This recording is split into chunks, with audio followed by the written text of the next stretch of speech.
We're going after him.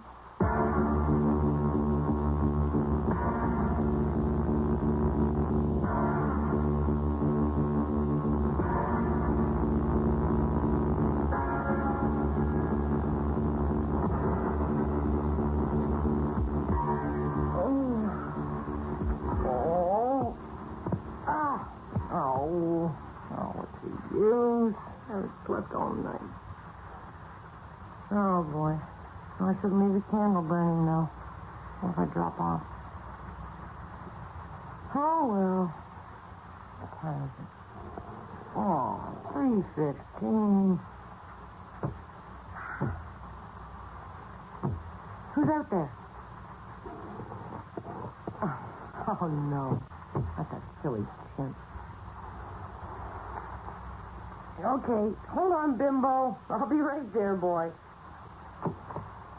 You old monkey, you. Now, what are you doing running around the ring?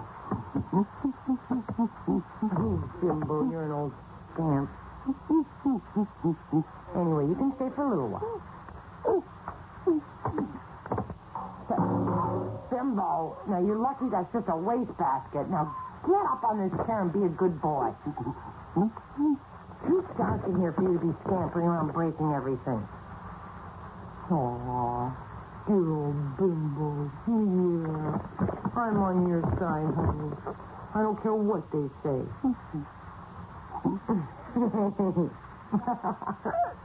Come on. How about a kiss for Tanya? Come on. Oh, big kiss. That's my boy. Wow. Ooh, big hug, Bimbo. Yeah. Oh, that's nice. Oh. Not too much. No. Bimbo. Bimbo.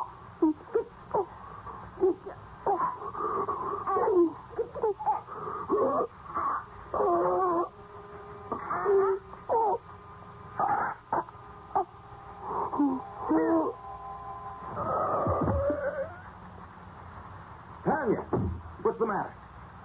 What happened? Oh, no. You bloody ape. Tanya? Tanya? She's dead. Oh, my God. Tibor? Yes. Tibor. Both times. Here. Let me pull that monkey mask off your face so you can breathe. Thanks, Mike. Tibor, you killed Paradise? Yes. I killed him. But Tanya? Why Tanya? Ridicule. All my life. Rejection. Take it easy, Tibor. I'll get a doctor. Too late. Strong man. Clown. Show's over. When I fired, I didn't know it was you, Tibor. Tanya. You and Tanya? Tibor, I never knew. No, not me and Tanya. Just me. I didn't want to kill you, Tibor. Tanya did. Not you. What? She couldn't forgive me for having the heart of a man in the body of a dwarf.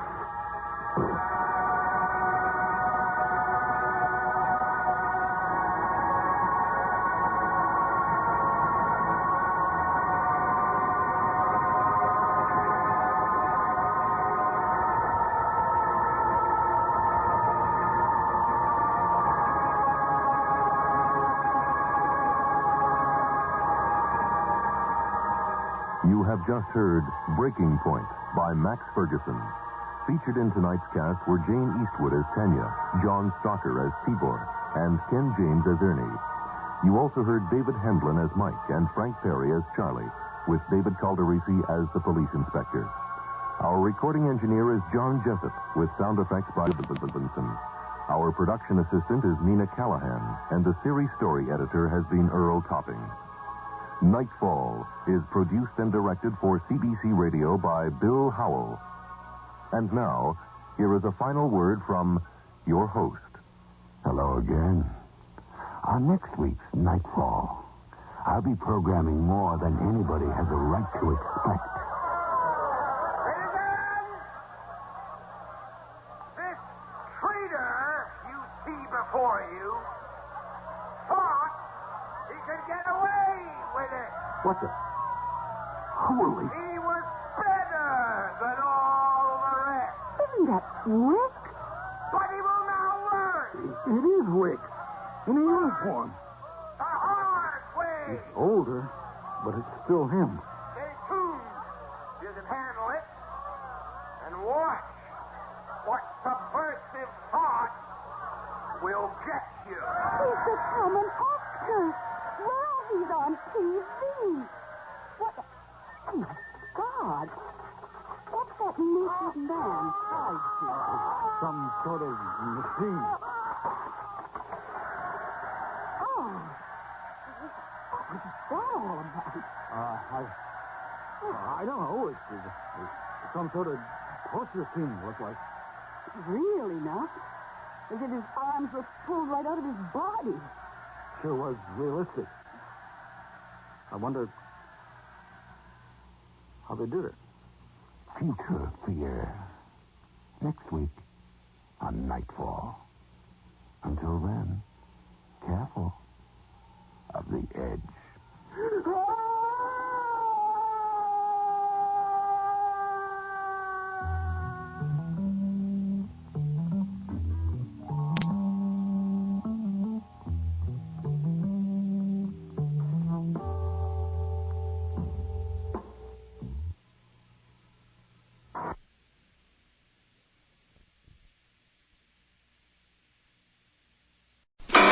A vision of horror rises out of a nightmare.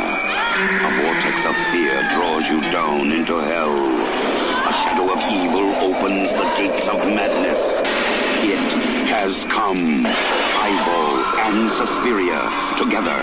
Rated R. Under 17, not admitted without parent. Eyeball will grab you. Suspiria won't let you go. You're listening to Dark Arts Horror Radio, broadcasting from beyond the grave. The horror. The horror.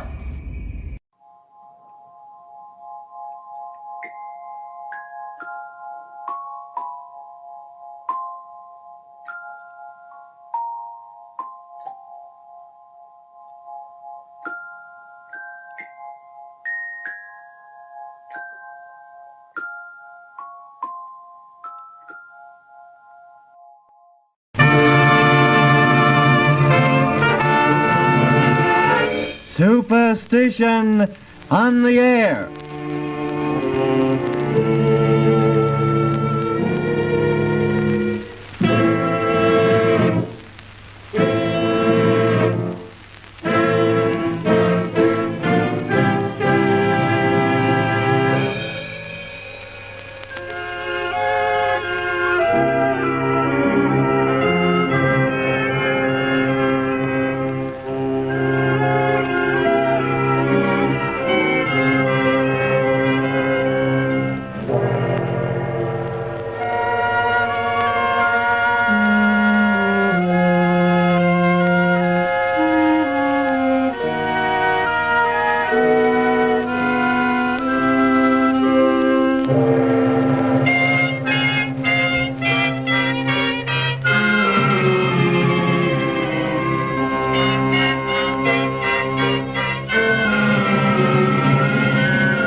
Ladies and gentlemen, it is our pleasure to offer you another short story in the series designed to disclose the origins of superstition.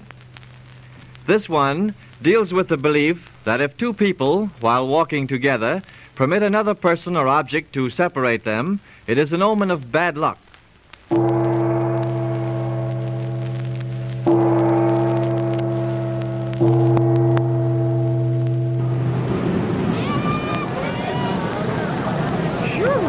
It was surely hot in that theater, wasn't it, Harold? I should say it was, Julia. It feels nice outside, though, doesn't it? Yes, it's a lovely night. Let's walk home, shall we? Oh, are you sure it won't tire you, dear? Oh, no, of course not. I'd love it. All right, let's go then. Oh, look out, Harold, don't! Oh, what's the matter? Oh, you let that woman walk right between us. Why didn't you stay alongside of me and let her go around us? My darling, what's the difference? Difference? Why, don't you know that means we'll quarrel or have some bad luck? Hey, don't tell me you're superstitious, Julia. Well, not about most things, Harold, but I am about that. But it's utterly absurd, Julia. That belief was just the result of ignorance, nothing more. You see, in ancient times, people believed stones, plants, and almost everything to be endowed with powers of good or evil, and consequently, they were always finding signs and omens in anything unusual or strange that happened to them. Why, Harold, you sound as if you know how that very superstition started. That's just exactly it. I do. Really? Oh, Harold, tell me about it. Well, we have the ancient Romans to thank for that superstition, Julia. Romans? Ooh, how thrilling. I love to hear about Romans, especially in the days of the Caesars. Well, this was before their time, dear. In fact, it was less than 100 years before the fall of the Roman Republic, about 137 before the Christ. Well, there was constant rivalry among various political factions, and the leader of one of these political groups, whose name was Quintus Servilius, was well loved and popular with the people. Well, he had one bitter enemy, however, a rival political leader, Cornelius Tiberius by name. Oh, dear. Please call them by their first names, will you, Harold? I'll get all mixed up with those long names. All right, dear. Now then, remember, Quintus is the hero of our narrative, and Cornelius is the villain. As the story opens, the time for elections is drawing near, and Quintus is being presented for re-election to the Roman tribunate. Cornelius, who was opposing him for the office, realizes that his rival is more popular than he, and decides to have Quintus assassinated, thereby assuring the election for himself. Now, the day before the election, Cornelius sends for Lucia, a beautiful courtesan, whose aid he enlists for his murderous plans, and...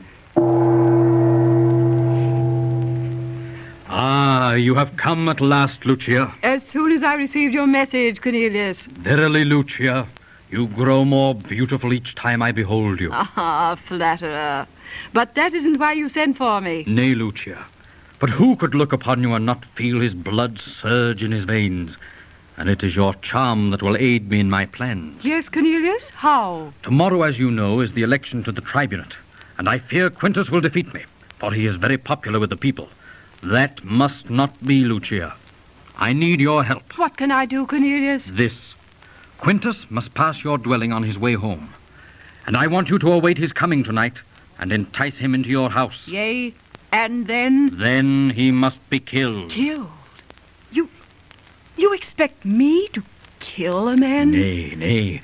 I shall send my trusted servant Andronicus and 2 of my most faithful slaves. They will conceal themselves in your house, and when you have enticed Quintus in, they will rush upon him and assassinate him. Oh, what if he is traced to my dwelling, Cornelius? What power will save me then from the vengeance of his friends? Do not fear, Lucia. With Quintus out of the way, I will be the power here. Besides, in the dark of the night, Andronicus and the slaves will remove the body, so you will be safe. You are sure of that, Cornelius? Very sure, Lucia. You need not fear. 'Tis well, then. I will carry out your wish. Splendid. I knew that you would help me, fair Lucia. And when I have attained the power I seek, you shall share it with me. Ah, you are most generous, dear Cornelius. But I must go now to adorn myself. I must look irresistibly seductive, so that I will not fail you. You must not fail, Lucia. Yes. Go now, and I will send Andronicus and the slaves to your home before sunset. Fare thee well, Lucia. Fare thee well.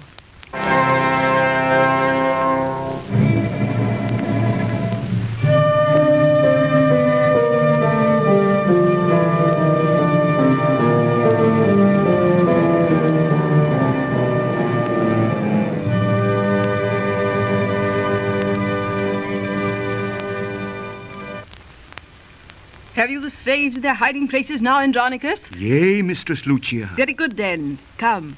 You and I will go into the passageway in the front of the house so we may watch for Quintus. Follow me, Andronicus. Yea, mistress. I pray that we will be successful in carrying out my master's orders. Look upon me, Andronicus.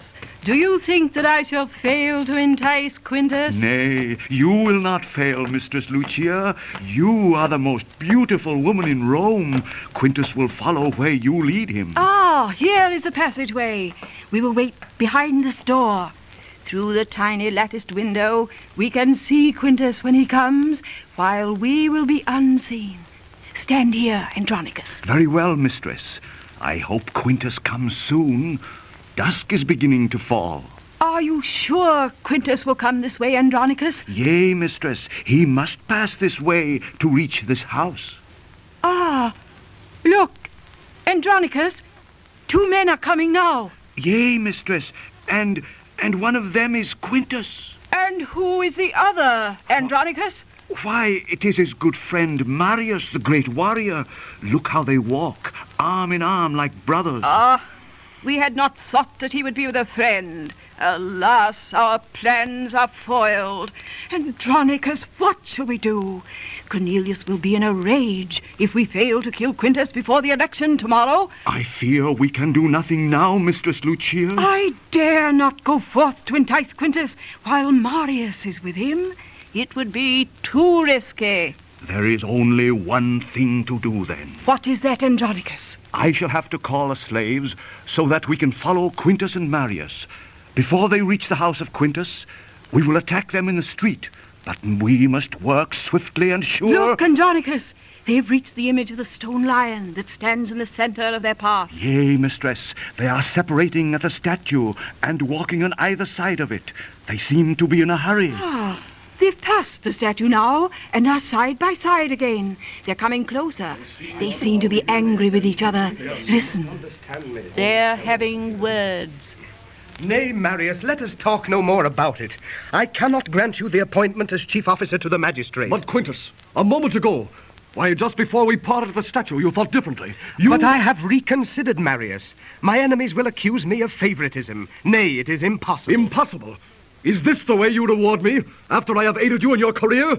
Traitor? Traitor? No man shall call me that and live. My dagger shall avenge that insult. What? By the god Mars, I'll kill you before you have a chance to strike. Traitor am I? Well, Marius, take that and that. Quintus, those are but scratches, but my dagger shall find your heart. I have found yours first, Marius. Yea, Quintus, but you shall die too. There! Why, what are they fighting about? Who are they? Why, 'tis Quintus, the leader of the tribunate. He is dead. And Marius, the great warrior. Ah, he still lives. Marius, what has happened? 'Twas madness. Quintus and I were both happy until we parted at the statue of the lion. 'Twas like something evil had come between us. We quarreled. And now... Marius is dead.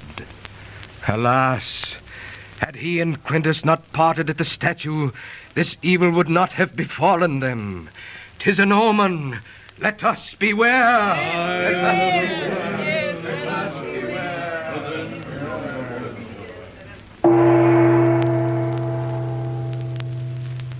And so, because of the death of these two prominent men, people came to the conclusion that by allowing an object or anybody to come between two persons, it would cause a quarrel or some bad luck. So you see how foolish it is, Julia. But it was responsible for those men quarreling and killing each other, wasn't it? No. Don't you see, that statue has nothing to do with it. They would have quarreled anyway, because Quintus had refused to give Marius the position he wanted. If they hadn't killed each other, they would have been murdered by the servants of Cornelius. Now, is that clear? Well, yes, but... Oh, good heavens. There's Bert waiting in front of my house. Yeah, so I see. Now, what's he doing around here? Well, I forgot. I promised to see him tonight. Yeah, you did. Well, that's fine. Here you are engaged to me and making dates with other boyfriends. But you don't understand, Harold. I don't. Well, let me tell you. Harold, don't you dare talk to me like that. I'll talk to you as I... That's enough. Don't you ever speak to me again. Good night. You brute! So that's the way you feel. Well, it's all right with me. Good night.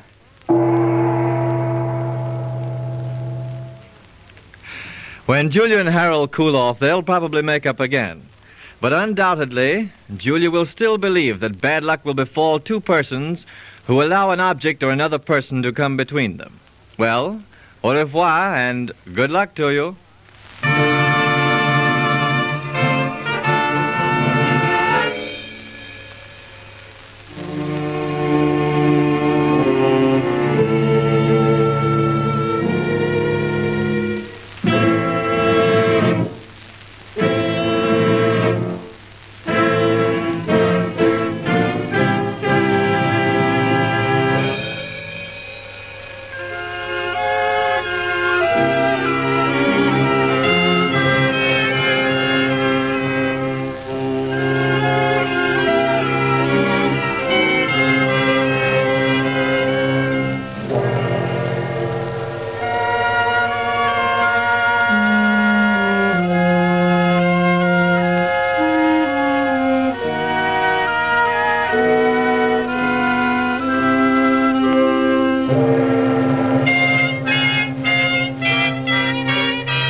If you or your wife or anyone you love has ever been mugged or molested or walked the streets in fear, you should see the movie Death Wish and see what one man did about it. He got himself a gun and went hunting for muggers. Dino De Laurentiis presents Charles Bronson in Death Wish. Death Wish, a Michael Winner film at the Paramount Lower Regent Street now. Certificate X, Death Wish.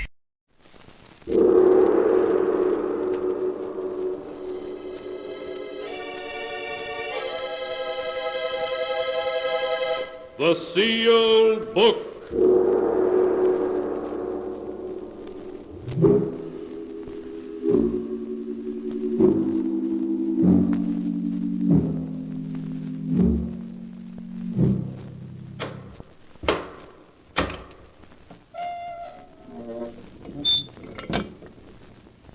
Once again, the keeper of the book has opened the ponderous door to the secret vault, wherein is kept the great sealed book, in which is recorded all the secrets and mysteries of mankind through the ages. Here are tales of every kind, tales of murder, of madness, of dark deeds, strange and terrible beyond all belief. Keeper of the book, I would know what tale we tell this time. Open the great book and let us read. Slowly the great book opens. One by one, the keeper of the book turns the pages and stops. Ah, the strange story of a scientist who delved into the unknown with frightening results. A tale titled Beware of Tomorrow.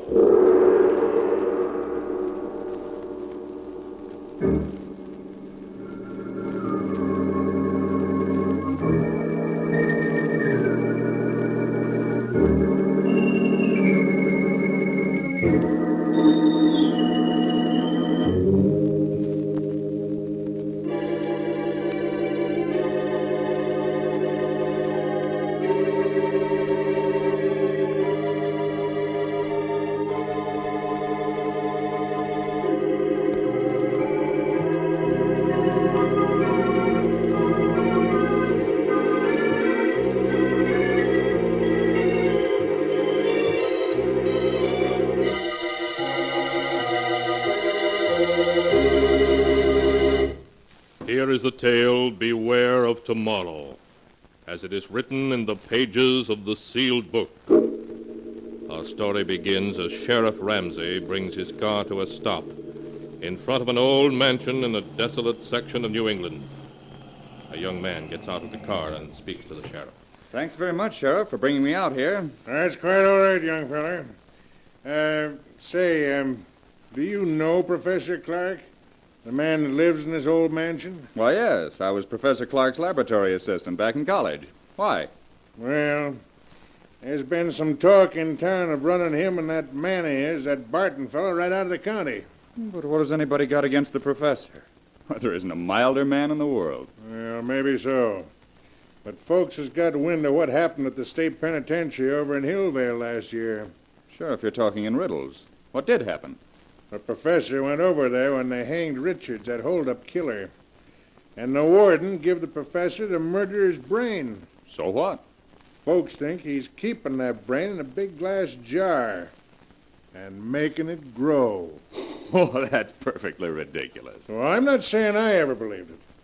But it'd be a good idea if the professor would give folks a notion of what he's really doing in that laboratory of his with that Barton fellow to help him. Then maybe the talk would die down. I understand. All right, Sheriff, I'll mention it to him. Well, then I'll be getting on. Good night, young fella. Good night.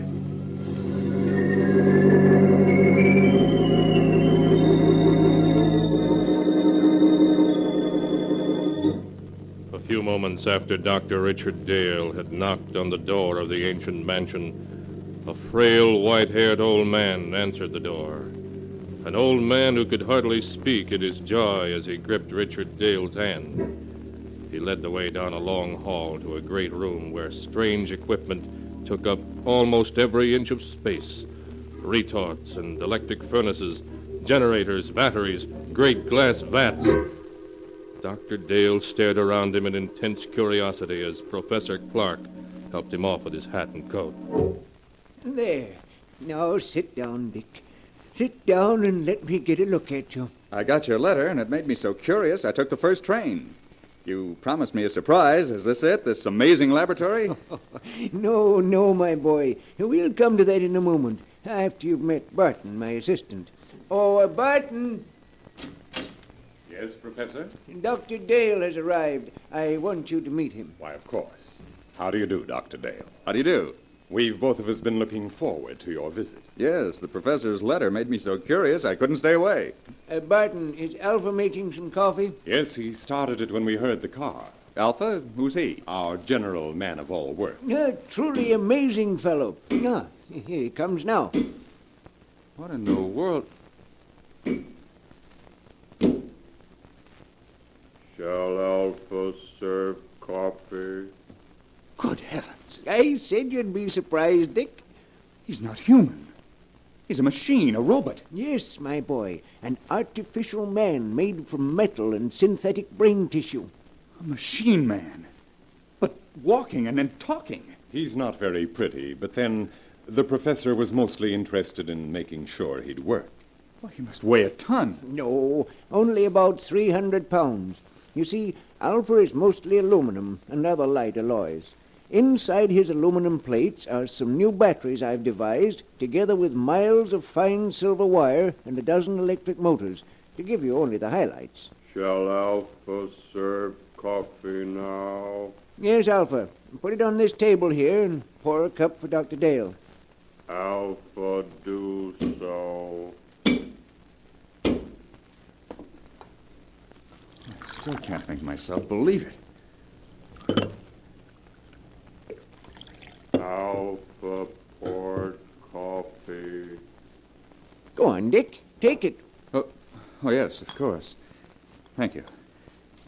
Well, he looks clumsy, but he poured the coffee as well as a man could. Yes, my boy.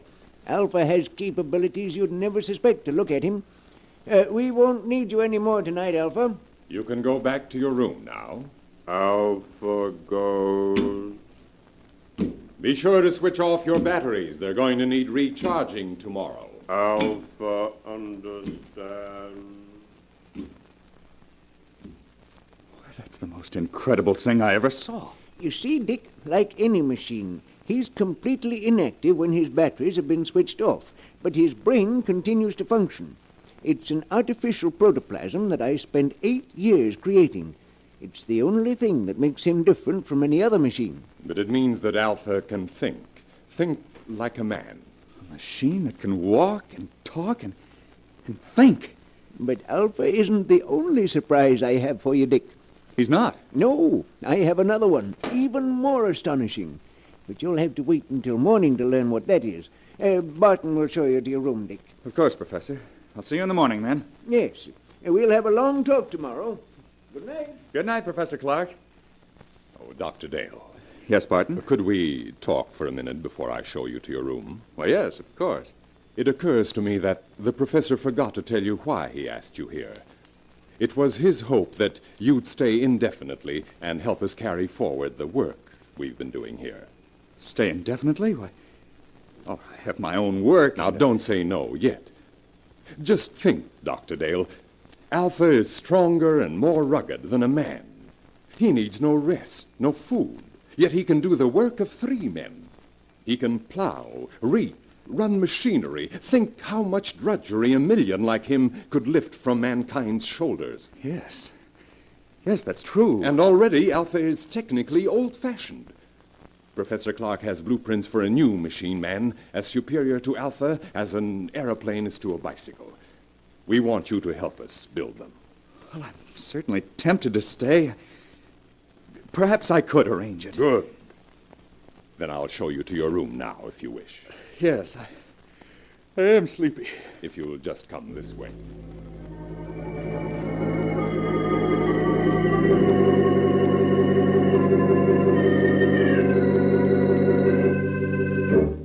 His mind in a whirl of amazement, Dr. Dale retired and finally fell into an uneasy sleep.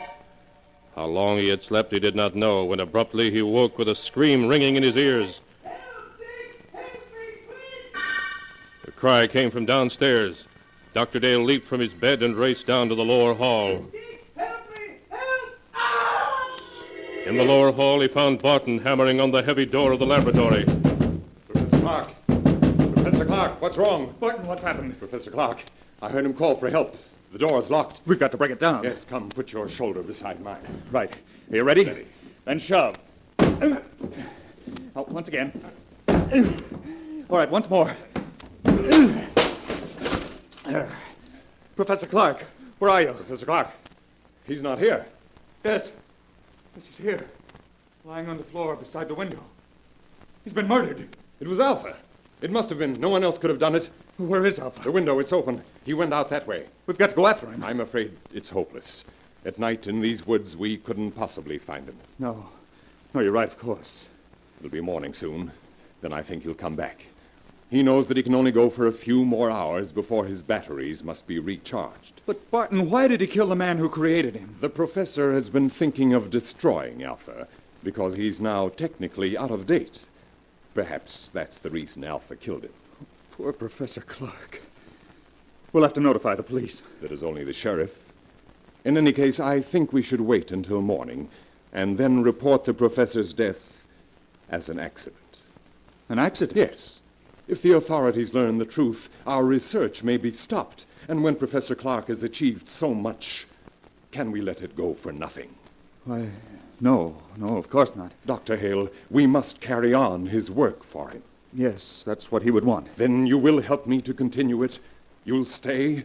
Yes. Yes, I'll stay.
And now to continue the story. Beware of tomorrow, as it is written in the sealed book. Greatly upset by Professor Clark's tragic death, Dr. Dale returned to bed, and at last fell again into an uneasy sleep, a sleep in which he was haunted by dreams of Alpha, the metal monster Professor Clark had created. When he awoke, the sun was shining, and he could hear Barton moving about downstairs. He dressed and went down to find Barton getting breakfast ready. Good morning, Dr. Dale. Good morning, Barton. Any sign of Alpha? Not yet. I thought that while you ate, I might outline some of the problems facing us. Yes, that's a good idea. You see, though Alpha's brain is of synthetic protoplasm, it is not completely artificial. I was wondering about that. Sheriff Ramsey mentioned that the professor had secured a human brain from an executed killer, yes. The professor found that to give life to his artificial brain tissue, it was necessary to add a small amount of tissue from a real brain. I see. The real tissue gave life to the rest, of course. Yes, but in this instance, it may have tainted Alpha's brain with the murderous impulse of a killer. It sounds perfectly plausible. So our first problem will be to obtain untainted brain tissues to blend with the artificial tissues we will make according to the professor's formula. Well, that should give us no trouble. I can get what we need through the research laboratories with which I'm connected. Then that solves our worst problem. The rest will be matters of detail. Fortunately, there is enough equipment here to build a dozen or so robots. Like Alpha, you mean? No, indeed. The far more advanced type Professor Clark was perfecting. If you finished your breakfast, I have something to show you. Yes, I'm through. I don't feel much like eating after last night. Then come with me to the laboratory, and I'll show you the second surprise that Professor Clark had in store for you.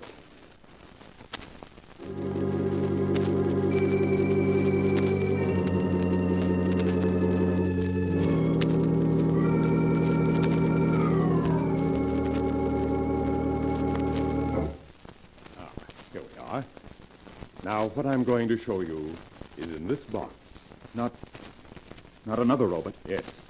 A second mechanical man the professor built a few months ago. This one, though, was a failure. You mean it wouldn't work? It worked too well. I don't follow you. It was too intelligent. Professor Clark called it Beta, and Beta's brain power was greater than that of any human scientist who ever lived.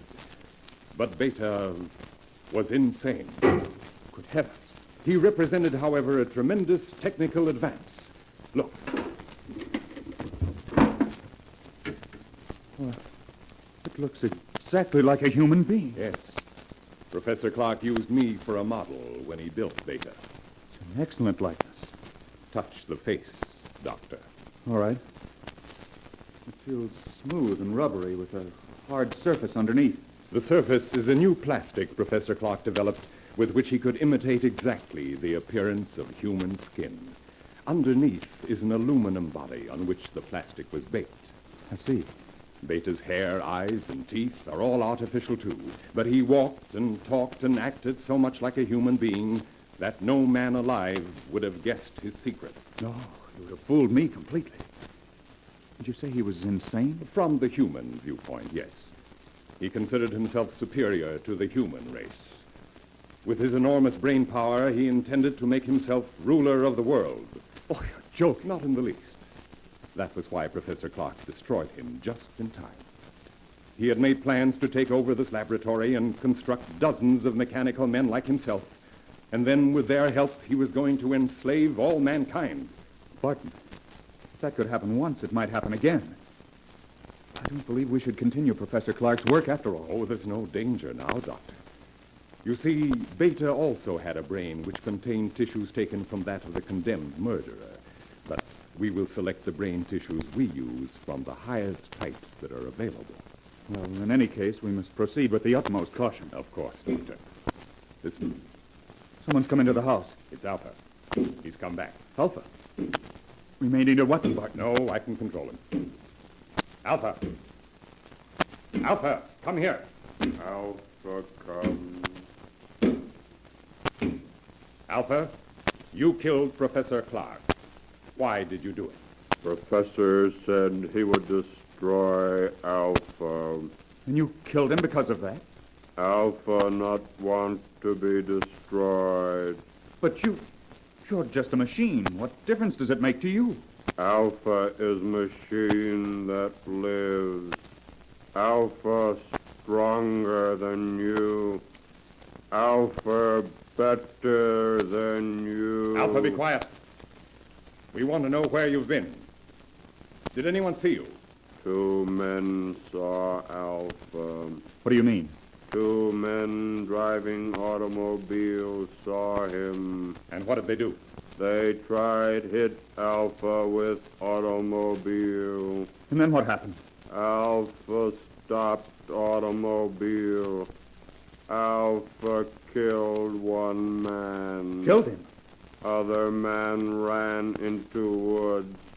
Alpha not find him. Alpha come back. We can't keep this a secret. No matter what happens, we must notify the authorities at once. Wait, let me think. We can't... the bell. There's someone at the door. I'll see who it is. You stay here. But what about Alpha? I'll switch off his batteries, and then he can't move. There. And now I'll see who's at the door.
And now to continue the story, beware of tomorrow, as it is written in the sealed book. Dr. Dale waited tensely as Barton went to answer the doorbell. He heard the door open and recognized the excited voice of Sheriff Ramsey speaking. Then a moment later, Barton came back into the laboratory, followed by the sheriff, who held a revolver in his hand. But, Sheriff, if you'd only let me explain... Never mind that. You're coming with me, both of you. The professor, too. Where is he? Professor Clark is dead, Sheriff. Dead? He was killed last night when an experiment he was engaged in went wrong. An experiment, eh? I suppose it was an experiment that crushed the life out of Jed Thompson an hour ago down the road and scared Fred Jennings so bad all he can do is jabber about monsters. It's true. The thing that killed both the professor and Thompson is an experiment. It's standing there behind you. Behind me? No! There. Man made out of machinery. Don't be alarmed, Sheriff. It's perfectly harmless now. It is a machine man which Professor Clark built. Unfortunately, it got out of control. I don't believe it. I don't blame you, Sheriff, but that's the truth. I think I can convince you. What are you doing? Stand still or I'll shoot. I'm simply going to switch Alpha on. There. Now he can move and speak as well as you or me. That thing talk? You're lying. You're up to something. Alpha, will you tell the sheriff that it was you who killed Mr. Thompson? Alpha killed man. What? Man tried hit Alpha with car. Why, so that's what the professor was doing all this time. Building that thing. Now, Sheriff, surely you realize that we are not murderers. Oh. Maybe not. But you're coming to jail just the same. You're partly responsible anyhow. But, Sheriff... Anyway, it's for your own protection. There's a mob on the way out here, and they're going to burn this place down. I got to put you in jail for your own safety. That mob's ready to lynch you right now. Burn the place down. That's what I said. So turn that machine thing off and come along. We ain't got much time. No. All this equipment, machinery, the professor's notes, they must not be destroyed. We must stop them. Yes, Sheriff, the loss to science. Never mind science. You got your own skins to worry about. That mob means business, so let's get started. I'm afraid we can't do that, Sheriff. I've got a six-shooter here that says different. We have no choice, Barton. Oh, yes, we have. Alpha, take the gun away from this man. Alpha will do. What are you doing? Stop him. You stop him or I'll... No. No, let go of me. Stop him! Stop him! Too late, Dr. Dale.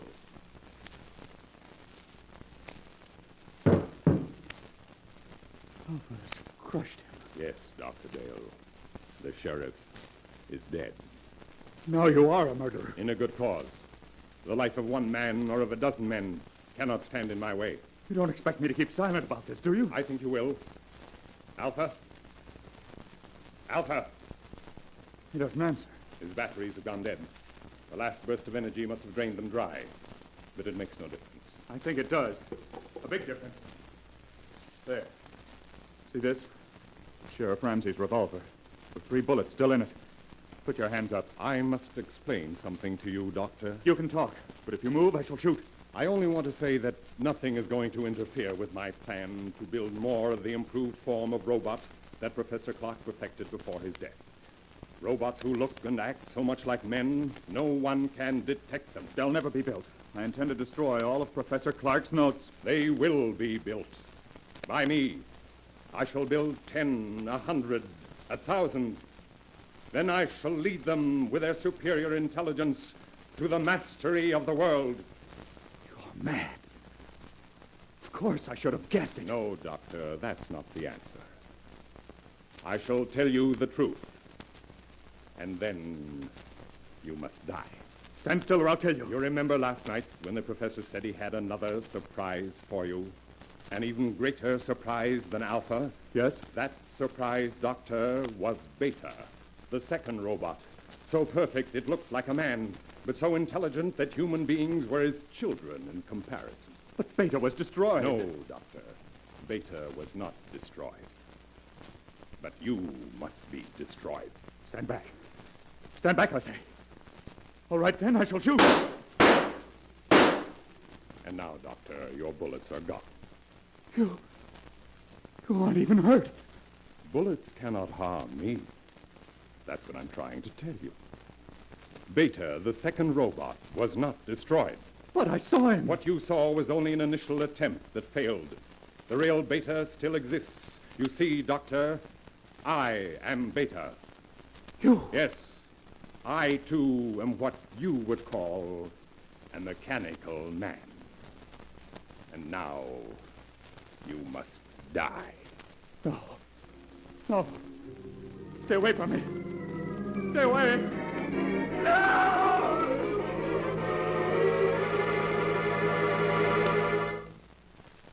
And so ends the tale. Beware of tomorrow, as it is written in the sealed book. Shortly after Dr. Dale's murder, a fire swept through the old mansion, burning it to the ground. To this day, the ruins are avoided by the natives, for cursed is the ground where evil has dwelt.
Now, keeper of the book, before you close the great book, show us the tale we tell next time. This one? Ah, yes. The story of a man who escaped punishment for a murder he committed, only to find that justice has a strange way of working itself out. The tale is titled, Murder Must Be Paid For.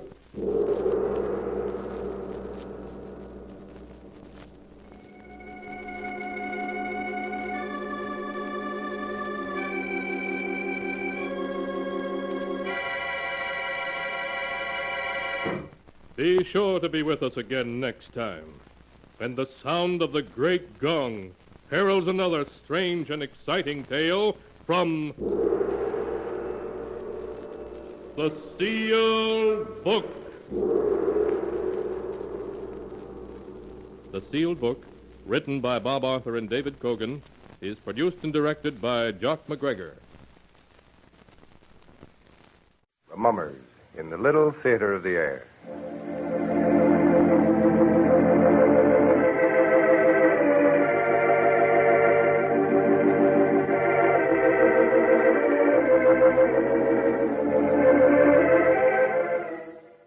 Now, the Hermit.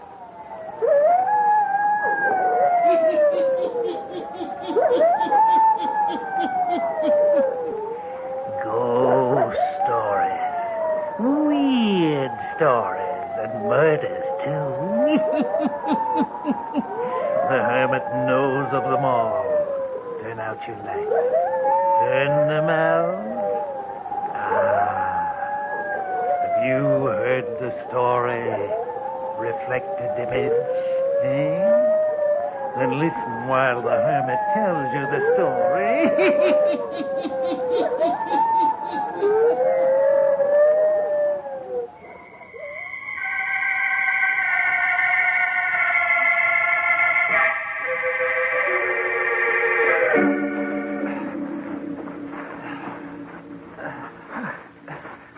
Hey, Dan. Dan, you gotta wait. I can't go a step farther. Gotta keep going. Oh, this heat. This desert heat. I can't go on. Listen, Taylor. If we keep going, we're bound to strike civilization before long. Don't be such a devil, Dan. I gotta rest. All right. For a few minutes, then. Desert. Desert. I hate it. Walking for hours.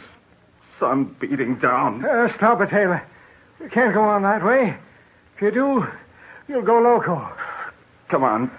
Let me have a drink of water. We should wait till the sun goes down. Do us more good then. You are the devil, holding out on water. My tongue's like a bale of cotton. All right. You think I'm a devil holdout or not? There isn't any more water. No more water?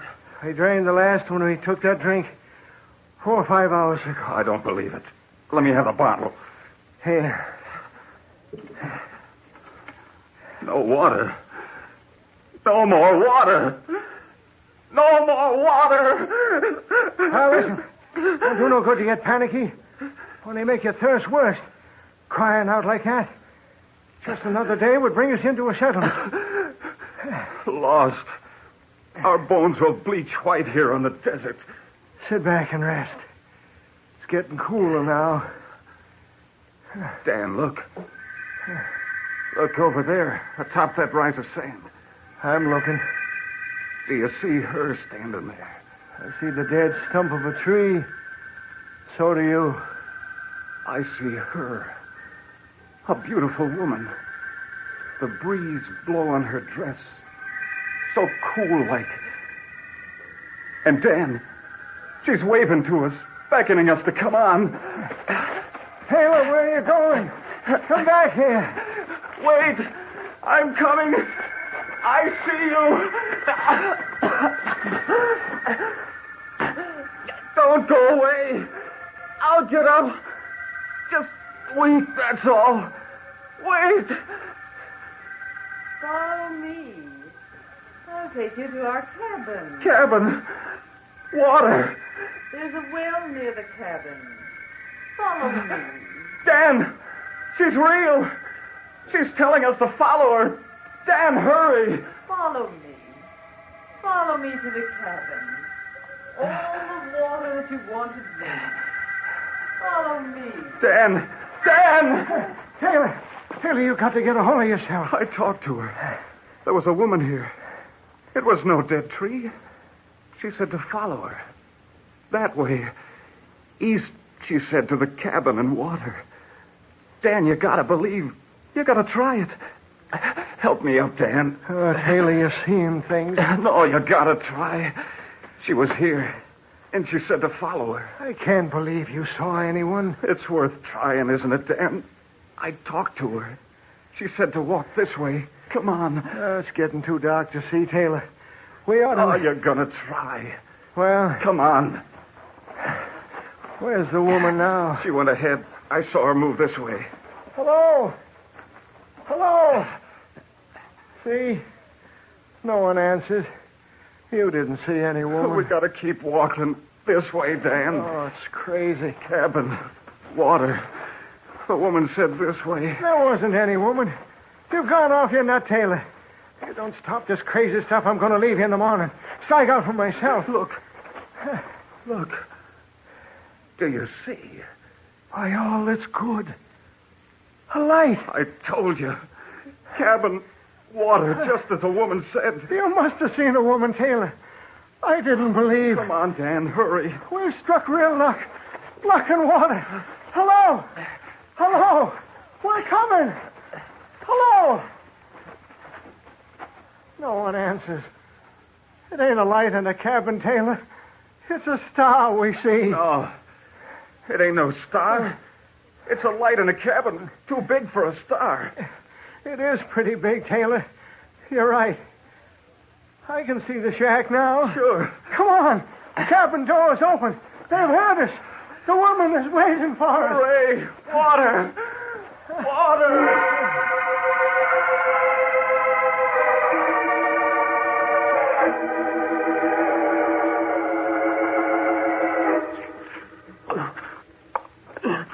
Take it easy, partner. Don't drink too fast or too much at first. That's enough, Taylor, for now. Where's your outfit, stranger? Lost it 3 days ago. You ain't packing any guns? No, we haven't any. Then you're welcome to stay the night. It was mighty nice of your wife to tell us we were welcome here. What's that, stranger?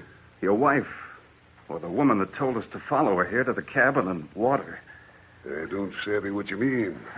Funny thing. I could drink forever, but it don't seem to quench my thirst. Let me take the cup now. Both of you better take it easy. Like you said, too much ain't good all of a sudden. Strangers, what are you doing here in the desert? A storm overtook us 4 or 5 days ago. We didn't even have time to unpack the animals. And when the storm was over, horses, outfit, everything gone. I see. And what was this about you seeing a woman who directed you here to my cabin? Taylor here. He thought he saw a woman waving to him. A woman who said there was a cabin and a well of water near. But I figured all the time he was seeing things. Sort of a reflected image on the desert sand. Yeah. Folks drifting into insanity are always seeing things on the desert. Sure. I know it. Now, how far away from the nearest settlement? The nearest settlement is about 35 miles due east ahead. Not as far as I thought. We can start out in the morning. Sure. I'll give you directions. Fine, partner. Fine. You live here all alone? Yep. My name is Fred Holcroft. Well, glad to meet you. I'm Dan Torrance. My partner, Taylor Wiley. You're welcome for the night. I'll rustle up some grub. And after eating, I'll tell you a desert story that'll put your seeing a woman on the desert in the small class as stories go. Yes. I'll tell you a real desert story if you want to listen.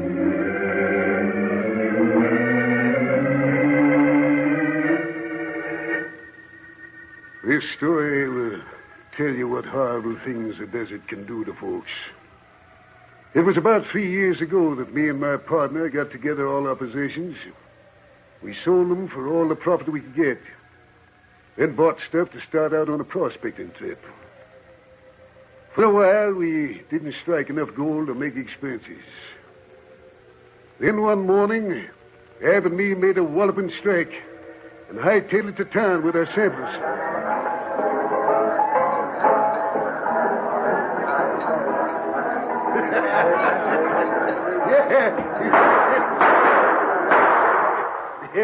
What's all the shooting about, boys? Me and Ab just come from the assaying office, that's what. Go on, what's the news? We stuck it, boys. We stuck it rich. Do you hear that? Paul Croft and Ab have struck it. I'll say we stuck it.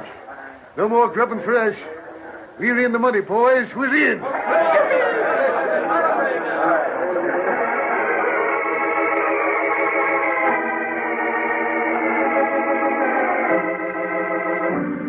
Yep, we was rich.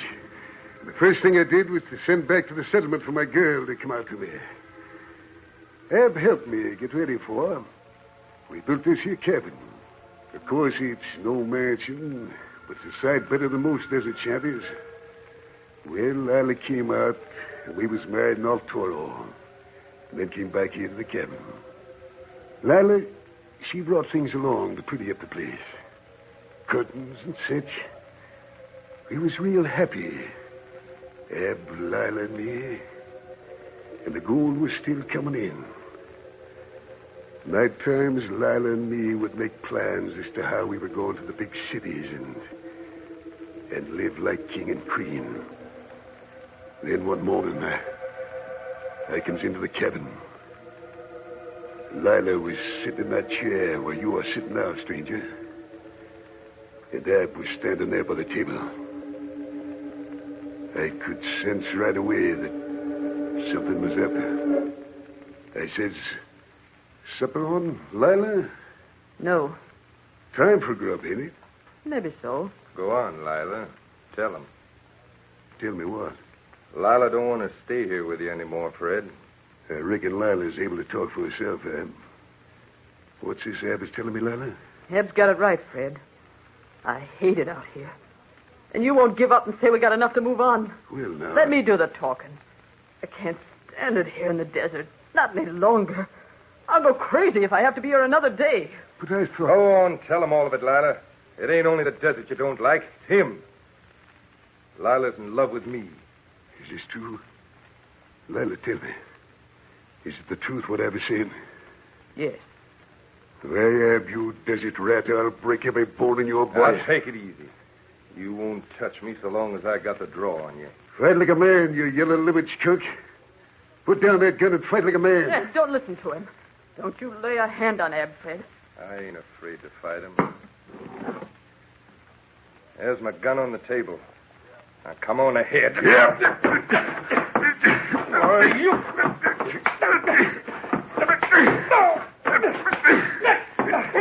Don't kill him! That's what I aim to do. Kill him. You'll never walk out of here. You're poisoned like a snake. I give up. No. I'll get out. And I'm through with you. You'll crawl on your hands and knees. No. Stop it. Oh. You winged me. I meant to kill you, you skunk. I can still fight this rat with one arm. And you... No, Fred! No! I give up! No!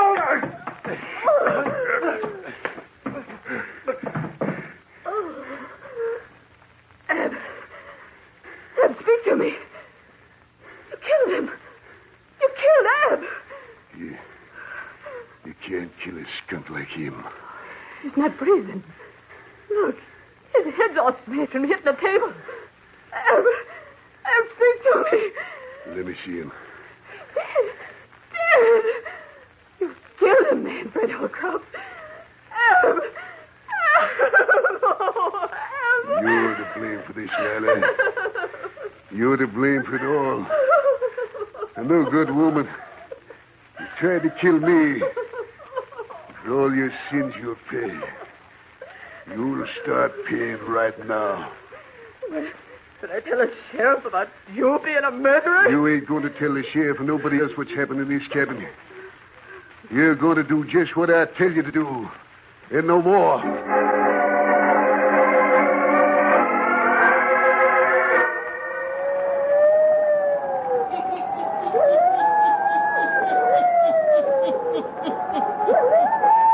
3 men on the desert in an old cabin. 2 listen intently as an old man tells them a strange story of murder. The woman who beckoned them to the cabin that night, where is she? The hermit will tell you before the night is done.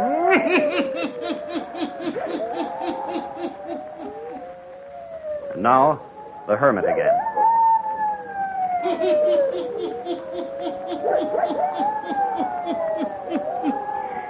Fred Holcroft continues to narrate his strange desert story to the 2 men who were led to his cabin by a woman.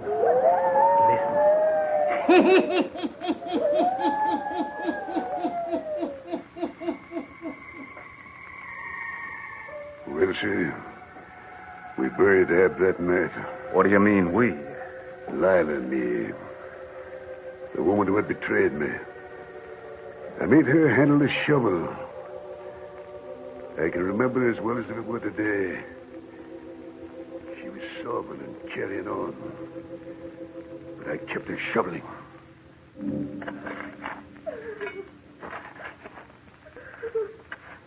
Keep shoveling. Cover up the man you love. Make him a good deep grave. Don't look to me for mercy. Keep digging. You loved me once, Fred. You gotta have mercy. I don't recollect you have no mercy for me. I hope he can still feel things while he's there in the sand. Yeah. I hope the sand chokes him. Burns out his eyes. Get up on your feet. He's buried deep enough now. And you listen to what I'm telling you. If anybody comes this way, we don't know what happened to Ab. You hear? We don't know nothing.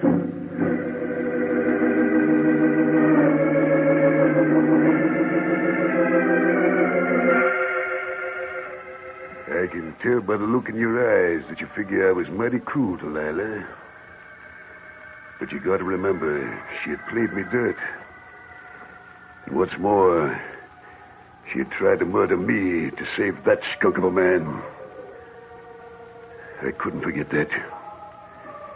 I didn't forget it. Every hour, I made her suffer for her sins. I made her work the mine with me. Made her stand out in the blinding storms, in the heat of the sun, till her skin was burned black and her eyes all puffed and faded out, till her beauty was gone forever. Well, as for me, I was sorting away the gold, burying it right underneath his cabin floor, biding my time, and waiting till I had enough gold to buy whatever I wanted from this life. Then, Lila, she took down with a fever. One night when the moon was riding high, and the sky bright as daylight on the desert sands, she got up from her bed. I tried to stop her. Don't touch me. I'm going away. You're sick, Lila. You can't leave the cabin. I'm going to Ab. To Ab, is it? Ain't you suffered enough for your sins? You still got to mention his name? Let go of me, Fred. I gotta find Ab. Go then. And never come back to this cabin. Never come back.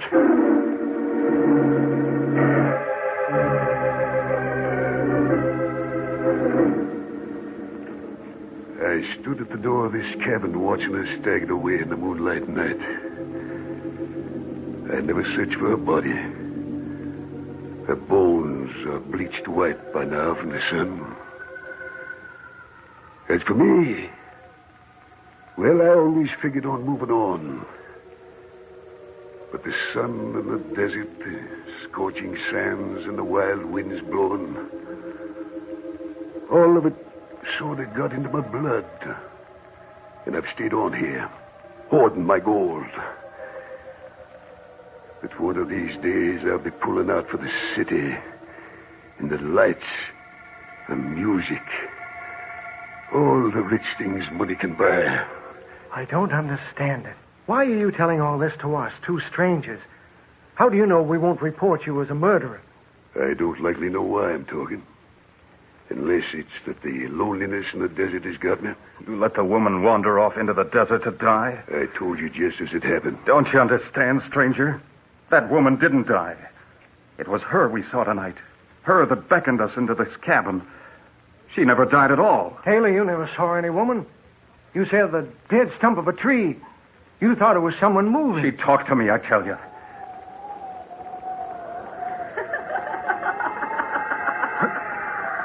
What was that? Don't you know? It's her. Look. Look out the window. Lila. That's the woman who beckoned to Dan and me. She's standing out there at the window. No. She died, I told you. I never died, Fred.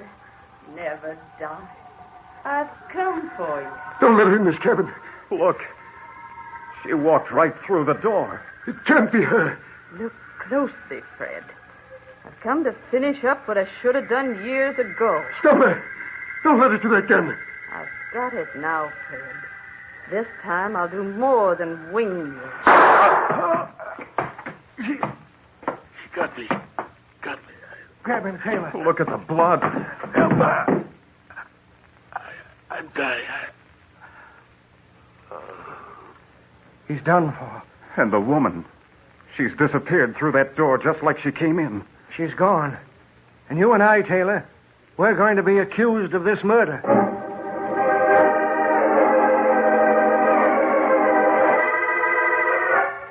We're telling the story straight, mister. You've got to go out there and get his body. And you got to believe it, just as we told you. The woman killed him and vanished. We're not guilty. Sit down, stranger. Take it easy. What did you say the old guy's name was? Fred Holcroft, he told us. Old Fred, eh? Who struck it rich or thought he did? That's him. He's lying there in the cabin now with a bullet through his heart. I guess you two were really touched by the sun. You got to go out to the cabin with us and see for yourself. Listen, stranger. You ain't going to get anybody in Artura to go out to that desert shack to look for the body of Fred Holcroft. What do you mean? We mean there ain't no sense in looking for the body of him that's been dead for 20 years. I don't get it. Fred Holcroft's been dead for 19 or 20 years. I went out there at the time, recollect it well. I was in the party that went out there, too. Sure. Found his body and that of his wife's, both stretched out on the floor of the cabin.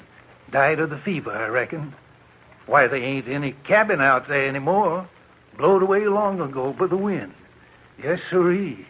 You two have really been seeing things. But you ain't the first ones that have come out of the desert telling about seeing a woman standing out there in the sands, beckoning them to the cabin in a water hole. Just a few months ago, a guy comes in here babbling about a woman who led him to a water hole.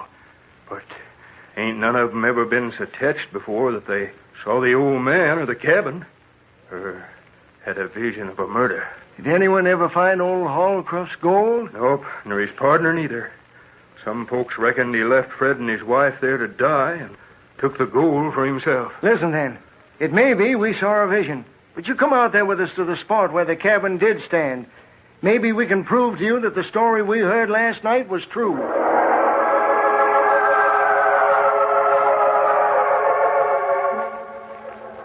Here's where we stopped. But you can see there ain't any cabin. You said the gold was buried underneath the cabin floor. That would be about here. All right, for the heck of it, let's start digging. Come on.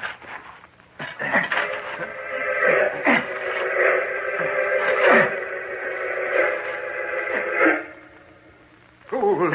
By cracky gold. Just as we told you. Just as he told it to us. Visions, huh? Visions on a desert. But it was more than our being touched by the sun. We saw spirits of the dead. We saw them and heard them. And we've found the gold that brought about evil and murder.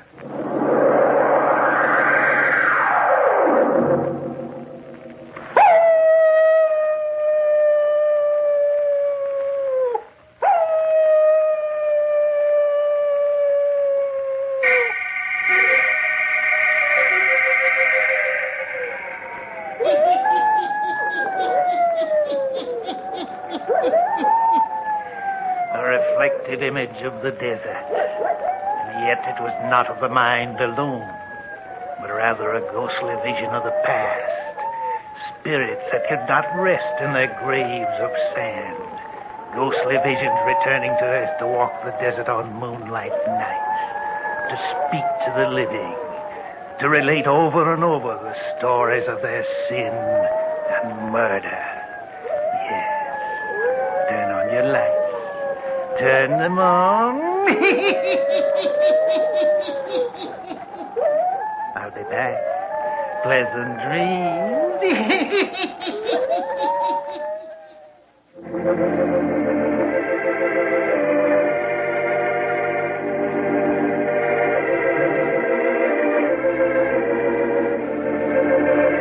All characters, places, and occurrences mentioned in the Hermit's Cave are fictitious, and similarity to persons, places, or occurrences is purely accidental.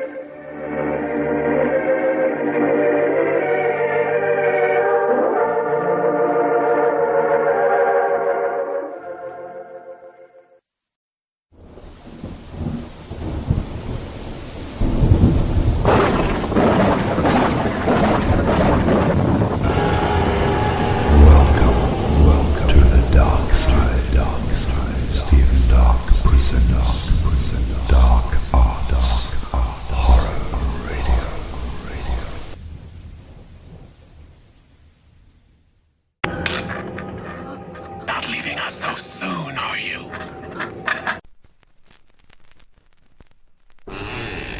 What awaits you in the House of Seven Corpses is more than a fear you can't explain, a fate you can't prevent, a death you can't escape. The House of Seven Corpses holds a deadly secret. You must see it to believe it. There are 8 graves, 7 bodies, 1 killer, and he's already dead. International Amusement Corporation presents The House of Seven Corpses. Rated PG. Parental guidance suggested. Death waits in the House of Seven Corpses.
Stephen Dark presents Horror Radio.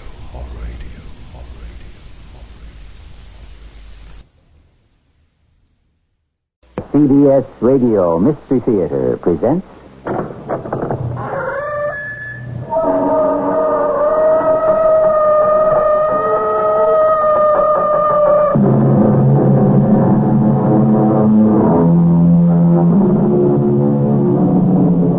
Come in. Welcome. I'm E.G. Marshall. Lady novelists were popular in the 19th century. And everyone knows the names of the famous ones. Jane Austen, Louisa May Alcott, the Bronte sisters, George Eliot. But less well-remembered ladies also turned out popular romances. And some real chillers. One of these was Amelia B. Edwards, who gained fame as an Egyptologist. She was born in London in 1831 and came to the United States on a lecture tour toward the end of her life in the 1890s. Miss Edwards had a way with words. And her short stories are full of surprises and suspense. We're making a turn here to the right. Wait a minute. I used to play here as a child. The chalk pits are over there. Well, I'm not sure, but Well, be sure. I have a gun at your back. Now, where did you say you had hidden a body? Under that brush over there. Show us. Go on. Show us.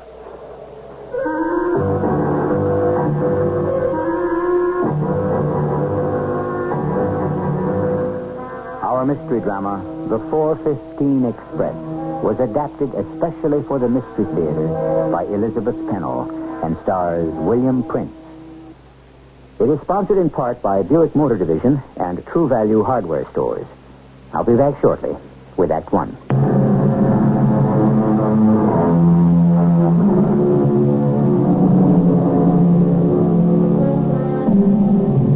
The year is 1856, month of December. William Langford has been away from his native England for about 6 months on a business trip, which took him to Russia. He is happy to be back in London and is eager to see his friends, the Jelfs, who have invited him to spend the holidays at their luxurious manor house in Clayborough. His host, Jonathan Jelf, is president of the railroad company on which he is traveling. And William Langford better hurry because he's about to miss the 4:15 Express. All aboard! Wait for me! Step lively, sir. Here, let me take your bag. Say, that was a close call. May I see your ticket? Oh, I have it here somehow. Just a minute. It's in an envelope. Ah, well, don't you know the number of your car? I was in such a hurry that... there you are. I see. Why didn't you say so, sir? Say what? Well, you're the gentleman I was told to look out for. Well, have I done something wrong? Oh, no, sir. I'm the one at fault. I should have known. You're a very special passenger. How so? Well, you're the guest of Mr. Jelf, and he's arranged for you to have the compartment reserved for company officials.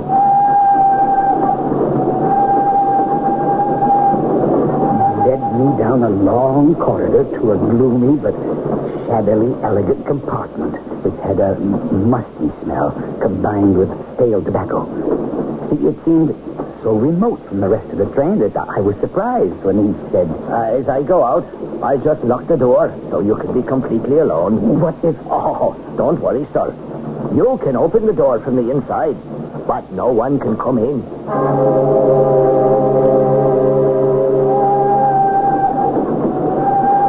I looked out the window, but it was a dreary view, and the fog was settling in. When the key turned in the lock, I thought, of course, the conductor was back again. Confound this door! What's the matter with it? A tall, fair man came in. Without glancing at me, he put down a box and removed a coat of dark green plaid. As he placed his umbrella and hat in an overhead rack, I recognized him. Good evening. No, sir? I believe you are Mr. John Dwerhouse? Yes, that is my name. Yes, I had the pleasure of meeting you at Dumbleton Manor in Clayburgh about 3 years ago. Yes, I thought I knew your face, but your name, I regret to say... Langford, William Langford. I've known Jonathan Jelf since we were boys together at Eton. Oh, then you also know my cousin Amanda. Mrs. Jelf, of course. So I presume we both have the same destination. Not if you're on your way to Dumbleton Manor. No, I'm traveling on business. Oh, I recall that you are an official of the railroad company. Oh, it's true, and I have a rather troublesome mission. I suppose you are embarked on a pleasant holiday. Oh, yes, indeed. I look forward to this visit. It's the brightest 3 weeks in all the year. The Jelfs have a pleasant house. They invited me to spend Christmas week with them. Are you coming? Oh, I can't be sure. It depends on how my business turns out. Surely you could spare time for the holidays. But perhaps you haven't heard that we're constructing a branch line from Blackwater to Stockbridge. I've been away. This new branch was my own idea. I'm not only a director of the railroad, but I'm one of the chief stockholders. And as a lawyer, I'm also the company's solicitor. The train was making a racket, but Mr. Dwarehouse never stopped talking. He went into such detail about the problems of building a new railroad line that I lost interest. And I was scarcely listening until he raised his voice to say, £75,000 cash down. That's a big sum. Oh, that's only a fraction of what the final price will be. But it is a great deal of money to be carrying here in one's breast pocket. You mean to tell me you're actually carrying £75,000 with you? In cash? Oh, my dear sir, you've not been listening to me. The money must be delivered at 6:30 this evening in Mullingford for the deed of sale to the first piece of property. I don't believe Mullingford is a stop on this line. Yes, well, I'll get off at Blackwater and find some sort of conveyance. I suppose Jelf will have someone at the Clayburgh station to meet you. Oh, that's right. May I take the Jelfs any message from you? Oh, yes, if you please, Mr. Langford. But I will come over if possible for Christmas. Anything else? Well, you might tell my cousin Amanda that she need not burn down the hall in my honor this time. And I'll be obliged if you'll see that the chimney in the blue room has been cleaned before I arrive. Sounds ominous. What in the world happened? Well, the last time I was there, that fireplace hadn't been used for months. The rooks had built a nest in the flue. So when I lit a match, the chimney caught fire. It was a terrible mess. I believe we're coming into a station. Blackwater! This stop is Blackwater! Oh, yes, and here's where I get off. Mustn't forget my deed box. My old Burberry. Thank you for your company, Mr. Langford. I wish you a good evening. I put out my hand, but he seemed too occupied to take it.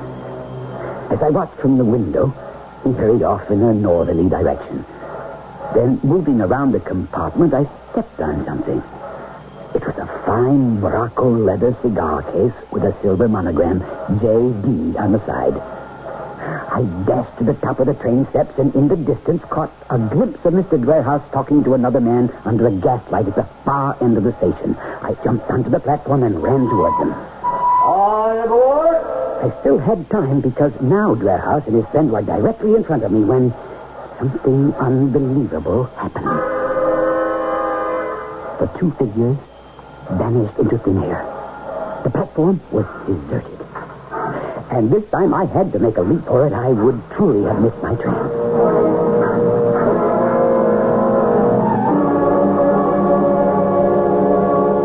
Welcome, my good friend. Well, we're delighted to have you once again at Dumbleton. A great pleasure to be here, and believe me, it was quite the journey.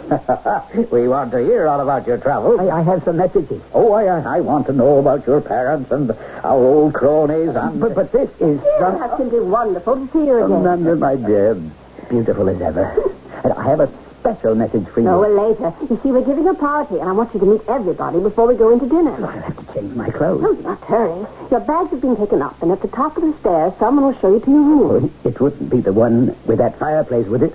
Why, all the bedrooms have fireplaces. I mean, the blue room. Oh, well, I don't know what you're talking about. But never mind. Just hurry. I can't keep my guests waiting any longer. Well, now you must tell us, how was the train ride? Oh, splendid. That 4:15 Express is very comfortable. Especially if you're a friend of the management. We tried to take good care of our passengers. You certainly did. Even provided me with a fascinating traveling companion. Oh, I thought the conductor would see to it that you had a private compartment. Really, he did. But I shared it, nevertheless. That's strange. It certainly was. Well, who was it, Bill? Well, can't you guess? None other than your business partner and Amanda's cousin, Mr. John Dwarehouse, Esquire. I spilled my sherry on my dress. I must attend to it. There has been an extraordinary misunderstanding. Langford, come into the next room with me. Close that door. I don't understand. Good Lord, Langford, what sort of trick are you trying to play? I'm speechless. Now, we've been trying as hard as we could to keep this affair hushed up. I'm totally at a loss. The newspaper headlines have been bad enough. Our company's name is at stake. But I had hoped that the Fuhrer had died down. How could you do it, Langford? Remember, I have been away from England. I have been completely out of touch. Jonathan, you must come to the dining room with me. What are we going to tell our guests? Well, I will tell them that William Langford is a liar. I beg of you. What have I done? You have made up a vicious story. I did nothing but mention that I met your respected partner, Amanda's cousin, Mr. John Dware. Will you stop it? I swear to you that I met Mr. Dwarehouse on the train. What you said is impossible. It is the truth. If you'll just let me give you his message. You must listen, Jonathan. I've always known there has to be a reasonable explanation. If you saw my former business associate while you were in Poland or Russia, why didn't you telegraph me at once? Or get in touch with the authorities? Why should I? After what has happened, it was your duty. Believe me, I know nothing of what you keep saying has happened. And furthermore, I did not see Mr. Dwarehouse in Russia or Poland. I met him this evening, here in England, where I would expect him to be. On the railroad that you and he are so much a part of. Oh, Bill, how did he look? Oh, pale, older than I remembered. I suppose that's to be expected. But you will see for yourself. He is planning to be here to celebrate the holiday. Oh, why, that's wonderful. Well, now we can explain to us. My dear Amanda, this hoax may go deeper than I thought. I must ask Mr. Langford to stay in this room until we dispense with our guests. But if there is a reasonable explanation... I beg you to enlighten me. Simply because I saw Mr. Dwarehouse on the train. The last place in the world you would ever have seen John Dwarehouse is on today's 4:15 Express. Well, I should think that would be the most natural place for him to be. Must I shut it out? Oh, please, Jonathan, lower your voice. It is public knowledge that 3 months ago, John Dwarehouse absconded with £75,000 of the company's money. And he's not been heard of ever since. Now, that's an interesting turn of events. We have met Mr. John Dwarehouse on his way to complete a deed of sale 3 months after he has gone off with the money. Where has he been in the interim? And more importantly, where is he now? Remember, he disappeared on that station platform. I'm feeling sorry for William Langford, who was looking forward to a happy vacation at a country estate. And believe me, his troubles are far from over, as you'll hear very shortly in Act 2.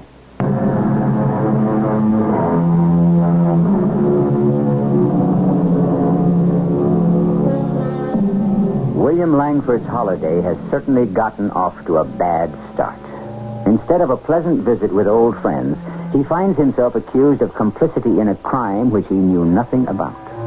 He had been served dinner alone in his room, where his feelings have been a mixture of anger at the treatment he is receiving, shock at what he has heard, and now a frenzy of eagerness to solve the mystery of his encounter on the 4:15 Express. I'm sorry we had to do this, Bill. We sent everybody home as soon as we could with any decency. Did you paint me as a villain or a madman? No. Amanda was quite right in saying I was too harsh. We believe now that an impostor made you the victim of a hoax.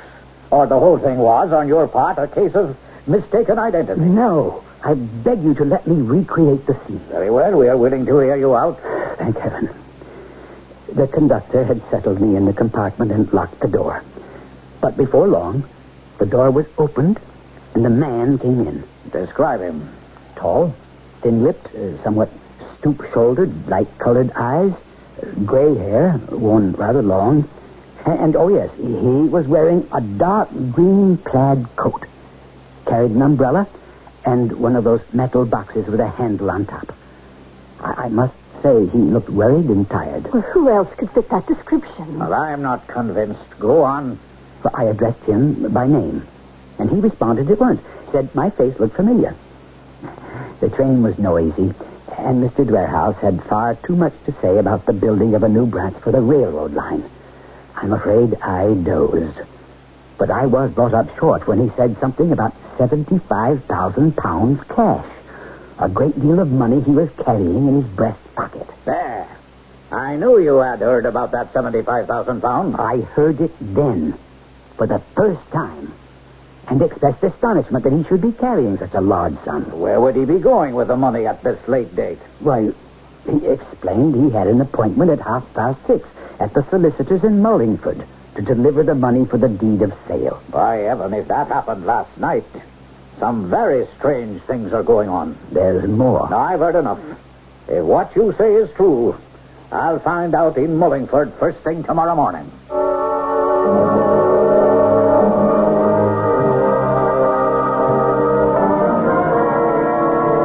spent a restless night.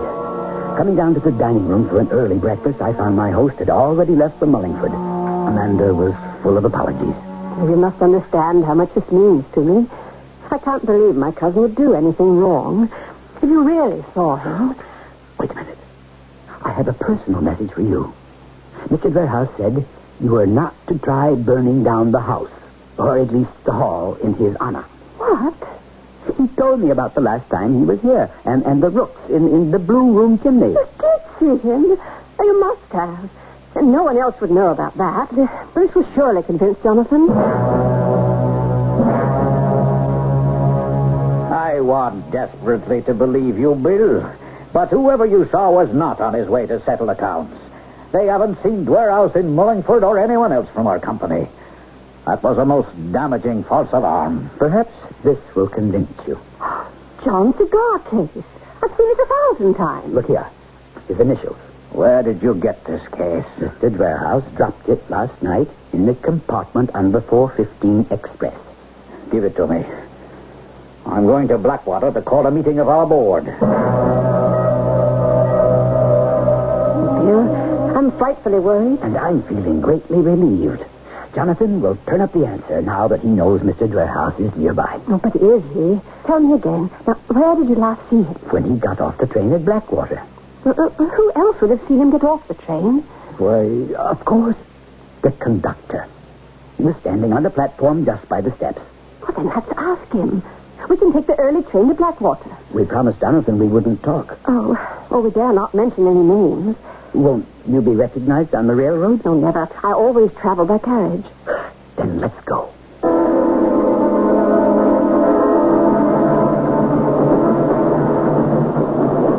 Here comes the conductor.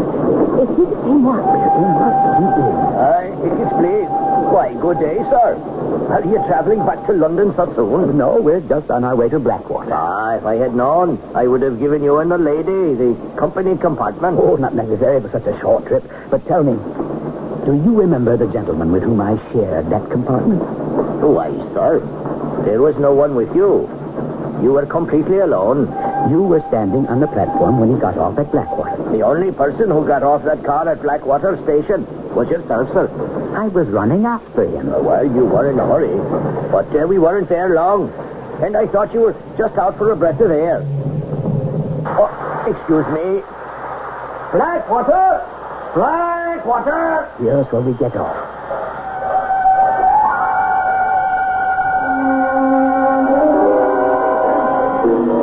Are you sure? You say my cousin left another man? Yes, right over there under that station light. I ran toward them, and then I can't explain what happened, but they vanished. Did you get a good look at the other man? An excellent view.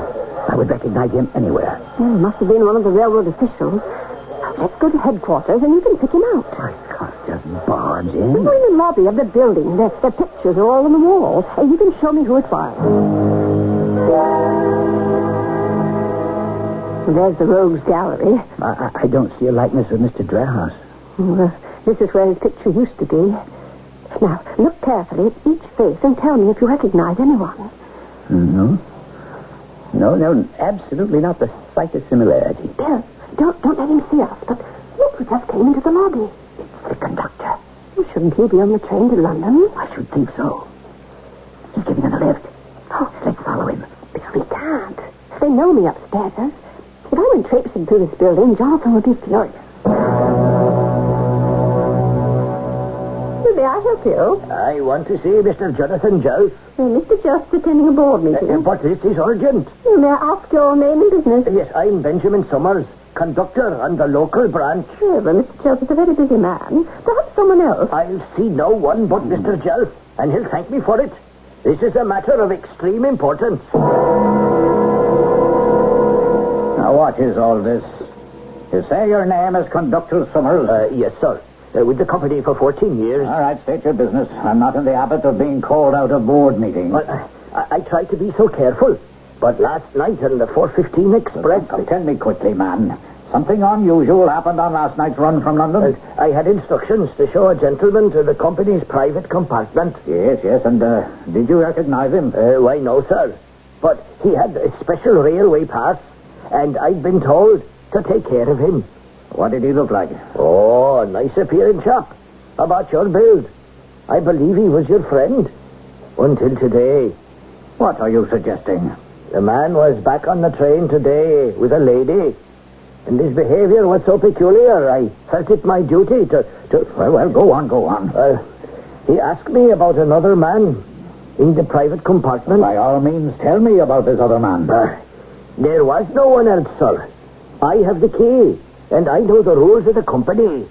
But at no time did you see anyone else with my friend? No, sir. At Blackwater, he dashed off the train, waving something in his hand. He called out.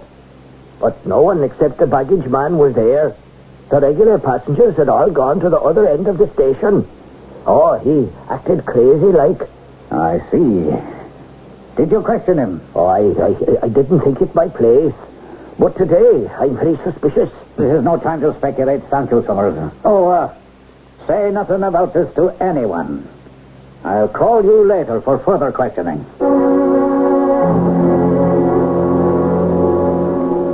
Amanda, I thought I told you both to mind your own business. That's exactly what we've been doing. Then why did you come into town by train? Well, I wanted to exonerate myself in front of Amanda. You're in this together, are you?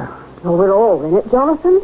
I'll do anything to prove my cousin's innocence. Like making up a scatterbrain story about a non-existent man? I'm searching for a witness to prove I saw Mr. Dwerhouse. Well, you're not doing very well.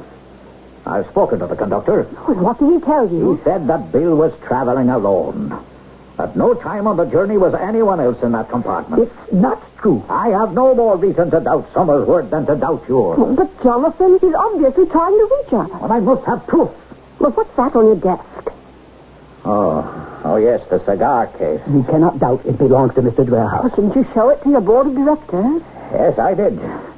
And I must admit they recognized the case at once. His brand of Havana cigars and his initials. Now, Bill, tell me honestly, where did you find this? You know the whole story. Did you see him take out a cigar? No. The case must have fallen from his coat pocket when he was leaving the compartment. And then what? I picked it up off the floor and ran after him. And you claim this happened at the Blackwater station, It did. Mr. Dwerhouse was met by another man on the north end of the platform, and I ran after them. But Conductor Summers has told me there were no other passengers at that end of the platform. But I saw Then them. why didn't you return the cigar case? Because... Oh, this is the part I can't explain. Suddenly, they disappeared. And that's exactly where your story doesn't hold water. But I can describe both men. The details are etched deeply in my mind's eye. Bill, if you can find either one of them, I'll begin to believe your story. I wish I knew more about Mr. Dwerhouse's first disappearance. But Jonathan, we must trust him. Until there is tangible proof. Will you promise not to mention Dwerhouse's name to anyone but the two of us? I promise. Miss Kelly, please tell Mr. Rakes to remove the confidential X2 file from the safe and bring it to me at once. You called for these, Mr. Jill? Rakes, you took your time about bringing them. But I just wanted to be sure that the files were complete, sir. Well, don't leave the material on that table. Bring it over here. I want everything connected with this case. Great Scott. Amanda, look at him. Mr. Jelf said I've been working late every night, and if you don't mind, I would like to leave somewhat early this evening. Don't let him go. What's the matter with you, Langford? Who is this man? Oh, I beg your pardon. Meet my trusted bookkeeper, Augustus Rex. He's the one. What do you mean, the one? The one what? The man who met Mr. That is, I'm positive. He's the man I saw at the station. A witness at last in our search for John Dwerhouse? Perhaps. But if a trusted bookkeeper met him at the station, why did he keep it a secret when his employer is desperate to know the missing man's whereabouts? The bookkeeper's answers to vital questions may give us some clues, but the mystery is far from over. There's much more to be told in Act 3. On the 4:15 express from London, William Langford has had a baffling encounter with a man who is said to have absconded with £75,000 in railroad funds. So far, Bill has been unable to prove that he actually saw the culprit. But now he believes he has found a witness. Augustus Riggs, bookkeeper, short, sandy-haired, with a mustache, even wearing the same tight-fitting Scotch tweeds he wore on the day Langford saw him on the railroad platform. The two of them have just come face to face in the office of Jonathan Jelf, president of the railroad company. What a relief to see you again, Mr. The name is Riggs? Yes, sir, but to my knowledge, we have never met. True. But I saw you several nights ago at the Blackwater station. No, not me, sir. You've mistaken me for someone else. But I tell you, I am positive. Now, just a minute. Let's take this one step at a time. Mr. Riggs, where were you at 6 o'clock on the evening of December 23rd? Why, I was right here in the office working for you, don't you remember? You were reviewing the Bradley case. Ah, yes. Oh, but I left for Rome around 5. My wife and I were giving a dinner party. Where did you go at that time? Oh, nowhere. I stayed at my desk. But you took time off to go to the station. Well, I have not been near the station in months. I saw you there last week. Is that true, Rick? I swear to you, sir, we've been so busy with year-end accounts, I worked every night last week late until at least 8 o'clock. Can you prove it? Well, Clerk Hunter worked with me. We were together the whole time. You can ask him. I will.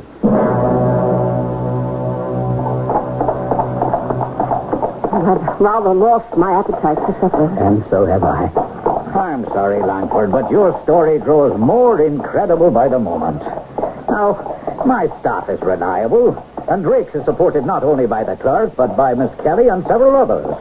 He couldn't possibly have been where you said he was at that time. I've never trusted that man, Rake. He's shifty-eyed. Amanda, he's been with me for 17 years, always hard-working and trustworthy. What's he doing over there? Driver, slow down the carriage. What are you talking about? Going into that pub. Your trusted bookkeeper, Augustus Rex. And look who's with him. By George. It's that conductor, Summers. Oh, I will call that Rex on the carpet again tomorrow. And I want to be there when you do.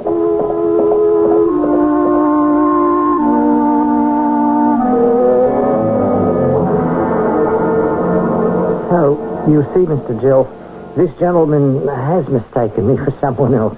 Now, Mr. Riggs, you are certain that you have had no lapse of memory concerning your activities during the month of December? Well, I thought I'd proved it to you, sir. I swear I have not been away during office hours since I took my leave of absence. Very well. Take a look at this. Have you ever seen that before? What? It's a cigar case. No, I do not smoke, Mr. Jill. I'm not suggesting it is yours. Please examine the initials. Jonathan, let's get the truth from him at last. Mr. Riggs, did you or did you not meet Mr. John Dwerhouse at Blackwater Station? I was away. 200 miles away in Devonshire. But you have gone to great pains to prove you were here in the office. No, that was in September when I took my leave of absence. I was away for 3 weeks. I'm innocent. I'll get it for you. Get what? The money. If you'll ask no questions, I'll return every shilling and pence. How much? £75,000. So you took the money for the Mullingford property? I did. But I know now it can do me no good. I will return it at once. 60, 65, 70, $75,000. Well, it seems to be intact. Now, Mr. Rakes, where is John Dwarehouse? I have not seen him since last September. You talked to him on the 23rd of December. No. I wish I had, but I couldn't because that would have been totally impossible. Why? Because Mr. Dwarehouse is dead. Are you hinting at murder? No, not murder. What in the name of heaven, man? What happened to John Dwarehouse? I thought I'd only stunned him. You didn't. You not only stole the money, but you killed my cousin John. I didn't mean to. Just what did you mean to do? I wanted to slip away to America and start a new life. Oh, at company expense. I knew about the money because I drew the draft from the London bank where Mr. Dwarehouse was to pick up the cash. All right, go on. I had been granted 3 weeks' leave for a holiday in Devonshire, but I actually booked passage on a ship departing at midnight on the 4th of September. We want to hear every detail. I'll tell it to you just like it happened. The 4:15 express pulled into the Blackwater station. Mr. Dwarehouse! Mr. Dwarehouse! Oh, yes, sir. You're Rakes, Augustus Rakes, am I correct? Yes, sir. I thought someone should meet you. Oh, that's very good of you.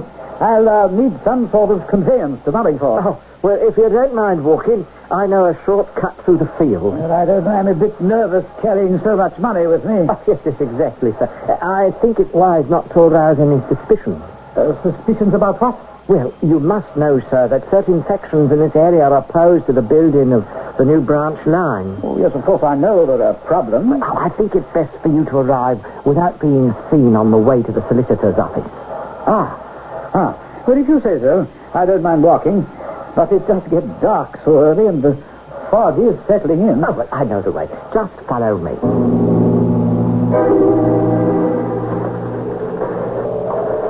Beastly weather. I really should have taken a carriage. It's much quicker this way, sir, and I assure you, it's better for you to go unobserved. I must have stumbled on a root. No, I'm all right. No, here, let me help you. No, you really...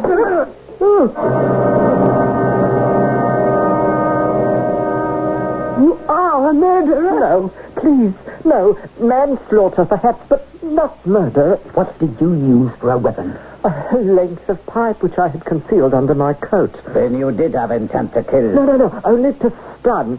I meant Mr. Dwarehouse no harm. No harm, indeed. How did you expect to get away with this? Well, I expected to be accused of stealing, but by the time you discovered the money was missing, I'd be far out on the Atlantic Ocean. You are a cruel and callous man. No, I thought he was sleeping, like, and I bent over to make sure he was as comfortable as possible, and then I felt for his pulse. I realized what I'd done.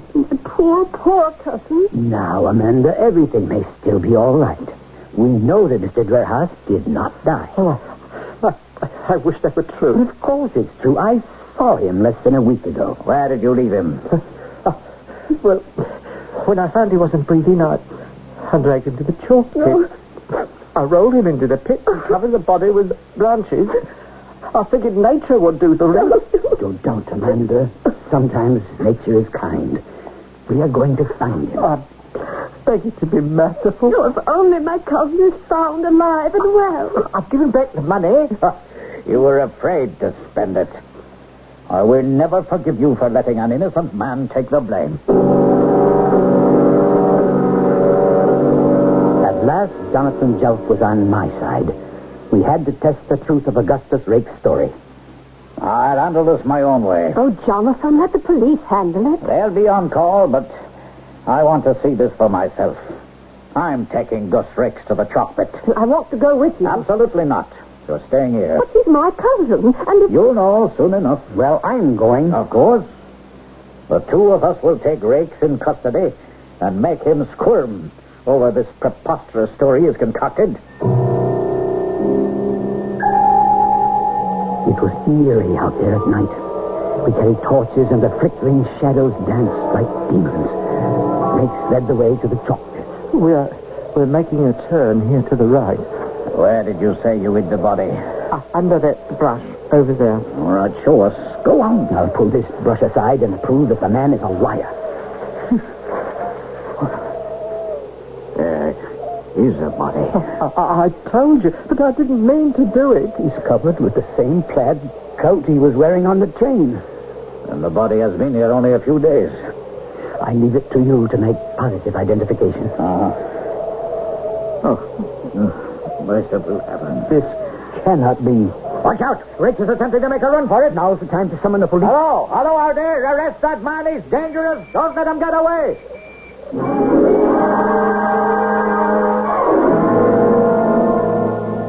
We have the coroner's report, and there's no question about it. John Dwerhouse died last September. I am completely bewildered. What would we have done had you not been visited by an apparition? I don't believe in apparitions. Everything about him was so real. No hint that my cousin was in any way ethereal. He did seem unnaturally pale. And when I put out my hand to say goodbye, I was surprised that he didn't take it. You see? And then, of course, the way those two men vanished. What's your opinion, Jonathan? Well, I have only one explanation, which seems at all logical. I wish I could find some logic in this affair.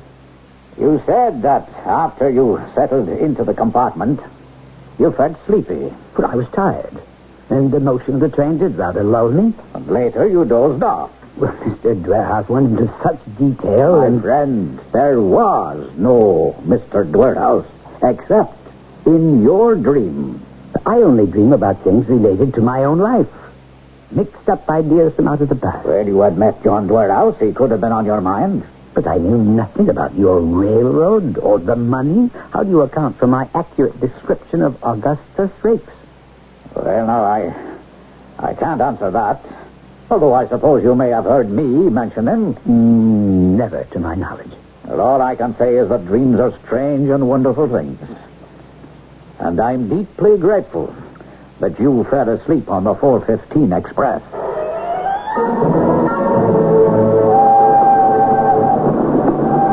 Good day, Mr. Langford. Let me take your bag. Hello, Summers. Just follow me, Mr. Langford. If I may be so bold, perhaps when you're settled, you'll give me your autograph. What are you talking about?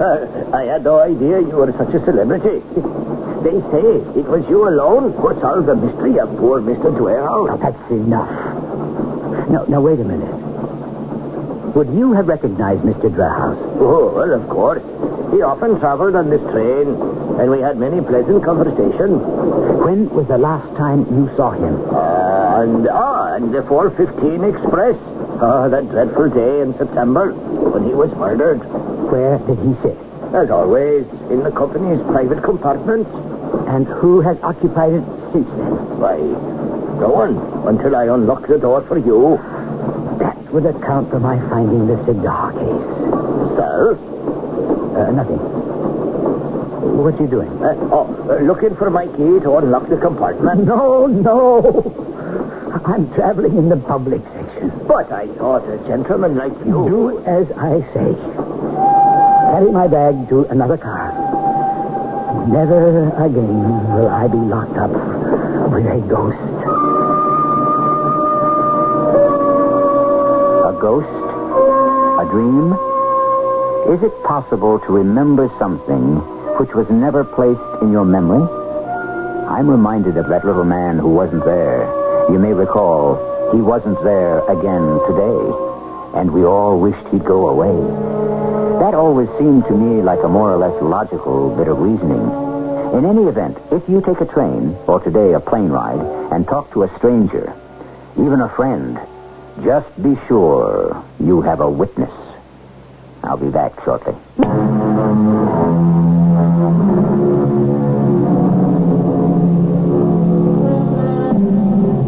This has been yet another example that truth is stranger than fiction. Much of the story we have just heard is true. There was a man named Augustus Rakes who committed such a crime. Judge and jury found him guilty of murder, even though he claimed it was not premeditated. Rakes was hanged at the Old Bailey in the month of January, 1857. For many years, his effigy could be seen in the Chamber of Horrors at Madame Tussauds famous Wax Museum in London. Our cast included William Prince, Anne Williams, Ian Martin, and Earl Hammond. The entire production was under the direction of Hyman Brown. This is E.G. Marshall inviting you to return to our Mystery Theater for another adventure in the macabre. Until next time, pleasant dreams.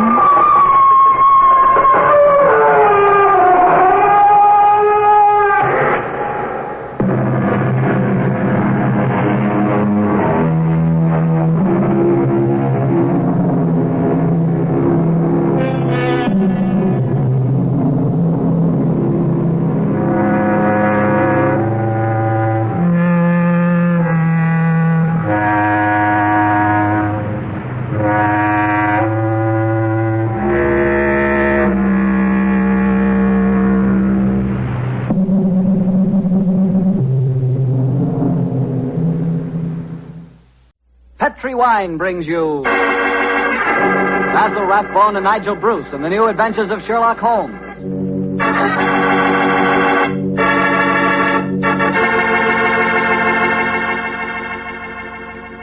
The Petri family, the family that took time to bring you good wine, invite you to listen to Dr. Watson tell us another story about his old friend, that master detective, Sherlock Holmes. And incidentally, I'd like to tell you about a swell American custom.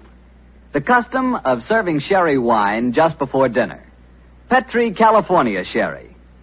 You know, especially when you have guests, while you're waiting for that call to the dinner table, there's nothing better than a good glass of that good Petri sherry. You don't need fancy glasses for Petri sherry. No, sir. That wine tastes good out of any glass. And it looks good, too. Beautifully clear and the color of precious amber. Just try that Petri sherry and you'll feel like smacking your lips after every sip. Oh, and say, Petri makes two kinds of sherry. The regular sherry and Petri pale dry sherry. Just to make sure you get the perfect sherry for the whole family, don't buy one, buy two.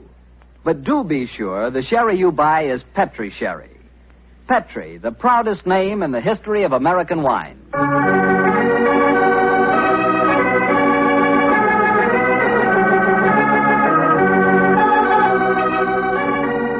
And now I'm sure our good friend Dr. Watson's ready for us. Let's go in and join him.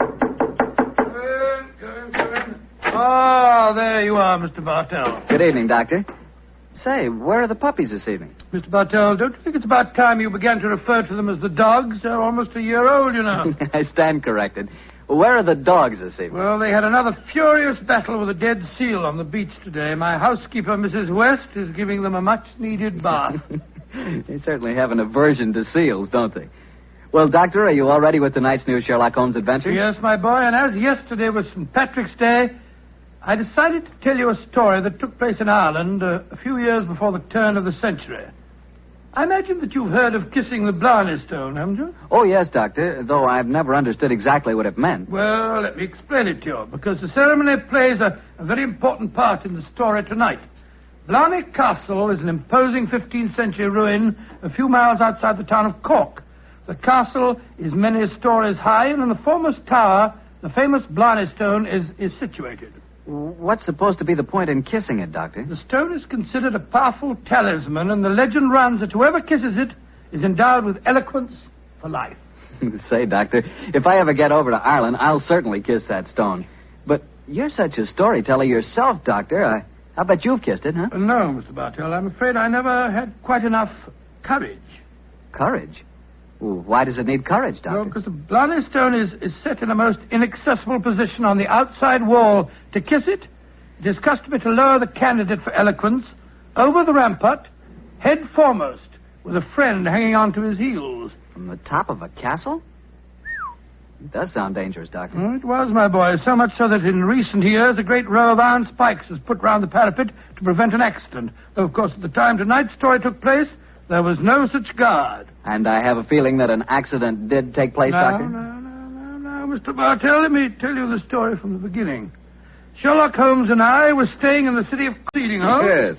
It would seem that eloquence could be more easily obtained than by hanging suspended by one's ankles from a battlement with 100-foot drop below and kissing a piece of stone. Oh, I'll never do that again. Oh, I'll never. I must say, I don't blame the fuller. And yet, my dear chap, on our way over here, you expressed a sneaking desire to kiss the stone yourself. I'll be very happy to hold your ankles if you want to try the experiment. No, thank you. After witnessing the ceremony, I've changed my mind. Then I suggest we make our way back downstairs. I don't think there's much more to be seen up here. Well, by the way, Holmes, do you know the origin of the superstition regarding the Blarney Stone? Yes, I do, old chap. The stone was, story of the stone dates back to the middle of the 15th century. A certain Cormac McCarthy, called the Strong, a descendant of the ancient kings of Munster and builder of this castle, chanced one day to save an old woman from drowning. In her gratitude, she offered Cormac a golden tongue, which would have the power to influence men and women, friends and foes, as he willed. She told him to mount the battlement, kiss a certain stone in the wall 5 feet below the gallery running around the top. He followed her directions and obtained all the fluent persuasiveness she had promised. And I suppose the story spread, and the Blarney Stone has been a magnet to pilgrims ever since. Yeah, a pleasant legend. Holmes. Yes, old chap? Tomorrow's St. Patrick's Day. I bet there'll be quite a bit of excitement in the village tonight. Don't you think it'd be rather fun to pay a visit to one of the local inns? Splendid idea, old chap. Our rather arduous work here in Ireland is concluded, and I think we're more than entitled to a little gaiety.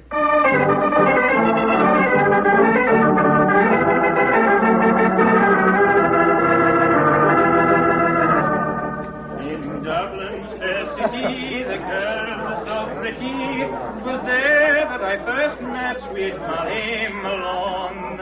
She wheeled her wheelbarrow. Charming, quite charming. A waiter and singing at his work. Singing very well, too. Just the same. I wish someone would come and take our order. Oh, there's a barmaid. I'll see if I can catch her eye. Hi, Miss.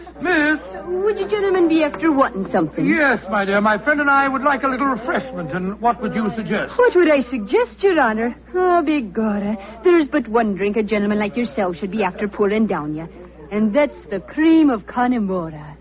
Whiskey that'll soften your heart and make you glow with a good feeling, so that the little people will be after visiting you. It sounds delightful. Bring 2 glasses, will you? Yes, Your Honor. Yes, Your Honor. I must say I never heard an English barmaid go into such rhapsodies over a nip of whiskey. No, the Irish are distinctly more colourful in their speech. It's an interesting fact, though, Watson, that the Irish are curiously unrewarding in the criminal world. England, Scotland, America, Australia have all produced classics of crime, but the Irish murders, almost without exception, have been purely physical, affairs of hot blood. You say that rather regretfully, Holmes. No, my dear chap. No.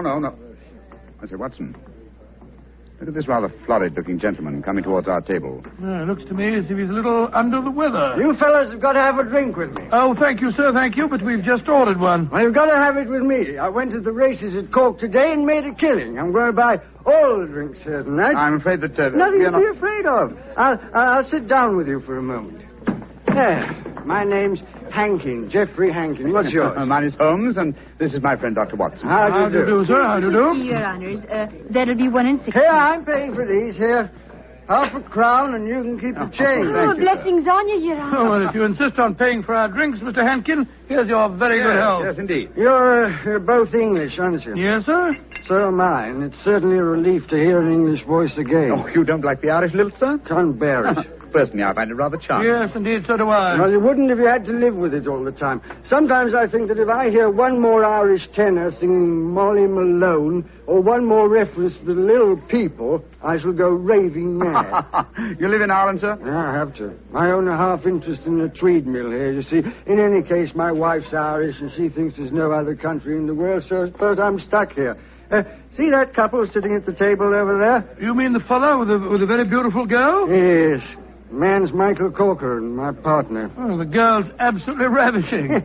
You'd like to meet her? I'd like to, by George, yes. What do you say, Holmes? Oh, very well, Watson. The combination of my natural curiosity and your taste for a pretty face would seem to suit the occasion admirably. I might as well warn you, Doctor, that the pretty face belongs to my wife. Your wife? Oh, good gracious me. I didn't mean to... Oh, well, you better bring your glasses with you.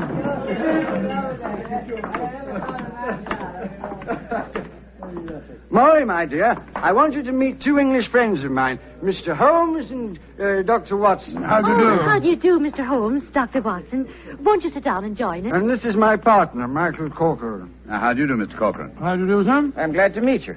Please be seated, gentlemen. Are you visiting here in Cork, Mr. Yes, Holmes? Mrs. Hankin, but we're returning to England in a few days. You've been to Blarney Castle, I hope. Oh, yes, we were there this afternoon. And did either of you have the courage to kiss the Blarney Stone? No, we didn't. I'm afraid it's an athletic feat that's beyond me. It's a lot of rubbish, that's what it is. Kissing a slab of stone. Have you the courage to do it, Geoffrey? Well, of course I have, but I don't want to make a fool of myself. Where's the barmaid? Kathleen. I'll make a wager, Geoffrey, that you haven't the courage to kiss the stone. How much will you bet, Michael? I'll wager a £10 note on it. It's a bet, and you fellas witnessed it. I'll kiss the Blarney Stone at noon tomorrow, and you'll be £10 the poorer, Michael. And I suggest that Mr. Holmes and Dr. Watson be present as well. They can act as referees. Geoffrey, dear, don't get so excited. Well, I don't like it when Michael suggests I don't have courage. You want some more drink, Mr. Hennigan? Yes, all of us want some. No more for me, thank you, Mr. No more for And me, I thank you. think you've had enough, Geoffrey. Don't tell me when I've had enough, Molly. In Dublin's fair city, the Oh, girls no, are so not that pretty. filthy Was song. there Firstly, Mr. Hankin, I find the traditional Irish melodies quite beautiful. And I find them revolting. Stop! Geoffrey, quiet. Would Your Honor be wanting me to sing another song? My honor would like you to shut up that filthy caterwaul. Really, sir, really, I call Geoffrey. that... Sean, please go on with your singing. In Dublin's fair city. You heard me, you great bog-trotting gazoo. I said shut up, and I meant shut up! Geoffrey, I'm leaving here at once. Michael, please to take me home. It'll be my pleasure, Molly. You're an ugly man, Mr. Henkin. Knocking down poor Sean when he was singing just like a bird. Oh, the devil with him, and all of you.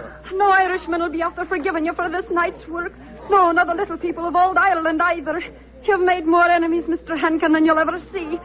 But you'll be knowing they're there. Fiddlesticks, you can't frighten me with your stupid Irish superstition.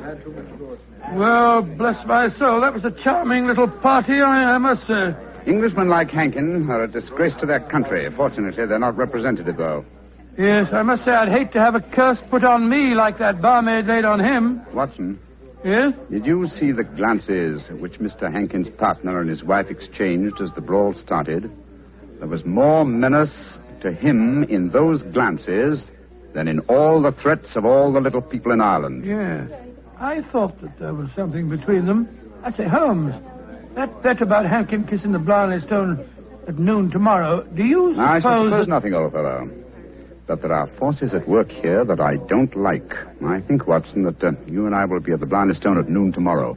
It's possible that the bet made tonight is all part of a definite plan, and I have a feeling that the bet is still on.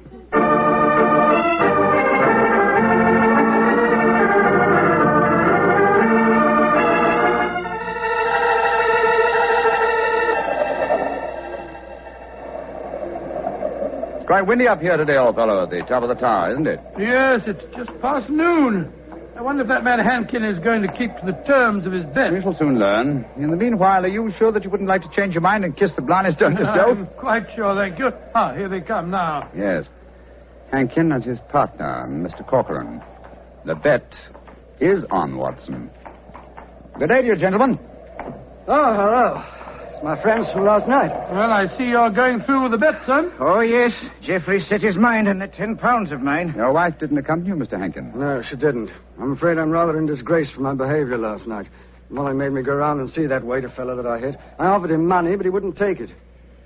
Did you offer him an apology? Apologize? To a waiter? I should say not. Well, come on, let's get this stupid farce over with.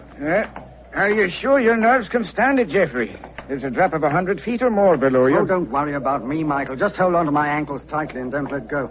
I'll climb onto the parapet. There we are. Now hold on to my feet, Michael, and lower me gently. I'm holding you, Geoffrey. Then lower away. Right you are, Geoffrey. Great Scott, I wouldn't do that for £100. Sliding head first down a vertical wall. That's enough, Michael. I can reach the stone. Oh, his boots. They're slipping through my fingers. I can't hold him. Let me help you. I'm slipping. Pull me. Hold on to him. Hold on to him. Oh, he's gone. I just couldn't hold him. Great heavens. No man could survive that drop. Mr. Corcoran, you deliberately let your partner slip to his death. This is murder. Yeah, but I don't understand. I'm a strong man, but he just vanished out of my hands like a greased pig. Let me see your hands, Mr. Corcoran. Oh, this is dreadful. Dreadful. There's grease on your hands. Grease. And with a faint trace of boot blacking. Good Lord, Holmes, It means, Watson, that someone, knowing that Hankin was going to kiss the Blarney Stone, smeared his boots with grease so that he would slip out of the grasp of whoever was holding him.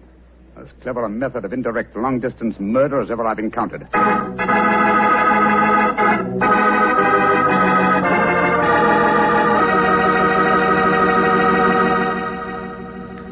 You'll hear the remainder of Dr. Watson's story in just a second, so I'm going to remind you that Petri California Sherry is not only wonderful before dinner, but it's good almost any time. If you had to choose just one wine for almost any occasion, that wine would be Petri Sherry. Petri Sherry is a perfect wine to serve in the afternoon or in the evening. It's good before dinner, yes, but it's swell after dinner, too. In fact, with a bottle of Petri Sherry on your shelf, you've got practically a small-sized wine cellar. So get a bottle of Petri Sherry soon.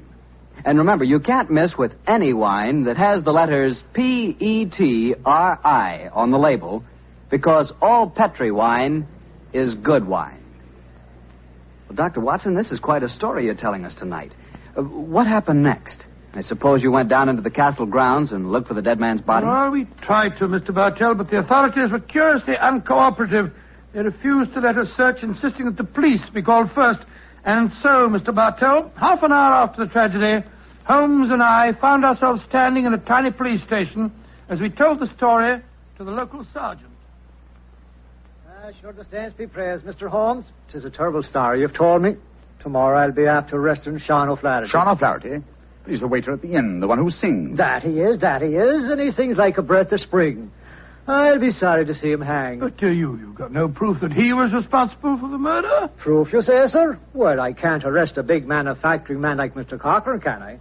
Or a fine lady like Mrs. Hankin. But you can't arrest a man without any evidence of guilt. Oh, I can't I? Then supposing I tell you that Sean O'Flaherty cleans the boots at the hotel where Mr. Hankin was staying. He does, eh? Then he had the perfect opportunity for the greasing of Hankin's boots this morning. And we know he had a motive for harming him. You're right, sir. And from what I have heard of the dead man's behavior last night, half a dozen people could have heard him make the bet that he'd kiss the Blarney Stone today. Sean O'Flaherty's our man. I'll have to arrest him tomorrow. Tomorrow? But good heavens, man, aren't you going to do something today? A murderer's at large. Today is blessed St. Patrick's Day. Oh, sure, let the poor fellow have the day in peace. Oh, he won't run away. But my dear son... will you come back with me to the castle and search for the body? They refuse to let me do it alone. On St. Patrick's Day? That I will not. We would need a crew of helpers, and where will I be after getting them on blessed St. Patrick's Day? No, we'll do that tomorrow, too. No, today's a day for celebrating. Oh, your methods astound me, Sergeant. Do they now, sir? Don't be after fretting about me. Just enjoy yourself today. Tomorrow we'll see what can be done about it. Well, good day to you, gentlemen. Oh, bless my soul. I've never seen such a happy-go-lucky policeman in my life. It's infuriating. If only I were allowed to examine Hankin's body, I could get to the bottom of this. Well, what are you going to do now, Holmes? The police won't help us. Then we must take the law into our own hands. I think we'll start off by going to the hotel and seeing what we can find out from Sean O'Flaherty.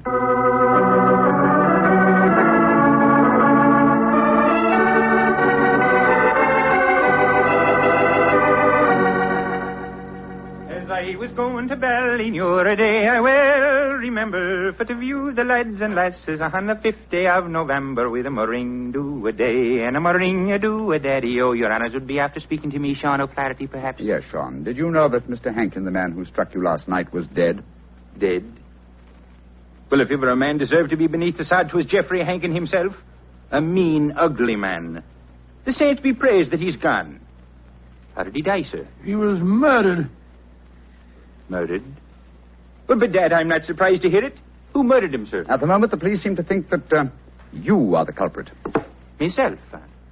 Well, how would I be after murdering the man, sir, when I don't even know how he died? He died when he fell from the top of Blarney Castle as he was trying to kiss the stone. He fell because Mr. Corcoran, his partner, couldn't hold on to his feet.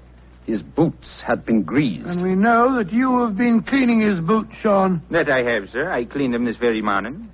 But I put no grease on them, if that's what you'd be after suggesting. I'm suggesting nothing. I'm trying to establish a few facts.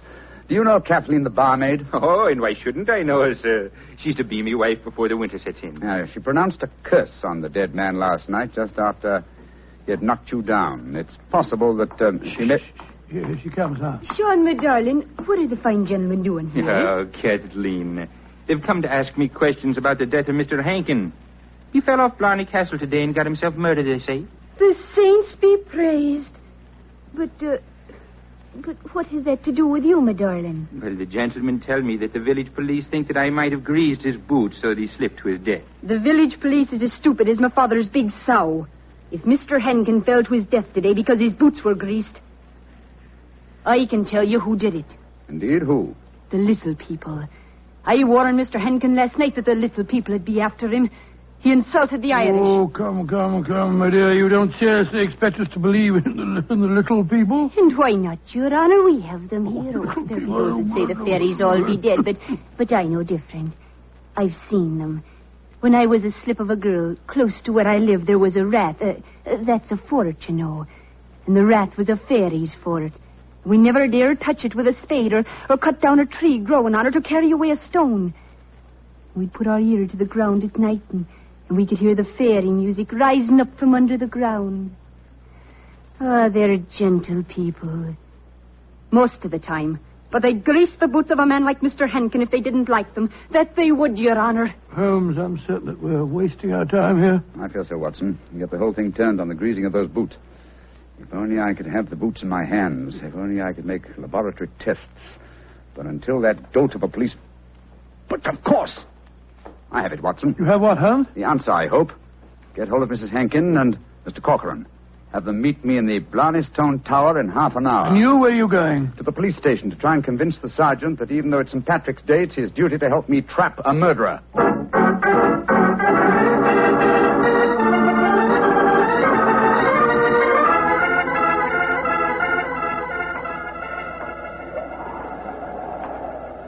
Do you know, Mr. Holmes, you're an obstinate man. It's blessed St. Patrick's Day, and yet you insist that we meet here on the top of Blarney Castle. What do you think you can prove? Who murdered Geoffrey Henkin? Yes, but why do Molly and I have to be here? Yes, Mr. Holmes. And poor Geoffrey's body still lying somewhere below us. Mrs. Henkin and Mr. Corcoran, I asked Dr. Watson to bring you here for a good reason, I assure you. You ready, Watson? Quite ready, Holmes. Good. Sergeant. Yes, sir. You asked me why I've assembled the three of you here. I'm going to reconstruct the crime. I shall play the part of the victim. My friend Dr. Watson will represent you, Mr. Corcoran. Now, I straddle the parapet. So. Watson, hold on to my feet, will you? I've got him, Holmes. And lower me down the face of the wall. Right, sure. Holmes, hold tight to the wall. Try and push yourself back. The murderer's tried to get you. Your boots are covered in grease. Marty, stand back. Come away. Grab my trouser legs, Watson. I've got him, Holmes. Come, up you come. There we go. Oh, Joe, that was a near thing. Devilish plot, Sergeant, and very cleverly carried out. My boots were ungreased when I entered the castle, and yet someone has been able to apply grease to them without my knowledge within the last few minutes. Sure, and how is that possible, sir? I don't know, Sergeant, I must confess. Holmes, you stumbled as you came up the darkened staircase. Do you remember that? That's true, old chap, I'd forgotten. And you, Mrs. Henkin, and you, Mr. Corcoran, were kind enough to assist me to my feet. An excellent opportunity to apply the grease. Now we know that one of you two is the murderer. I must have a jar of grease somewhere. Sergeant, will you search the lady while I search Mr. Corcoran? But this is ridiculous. Of course it is. How could we be guilty? Well, if you're not guilty, you've got no objection to being searched, madam. Well, upon my word, here in your purse, Mrs. Hankin, is a jar of grease. What? Now, what have you to say of yourself? What can't you say, Sergeant? Except that she engineered her husband's murder and tried to engineer mine. Oh, no, I knew nothing about Geoffrey's murder. Oh, Michael, darling, I swear to you. Don't worry, my darling. I'll not let them hurt you. I'm telling you, you're wrong, Mr. Holmes. I was the murderer. Oh, no, Michael. You mustn't sacrifice yourself for me. I think this little play acting has gone far enough. Mr. Corcoran, you have just offered us what you think we will accept as a false confession. But I've established the one thing I wish to know, that you love your late partner's wife and she you. I'm proud to admit that, Mr. Holmes. And now that she's a widow, I can say it in the open. But what are you implying? That you murdered your partner. But the grease on your own boots, sir. I just found a jar of it in Mrs. Hankin's handbag. Oh, that, my dear Sergeant, was all part of my little plan. As to the grease on my boots, I confess I placed it there myself. Just as I planted the jar of grease in your bag, Mrs. But why, Holmes? A fraud accomplished two ends. It forced you, Mr. Corcoran, into a betrayal of your love. But what was more important, it proved from what Dr. Watson's natural reactions were that a man holding the greased boots could not fail to realize that fact at once. You brazenly committed murder before our very eyes, Mr. Corcoran, hoping to appear as an innocent victim of another's plot. Your theory is an ingenious one, Mr. Holmes, but how can you prove it? I can claim that my hands are unusually insensitive, not the delicate fingers of a doctor like your friend. Yes, he's right, sir. How can you prove it? When, with your kind cooperation, Sergeant, we find the body of Mr. Hankin and examine it, I shall study his boots. If the grease was applied at the hotel, as it would have been if Sean O'Flaherty had done it, the boots will reveal dust from the walk here. If there is no dust, the grease must have been applied as you grasped your partner's boots with grease-smeared hands, Mr. Corcoran. You should know best what my tests will Grab reveal. him, Sergeant. Grab him. He's Come back. heading for that parapet. No, Michael, don't. Please don't. Goodbye, Molly, me darling. No! Great Scotty. He jumped off the parapet. Now, Mr. Holmes, you can see that I was right, sir. Wasn't I? What do you mean, Sergeant? In waiting until tomorrow to get the search party. Now we can be after finding both bodies at the one time.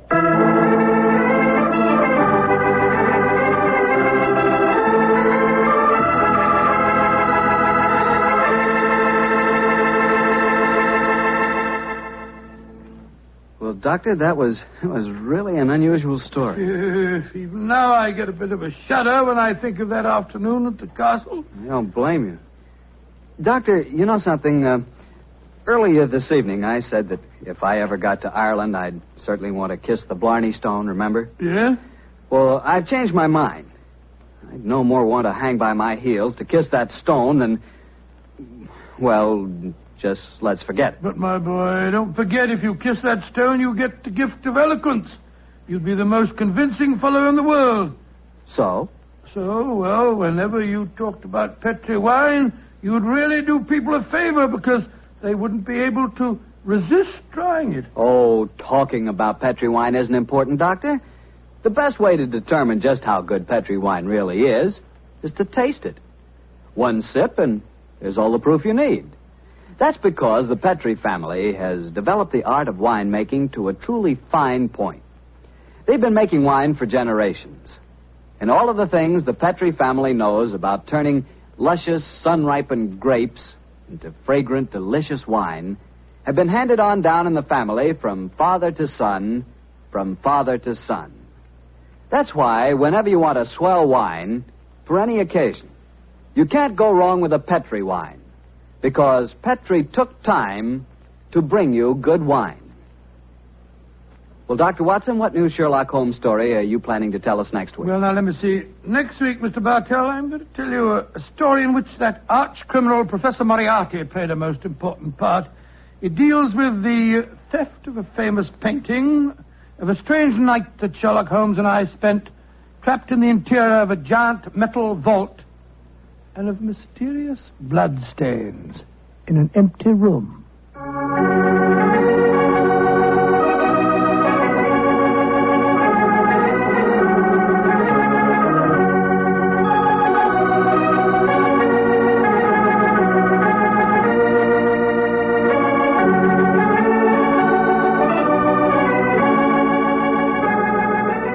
Tonight's Sherlock Holmes adventure was written by Dennis Green and Anthony Boucher and was suggested by an incident in this Arthur Conan Doyle story, A Case of Identity.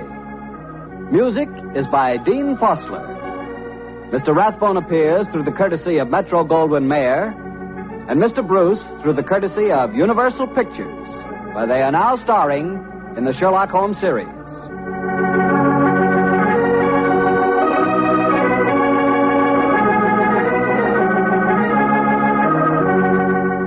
The Petri Wine Company of San Francisco, California, invites you to tune in again next week, same time, same station. Sherlock Holmes comes to you from our Hollywood studios.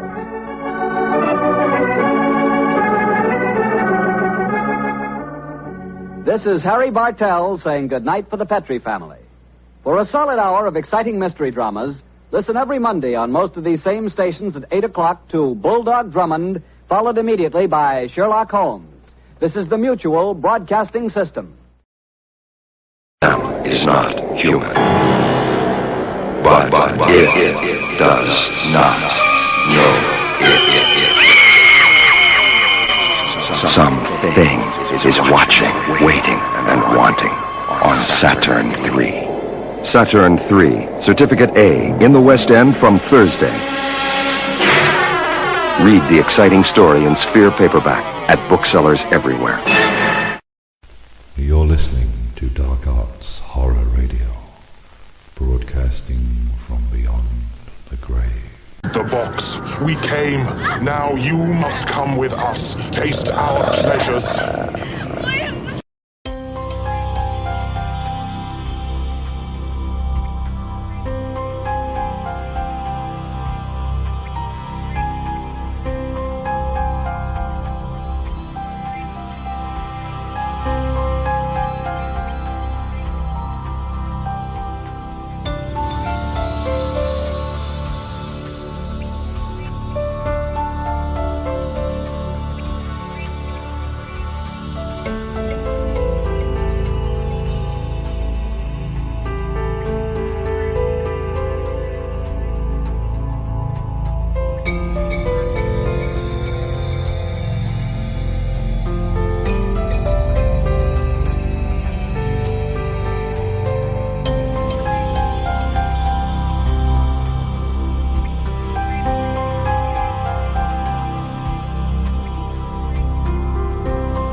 With the approach of Valentine's Day, I want to tell you a special story, showing the lengths that lovers will go to keep in touch.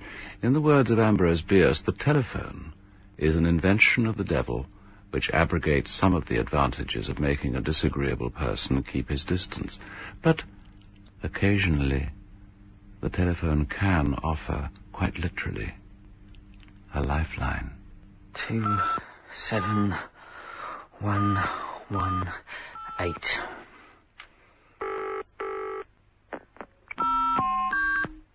You are about to be connected to Lifeline. Lifeline is a premium rate shared line conversation and information exchange. All calls and conversations are closely monitored.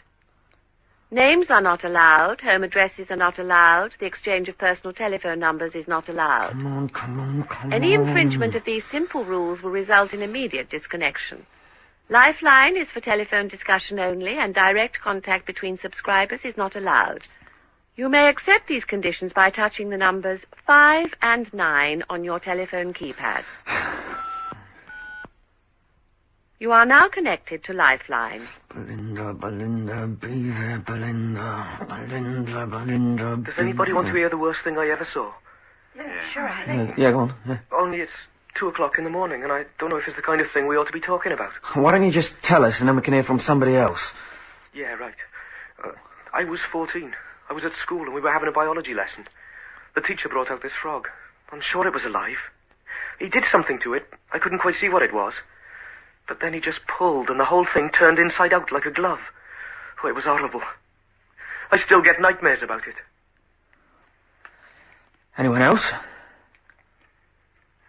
I'll keep having this dream. But it's rude. Keep it to yourself, then. Oh, God, listen to them. Where is she? I had a dream once. I was walking towards this car. I knew there was a bomb inside, but I couldn't stop myself. When I was about 10 feet away, the bomb went off. The whole world went white, and I could feel this hot wind washing over me, and I knew it was taking my skin away and that I was going to die. That must have been terrible. Belinda. What? Sorry? I said that must have been terrible. Would you know, I think it was probably the most beautiful thing I ever saw in my life. One cappuccino. A cappuccino.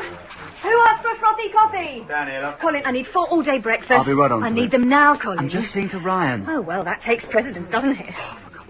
Over here for the frothy coffee, love. It's coming.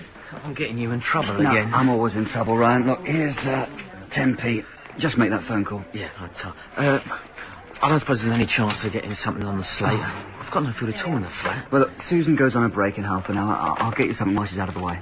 I'll pay you when I'm fixed. Yeah, that's what the Minister Milo told me. Are those breakfasts ready? Yeah, just coming up. Give us a chance. Hello.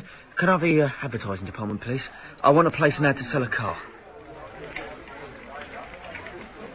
What's he doing now? Trying to sell his car. I didn't know he had a car. Well, it hasn't moved in 3 years. It's probably set to appear on the next Ordnance Survey map. Oh, you've given him the money for that call, haven't you? Only loose change. So this is a man who walked 2 miles from home just so that he can scrounge a 10-penny piece. No one's that hard out. I'd rather think he is. He's a loser, Colin. I know, but he's my oldest friend. I've known him since art school. Oh, he doesn't look like much of an artist. And I do these days, I suppose. Only a greasy calf's the ultimate artistic statement. Well, at least you can hold your head up. Yeah. You're such a mug, Cole. I bet there's not a stray dog in town that hasn't memorised your address in case of emergency. And if you're going to feed him, at least make him wait until it's quieter, all right? Yeah, all right. Yeah. There'll only be a couple of minutes. Yeah, just waiting on the chips. What was she saying? Have I got to leave? No, you're all right.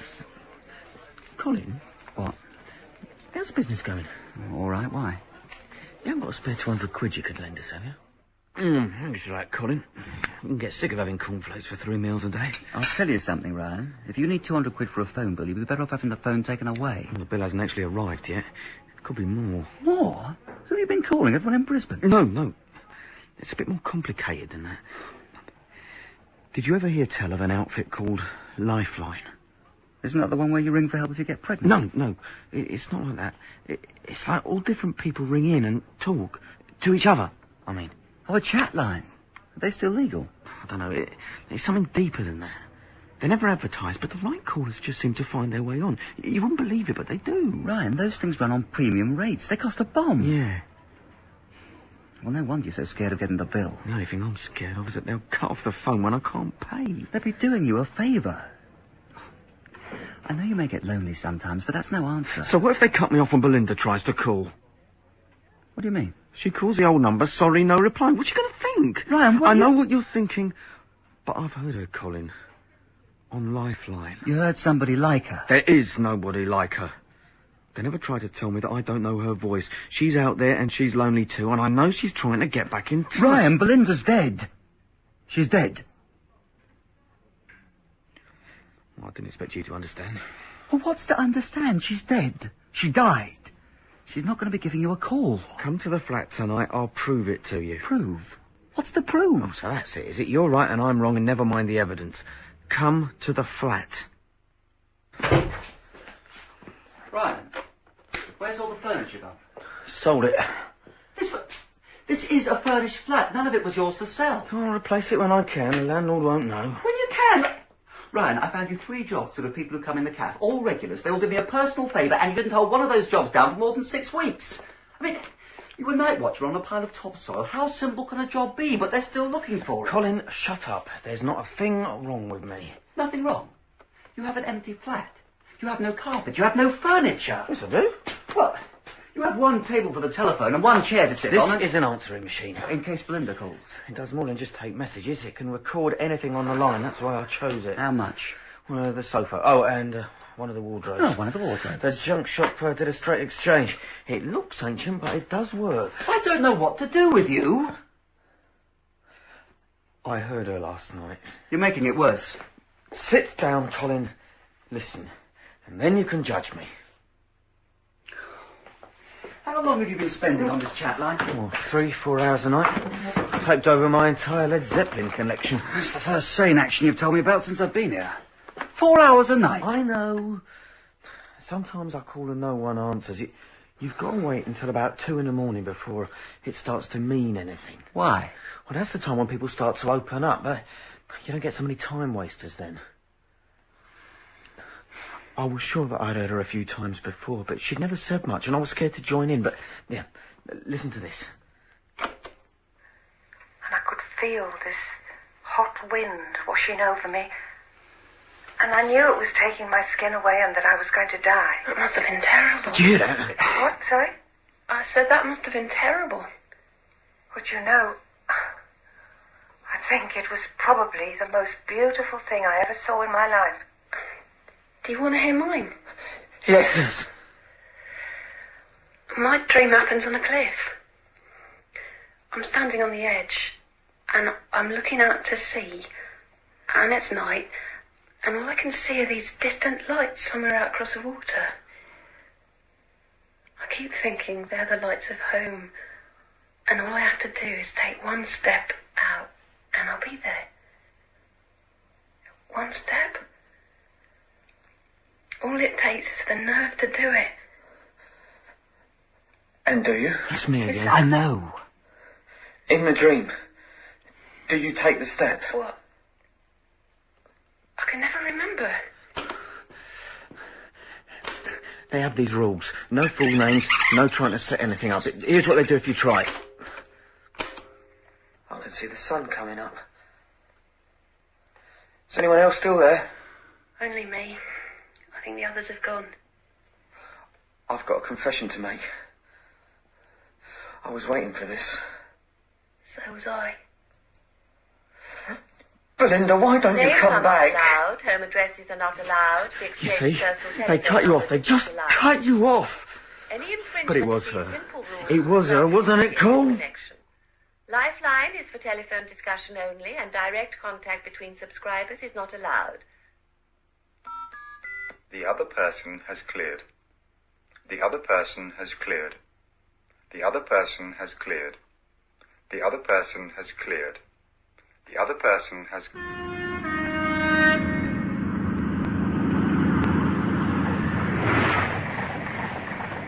Close the window if it's keeping you awake. It's not the noise. It's Ryan. How'd you know? Oh, don't keep secrets from me, Colin. You're no good at it. He thinks Belinda's trying to get in touch with him. Who's Belinda? Before your time. She died. Oh, I didn't know about her. I always assumed... Now he's heard someone on this chat line thing. Oh, I don't know. You can't blame him. She did sound like Belinda.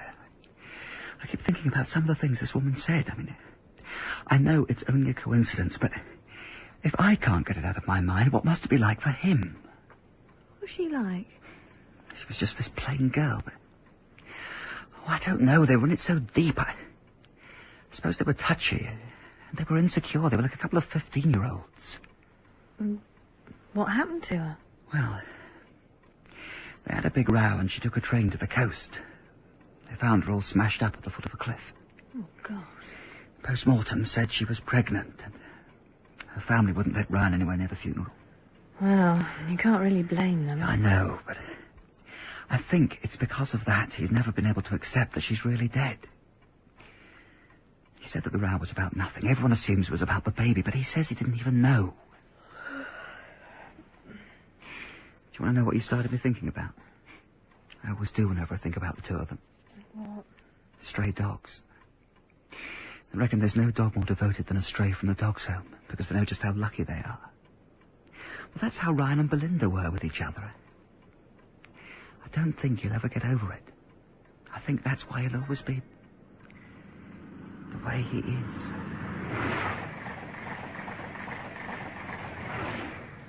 If you ever died, and there was a way, would you try to come back to me? How much would you want me to? Lifeline is for telephone discussion only, and direct contact between subscribers is not allowed.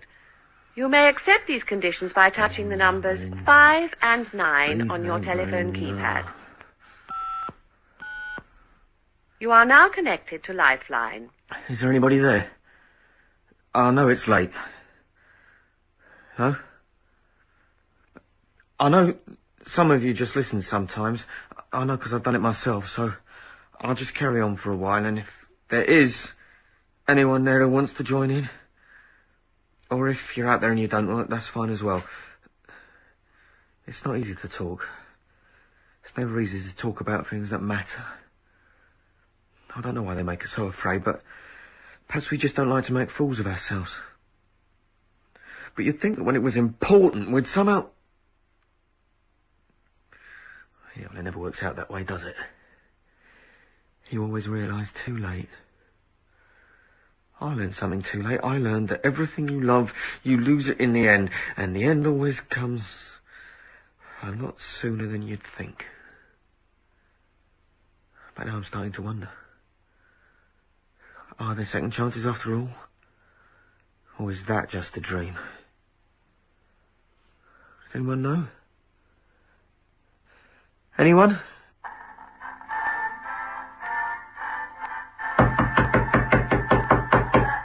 Colin! Yeah? Customers at the door and it's gone 7. Are you going to open up? Doing it now! now, darling.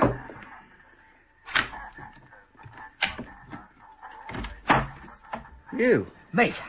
You're early. I haven't slept, haven't been to bed. God, you look terrible. Thanks. I wonder why. Come on, you better come in. You know it was her, don't you? It couldn't be, Ryan. It could. They could have found a body, anybody on the beach, and stuck a name on it and never really known. Well, even you don't believe that. Her brother did the identification. The man's a total and utter plank. Even a plank wouldn't mistake his own sister. It was her on the line, though.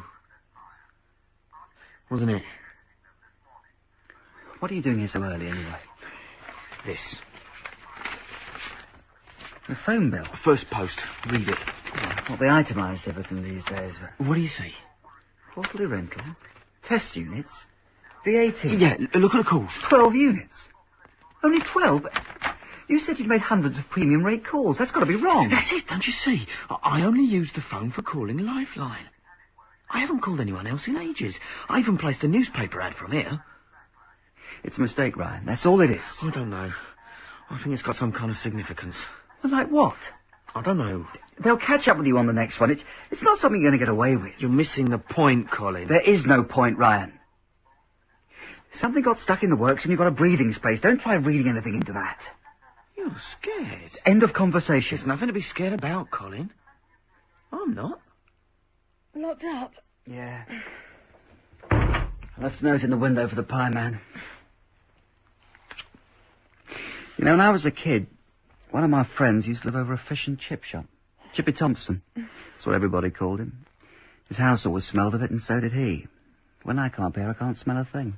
Oh, it's probably there. You just don't notice it. I know. Chippy Thompson didn't either. What's the point you're trying to make? There isn't one. Sit down. Now, either speak out or shut up. I've had a hard day, and I'm not going to waste time trying to fish for what you want me to find. Well, look at me. It's not exactly the dream I had, is it? Oh, do you think this is mine? I'm not trying to start a competition, sir. Well, I'm sorry, but we've been here before. You get the mopes and you start in on all the things you could have done and should have done. Get that magazine out, Colin. The one the art school sends you every year with all that stuff about where are they now. Most of them are just like you, and a lot of them can't hold their heads up as high. But all you can see are the 4 millionaires. 4 out of how many? One of them's already dying. And how am I supposed to answer that? Oh, it's that bloody Ryan, isn't it? I don't know how or why, but I'm sure it's down to him. It's not Ryan. It's just me. Look, I know he's your friend, and I'm very sorry and all that, but I don't want to see him around here again. If you want to meet him, go off somewhere and I won't even ask. But I don't want any more of his misery in my life. I've got enough to cope with as it is. Misery? Do you know? Right now, I think he's the happiest man I know. But I could get through before. Why can't I get through now? I've been checking with the engineer, caller, and he says the same. Meaning what exactly? The number that you've given me isn't one that will connect you to any of our exchanges. I've dialed it loads of times, but suddenly nothing's happening and I don't know why. All I can say is that perhaps you've made a mistake in noting it down. No, this number isn't valid for any line on the system. Lifeline. It's called Lifeline. Could you perhaps be thinking of the Samaritan? No. Look, I've called it every night. I've spent hours on it. I know the number off by heart, and you're trying to tell me it doesn't exist. I can only suggest you try directory inquiry. I tried them first. They sent me to you. Look, I've been phoning this number. I've been getting through. It's a premium rate line. You must have some way of keeping track of them. I could put you onto telephone accounts. And what for? It depends on your local exchange, but they should be able to provide you with an itemised breakdown of your bill. That way you may be able to see what number it was that you were actually dialing whenever you were getting connected. Caller? My bill. Oh, it isn't like it used to be. These days, if it's on your bill, they can track it down. On my... Yeah, thanks. Shall I put you through? No, not right now. No, thanks. I must be mad. Off my rocker. Well, I've always had my doubts about it. I should be home in bed with Susan instead of tramping the streets in the pouring rain, peering into phone boxes. I didn't ask you to come, Colin. All I asked you for was a lend of your torch. Just shine it round here while I take a look. Ah, the stickers. All human life is here. Dusty blonde bombshell. French mistress. Oh, Venus in chains. Shaven Haven? I can remember a time when the boldest thing you could ever hope to see was the corsetry section in Rance's fashion catalogue. You're getting old, Colin. I'm starting to feel it. Have you found anything? Shine it down here. Oh, right. Why should Lifeline want to advertise in a place like this? I don't know. Could be because of the law. I've never seen or heard of them anywhere else. And what were you doing studying all the call girl ads? Please don't ask me that, Colin. Oh, sorry. It's here. Where? Look, down here, this orange label stuck to the glass. There. Lost, low, now call Lifeline. It is the same number. It's the one I've been dialing. I knew I hadn't made a mistake. So this is the number where you used to be able to get through, but now you can't? Yeah. Exactly when did you stop being able to get connected? Well, it was just after Just after you broke the so-called rules and spoke to her by name? Well, no, perhaps it's not the number that's the problem. Whatever the telephone people say. Perhaps it's me. I broke the rules, and so they've frozen me out. How can they do that? I mean, how would they know? Well, no idea. I really think you should give it up, Ryan. Could you? I mean, if you were me, could you come so far and then give up? She's still dead, Ryan. Whoever you've been talking to, Belinda's still dead. I don't care. You ring them for me. Ring them for me now. Drop this, Ryan. Please. Before it goes too far. I'm going to find her. I know she wants me to. I'm going to have something that most people want and almost no one ever gets. I'm going to have a second chance. You are about to be connected to Lifeline. It's Lifeline. Lifeline is through. a premium Give me rate a phone. shared Here. line conversation and information It's a public exchange. phone, and I'm not even going to say anything, so they'll All never have a calls way of and knowing it's me. conversations are closely monitored.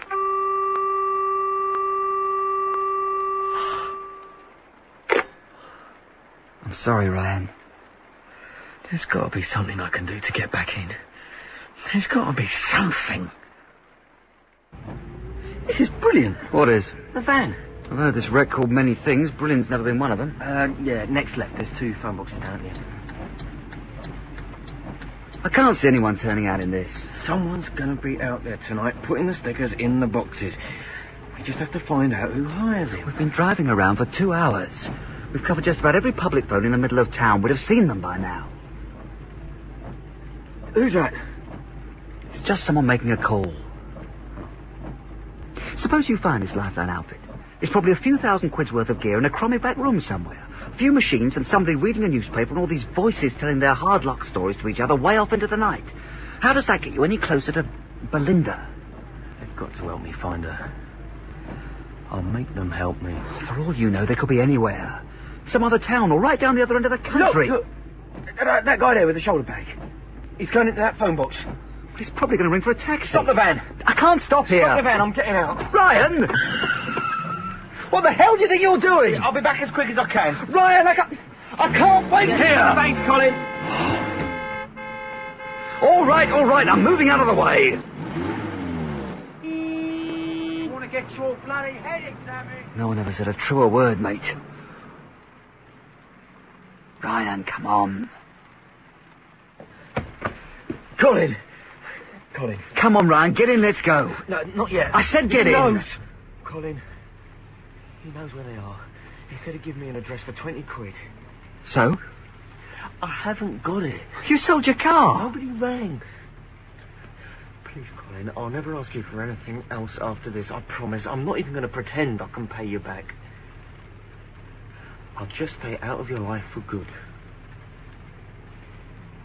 Colin, please, he won't wait. Some offers are just too good to be refused. This can't be right. It is. I can feel it. But we're only half a mile from home. I know. Isn't it amazing? Ryan, that's a row of derelict buildings over there. I'd have said you'd been taken for a fool if it wasn't for the fact you did it with my money. Have a little faith, Colin. You're not going over there. You don't have to wait for me. There's nothing to see. No one's lived in this street for years. I'm going to find Belinda. On a demolition site. The world is full of wonders, Colin. Or will you expect them least? 2 minutes. You'll be back here within 2 minutes. You've been a good friend to me, Colin. Thanks.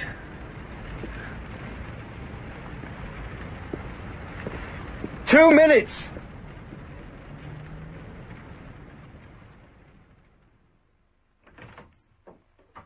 Cole? Sorry. I came in as quietly as I could. I didn't mean to wake you up. I Couldn't get to sleep anyway. There were police cars and all sorts going past at about 1 o'clock. It's been like Piccadilly Circus out there. Somebody got hurt on the railway line. Oh. It was Ryan. Ryan? Is he badly hurt? There was somewhere he wanted to go, so I took him there. It was all tied in with Belinda. It's too complicated to explain. The address was that row of old cottages down by the railway. It's just a row of shells with a roof on top. There isn't even any back to them, but he insisted on going in. Well, I waited, but he didn't come back, so I went to look. One of the doors was open, and that was when I realised there was nothing on the other side of the front wall. I was just looking down this embankment full of rubble to the railway lines. Ryan was down there, on the tracks. On the... What was he doing? Waiting. I shouted to him, but he didn't hear me. He couldn't hear me because there was a train coming. I couldn't see it because of the darkness under the bridge, but I could hear it. Ryan knew it was coming. He was facing down the track and into the dark. It was the train he was waiting for. He was standing there and he kind of set himself ready. Made his hands into fists and he kind of leaned forward like a boxer or a runner waiting for the starting gun. I tried to move. It was a waste of time. Train lights were already coming round the bend. He was standing there between the tracks and I could see the train under the bridge, and then the driver saw him and put on the brakes, but it was too late to make any difference. I could see the wind blowing his hair back as the train came on. He closed his eyes. It was as if he was feeling... I don't know. Bliss. What happened? He was there, he was gone. Like a bursting balloon. The train was going at full speed. I called the police. They brought searchlights and stuff. I couldn't stay to watch. Oh, Colin. I think I'd just like to stay here for a while. Is that all right? No, come upstairs. Honestly, it's what I want. You mustn't. You've had a terrible shock, Colin. Sitting here with the lights out isn't right. 5 minutes. Then I'll come up, I promise. There's someone I want to call. These simple rules will result in immediate disconnection. Lifeline is for telephone discussion only, and direct contact between subscribers is not allowed. You may accept these conditions by touching the numbers 5 and 9 on your telephone keypad. 5, 9. You are now connected to Lifeline.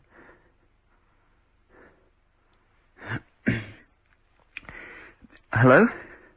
Here's someone who's just joined us. No names, remember. We're talking about dreams again. Do you have some particular dream that you'd like to tell us about? I don't know. Not right now. I think I'd rather hear from someone else. Anyone, then? Does anybody ever have a dream about dying? Everybody here dreams about dying. That's right. I had one of those dreams once. What? When was this? Don't know. It's hard to be sure. It's hard to be certain of anything. I think I'd like to hear it. I was standing on a railway line, and a train was coming towards me. I just had to stand there. As its lights got bigger and bigger, I could hear the brakes, but they made no difference. It came up so fast that it filled the world from one side to the other. That must have been terrible. It was the most beautiful thing I ever saw in my life. Where are you, Ryan? Names are not allowed. Home addresses are not allowed. The exchange of personal telephone numbers is not allowed. Any infringement of these simple rules will result in immediate disconnection. Lifeline is for telephone discussion only, and direct contact between subscribers is not allowed. The other person has cleared. The other person has cleared. The other person has cleared. The other person has cleared. And in that moment, have you ever failed to believe with a passionate certainty that there would be an answer? Perhaps you're looking at the phone right now. Perhaps you're considering, but let me give you a warning. To make the call is to break the spell. We can't quite believe in death. That's our eternal problem. But oh, how we long to believe the dead can communicate. Nicholas Murchie played Ryan, Jonathan Taffler, Colin, Moya Leslie, Susan, Federae Holmes, Belinda, Anne Windsor, the lifeline operator, Matthew Morgan, the telephone engineer, Melinda Walker, Kate Binchy, and Julian Rind-Tutt, the voices. Lifeline was written by Stephen Gallagher and directed by Martin Jenkins. This is Edward D'Souza, the Man in Black, signing off until the next time we meet for another series of Fear on 4. Au revoir.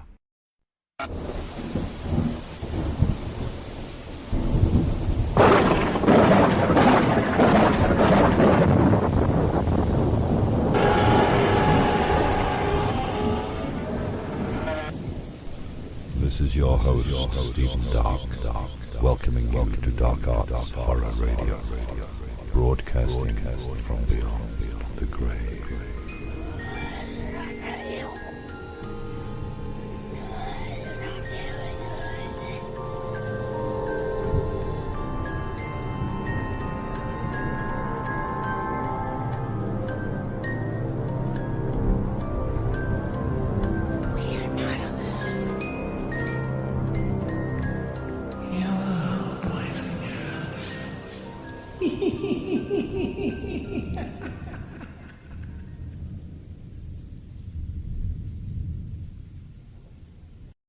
Comeback, presenting Jack Jones, the international singing star, as the idol of millions who becomes a target for terror. A man fighting for his career and his life in The Comeback. Is he going mad? Or is there someone who hates him enough to kill and kill again? The Comeback, Certificate X, showing now at ABC's Shaftesbury Avenue, Fulham Road, Edgware Road, and the classic Oxford Street, and all over London from Sunday. This episode from the life of Sherlock Holmes will be transmitted to our men and women overseas by shortwave and through the worldwide facilities of the Armed Forces Radio Service. Petri Wine brings you Basil Rathbone and Nigel Bruce in the new adventures of Sherlock Holmes.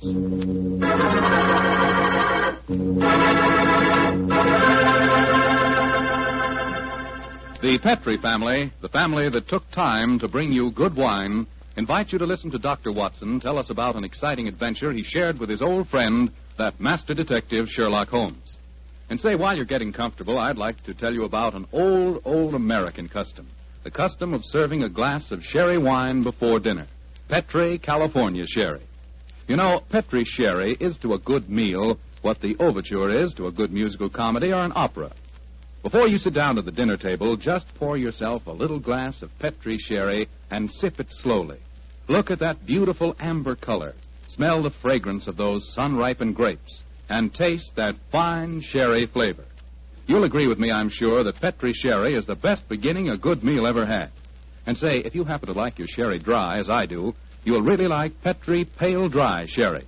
Believe me, you can't go wrong with any wine that bears the name Petri, the proudest name in the history of American wines.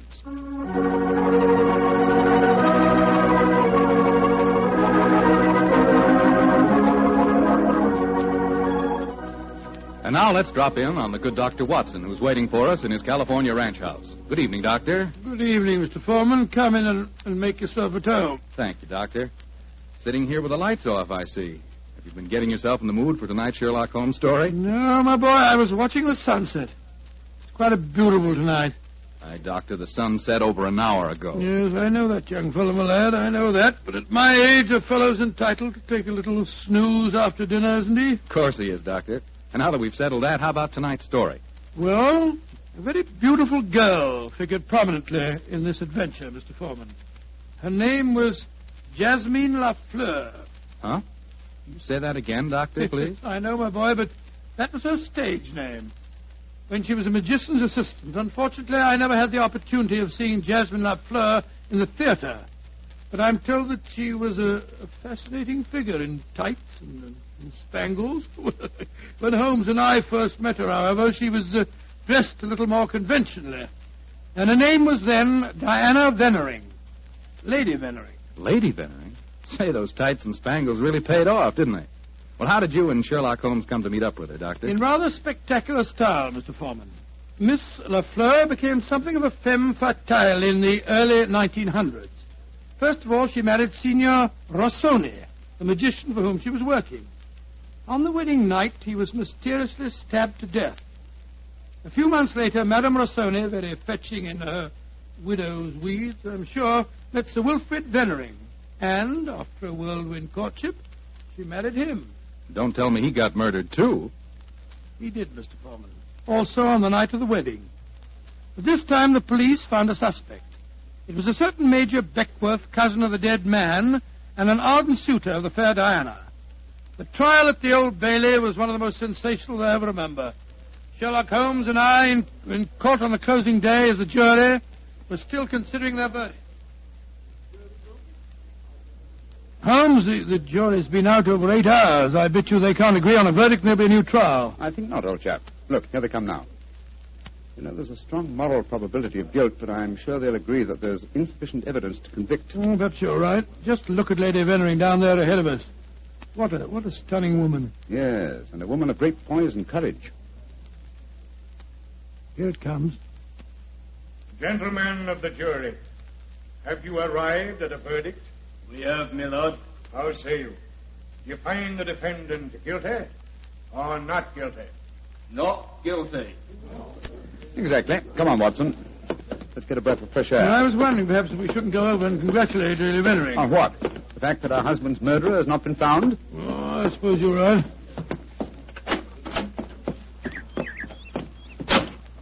You ever read the Book of Tobit, Watson? Tobit? I don't think so. When was it published? Oh, a little before our time, old chap. It's an Old Testament story. Whatever made you think of it at this moment? Well, it's so remarkably apposite with the case of Lady Vennering. It deals with a highly peculiar series of murders, 7 of them, if I remember correctly. Who was the murderer? A jealous demon by the name of Asmodeus, who strangled husbands on their wedding nights. Well, judging by the verdict just now, Major Beckworth isn't the Asmodeus, or whatever you call him in this case.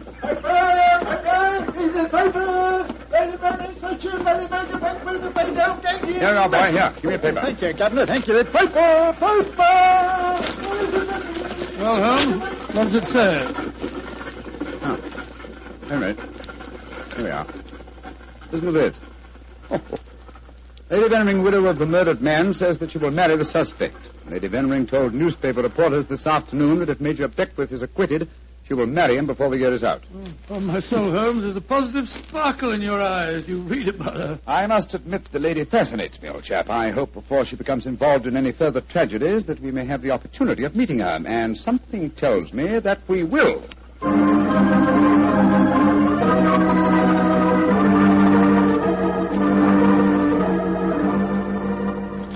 The Sunday papers are certainly having a field day over the Vennering case, Holmes. Did you read them? No, I didn't, Watson. There's a complete life history of Lady Vennering, and one of them with photographs. It's rather interesting. Really? What are you doing over there, Holmes? Looking out of the window. Ah, yes. You expecting anybody home? No, come over here, old fellow. Oh, it's a clergyman. Yes, a very agitated one. Look at the way he's pacing up and down, and looking up at our window, too. By Jove. What eyes. Yes, there's a fanatical look about him, which suggests either the martyr at the stake or the Inquisitor lighting the faggots. Mrs. Hudson's letting him in now. Well, I'll be interested to know what he's come to us about. I can hear footsteps on the stairs. I'll go and have a look. How do you do, sir? Come along in, won't you? It's all right, thank you, Mrs. Hudson. You're Mr. Sherlock Holmes? I am, sir, and this is my colleague, Dr. Watson. My name is Whalen, the Reverend Arthur Whalen. How do you do, How sir? do you do, sir? Sit down, won't you, and tell me what I can do for you. Thank you. Mr. Holmes, this is a very difficult subject to broach. In fact, it's only after intense personal conflict that I've been able to force myself to come to you. May I ask you, are you familiar with the Book of Tobit? Book of Tobit? Oh, gracious me. You were talking about that yesterday, huh? I see that you've come to consult me about the Vennering case. But that's amazing. How did you know? Has Lady Vennering been in touch with you? No, sir, but I'm familiar with the Book of Tobit, and Lady Vennering's case closely resembles that of the woman Sarah in the Old Testament story. More closely than you realize, Mr. Holmes. Did you know that before each one of Lady Vennering's husbands was killed, they received a threatening note? Yes, I recall that from the trial. Signed in some sort of gibberish, weren't they, sir? No, Doctor. Yesterday I was permitted for the first time to examine one of these notes. The apparent gibberish was in reality ancient Hebrew writing. Indeed. Were you able to translate it? Yes, Mr. Holmes. In effect, it said, if you go through with this marriage, your hours are numbered. And it was signed Asmodeus. Oh. The name of the jealous demon who strangled husbands in the Book of Tobit. Exactly. Just why have you come to me, sir? I want you to talk to Diana, to Lady Vennering, to tell her she must not go through with this new marriage. Murder is stalking her, Mr. Holmes.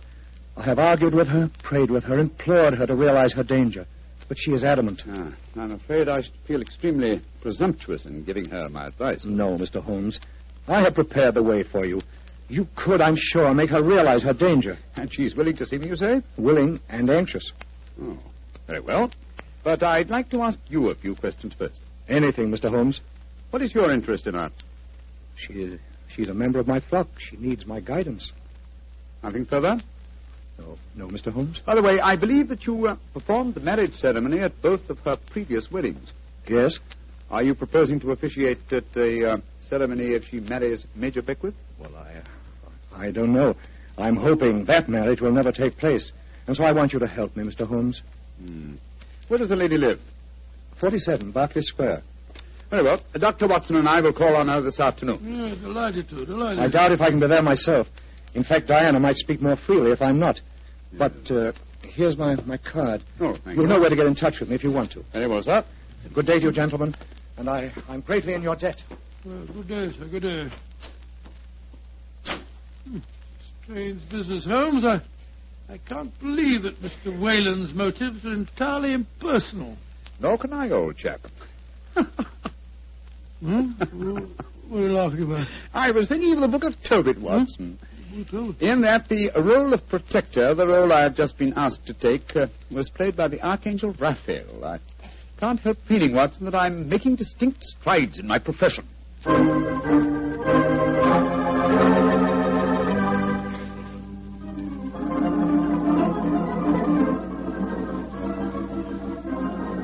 Mr. Sherlock Holmes, I'm so glad to meet you. How do you do, Lady Vennering? May I introduce my old friend, Dr. Watson? How are you, Dr. Watson? I'm awfully glad to meet you, Lady Vennering. Let's sit down, shall we? You're just in time for tea. Thank you. You know why we're here, of course. Oh, naturally. Mr. Whalen came round here as soon as he'd left you. You were to persuade me to look after my mortal affairs, while he takes care of my immortal ones. Isn't that it? Well, that's charmingly put, Lady Vennering. Charming. May I say, Mr. Holmes, that I'm flattered that a man of your eminence should be sufficiently interested to bother about me. You underestimate your own importance, Lady Vennering. Though I may mention that if your problem had been as simple as Mr. Whalen made it out to be, I might have been otherwise engaged. You're being very frank and a little mysterious. Are you suggesting that Mr. Whalen didn't tell you everything? I am. And I hope you will be more candid with me. Sherlock Holmes, I like you. You're most refreshing. Milk and sugar in your tea? Just milk, thank you. Here you are. How about you, Dr. Watson? Oh, just the same way, please. Thank you, my dear. And now, Mr. Holmes, perhaps you'll tell me why you think that you haven't been told everything. Before I answer that, Lady Vennering, I wonder if I might ask you some questions. But of course. Anything. When your first husband, Signor Rossoni, was killed, did the police find any suspects? Yes, one. Ferdinand Gautier, a young man who had been an assistant in our Magician's Act. A stupid, good-looking boy who thought he was in love with me.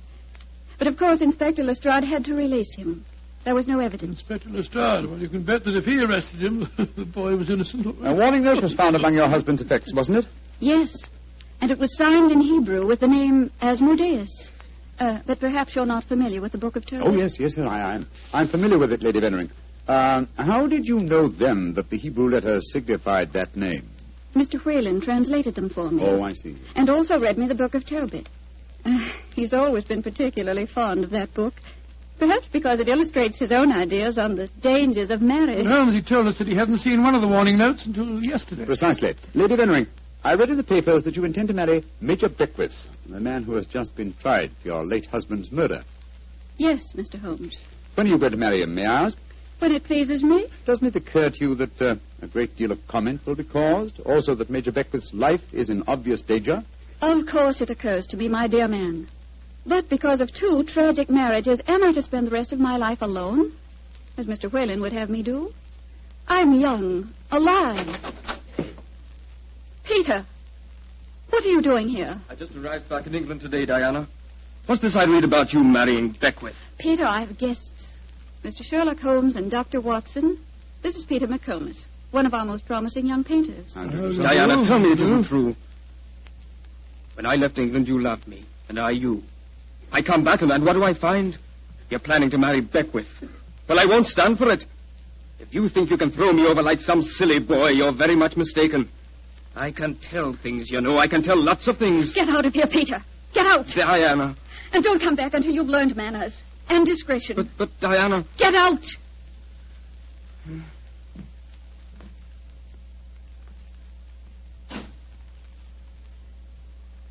I'm sorry, gentlemen. Were there any more questions you wanted to ask me, Mr. Holmes? One, Lady Bennering. Where is your fiancé, Major Beckwith? He's upstairs. I'm letting him stay here until the scandal of the trial has died down. I must see him at once. At once? Why, Holmes? He's in no danger until the marriage takes place? The marriage has taken place, Watson, unless I'm very much mistaken. What makes you think so, Mr. Holmes? You are much too discreet and intelligent, Lady Bennering, to let him stay here in your house unless you were already married.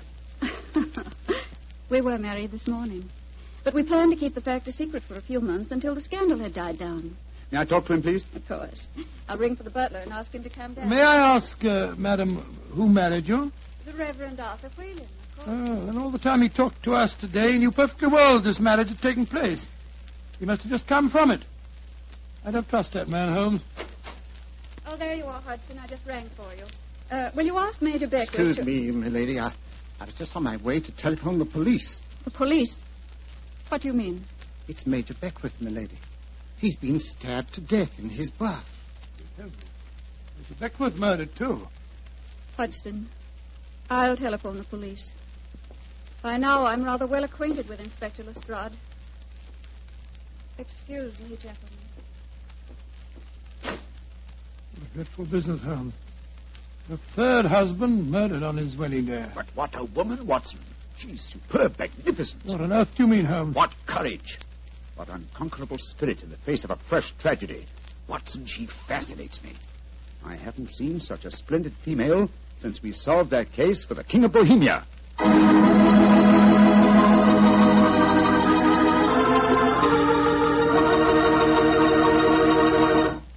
Dr. Watson's story will continue in just a few seconds. Time enough to remind you that the easiest way to make good food taste better is to serve that good food with a swell Petri wine. And there are two Petri wines in particular just made to go with food. Petri California Sauterne, a delicate white wine with a subtle flavor that's perfect with chicken and fish.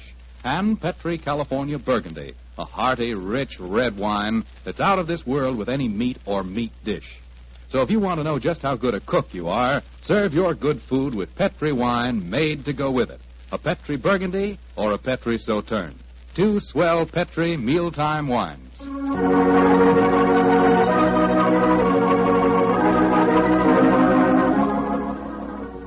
And now back to tonight's new Sherlock Holmes adventure. The famous detective and his old friend Dr. Watson have become involved in the affairs of thrice-married Diana, one-time magician's assistant. Each of her husbands has been mysteriously murdered on his wedding day, the latest murder occurring on the same day that Sherlock Holmes and Dr. Watson are brought into the case. As we rejoin our story, it's a month later, and for some obscure reason, Sherlock Holmes seems to have lost interest in the case, though not in the beautiful Diana. Mr. Holmes. Yes, Lestrade? It's over a month now since Major Beckwith was murdered, and we haven't found a single clue to work on. Do you expect me to supply the deficiencies of Scotland Yard? Well, it's unlike you not to help us, Mr. Holmes. And after all, you and Dr. Watson were in the house when it happened. If you ask me, the murderer's either McComas, that Irish painter, or the clergyman Whalen.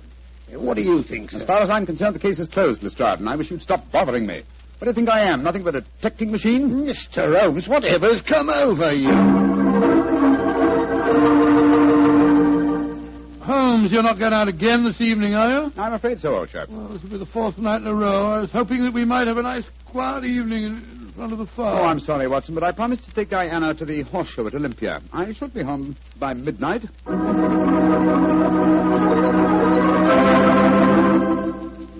Mr. Holmes. Yes, Mr. Whalen? You're seeing altogether too much of Diana.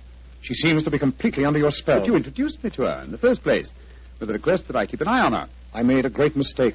As her spiritual protector, I'm afraid I must ask you to stop seeing her. I'm afraid I must ask you, sir, to mind your own business.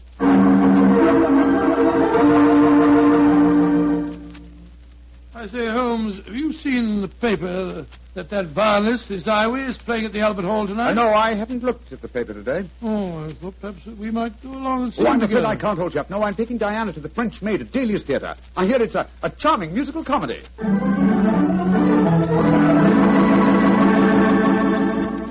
Look here, Holmes. We've been friends for a good many years now. Very true, old fellow. And I think I'm entitled to speak to you straight from the shoulder. Of course you are, Watson. Very well, then. This Diana Beckworth. Oh. Yes, it's your own business, I suppose, but I can't bear to see her making such a fool of you. You've neglected your work entirely since you met her. You get about as though you're a young fellow of 20. What's come over you, Holmes? Stop pacing about, old chap, will you, and sit down. In fact, it might be a good idea if you fortified yourself with a nip of brandy from the Tantalus there. What I'm about to tell you may be something of a shock. Watson, Diana and I are getting married tomorrow. What did you say, Holmes? I'm getting married tomorrow. But you're insane. Oh, that's not very flattering, Watson. Anyway, I don't see why you should be so surprised. You yourself married and left Baker Street once, didn't you? For you, Holmes, a confirmed woman hater. No, my dear Watson. No, indeed, no. You will remember in our adventure that you titled A Scandal in Bohemia, I met a lady that I have often referred to as the woman. You mean Irene Adler, but she was a criminal. Exactly, and yet Diana has the same magnificent characteristics. Keen intelligence, courage, and unconquerable spirit. But Holmes, 3 of her husbands murdered on their wedding nights. You're proposing to be the 4th. Oh, rubbish, my dear fellow, because tragedy has attended her previous marriages. Is she to go through life alone? Holmes, you really mean it, don't you? Of course I do. I think I will have a nip of brandy. Oh, don't take it so badly, old fellow. We'll continue to see a lot of each other. Diana's very fond of you, you know. Oh, well, I'm glad. Who's going to perform the ceremony? Not the Reverend Mr. Whalen? Oh, no. We decided, in view of Diana's previous marriages, that he might prove to be a trifle, unlucky. A clergyman named Vernet will officiate. Whalen, of course, insists on being present just the same. What time is the wedding tomorrow? 2 o'clock, old fellow. Oh, I should have mentioned this before. I hope your cutaway coat and top hat are in a good state of preservation. You'll be a pretty prominent figure at the ceremony, you know. You mean that... Well, I mean that if Sherlock Holmes gets married, who else can be his best man but his old friend, Dr. Watson? It's elementary, my dear fellow, elementary.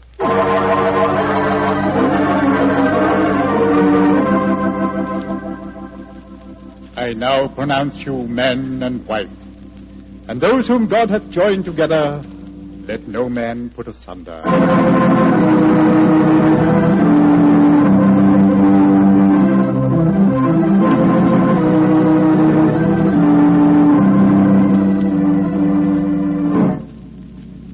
Diana, I'm going to claim the privilege of the best man and give you a kiss. Of course you shall, Doctor. You, Holmes, you're Miss Lucky Fuller. Of course I am, old chap. Sherlock, I'm going upstairs to change my dress now. Very well, Diana. I'll be up shortly. I'll see you later, Dr. Watson. Very well, Mrs. Holmes. Holmes, I never thought I'd live to say that.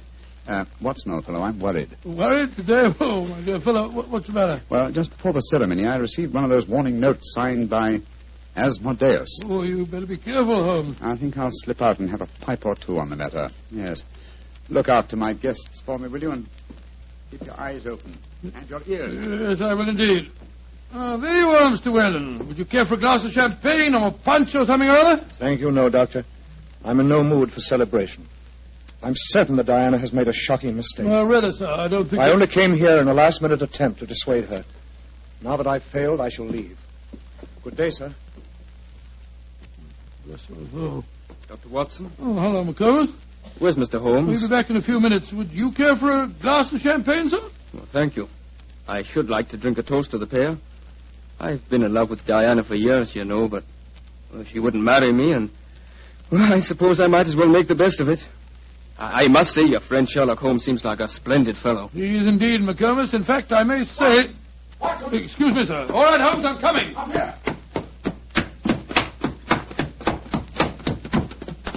What else the matter, Holmes? Follow me. Lock the door behind you. Allow me to introduce you to the demon Asmodeus, Watson. Unfortunately, at the moment, she's in a faint. Good Lord. It's Diana. Exactly. Always an impetuous woman, she made the mistake of trying to stab me with that knife. So I bent over to strap up a suitcase. She didn't allow for the wall mirror in which I was watching her. You mean you suspected her all along? Of course I did, old fellow. The problem was to find the proof. I first suspected her when I knew that she had been a magician's assistant.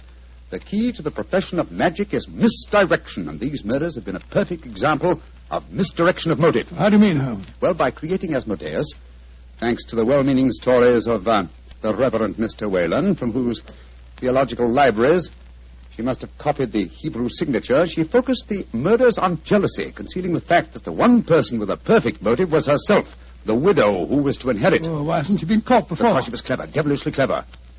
She left no clues except an indirect one that I had once spotted, that the likeliest person to be able to approach a bridegroom unsuspected and stab him is his bride.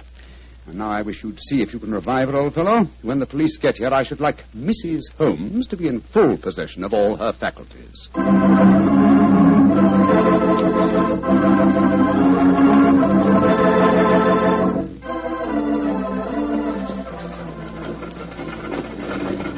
Well, Holmes, I must say I never expected to be driving back with you to Baker Street on your wedding day. I can't tell you how happy I feel. Dear old Watson, you really thought that I deserted you, didn't you? Well, naturally, I wish you'd told me the truth. Oh, I couldn't tell anyone, not even you.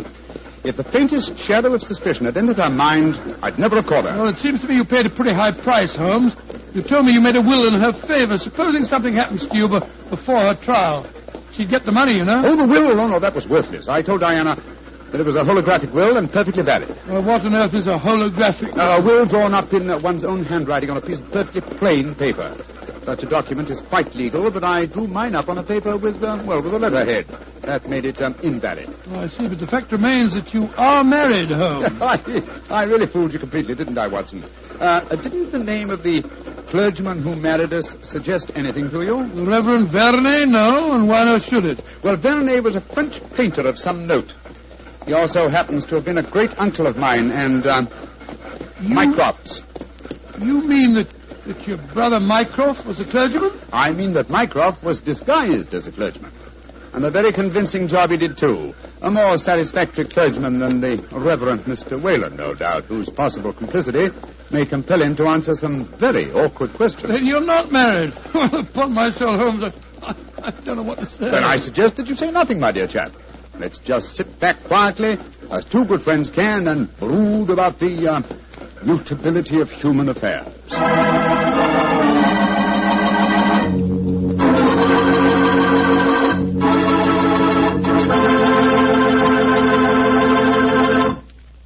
Well, Doctor, tonight's adventure was really a little extraordinary, to say the least. Holmes sure had a narrow escape. Doubly narrow, Mr. Foreman, doubly narrow. He not only escaped the jaws of death, but he also escaped the clutches of matrimony. Actually, the story had a happy ending for everybody but Lady Veneering.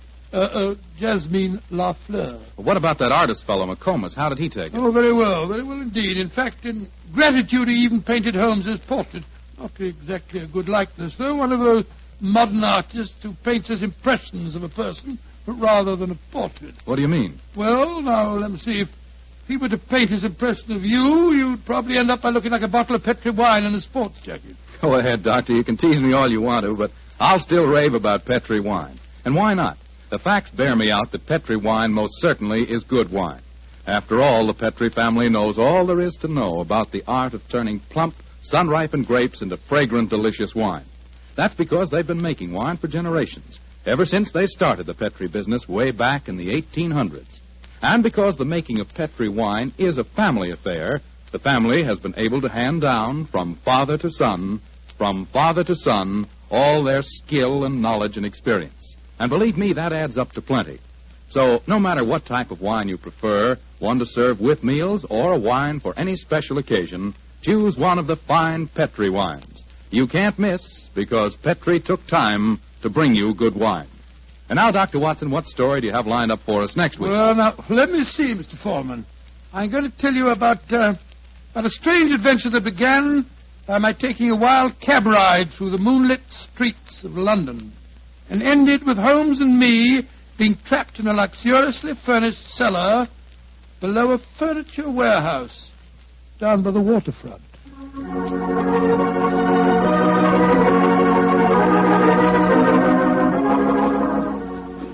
Tonight's Sherlock Holmes adventure is written by Dennis Green and Anthony Boucher and is based on an incident in the Sir Arthur Conan Doyle story, The Adventure of Shoscombe Old Place.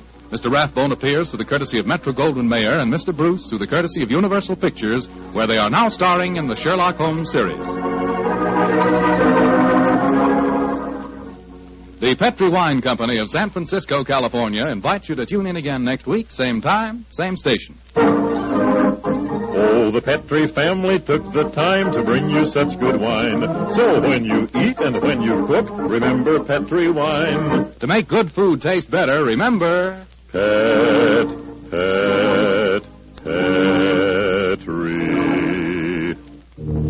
wine.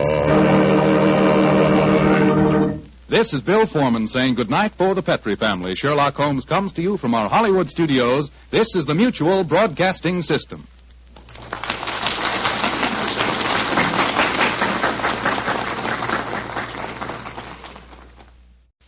The CBS Radio Mystery Theater presents...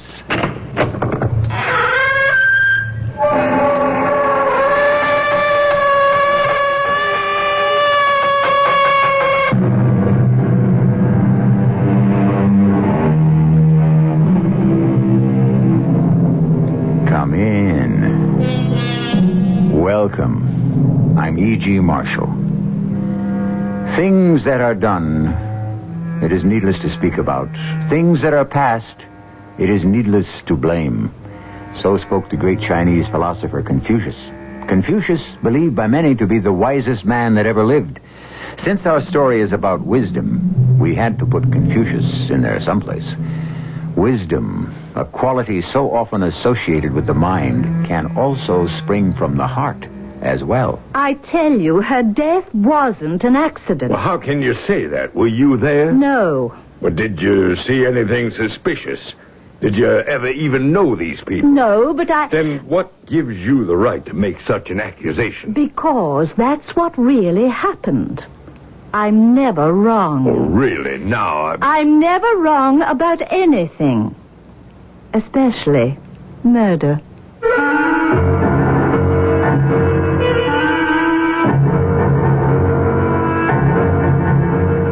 Our mystery drama, Sound Advice, was written especially for the Mystery Theater by Victoria Dan and stars Carol Teitel. It is sponsored in part by Buick Motor Division. I'll be back shortly with Act One. Basically, you're kind of a procrastinator, aren't you? Can I get back to you later on that? But you don't just put things off. No, sir, you put things off for a reason. Say, when are these snow shovels going on sale? August. I'll wait. But what about the 2 feet of snow in our driveway, Wally? It'll melt. Well, for you purposeful procrastinators, Buick has some very good news. At this time of year, your Buick dealer may get very accommodating when it comes to deals on compact, fun-to-drive Skylarks, roomy, comfortable Centuries, luxurious Regals, even full-size LeSabres and elegant Electras. Now, while we hate to hurry you, this is what a lot of other procrastinators have been waiting for, too. So stop dawdling, because you can afford a Buick. Yes, you can. Right now at your Buick dealers. Am I too late? No, sir. I'd say you're just in time. Yes, you can. Yes, you can. Yes, you can.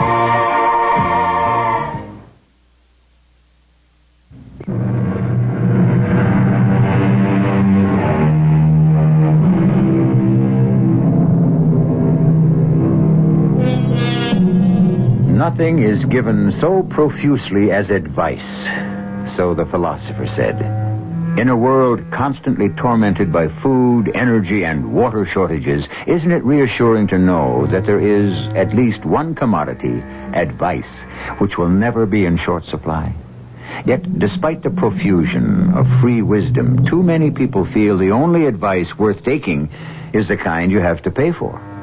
Perhaps that isn't so odd. when you consider that we usually end up paying for even the free advice, often in ways we least expect. Did you say something, Freddie? You haven't heard a word I've said. Said about what? Oh, for Pete's sake. Oh, look at the absolute mess you've made of the paper. I should know better than to disturb you when you're reading Dear Doreen. What did you say? I bet there isn't a breakfast table in America where a man can have a decent conversation with his wife. You're all too busy reading that gossip column. It's not a gossip column. It's an advice column. It's the same thing. Some female poking her head into other people's business. What earth-shattering advice is the old bat giving today? Mavis? You really want to hear? Sure. Why not? The letter goes like this. Dear Doreen, I'm an attractive, fashionable housewife with immaculate habits. I can no longer stand living with my gauche, sloppy, inconsiderate husband. I want to tell him I am leaving him, but am afraid of his violent temper. What shall I do? Signed, Desperate in the Country. Desperate in the Country? I bet there's no such person. Would you like to hear Dear Doreen's reply? Not really.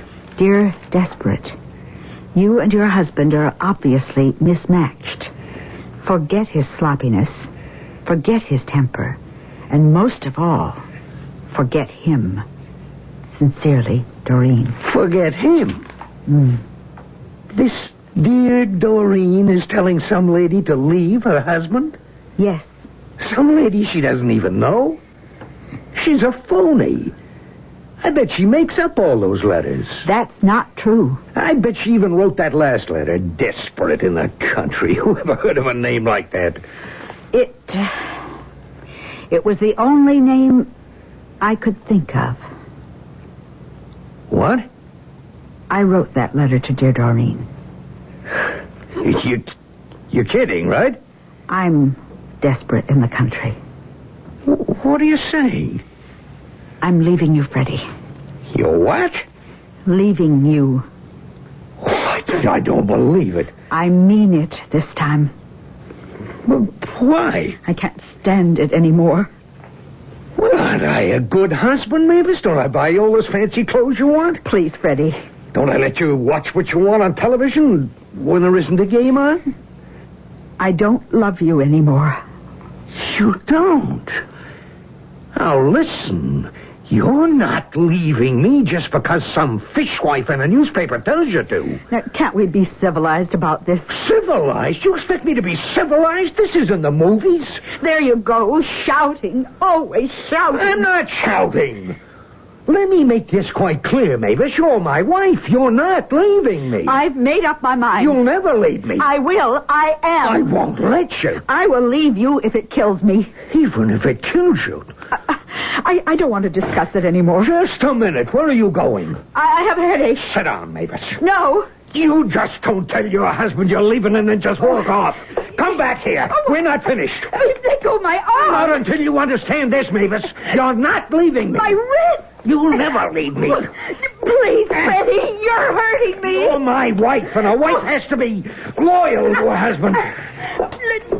Let me go or I'll kick you. I swear. Oh, why, you... No, Freddie. Freddie, I only did it so you'd let go of me. No, but please, don't hit me. Don't hit me.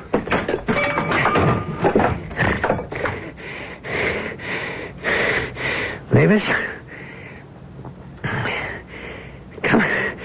Come on, Mavis. I didn't hit you that hard. Come on, get up. Oh, all right. I apologize. I shouldn't have gotten so mad. I shouldn't have hit you. Did you hear me, Mavis? I said I was sorry. Mavis? Honey? Please, answer me. You can't...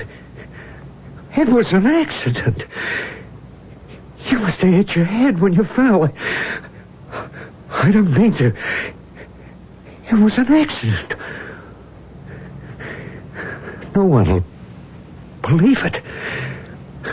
I gotta think. I gotta think.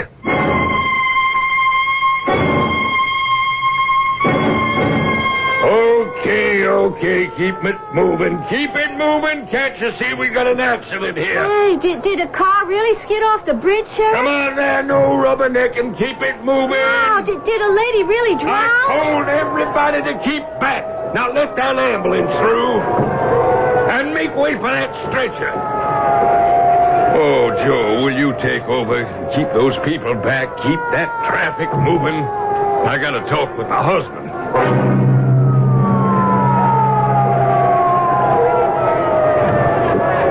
Tell me again what happened, Freddie. Sheriff, Now, I know this is upsetting for you, but I have to ask. Now, how did it happen? We were driving into town, Mavis and me. The car skidded out of control down the embankment into the river. Could Mavis swim? Well, of course she could, Sheriff. You don't think I'd let Mavis drown, do you? No, I don't, Freddie, but I got to follow proper procedure. You know that. I thought she was out of the car. I thought she was right behind me. I didn't think she was still caught inside the car. I'm very sorry, Freddie. I thought she was right behind me. Here, let me drive you home. I wouldn't let Mavis drown. I loved her. I know. You don't think I'd let Mavis drown, do you? You believe me, don't you, Sheriff? Yes, I believe you, Freddie. I believe you.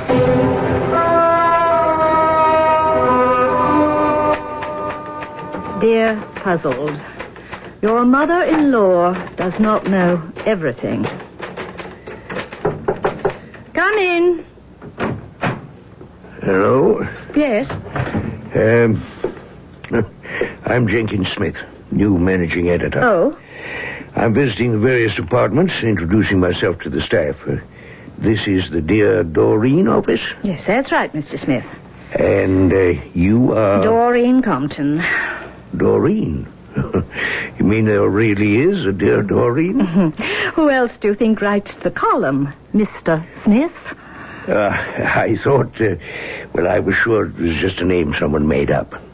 You do it all alone? Is that so astonishing? Well, even when I tried to picture Dear Doreen as an actual person, I was sure she'd be older. Many people think of Doreen as... a doddering old maid. Your column has always fascinated me. I get the impression that isn't a compliment. Is there a point, Mr. Smith, that you are inadequately attempting to come to? You certainly live up to your reputation. Well, I wasn't sure I had one. A way with words. When Dear Doreen speaks, the whole world listens. And it is the whole world. You're syndicated.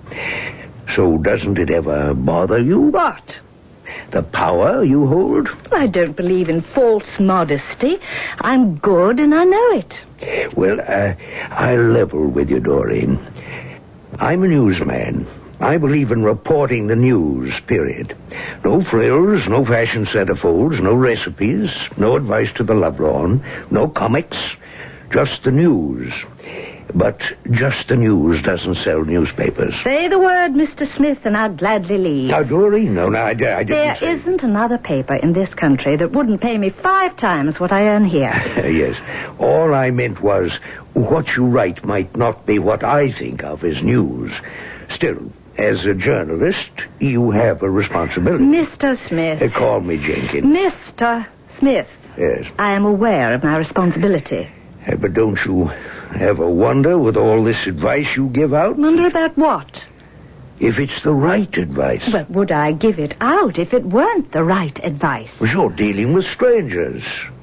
What's right for one person might be wrong for somebody else. Are you suggesting that some of my advice is wrong? Well, nobody's perfect. We all make mistakes. I don't.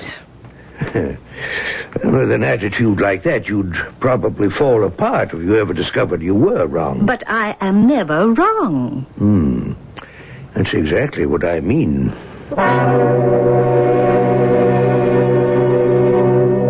attitude like that. No frills journalism, my foot. Doreen? Melissa, what took you so long? I'm famished. There was a new cashier, and he took forever. Doreen, did you see him? See who? Never mind. I can tell by the look on your face. What on earth are you talking about? You look really steamed. I am steamed. Obviously, you've just had the pleasure of meeting the illustrious Mr. Jenkins Smith. Believe me, it was no pleasure. He hates women, Doreen. But that's not quite the impression I got. Well, not like that. I mean, he hates women on the paper. It's a fact. He thinks we're irresponsible. Melissa, how long have you been my secretary? 10, 11 years? Well, it bothers me that you are so vulnerable. Oh. I admit it did irritate me for a moment, suggesting I would ever dash off advice, serious advice, in a cavalier fashion. He said that. Well, now, doesn't it prove my point? Melissa, I would be lying if I denied that for just a second or two he challenged me to admit that I might have been wrong in any of my answers. He did. But that just isn't so. I have never given any advice that I did not have complete faith in. Smith was obviously asserting his new power as managing editor by preening his ego. I never thought about that. But how about lunch? Sure. Oh, I meant to tell you. On tonight's late edition, they cut off the last letter to make space for the obit. Oh, let me see. There, on page 47. An obituary for some ex-fashion model. Oh, Mavis Montrose died, but she used to model for fashion designs. I think she drowned or something. Mavis Montrose was married to a dairy farmer named Frederick Gumbler. You look startled. Mavis Montrose was Mavis Gumbler. What is it, Doreen? But why should that name sound familiar? Hold on a minute. Did you say Gumbler? Mavis Gumbler. Now, why does that name ring a bell? I have it. Desperate in the country. What did you say? Mavis Gumbler was desperate in the country. Remember, she wrote you a letter. That's right. She wanted to leave her husband. He had a violent temper. Their car skidded off the road, it says. Melissa, get Mrs. Gumbler's original letter out of the file. Sure, but what's it about? It's got to be a coincidence that she died so soon after I printed her letter in the column. Coincidence? I have a strange feeling about this. I can't quite explain it. She wanted to leave her husband. I told her to go ahead and leave him. Well, from what she said about him, it was good advice. Well, I thought so, too, or else I wouldn't have given it. Certainly. And, after all, good advice never killed anybody. Or, did it? What exactly is good advice? If we examine history, we can see it's always been the fashion to blame an individual for the hardships of many. The advisor, the oracle, the strategist, the sage, all have always been held responsible for devastating military defeats and countless economic disasters. Who really is to say that the burden for unfortunate advice lays with the one who gives it and not the one who follows it? I'll be back with Act 2 shortly.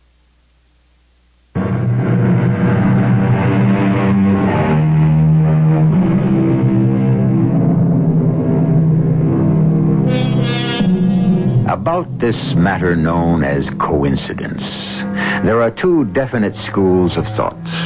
Most of us think practically, that is, we believe coincidence is the random crisscrossing of two unrelated events. A surprisingly large number of scholars, however, are enrolled in the program that preaches there is a plan. Each event in this world is irrevocably connected to another by some mysterious universal directive. Nothing happens by accident. This revelation, while soothing to many, may be quite distressing to others. Doreen, what did you just say? Maybe Mavis Gumbler's death wasn't an accident. But of course it was an accident. But I find it rather strange for a man to just leave his wife in a sinking car. There's something about this accident that bothers me. Tell me. I can't explain it. It's just a feeling. Uh-oh, look out. No, I'm serious, Melissa. Don't you find it strange that a woman should die the same day I print the answer to a letter. I still don't understand. I think Mr. Gumbler let his wife drown. He let her drown? But why? Well, you remember what she said in her letter. He was violent. She wanted to leave him. That says it all. You mean he'd let her die rather than lose her? Well, it's not uncommon. Doreen, maybe the husband was no great bargain, but it doesn't necessarily mean he'd let her drown. Look, I told you already, something bothers me about this. Now, it isn't as if you really knew these people. Then what's to know? Facts. Hard facts. How do you measure facts up against instinct? Look, I know there's something fishy. How do you prove that a person let another person drown? I don't know. But he let his wife drown. Doreen, why are you so concerned about a total stranger like Mavis Gumbler? Well, she wasn't exactly a stranger. She was one of my readers. You have millions of readers. I've never known you to become so involved. Whenever I give a reader advice, Melissa, I am involved. In all the years I've worked for you, your involvement ends when you put your signature on a reply. You're right. So why this special interest all of a sudden? Maybe I owe her something. What would you owe Mavis Gumbler? I don't know. I honestly don't know. What other mail is there today? The Chamber of Commerce wants you to speak at a luncheon. Oh, it's that time again. Shall I tell them you accept? Yes. There's also what appears to be an upstate newspaper, the Greenfield Gazette, and a voucher for your expenses. Oh, the Greenfield Gazette. Oh, let me take a look. When did you start receiving the Greenfield Gazette? Oh, I sent away for it. There's a lot you can learn from reading small-town papers. Readers, attitudes, trends. It's all very interesting. Greenfield. Isn't that the same town Mavis Gumbler was from? Yes. Now, you're not still thinking about that, are you? So, that's what she looked like. Who? Mavis Gumbler. Her picture's in the paper. Oh. They're naming some sort of scholarship after her. Doreen, you're obsessed. That's absurd. Obsessed with what? With a person you've never met. With an accident you believe you might have caused. That's not so. No. Then why for the past 2 weeks have you gone out of your way to find out everything you can about that woman? Even sending away for her local newspaper. Well, I'm curious. What do you owe Mavis Gumbler? I'm not sure. Now, you're not blaming yourself for her death. No, look at her face. Look at her face, Melissa. I saw it. Well, she almost seems to be saying something. Look. What am I supposed to see? Her eyes. She's trying to tell me something. Why are you torturing yourself like this? I am not torturing myself. I'm simply stating a fact. Weren't you telling me before that I should rely more on facts? Mavis Gumbler is trying to tell me something. That's a fact. What is she trying to tell you? I don't know yet, but I intend to find out. What did you want to speak to me about, Mr. Smith? Call me Jenkins. I call you Doreen, don't I? Everybody calls me Doreen. Well, I want to ask you something. When was the last time you took a vacation? I don't like vacations. They're boring. You've got a lot of time coming to you. Why are you so concerned? I'm your boss, and also I happen to like you. I'd hate to see you get into a rut. Well, what makes you think I'm in a rut? I know the signs, believe me. Doreen, I want to apologize to you for anything I might have said before that was in the least bit insulting. I'm trying to admit that in your way you do what every journalist tries to do. You mean write? No. You try to find the answers to questions. That's what I do, all right. You seek. And what do I seek? The truth? The truth. I suppose that sounds almost corny. But I've always felt a newspaper owed its readers the truth. Yes. That's exactly what we owe our readers. We owe them the truth. We actually agree on something. Oh, we agree. We most certainly agree. And I think I will take a little vacation. The Bahamas are great this time of the year. No, I'm going up to the country. Ever hear of a place called Greenfield? Can I help you? I'm looking for the sheriff. Well, I'm the sheriff, ma'am. Oh. By the I suppose you mean the suit. Not every country sheriff wears the traditional uniform, Miss... Compton. Doreen Compton. What can I do for you, Miss Compton? Well, this is the same town of Greenfield in which several weeks ago there was an auto accident involving Mrs. Mavis Gumbler. Poor Mavis. Did you know her, Miss Compton? In a way, yes. Wonderful woman, Mrs. Gumbler. Very highly thought of in the community. Great tragedy. Sheriff, would you mind very much telling me how it happened? I'd feel a lot better if I knew all the facts. Well, sure. Why don't you make yourself comfortable and have a seat, ma'am? Oh, thank you. You see, there really isn't much to tell. It was about 8, now how dark it still is this time of year. The road was slick from melting snow, and the car skidded right off the road down the embankment into the river. Mr. Gumbler managed to swim free of the car, but Mrs. Gumbler, apparently unconscious, remained inside the submerged vehicle. And those are all the facts. Sheriff, I have in my possession some information pertinent to the case. What case? What have we just been talking about? The Mavis Gumbler case. But there is no case, ma'am. Very well, the investigation. Well, what investigation? Well, considering the mysterious circumstances of her death, surely an investigation is in order?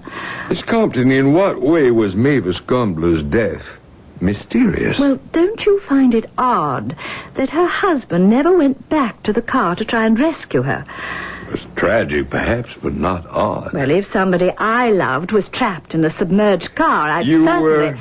You ever been in an accident, ma'am? Well, no, but I... Then perhaps you might not be aware of a state known as shock. Well, of course I've heard of shock. Putting that aside for a moment, have you ever tried to return to a submerged car? Well, but it's possible he Have may you any idea how difficult? No. How near impossible it is to see underwater. No, I didn't realize that. You've made some serious allegations, ma'am. Is it your belief that Freddie Gumbler deliberately let his wife drown? Yes, that's what I'm saying. Well, now, you mentioned evidence. What kind of evidence? Well, I have here a letter written to me by Mavis Gumbler shortly before her death. May I see it, please? Are you aware that she intended to leave her husband? No, I was not aware of that. Yes, well, it's all here in this letter. She wanted my advice. Your advice? That's how I make a living, Sheriff. I write an advice column. An advice column? Here, this is the letter. Oh, you're dear Doreen. The dear Doreen. Perhaps this may sound rather silly to you, but the fact that she died so soon after writing this letter, and so soon after I printed my answer, well, it made me wonder whether or not the accident was coincidental. Well, Miss Compton, everybody knows Freddie had a temper. This letter doesn't prove a thing. Maybe not proof, but at least it sheds some light on... Well, what I'm trying to say is, isn't it at all possible that Freddie, with his temper, would be so riled up at the thought of Mavis leaving him that he'd let her drown rather than let her walk out on him? Well, isn't that what you'd call a crime of passion? No, you can't convince me what happened to Mavis Gumbler was a crime of passion. Didn't come here to start trouble. No, I'm sure you meant well. I owe it to Mavis Gumbler to find out the truth. Well, you answered her letter, and you told her to go ahead and leave Freddie, didn't you? Well, in fact, I did. Well, now, excuse me for saying this, but do you feel you owe Mavis something because you, perhaps, feel guilty? It's not guilt. What is it? I have nothing to be guilty about. It's just a feeling I have, that's all. A feeling? Yes, Sheriff. It's a kind of intuition that I've always had. Something instinctively disturbs me about what happened to Mrs. Gumbler. You mean you came all the way up here because of a feeling? Perhaps if I could just see I've already anticipated your next question. Here you are, Miss Compton. There's photographs of a body. That's what you were about to ask me for, am I right? Is that Mavis Gumbler? After she was taken from the water, as you can see. Yes. Yes, I can see that. Well, haven't you ever seen a dead body before, Miss Compton? No, not a picture like this. No, not a... Wait, just a minute. This picture... I beg your pardon? There's something in this picture. It's wrong. What do you mean? Well, something just isn't right. Well, what isn't right? I don't know. But this woman's death was not an accident.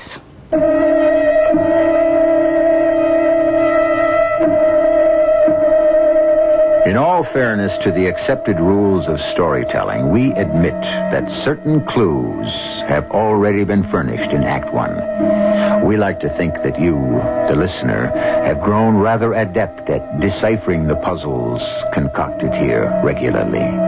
Detectives who use intuition as a means of solving mysteries are well aware that this phenomena is the subconscious mind's analysis of facts. I'll be back shortly.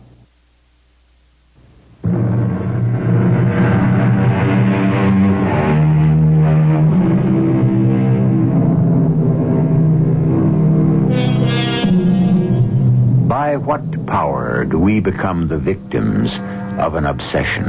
Is it the power of guilt, vanity, or perhaps obsession is a force all of its own? Why would a woman travel hundreds of miles to a rural town in upstate New York to prove someone's death was not an accident?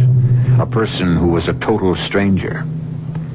From where does the energy come that fuels each person's individual quest for truth? A quest so often launched with a double-edged sword.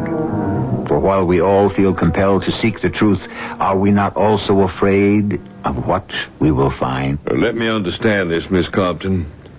You say you feel that Mavis Gumbler didn't die accidentally. Yes, Sheriff. I somehow know she didn't. Now, I already explained to you, ma'am, that it's impossible to prove her death was anything but an accident. I'm not talking about the accident. Well, what are we talking about then? I believe she was dead, or at least unconscious before the accident. How on earth did you arrive at that conclusion? Well, I can't explain it. There's something about that picture. Yeah, but you can't quite put your finger on it, is Correct. that it?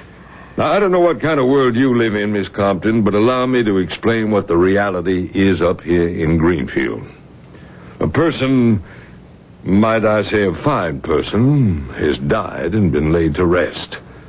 I have no intention of permitting you, or anyone else for that matter, to cause further pain and anguish to the bereaved, unless you're prepared to back up your accusation with facts. But, Sheriff, I warn you, Miss Compton, not to make a nuisance of yourself.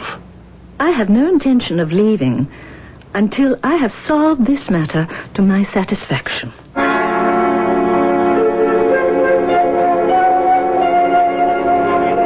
One thing about the country, it's beautiful at night. I couldn't take a walk like this in the city. Still, I suppose I had better get back to the hotel. Oh, who's there? I said, who's there? Who are you? You're her, aren't you? I don't know what you're talking about. You're her. You're dear Doreen. But who are you? I had to see you. I had to know what you look like. Who are you? Why did you have to come here? Why couldn't you just leave us alone? You're Mr. Gumbler. How could you be so cruel? How could you tell Mavis to leave me? Oh, now, Mr. Gumbler, Don't you know a woman's place is with her husband? Look, in the first place, I didn't... She'd be alive if it weren't for you. I beg your pardon. You and that stupid column of yours, you had to put ideas into Mavis's head. It wasn't my idea for her to... You're the one that caused all the trouble between Mavis and me, pretending you know how to solve other people's problems. A meddler is what you are. If you will excuse me, Mr. Gumbler, I really should be returning to my hotel. It's your fault she's dead. I refuse to stand here in the cold night air and argue with you. Go on, walk away. But I warn you, Miss Dear Doreen, you're not welcome here. The sooner you leave, the better. Are you threatening me? It's more than a threat. It's a promise.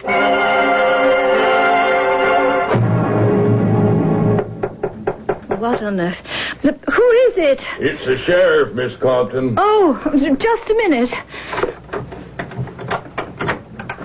Sorry to disturb you at this hour, ma'am. Oh, excuse the robe, Sheriff, but I was about to go to bed. Now, don't apologize. I want you to get a good night's sleep, because you'll be leaving first thing in the morning. Leaving? I don't understand. But didn't I specifically ask you, ma'am, not to make a nuisance of yourself? Well, I haven't. When did you listen to me? No. Of all people, you have to go harassing Freddie Gumbler. What? If anyone was harassed, it was I. I'll have you know that man threatened me. Well, can you blame him after the way you upset him? How dare you accuse him of laying a hand on his wife? He's lying. I never said such things. You asked me to believe you over Freddie, a man I've known for 20 years? Sheriff, credit me with a little delicacy. Didn't I hear you with my own ears in my office accuse him of murder? Well, I admit that. Now, who am I supposed to believe? I'm asking you. No, I'm telling you to leave town in the morning. That isn't fair. Now, stop causing trouble just because you got your own guilty conscience. Of all... Sheriff, I am not some little Miss Nobody. I am Doreen Compton. I know who you are. I don't think you do. I know the Attorney General of this state. I am personally acquainted with the First Lady. I can give you a list of senators, congressmen who are good friends of mine. I even know your boss, the governor. I can make things pretty uncomfortable for you if you insist on treating me like some stupid little old lady. Mm-hmm. Well, you certainly put all your cards on the table, don't you, ma'am? When you force my hand. All right. You can stay. And that's not all. Well, what now? I've got to see those pictures of Mavis Gumbler's body again. This minute? I told you before that I thought Mavis Gumbler was dead before the car accident. Well, now I'm sure of it, and I think I can prove it. You can prove it, The answer is in those pictures. Something that bothered me before, but I couldn't put my finger on it till now. Yeah, I know. You had a feeling. No, it's not a feeling. Now I know exactly what I'm looking for. Miss Compton, you've been staring at that picture for half an hour. I knew it. I knew before there was something wrong with this picture. Do you see it, Sheriff? See what? You can't see it because you're a man. That's the point. Freddie Gumbler didn't notice it either, and that's where he made his fatal mistake. Miss Stan, you're saying that because I'm a man means that I can't see... Can't see something that proves to me beyond the shadow of a doubt that Mavis Gumbler was dead, or at least unconscious, before she even left the house and got into that car. No, I still don't see it. Mavis Gumbler used to be a high-fashion model. She knew everything there was to know about clothes, about being fashionable. Till the day she died, she had a reputation for being chic. Well, now, I won't argue with you there. Freddie Gumbler spent a fortune on clothes for his wife. The suit that she's wearing in this picture, it's a Bertie of Paris original. His things sell for $700 or more. I know, because I've bought them myself. Now, what does this have to do with proving... A woman as fashionable as Mavis Gumbler would never have made a mistake like this. I wish you'd tell me, ma'am. I'll tell you. Right now, Sheriff.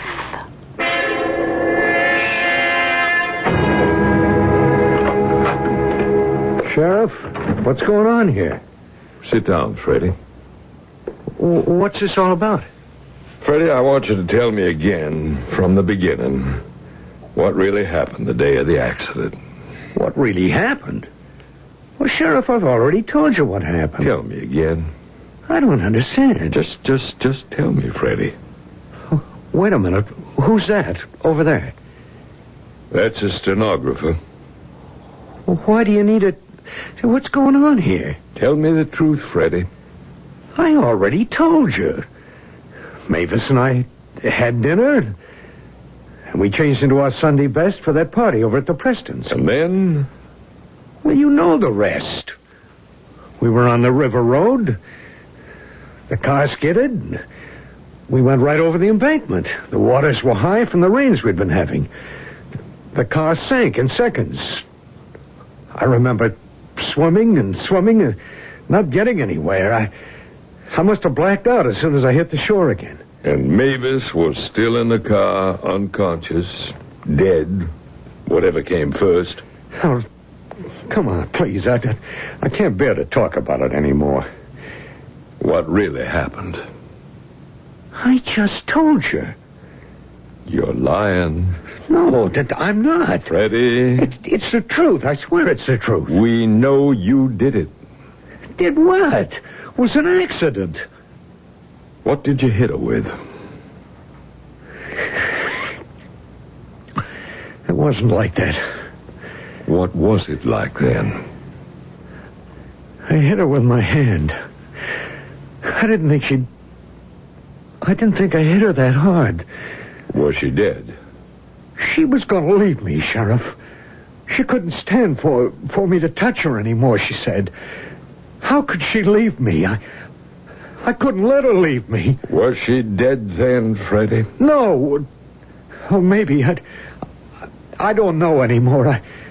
I put on my suit. I dressed Mavis in her fanciest new outfit. I put her in the car. Like we were going to that party. Like nothing happened. Mm-hmm. And then what, Freddie? We drove around for a while, and soon it was like old times. Me and Mavis all dressed up, going to town. I started to talk to her. Looks like more rain, Mavis. I said. Sheriff, I realized then she wasn't going to answer me. She was never going to answer me. I pressed my foot down on the accelerator, and that's when I went into that skid. When the car went crashing down the embankment, I was thinking, this is what dying feels like. But when the car hit the water and started to sink, and soon the water was up past the windows and dark and cold, and I still wasn't dead, I knew I was afraid. I didn't want to die. I wanted to live. And so you managed to get out of the car and leave Mavis behind. I left her behind. All right, Freddie. Sheriff, how did you know? How did I know? Your wife told me. Mavis told you? Her picture, Freddie. Her picture told me. Her picture? It was the one thing that proved your wife couldn't have dressed herself. But it took a woman to spot it.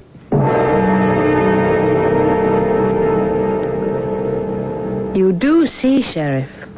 You do see what I mean. Yes, indeed I do. Mavis Gumbler would never have walked out of the house dressed that way. A $700 suit with the skirt on backwards. Anyone as fashion-conscious as she was would know that for this suit, the zipper does not zip up in the front. As good be out of the world as out of fashion, so the saying goes. As always, it's the little things, the so very insignificant details that become our undoing. The microscopic blunders, invisible to the untrained eye, just as easily emerge as glaring discrepancies to the more sophisticated observer. I'll be back shortly.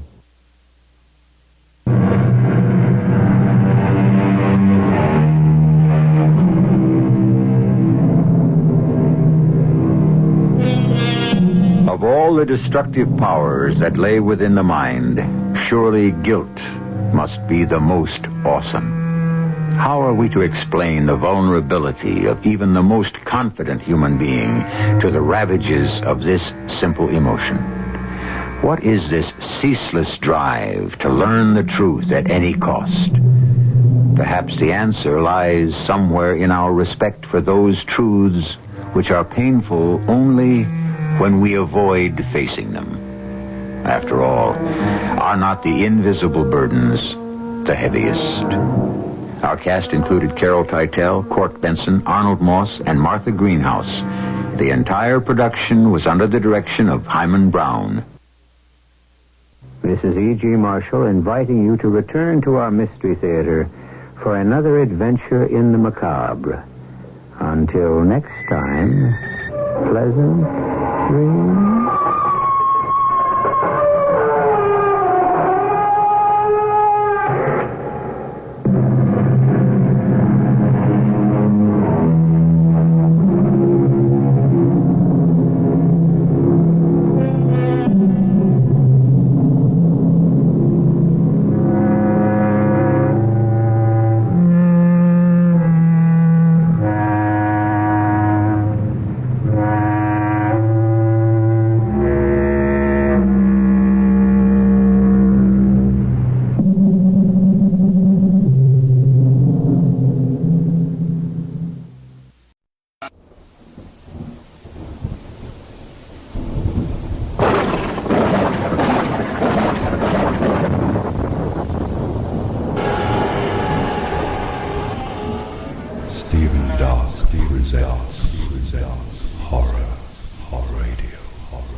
Tears, please. It's a waste of good suffering. Scotty was alone on the back staircase that night. Most people would have been frightened, but not Scotty. Not the girl who had allowed herself to be seduced that same night. The thought made her smile. And then the terror plunged from out of the darkness. Silent scream. Terror so sudden, there's no time to scream. Silent Scream, rated R, under 17, not admitted without parent.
Arts Horror Radio, broadcasting from beyond the grave.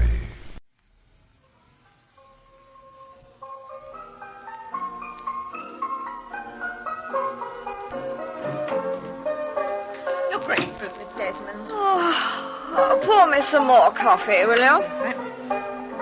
And swish off the radio. It jars my nerves. What's the time? Just on 11. Oh, thank goodness I don't have to be at the studios this morning. Brought you the papers and the post. Well, there's an article in this one about me. Oh, is there, miss?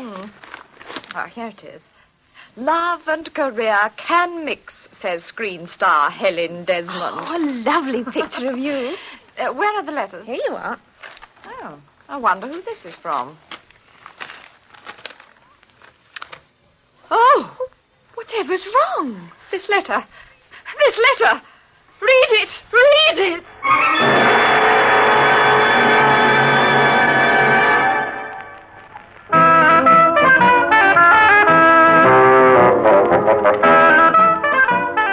BBC presents A Case for Dr. Morell, another adventure by Ernest Dudley, with Cecil Parker as the famous Dr. Morell and Sheila Sim as his secretary, Miss Frail. Threat to Kill.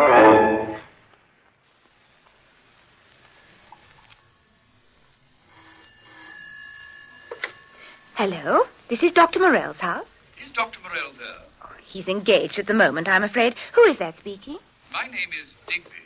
Hal Digby. Well, can I help you? I'm Dr. Morell. Famous Miss Frail. Oh, yes, I am Miss Frail, though I don't know about being famous. Oh, I've heard about you as well as Dr. Morell, of course. Yes, of course. Well, I'm speaking from the Zenith Film Studios, and I was wondering if Dr. Morell could come out and see me. At the film studios? If he could. Oh, I'd love it. I've never seen a film being made. Well, get Dr. Morell to bring you, Miss Frail. We'll give you a test. A test, Mr. Digby? A film test. You never know. He may make a film star out of you. Oh, Mr. Digby. Seriously, Miss Frail, I'm in trouble. Only your Dr. Morell can get me out of it.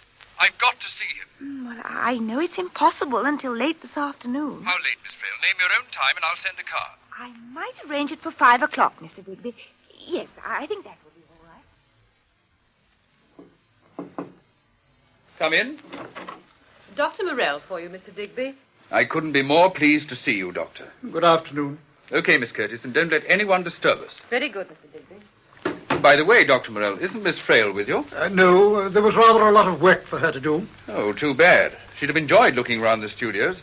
We've got a couple of interesting pictures on the floor. I'm sure. Still, when there's a lot of work to be done, eh? I expect she calls you a bit of a slave driver, too. What was that? Oh, just my little joke. That's what they think I am here. Indeed.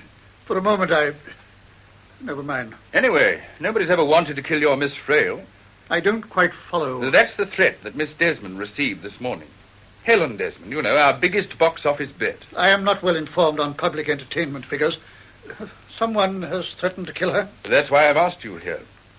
Isn't this a police matter? Oh, they're keeping an eye on her. The trouble is they don't take it very seriously.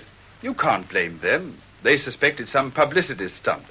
Well, Helen, Miss Desmond, is in a dreadful panic. She's convinced that someone means to do her in. What is your own opinion? Well, I feel a bit uneasy about the whole thing, which is again why I thought of you. How was this threat conveyed to Miss Desmond? Well, she got a letter this morning, anonymous, of course, from the wife of some fan who's seen all her films and fallen in love with her. I've got it here. What do you think of it, Doctor? This was delivered to Miss Desmond's private address? Yes. Her ordinary fan mail comes to the studio, of course, and it's handled by the publicity department. Well, for Pete's sake, that was quick of you. Well, since her private address would be available only to her friends, it should narrow the field. Definitely. It's possible for an ordinary member of the public to obtain her address, but very unlikely. It's a closely guarded secret. This must have occurred to the police. Yes, maybe. But I tell you, they think it's a publicity stunt. Why, it didn't occur to me until you sparked the idea. It's a most viciously worded letter. I can understand Miss Desmond's apprehension. She's scared stiff. She's due to work tomorrow, but she won't come to the studio whilst this is hanging over her. She knows it'll hold up the schedule, but she couldn't care less. I tell you, Dr. Morell, they're an ungrateful lot. You build them up from nothing, and then they turn round and spit in your eye. Why, then, do you go to the trouble, Mr. Digby? Well, what else can I do? The public wants stars. You've got to give them what they want. That's how I built up Zenith Films. Would you say Miss Desmond has a wide circle of friends? Of course. She's in the money. You understand? I understand, Mr. Digby. And there are some of the studio employees. Mr. Digby. What is it, Miss Curtis? I thought I told you. It's Mr. Kavanagh. I don't care. You think I'm standing for this, Digby? Oh, what the devil's the idea? I'll tell you. As if you didn't know. Can't you see I'm in conflict? I don't care if you're in purdah. This has got to stop. All this publicity for her and not a word about me. What are you Look at talking the evening headlines. Oh, Mr. Kavanagh, please. Look, Helen Desmond receives threatening letter. Film star Helen Desmond's death threat. Threat to famous film star Helen Desmond. Now listen, you Aren't I one of your stars, too? Aren't I co-starring with her in this picture? This isn't any publicity stunt. Helen's been threatened. Are you kidding? This is your handiwork. It smells of it. I didn't even know the press had got hold of it. The newspapers have been full of stuff about her ever since you... Well, everyone knows about you and her. Get out. I'm going. But if there isn't more of me and less of her, I quit. Contract or no contract. I said get out. Perhaps that'll make him realize I'm not going to be kicked around. Oh, Mr. Kavanagh, you shouldn't have burst in like that. Why should she get all the breaks? It's quite true what Mr. Digby says. Miss Desmond's life has been threatened. Don't make me laugh. What's eating the great profile? Oh, shut up, Ashton, and get out of my way. Forgive me for breathing the same air. I'm going to get on to my manager. What is all that about, Miss Curtis? Oh, he's convinced this threatening letter business has been worked up for publicity. Everyone in the studio's talking about it. Isn't it a publicity stunt? No, Mr. Ashton, truly it isn't. Mr. Digby's worried stiff about it. That's why he's called in Dr. Morell. Dr. Morell, eh? Yes, he's in there with him now. That was why it was so awful when Mr. Kavanagh burst in. I wanted a word or two with Mr. Digby myself. That scene they're shooting tomorrow has got to be rewritten. I'll have to work on it tonight. Well, if you don't mind waiting, Mr. Ashton, I daren't put my nose inside until Dr. Morell's gone. That's all right, I'll wait. So he's called in Dr. Morell. Wouldn't mind being able to overhear what they say. That's the sort of thing I have to put up with, Dr. Morell. Do you know what that swollen-headed moron was doing a couple of years ago? I can't say I'm particularly interested. Well, I'll tell you. Playing small parts in a third-rate rep. And look at him now. And by the way, you can ignore his insinuations about Helen and me. It just shows the sort of mixed-up kid he is. I don't quite follow. Well, you see, he's jealous of her success. I rather gathered that. And at the same time, he's half in love with her. Are his somewhat confused feelings reciprocated? Well, she's not jealous of him anyway. There's no need. She's worth a dozen Ronnie Kavanaghs at the box office. Whether she's a bit keen on him, too, I wouldn't know. He's attractive to women. Don't ask me why. I'll refrain from doing so. Doctor, will you go and see her? You can calm her fears, and at the same time, you may learn something that will put you on to whoever wrote this. I shall call on Miss Desmond this evening. Thanks a lot, Dr. Morell. Thanks a lot. I'll phone Helen that you're looking at 6:30, eh? Very well. So long, Doctor, and thanks a million. Goodbye, Dr. Morell. Goodbye, Miss Curtis. What a marvellous-looking man. Don't you think so, Mr. Ashton? Just your type, eh, Miss Curtis?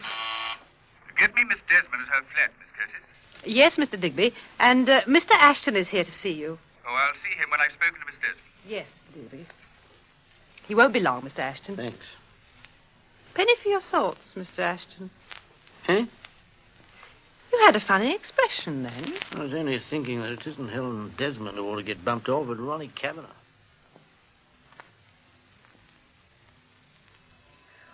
What luxurious flats, Dr. Morell. Just where one would imagine a film star to live. I'm glad that you're suitably impressed. Dr. Morell? Yes?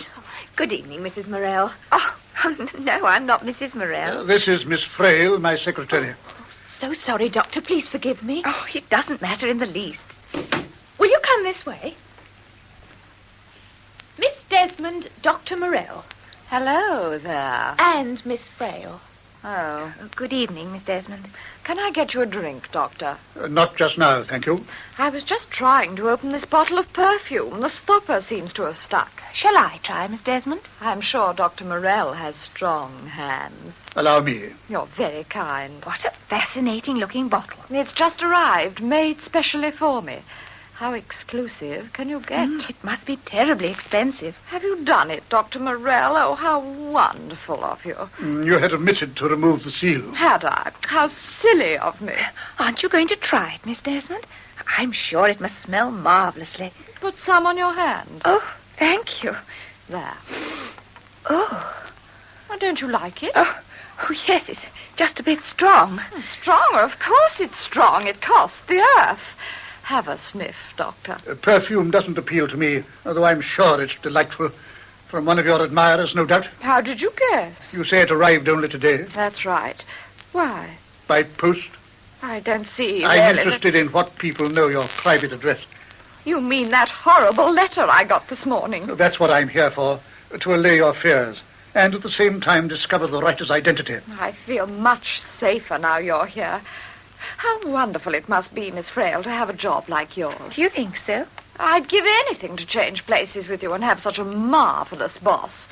If people only knew the ghastly life I have to lead. Oh, I should have thought it was rather fun. Fun? Treated like a piece of merchandise, exploited by sharks like Hal Digby. I thought your employer was quite agreeable, rather more than Mr. Kavanagh, for instance. Ronnie? Oh, I suppose he was throwing one of his temperaments again. Oh, was that what it was? Well, it's just an act. He's not really like that at all.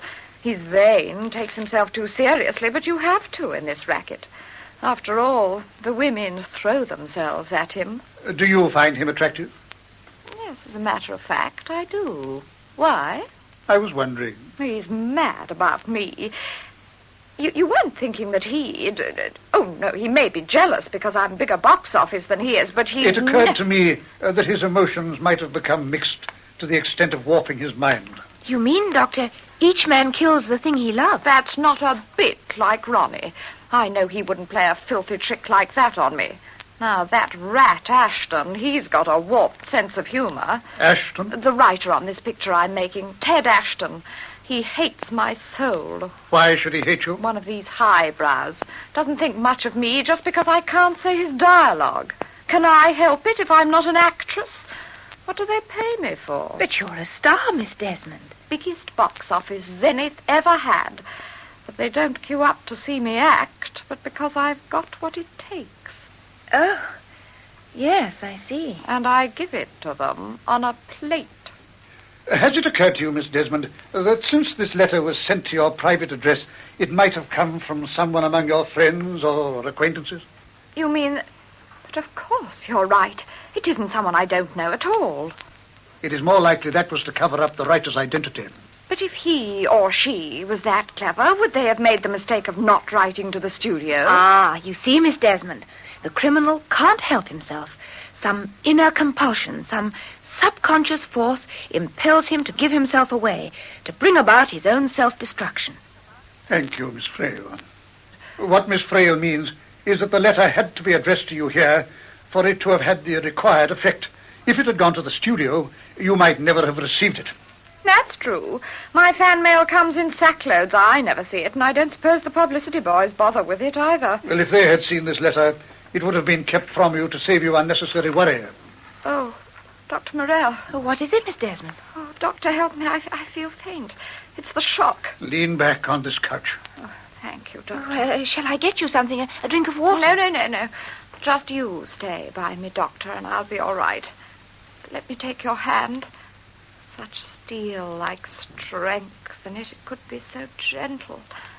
I can feel your strength flowing into me. And she says she can't act. Realizing it's someone who knows me makes it seem so much more horrible. We can't be sure of that. You may have had servants who gave your address away to a complete stranger. Yes, I've had scores of dumb fools like the maid I've got now. Business people may have inadvertently passed it on to others, or some tradesman. It still isn't inconceivable that some unknown wrote to you for some stupid joke. Now you're just trying to comfort me. I can reassure you, for obviously, if it is a stranger playing a joke, you're in no danger. I'm sure it's someone I know. Then equally, you may be reassured. How do you mean? They've threatened to kill me. Can you think of any friend or acquaintance whom you would suspect? People don't go about murdering just for nothing. If there is anyone who might have designs upon your life, all you have to do is to name them. Steps can then be taken to deal with whoever it is. Well, Can you think of anyone you know whom you seriously believe wants to kill you? The way you put it, I suppose not. There you are, Miss Desmond. You've nothing to worry about. Oh, thank you, Dr. Morell. You've made me feel better. You can have your hand back now. There is a 24-hour police watch being kept on you, a purely precautionary measure. It'll be the same at the studio. Do you really think it's all right for me to work tomorrow? You will be equally well guarded there. Oh, I don't know. If you promise to see me safely there, I... Well, really, Miss Desmond, that isn't necessary. Oh, if you don't, I won't stir an inch. I'll only feel safe if you come down, too. Oh, very well, I'll accompany you. Meanwhile, you can relax and sleep well. I will, Doctor. I'll dream of you. Good night, Miss Desmond. Good night, Miss Desmond. Come in. It's Dr. Morell, Mr. Digby, and Miss Frail. Hello there, Doctor. Good morning. This is Miss Frail. So, Miss Frail, you've come for your test after all. Oh, Mr. Digby. Miss Frail insisted upon accompanying me this time. I didn't realize how interested she is in behind the scenes of filming. Or was she afraid of leaving you alone with that man-eater? You're just her type. Well, I left Miss Desmond in her dressing room. If it hadn't been for you, she wouldn't have been working today. You've certainly been a comfort to her. Eh, Miss Frail? Mr. Digby, Mr. Kavanagh's on the phone. He says it's very urgent. Kavanagh? All right, Miss Curtis, put him on, if you'll excuse me, Doctor. Digby here. What's on your mind now? What? Where are you speaking from? Okay, I'll come right away. Well, what do you know about that, Dr. Morell? What is it? Ronnie Kavanagh's had a threatening letter now from the husband of some woman. Ronnie Kavanagh? Sounds quite an intriguing development. It's in his dressing room. I'll have to go and talk to him, if you'll excuse me. Dr. Morell, what are you going to do? Do? About this? Precisely nothing, my dear Miss Frail. Well, don't you think there's anything to it? I had been anticipating something of this nature. It is the typical reaction one would expect from an individual of Kavanagh's temperament. You mean? It requires only the smallest amount of perception to realize that he wrote the letter to himself. But why? That will appear obvious to Mr. Digby. You really think so? A curious coincidence, don't you agree, that he should receive a letter couched in terms similar to Miss Desmond's? Only in this case, it's the jealous husband who threatens him. Just a gag of his to get some publicity for himself, eh? Well, of all the stupid idiots. He hasn't been over-original, shall we say. Oh, didn't I tell you, Doctor? They're nothing but a persistent headache. This is what it's really like behind the scenes, Miss Frail. Having to cope with a bunch of conceited, temperamental boneheads. Oh, and I've always admired Ronnie Kavanagh. I thought he was much better than Helen Desmond. No doubt, Miss Frail, you would. Well, I'll have to go and placate him anyway, or he'll come charging up here like yesterday. If you'd wait here, I'll be as quick as I can. Very well. What an extraordinary way to behave, Dr. Morell. I've already explained it's no more than I expected of him. I wasn't thinking of Ronnie Kavanagh. I meant Miss Desmond. I think she's awful. Dr. Morell. What? Do you see what I see in the waste paper basket? What is it? This cardboard box. It had that perfume in it. The strong stuff Miss Desmond used last night. That means he sent it to her, Mr. Digby. Indeed. It must be. She said that it had been made exclusively for her. Most interesting. And what do you deduce from it? Why, that Mr. Digby's in love with her, too. Well, I imagine you can hardly take it for granted in these somewhat exotic circles in which we find ourselves that the gift of perfume necessarily has anything to do with love. Oh. No, perhaps not. Oh, dear, I thought I'd made an important discovery. All that you've discovered is that the office cleaner omitted to empty the waste paper basket this morning? Oh, I thought Mr. Digby was... Oh, he's gone down to see Mr. Kavanagh. Oh. He won't be long. Oh, excuse me, that's my phone. What is it, Doctor? Have you got a cold coming on? What makes you think so? You were sniffing. Yes, Mr. Digby, I'll call him. Dr. Morell, quickly, please. Something's happened. It's Mr. Digby, Doctor. He sounds very upset. Hello, Dr. Morell here. You're in her dressing room? I'll come straight away. What is it, Doctor? Miss Desmond. She's disappeared.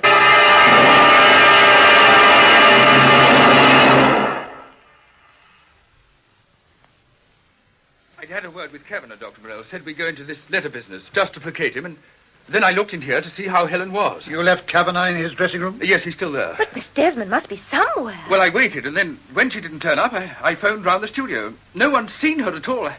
I began to panic. Oh, she was perfectly all right when we left her, wasn't she, Dr. Morell? That was a matter of half an hour ago. She was rehearsing her lines for the scene she was going to do. I've got a funny feeling about all this. Oh, she can't have got far. She's left the top of the bottle of perfume. Ooh, it's strong. I should have insisted she wasn't left for a minute. But none of the dresses will work for her. She drives them all up the wall. There are no signs of any struggle. Struggle? If she had been attacked and spirited away, there would be some indication. Besides, she'd have screamed out. Oh, she certainly would. Which suggests that either she knew her assailant or someone could have crept in behind her. I'd given her a sedative earlier on. It might have had a delayed action effect. She might have dozed off in her chair. Dr. Morell, the wardrobe. What is it? The door's opening. Helen, it's her. They've tied a scarf round her face. Let's get her onto the couch. Dr. Morell, is she... She's all right. Oh, she might have suffocated. She's coming round. She's opening her eyes. What happened? Dr. Morell, what happened? You're quite safe, Miss Desmond. You're okay, Helen. What happened? I remember I was going over my lines, and then I must have dozed off. We think you may have fainted. The strain of what you've gone through. Mr. Digby? Oh, yes, that's it, Helen. You just passed out for a few minutes. We came in a moment ago to find you unconscious. Oh, but you're all right now, Miss Desmond. Just stay quiet for a while. Oh, my head feels so muzzy, as if it's been in a sack. Now, relax, Helen. Just take it easy. Where are you going, Dr. Morell? I'll be only a few minutes. I'll come back soon. I feel scared when you aren't with me.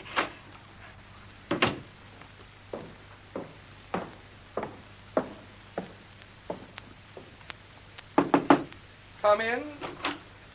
I'm Dr. Morell, Mr. Kavanagh. I saw you in Digby's office yesterday afternoon. Has he sent you about this threatening letter I've had? Not exactly. He told me you're investigating Helen Desmond's. I am. But the threat you've received sounds so much more dangerous. I recommend that the police be called in. The police? Oh, but that is... They will probe the matter. Dr. Morell, I might as well come clean. I sent the letter to myself, a sort of joke, you understand? Not in very good taste, I suppose. Not particularly. So let's forget all about it, shall we? I mean, I'm sorry and all that. Just as you wish. How about Helen? Or is that all a fake, too? One of Digby's bright ideas. I rather fancy it's genuine. I wonder if Ashton wrote it. He hates her. The writer, you know. I've heard of him. As a matter of fact, I thought they were quarreling just now. She was telling someone to clear out of her dressing room. Get out, I heard her say, and don't ever come back. She actually said that? I didn't hear the other chap's voice, but I'll bet it was Ashton. His office is just along the corridor, if you're interested. Why not ask him? Thank you, Kavanagh. I will.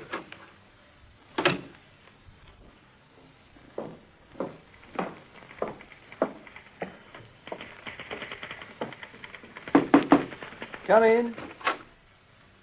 Hello. You're Dr. Morell? And you are Mr. Ashton? Portrait of a screenwriter with nose to the grindstone. I hear you've been called in on the Helen Desmond business. That is so. And the best of luck. Cheap publicity stunt, if you ask me. I wouldn't put it past someone trying to do her in. You don't sound very charitably disposed to her yourself. Can't stand the sight of her, and she knows it. She's a fake and a phony, and I spend my life ruining my dialogue so that she can speak it. Listen to this, Dr. Morell. These are her lines for the scene they're shooting this afternoon. Stay away from me and never come back. Get out and never come back. What's so funny? Well, I was smiling merely because that's what Kavanagh overheard her saying just now. What of it? He thought she was quarreling with you. Typical of him not to realize he was rehearsing her lines. The only lines he ever thinks about are his own. Thank you for your information, Mr. Ashton. You've been very helpful.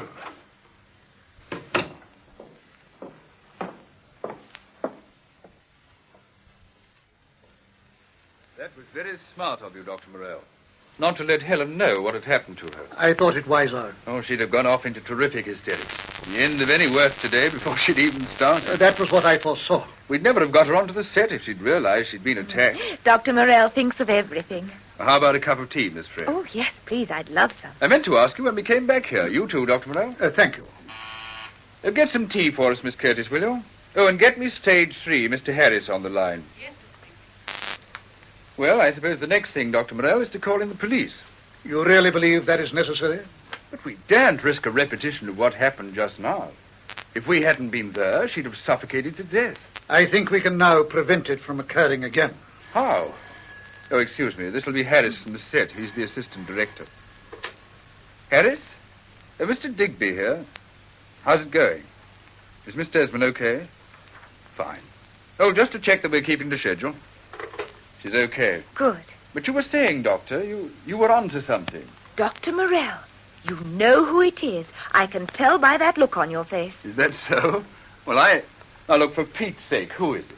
You see, Mr. Digby, jealousy is an emotion that can assume several forms.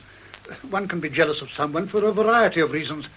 It is argued by some, in fact, that without jealousy there can be no love, an argument invariably favored by those who are themselves of a jealous disposition.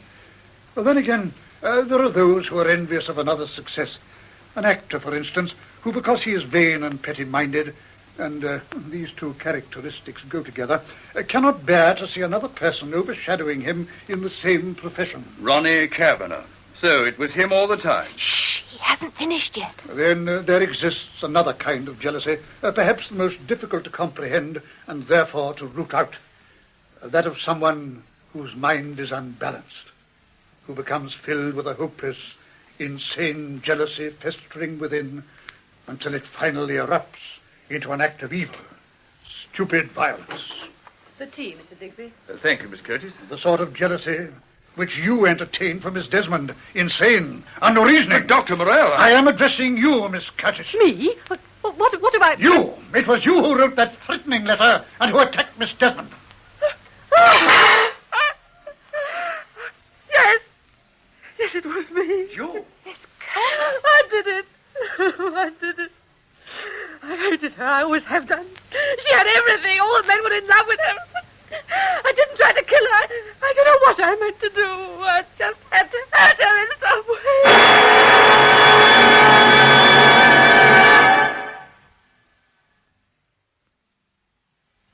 Poor Curtis. You know something, Dr. Morell? I couldn't help feeling sorry for her. I'm gratified to hear it, my dear Miss Frail. It is the proper attitude to have towards someone suffering from such a deranged mind. Frankly, I wasn't thinking of that so much as... As your dislike for Miss Desmond, is that what you meant?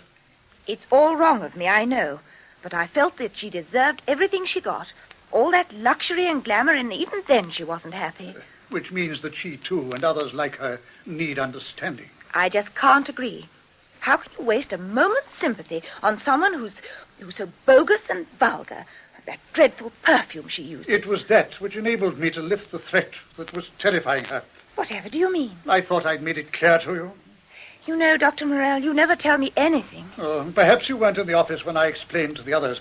It was the overpowering perfume Miss Desmond was wearing that gave Miss Curtis away. It was on her as she came into the office when you and I were there alone. After Mr. Digby had dashed off to Ronnie Kavanagh. I smelt Helen Desmond's exclusive perfume clinging to her then. Oh, so that was what you were sniffing. Well, how else could she have come by it, except by being in close proximity with Miss Desmond? Oh, that was very clever of you to have spotted it. Now, if that's Miss Desmond asking you to have dinner with her tonight, I shall say that you're out. Hello? This is Dr. Morell's house. Oh, Mr. Digby. Oh, how awfully kind of you. Oh, Mr. Digby, I'd love it. Thank you so much. Yes, goodbye. I hope that doesn't mean that you're about to leave my employ to become a film star, Miss Frail. No, thanks. I've seen all I want of film stars. No, Mr. Digby's making me a present of some lovely perfume.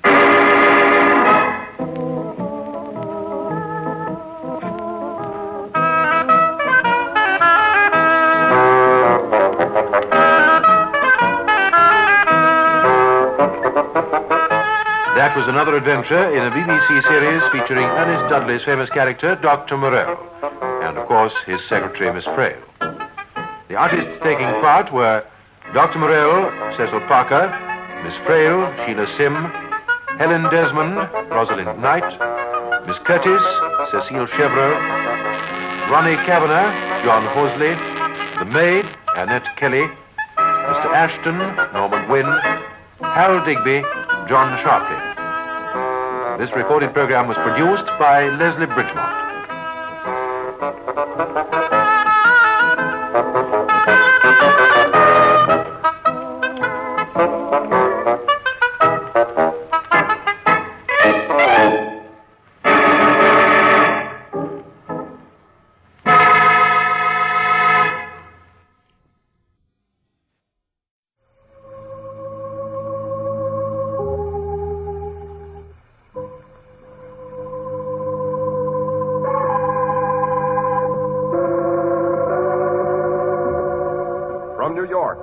makers of Clippercraft clothes for men, and 924 leading retail stores from coast to coast present the world's most famous detective, Sherlock Holmes.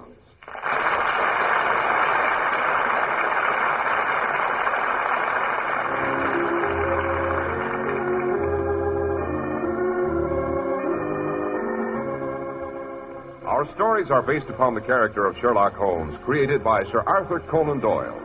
Sherlock Holmes is portrayed by John Stanley, Dr. Watson by Alfred Shirley, and the dramatizations are by Edith Meiser. Once again, we find ourselves in front of Dr. Watson's crackling fire. Just a moment, Mr. Harris, just a moment till I put on a fresh pine knot so our listeners can really hear it. Yeah, that's the sticky. Now, go ahead, Mr. Harris. Outside, a cold white autumn mist shrouds the black tree skeletons.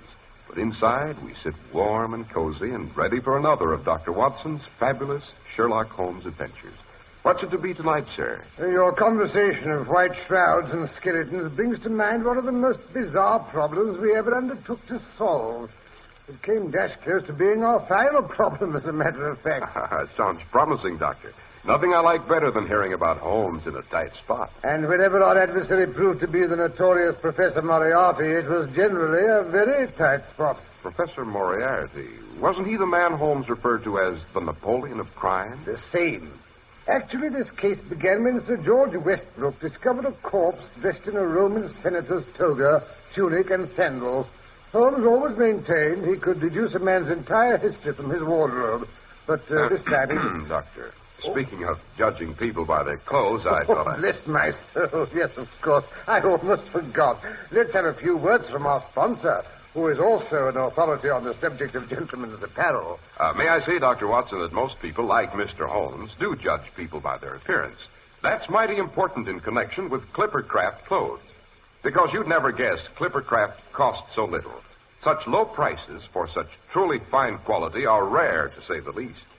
Clippercraft suits are yours for only $35 and $40, with a few special numbers at $43.75. Top coats and overcoats are only $30 to $40, and sport jackets $24. These are planned values, the result of the Clippercraft plan, concentrating the buying power of 924 leading stores across the country, resulting in tremendous savings in manufacturing and distribution costs. Remember, all this is yours in your own local independent store, where friendly attention is traditionally yours. Want to convince yourself? It's as easy as a visit to your Clippercraft dealers. Just compare Clippercraft with clothes selling for many dollars more.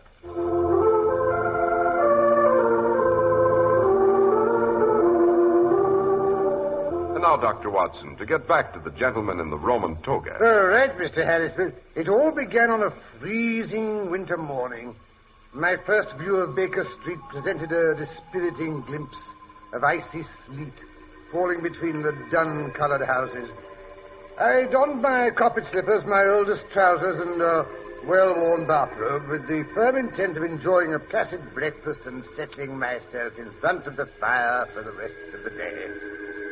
I had no sooner opened our sitting-room door, however, when I caught sight of Holmes tramping about, swearing to himself and tossing a shiny golden coin into the air.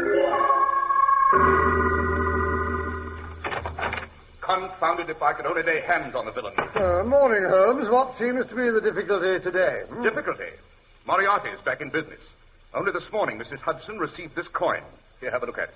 A handsome gold sovereign. Flooding the town with them. Great Scott, don't tell me Professor Moriarty, the greatest criminal in Europe, has turned philanthropist. No such luck. That coin, Watson, is counterfeit. A brilliant job, more's the pity. Only an expert can spot it. No wonder Moriarty's been so quiet these last 2 months. It takes time to develop a coin as perfect as this. Well, at least he hasn't had time for murder, arson, or any more of his serious crimes. Serious? You think flooding the country with counterfeit coins isn't serious, Watson? Do you realize what this will do to the value of the pound? By Jove, of course. Holmes, that's our doorbell. Tell Mrs. Hudson I'm not at home. But Holmes... I'm not accepting any twopenny halfpenny cases. Not while Moriarty is threatening the credit of the Empire with his fraudulent gold pieces. Come in. Which of you gentlemen is Sherlock Holmes? My friend over there has the honor. Whatever it is, I'm busy. Oh, but this is terribly, terribly important, sir. I don't know what to do. He's dead, you see. Dead men do not interest me. Couldn't you inform his relatives? Well, that's just it. I don't know who they are. I don't even know who he is. I don't even know when he died. Albert, he's my assistant, says it must have been over 1,000 years ago, but that seems quite impossible. There's not the slightest sign of decomposition. Oh?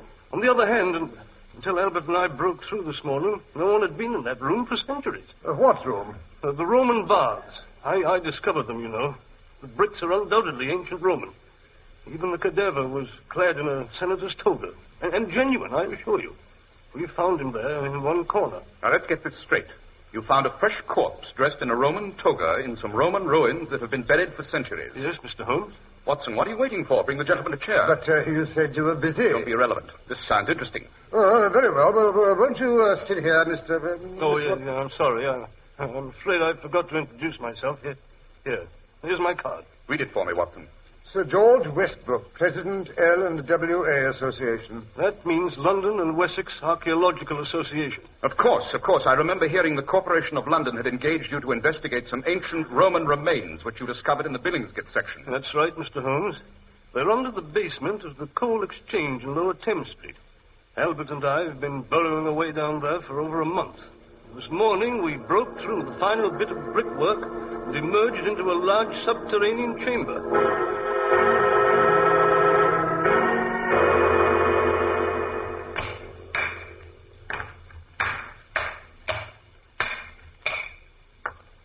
All right, Albert. I think the opening's big enough. Yeah, give me the lantern. I'll go through first. Yes, sir.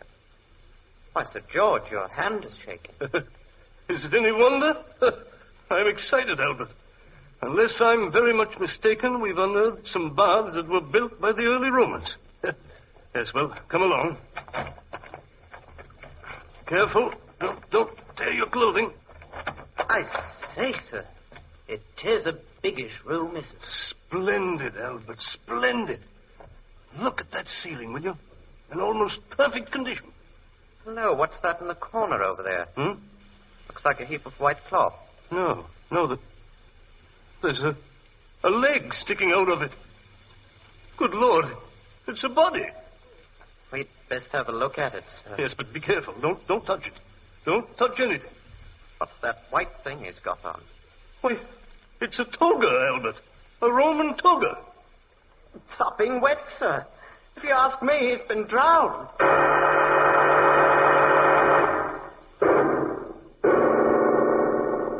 Drowned?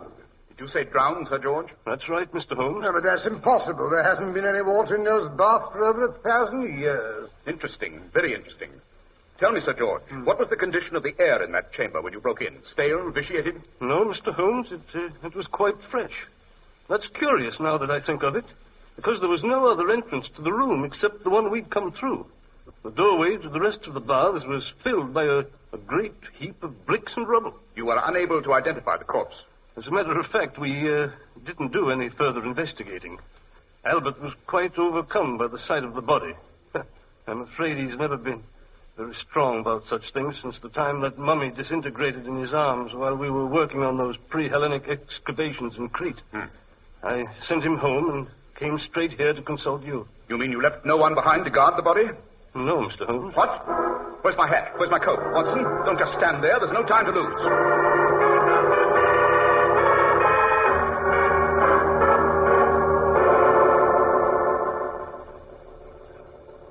I suppose I should have informed the authorities, Mr. Holmes, but the thought of all those stupid Scotland Yard inspectors trampling around in my beautiful ruins like a herd of elephants. I left a couple of dark lanterns burning. Oh, yes, here they are, in this packing case. All right, now, follow me, gentlemen. Why do basements have to be so damp and depressing? Careful there, careful. This is where we started to dig. It's a rather rough tunnel slanting downward. You'll have to bend over, I'm afraid. You're sure that this earth won't cave in on us? No, I don't think so, unless, of course, someone should give it a tremendous push of some sort. Here's where we broke through the wall. You'll be interested in this, Mr. Holmes. Notice the masonry. Yes. Yes, the bricks are undoubtedly Roman. Let's see. They measure 9.5 inches long by 4.5 inches broad and only 1 3/4 inches thick. Not unlike those of the Roman baths at Rochester. Except that there the tiles are a mere 1.5 inches thick and measure 16 inches by 12. Oh, really, Holmes? Did we come here to discuss bricks or inspect a body? Never neglect an opportunity to increase your store of knowledge, Watson. And stuff my brain with a lot of useless tittle-tattle, not me. Here's the hole we made in the wall, Mr. Holmes. It's not very large, I'm afraid. I'll go through first and light the way. Now, gentlemen, if you'll follow me. I'll go next, and you can bring up the rear, Watson, with the other lantern. Now then, Watson, alley up. Don't be in such a rush. Here, take the lantern. It's a tight squeeze, you know. Hello, I think I'm stuck. If you'll pull his other arm, Sir George. Right. Oh, phew, glad to get out of that.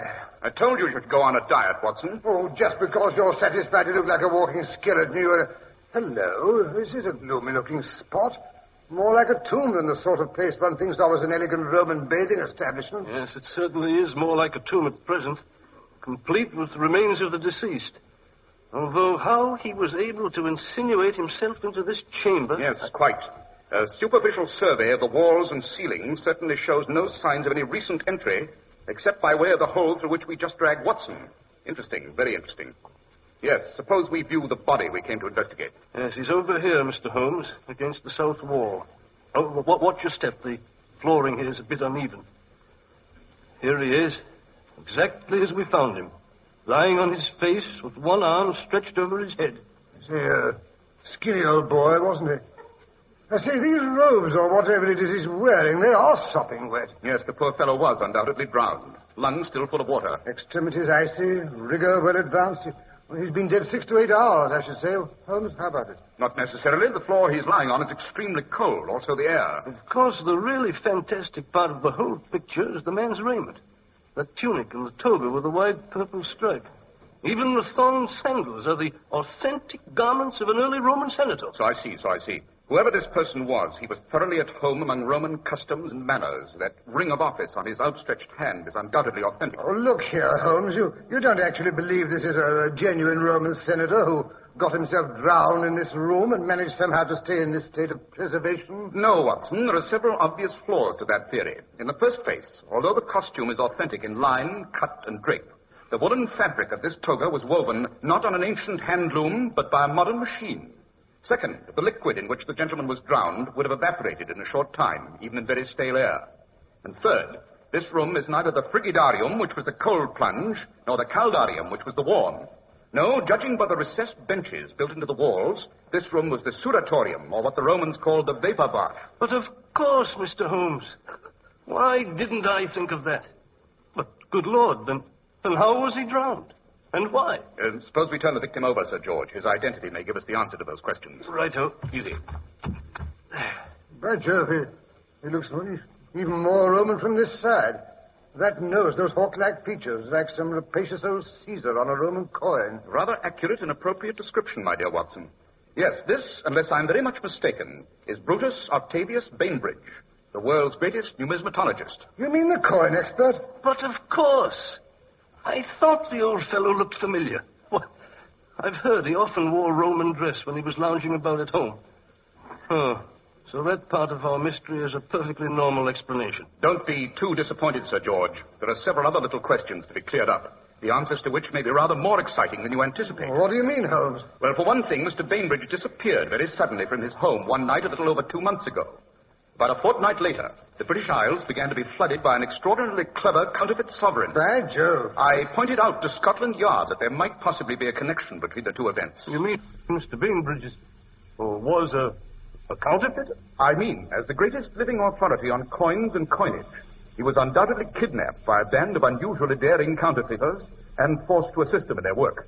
I thought you might possibly come to that conclusion, Mr. Holmes. What? Great Scott. That voice. Where does it come from? Over a hidden speaking tube of some sort, I imagine. But who is it? Unless I'm very much mistaken, that voice belongs to my arch adversary. Greetings, Professor Moriarty. So now you've taken up counterfeiting.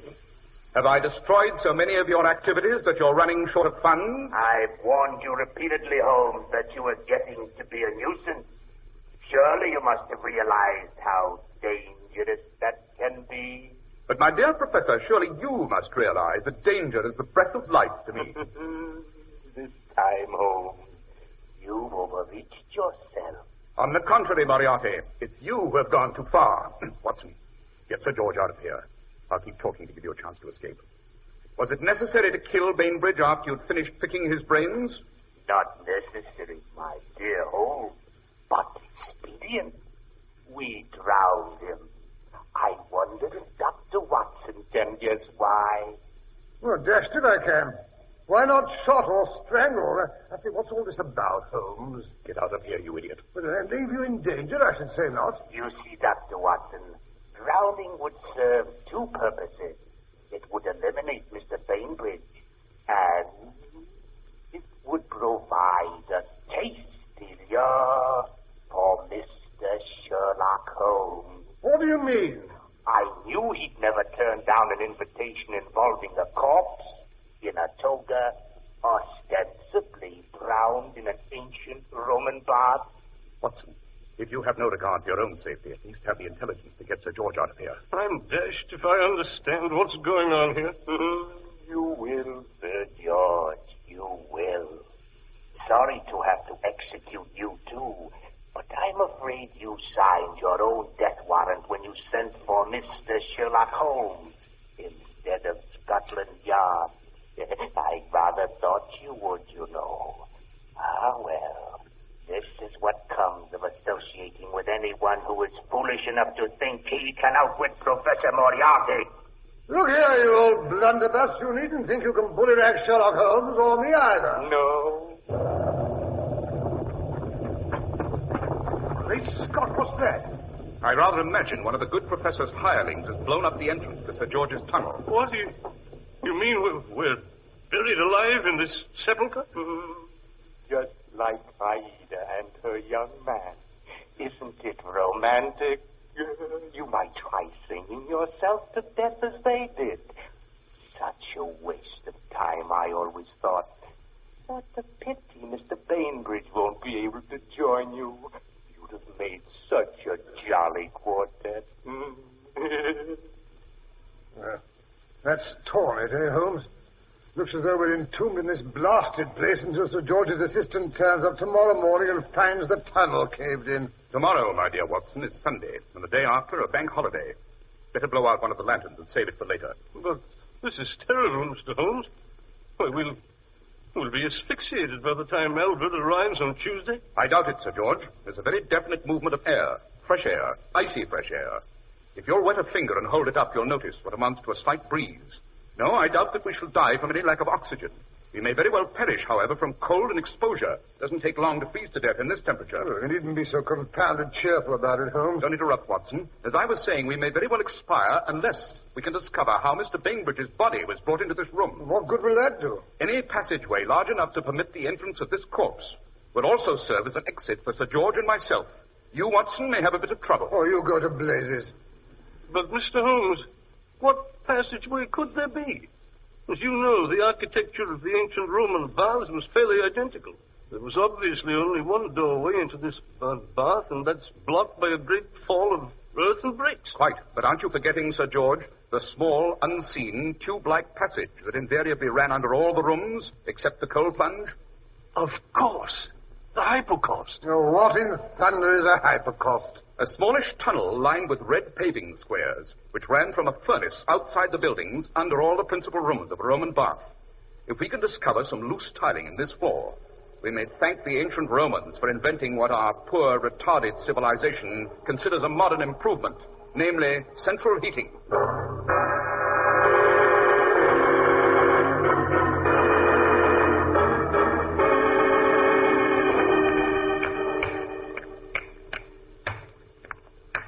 Discouraging. I've dug up 24 spots. Cheer up, Watson. At least the activities kept you from freezing to death. Yes, it's ruined my trousers.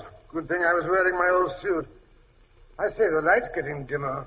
Holmes, the second lantern is about burnt out. Keep digging, Watson. It's our only chance. I say, Mr. Holmes, could you come over here a minute? I think I've found a sort of grating under this last batch of bricks. Good Lord, let's see. Yes. Yes, we found it. Watson, help me with these bricks.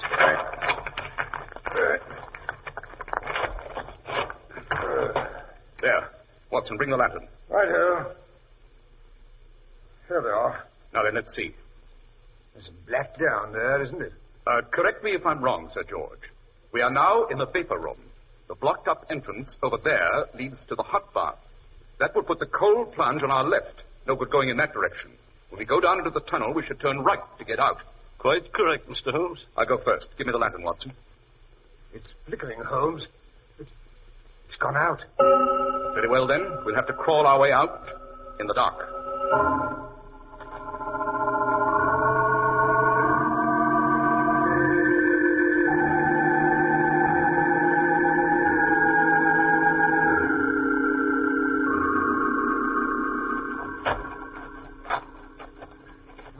As if I'd been crawling like a snake for hours. Stop complaining, Watson. At least we're not sealed up in that vault. Well, maybe not, but I can't say this is any great improvement.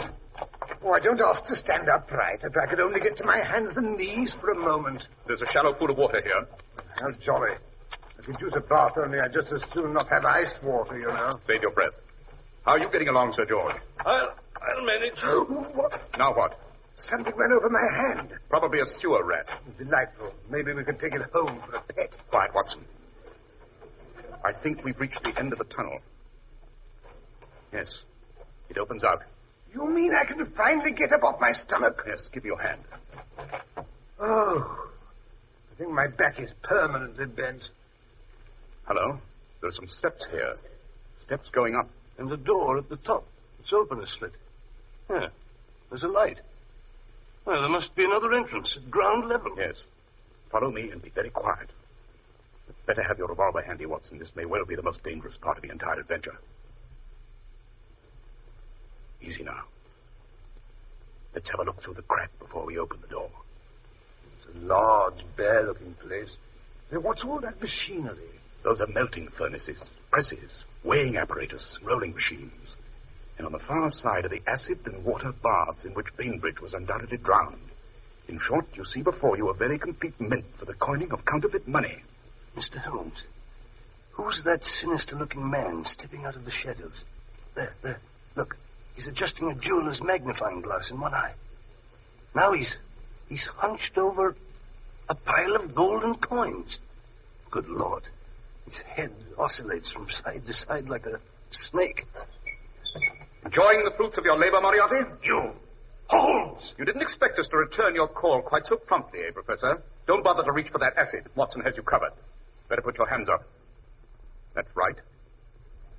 Now, you'll come around that table. Slowly. That's right. I have a little present for you. A pair of bracelets that... Holmes, he's going through the window! Shoot, Watson, shoot, confound it. I can't. Why not? Well, blast it all, you asked me out of the house in such a dither this morning I forgot to slip my revolver into my overcoat pocket. Don't look so crestfallen, Watson. I'm rather relieved we didn't get the handcuffs on the professor. Once he's safely behind bars, I'll have no opponent worthy of my talents. I should probably die of sheer boredom. You mean sheer conceit?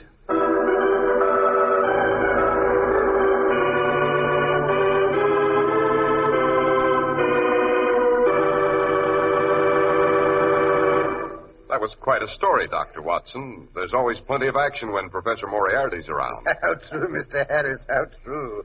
This particular adventure had a rather pleasant epilogue. What was that, Doctor? Oh, well, suppose I tell you about it after we pay our respects to the gentlemen who so graciously make this program possible. What could be fairer? You know, the thing you remember about Clippercraft clothes is not their low prices. Not until you're ready to buy again, that is. What you really live with is Clippercraft's superb styling, the perfect fit, fine tailoring, and long-wearing fabrics. No one would dream your Clippercraft suit had cost only $35 or $40, or $43.75 for a few special numbers, or that your top coat or overcoat had cost only $30 to $40, or your sport jacket $24. No, these exceptional values are made possible by the unique Clippercraft plan. concentrating the buying power of 924 leading stores across America, bringing these fine clothes to you in a pleasant atmosphere where you get friendly personal attention. Selling beautifully tailored, expensive clothes at inexpensive low prices at the nation's finest stores is the great big idea behind the Clippercraft plan. That's why men who know insist on Clippercraft clothes. So be sure to visit the Clippercraft store in your city. The leading stores in the metropolitan area that bring you Clippercraft clothes are Saks 34th, Broadway at 34th Street, Manhattan, Abraham and Straus, Brooklyn, the Boulevard Men's Shop, Kresge, Newark, New Jersey, and the B&B Clothes Shop, 16408 Jamaica Avenue, Jamaica. These great, courteous, and friendly stores are proud to add their names to that of Clippercraft in the label of your suit, top coat, sports jacket, and overcoat.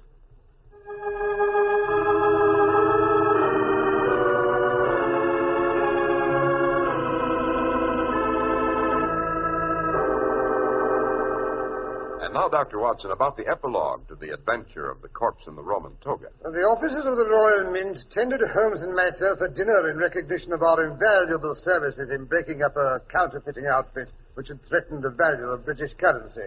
Holmes received a large illuminated scroll and a sizable check. Always acceptable, eh, Dr. Watson? Yes, quite so. I was presented with a priceless Roman ring of office, which we had found on the dead man's finger, and a magnificent copy of Vitruvius de Architectura.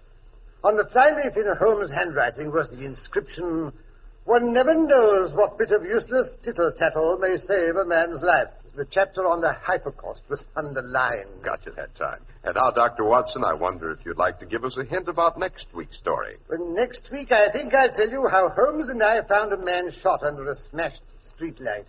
All the evidence pointed in one direction, but the victim had been shot at point-blank range, and there was only one wound, but we heard two shots. Holmes always referred to it as the case of the well-staged murder.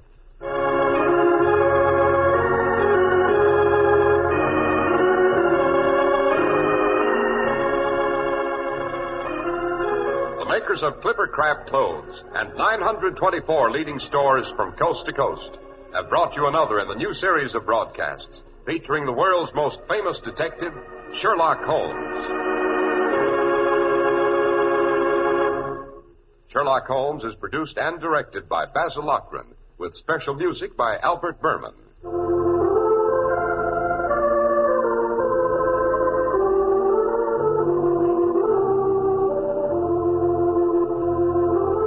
If you don't know your Clippercraft dealer, write Clippercraft, 200 Fifth Avenue, New York City. Hunger and starvation are the enemies of civilization and democracy. It's up to every American, man, woman, and child, to save a little food every day. In that way, the people of Western Europe can be helped in their fight for decency and freedom.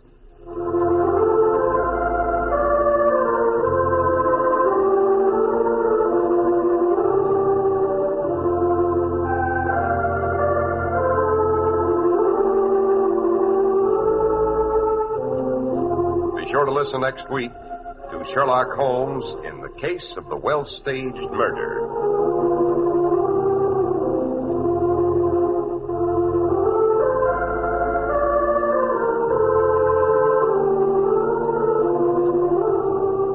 If you'd like to attend the Sherlock Holmes broadcasts in New York, see your local Clippercraft dealer, and he'll tell you how to obtain your tickets.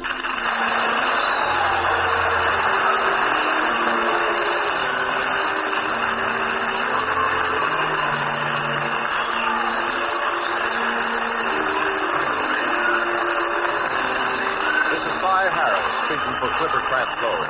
This is the Mutual Broadcasting System.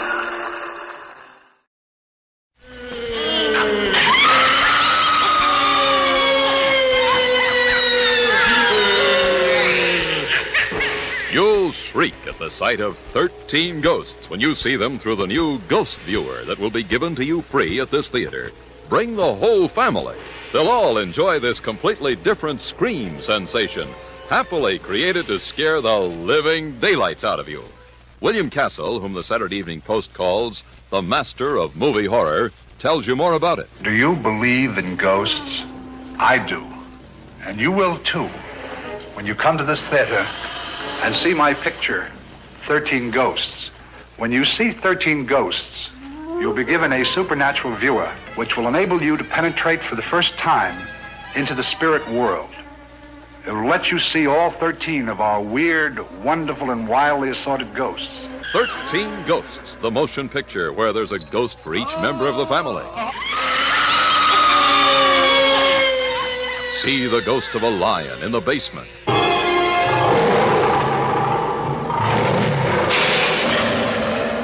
The ghost of a murderous cook in the kitchen. Stop it! Stop it, I say! The ghost who speaks through the lips of the living. Death tonight. To one of you. Ah! The evil ghost in the bedroom fighting to take possession of a beautiful girl. There are 13 ghosts to choose from, so pick your favorite spook. In Columbia Pictures, 13 Ghosts. And remember, everyone who comes to this theater to see 13 Ghosts will get a free ghost viewer, and only you will be able to see all 13 ghosts in new Illusiono, because only you will have the ghost viewer. It turns ghosts on, it turns ghosts off. Happy haunting.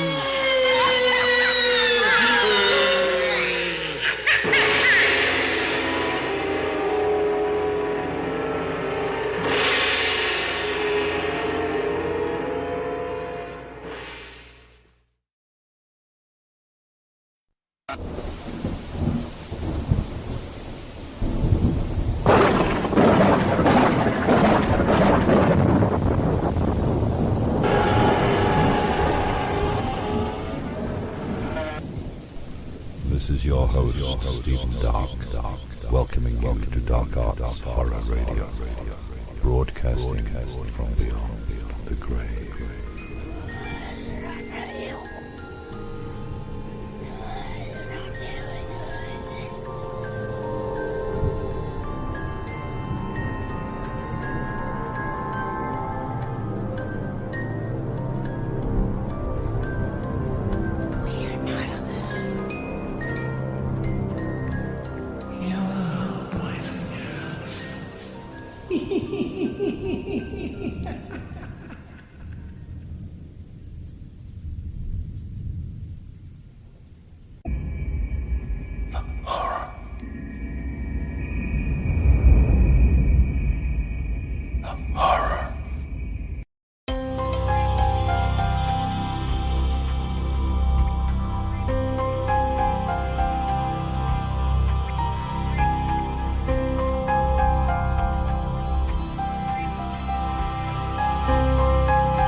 This is the ABC through 3LO Melbourne.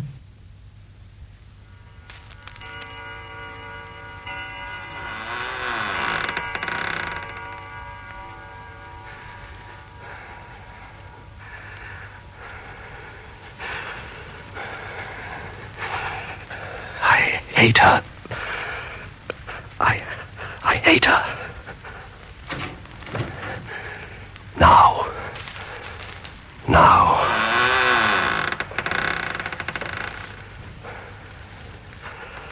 Richard. What? What are you doing? Where am I? I was dreaming. walking in my sleep. Richard. A horrible dream. Close your mother's door. We don't want to wake her. Thank heavens you woke me. I heard someone moving. I thought your mother might be ill. It was a horrible dream. Horrible. Go back to bed. Yes, Helen, of course. Richard! What is it? In your hand. A knife. You're holding a knife.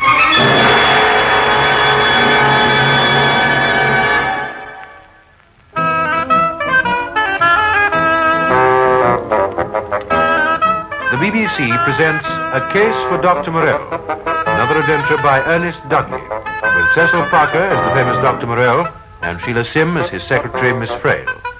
The Sleepwalker.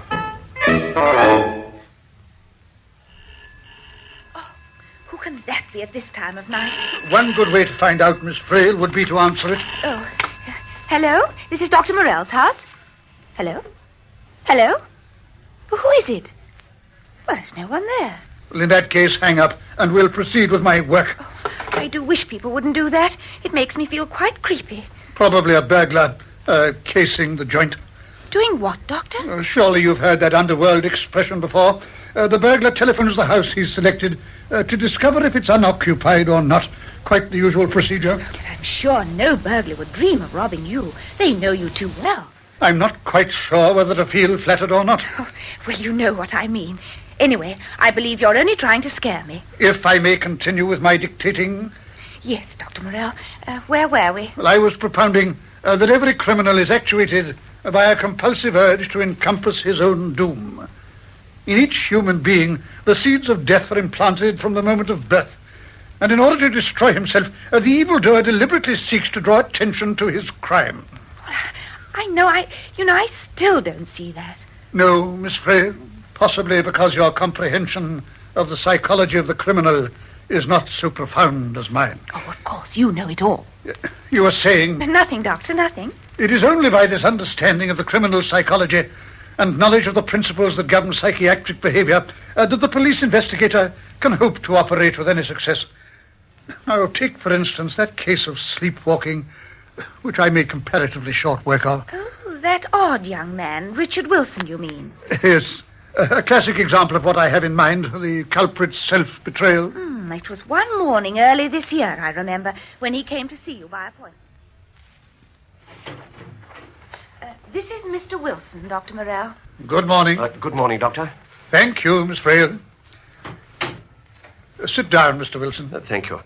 It's very good of you to see me so quickly. You have my assistant, Miss Frail, to thank. It was her I spoke to yesterday on the phone and made the appointment. A somewhat impressionable young woman, inclined to be influenced by an appeal to the emotions. Well, I did make it sound rather urgent. A matter of life and death was Miss Frail's description. You see, It was upon her insistence that it was a case of such urgency that I agreed to see you. I'm very grateful to Miss Frail, and if I did sound so worked up, well, it could be a matter of life and death. For whom, Mr. Wilson? For you? No, Dr. Morell. It's my mother. I'm afraid that I'm going to murder her.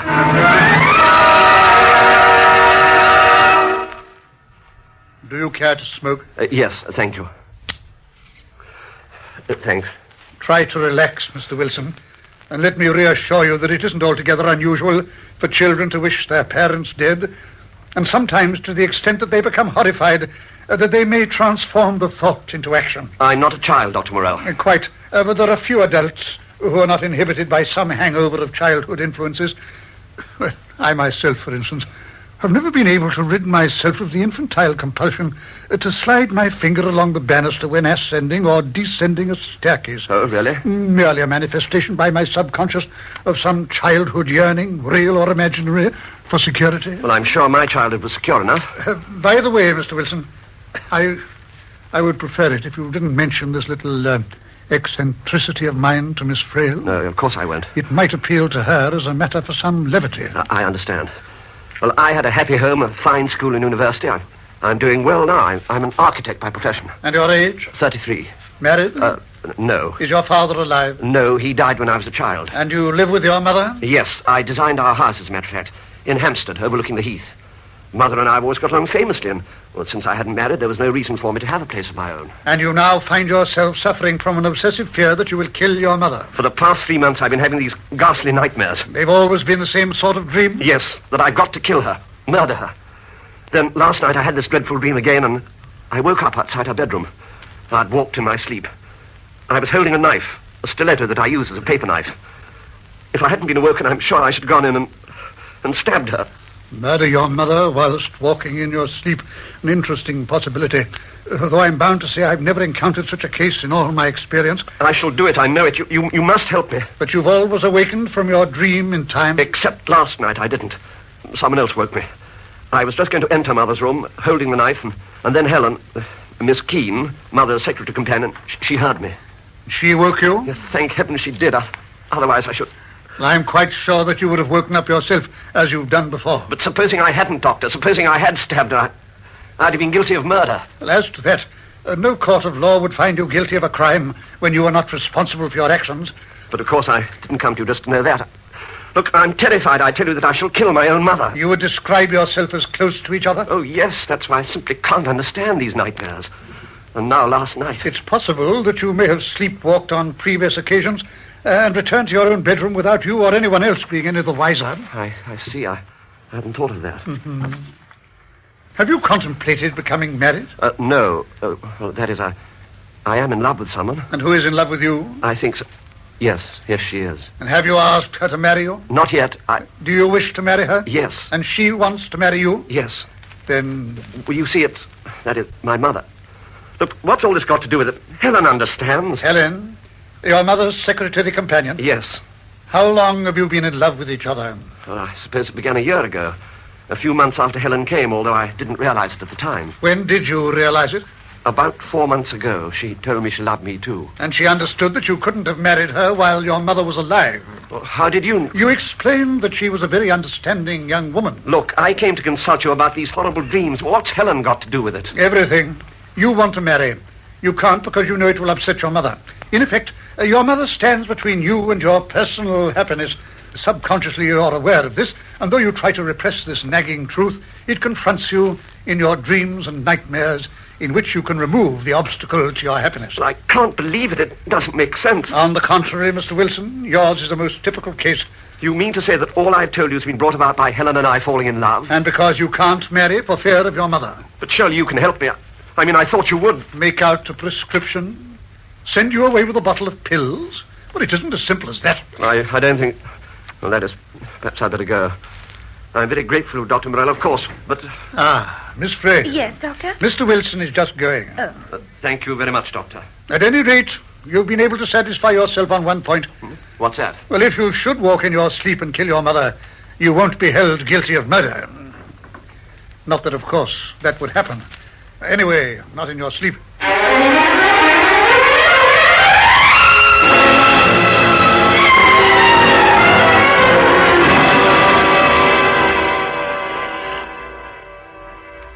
Dear, the morning hasn't started before that thing goes. Hello? This is Dr. Morell's house? I must speak to him. I must... Who is that, please? It's Richard Wilson. I must speak to Dr. Morell. It's dreadfully urgent. Oh, will you hold on, Mr. Wilson?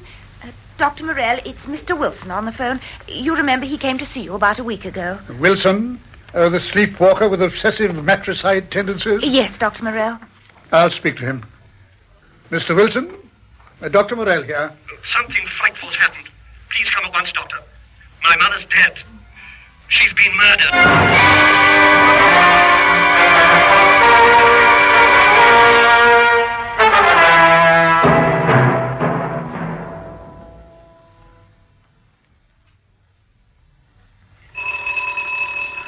Very lovely house. A wonderful early morning view across Hampstead Heath. Remarkably fine. You can see St. Paul's glinting in the sunlight. And glimpse the figure of Justice above the Old Bailey. Someone's coming.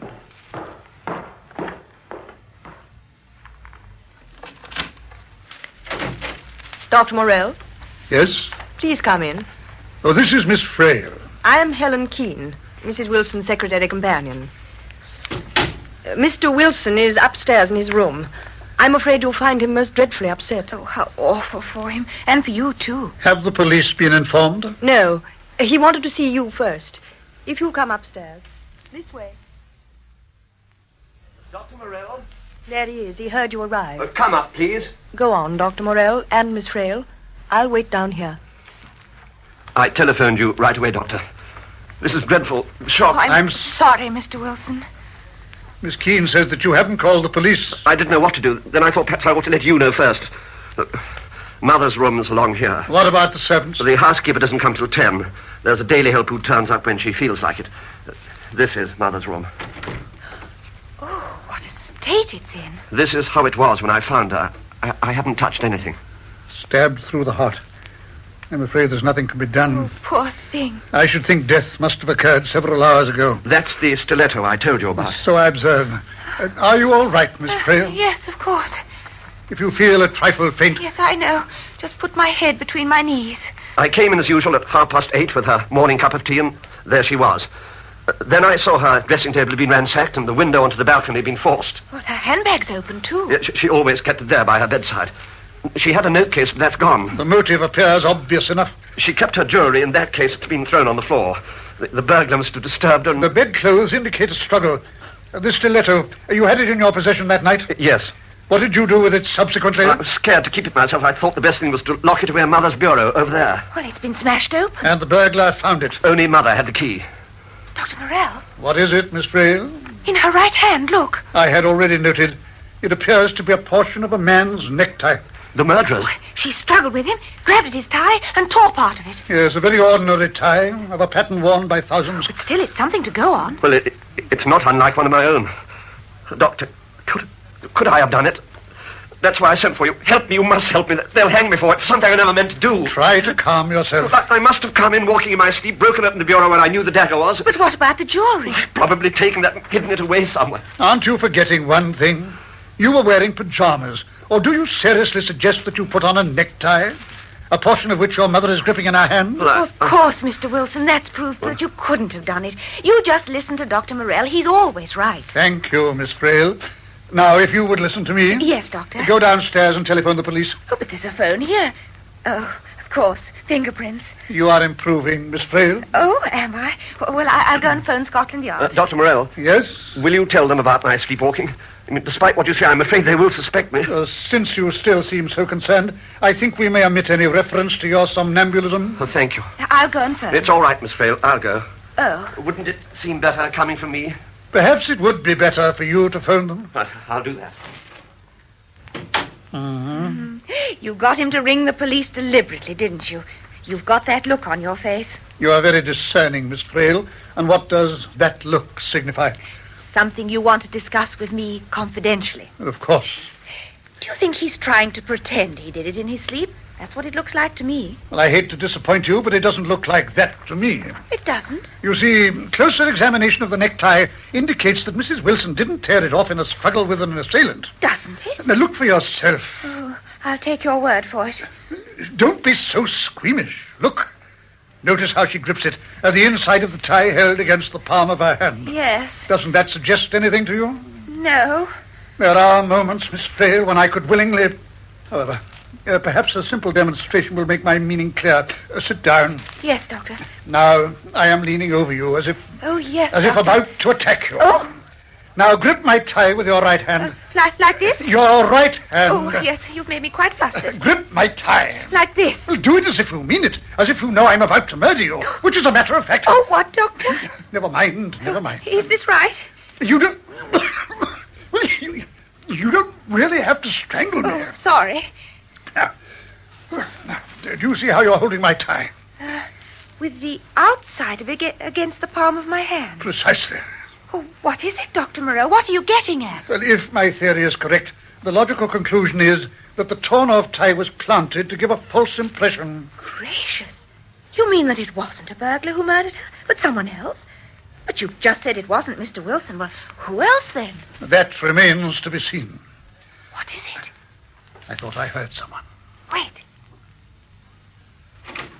Oh, Doctor. Oh, I was just making some coffee, and I was wondering whether you'd care for some. Most kind. Thank you. I'd love some. Will you come down, then? The police are on their way, Doctor. Oh, hello, Helen. Very good. The police? I just phoned them. Dr. Morell thought I should. I'm sure he's right. Of course.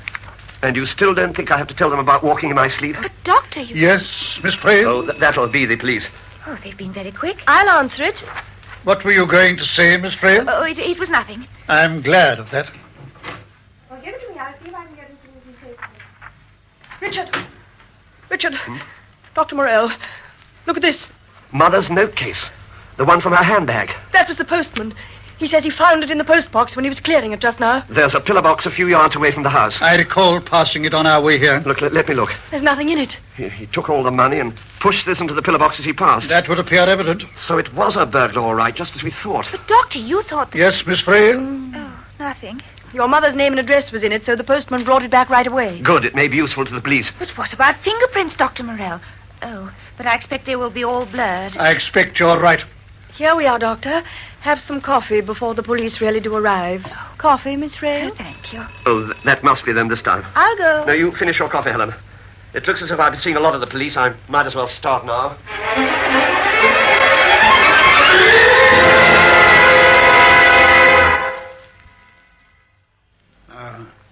What's the time?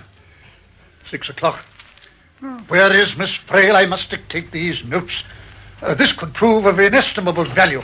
Dr. Morell? Ah, Miss Frail. Scotland Yard. Inspector Hood is waiting in the study. Eager, no doubt, to reveal that with which I am already I familiar. didn't realize that you would... Come, we mustn't keep our human bloodhound waiting.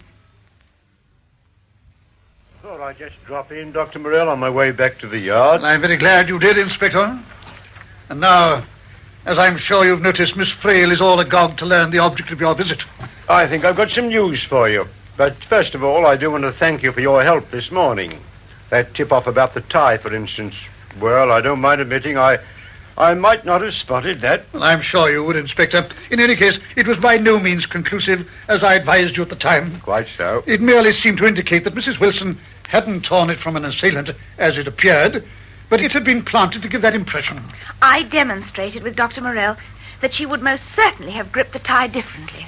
Have you arrived at the truth? Have you made an arrest? Hardly, Miss Frail. Oh, but surely, I mean, if you knew who committed the crime as well as Dr. Morell... Dr. Morell? Oh, I didn't realize you'd tumble to a doctor. But naturally, he realized who it was right from the start. Well, I'll be... Well, didn't you, Doctor? As usual, Miss Frail has given rein to her imagination, Inspector. I hadn't reached any conclusion this morning. Otherwise, I should, of course, have acquainted you accordingly. I'm sure you would have. Do say who it is. All right, Miss Frail, I'll get down to cases. If the doctor doesn't mind listening to what he already knows. The truth can never be too often repeated. Well, it was the tie, really. Once we realized it was a plant, all we had to do was to know who had planted it, then we'd be home and dry. Oh, who did plant it? Just coming to that. You must try to curb your impatience, Miss Frail. We scouted round the house and the garden. There were footprints and evidence of a ladder having been placed against the garden wall on the inside to look as if the burglar had got into the garden that way. It was all very cunning. The only mistake was they didn't go far enough. There were no signs of the ladder against the outside wall. Oh, goodness. Goodness had nothing to do with this, Miss Frail. Of course, it was an inside job. That disorder in the bedroom, all very realistically done. But the note case in the pillar box. That was a master touch. I was wondering when you were coming to that. Yes, just the sort of thing a burglar would do. Grab the money, get rid of the note case in a pillar box he was passing. Then who was it who thought up all this? I talked with young Wilson, but he didn't give much away, understandably. He seemed knocked over by the shock. It was the secretary companion, Miss Keene, who proved most helpful. Who's in love with Mr. Wilson. Oh, really? I didn't know that. Never mentioned it to me, either of them. Did you ask them? I didn't, as a matter of fact. Hardly seem to be the types to fall in love with each other. He's obviously wrapped up in his mother, and she's the practical, capable type. Absolute opposites. Ah, Inspector, that's where you're not such a good detective. Eh? Not when it comes to investigating the human heart. It's just those types who are completely different who fall in love. You think so? Mm-hmm. The nervous young man and the girl, all poised and self-assured. The tall woman and the short man, and vice versa. The vague, silly little featherbrain and the suave, sardonic man of the world. Don't you agree, Dr. Morell? I can only say that I stand amazed at this revelation of your powers of perception. Yes, I was afraid that was all you would say. Anyway, whether they were in love or not, it's got no bearing on the case. No, Inspector? Not as it's turned out. Miss Keene was very frank. And as a result of what she said, the motive was obvious. Proceed, Inspector. Oh, this is absolutely enthralling. Well, as you know, Mrs. Wilson had been left plenty by her husband when he died. The money was invested in South America. I won't go into the details. She was devoted to her son, and he to her, giving him all he wanted. Education, travel, training to be an architect, all the trimmings. Then, suddenly, a few weeks ago, it happened. All her money went up the spout. She awoke one morning to find herself comparatively flat broke. Oh, poor woman. She didn't tell her son. It was he she was most concerned about. He'd only just got going as an architect, and without her financial backing, he was finished before he'd begun. So she decided there was only one thing left for her to do. Alive, she wasn't worth a penny, but she carried life policies to the tune of £20,000. You mean... That's it, Miss Frail. She was worth more to her son, dead. Oh, how dreadful. Isn't it, Dr. Morell? Hey, Doctor? Quite dreadful. Of course, he would collect the lot, but, and this was vital, her policies carried a suicide clause. If Mrs. Wilson committed suicide, they wouldn't pay up a cent. A not unusual stipulation in a life insurance? Quite. So she deliberately took her own life, but make it look as though she'd been murdered. That way her son would collect. I can't help admiring her. Inspector, you communicated your conclusions to the son? Yes, I broke it to him gently. He didn't take it too well. And Miss Keene, she was also informed? She seemed more prepared for it, but then she knew of Mrs. Wilson's financial state. Oh, that poor, desperate woman plotting and scheming like that to kill herself, and all for nothing. I should be moved to feel as you do if what the inspector just described to us happened to be true. What? Dr. Morell. What do you mean, Doctor? I mean that Mrs. Wilson did not commit suicide. She was murdered.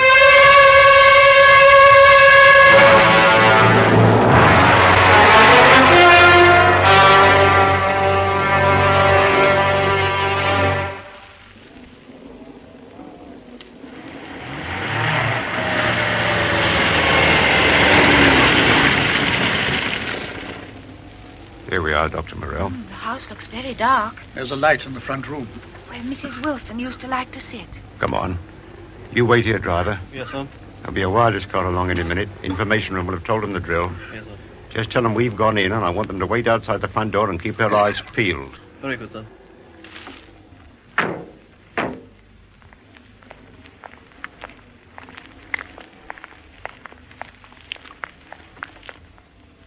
Let's hope the gate isn't locked. No, it's all right. Come on.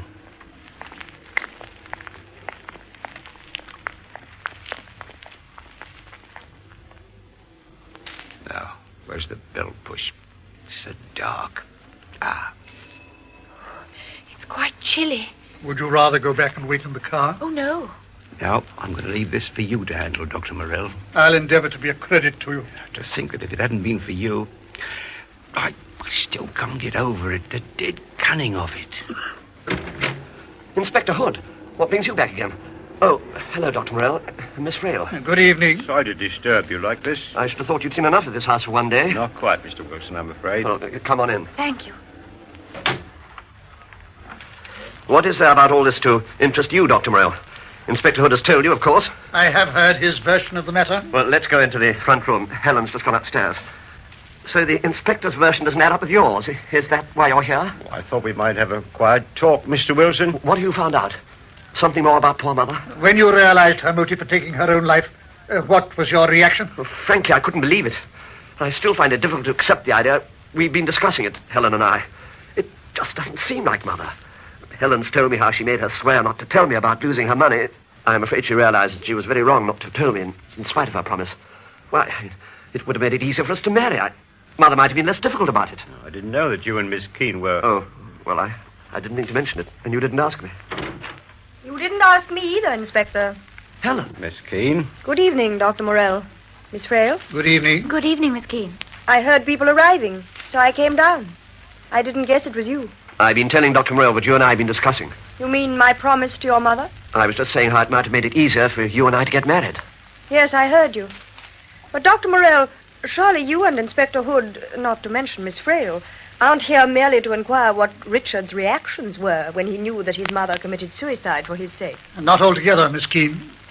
It would hardly require the three of you just for that, plus the support of another police car which has just arrived. Oh. Helen. I noticed it on my way downstairs. You don't miss much, Miss Keene. Well, what is all this? Have you got police outside? It concerns the note case in the pillar box. You will recall, Mr. Wilson, that the postman returned it just after 10 o'clock this morning, after he'd cleared the box. For your information, the first collection is at 8:30 a.m. Well, what of it? Well, the supposed burglar, who at first was presumed to have murdered your mother, apparently then threw the note case in the pillar box after leaving the house in the early hours. But we know now that there wasn't a burglar. Mother tried to make it look like that. There wasn't any burglar. Perfectly correct. But, Mr. Wilson, nor could it have been your mother who slipped the note case in the pillar box. What do you mean? Well, if she had, it must have been found at the time of the first collection at 8:30 a.m. Why, yes. She couldn't have placed it there after that, since by then she'd been dead for several hours. Of course, that must be right. Dead right, Mr. Wilson. Well, then who did put it there? The person whose fingerprints have been found on the note case. But... And who was also listening outside your mother's room just before 10 o'clock this morning, and overheard me inform Miss Frail that the torn-off necktie was a plant, and who then hurried out to the pillar box in a last desperate effort to divert suspicion. The same person, Mr. Wilson, who, learning of your mother's financial crash, saw no future in marrying you unless you inherited the £20,000 insurance. Helen! You won't get me! Helen, come back! It's all right. She won't get very far. You can see from the window. Helen! It was her all the time. Now, they've caught her. She's putting up a struggle, but they've got her all right. It's too horrible. I was watching her face, Dr. Morell, while you were talking. She went absolutely white. I thought she was going to faint. It's usually Miss Frail who is so overcome. Miss Frail! Miss Frail! She's passed out. I thought the excitement might prove too much for her.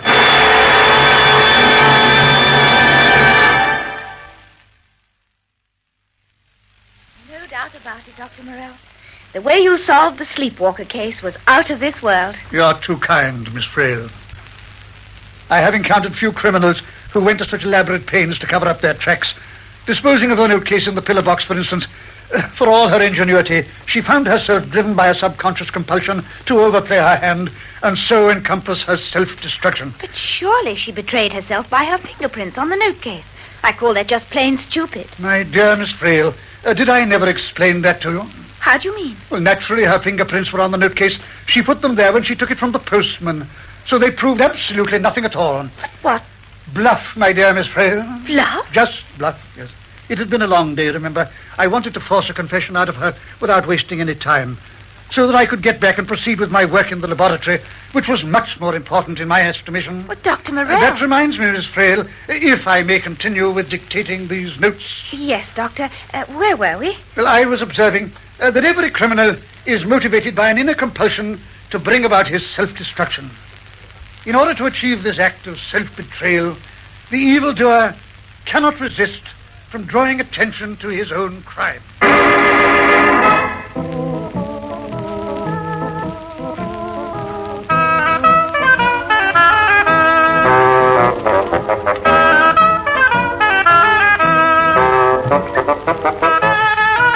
That was another adventure in a BBC series featuring Ernest Dudley's famous character, Dr. Morell, and, of course, his secretary, Miss Frail. The artists taking part were Dr. Morell, Cecil Parker, Miss Frail, Sheila Sim, Helen Keane, Moira Lister, Richard Wilson, Hugh Burton, Inspector Hood, Philip Ray. This recorded program was produced by Leslie Bridgemont.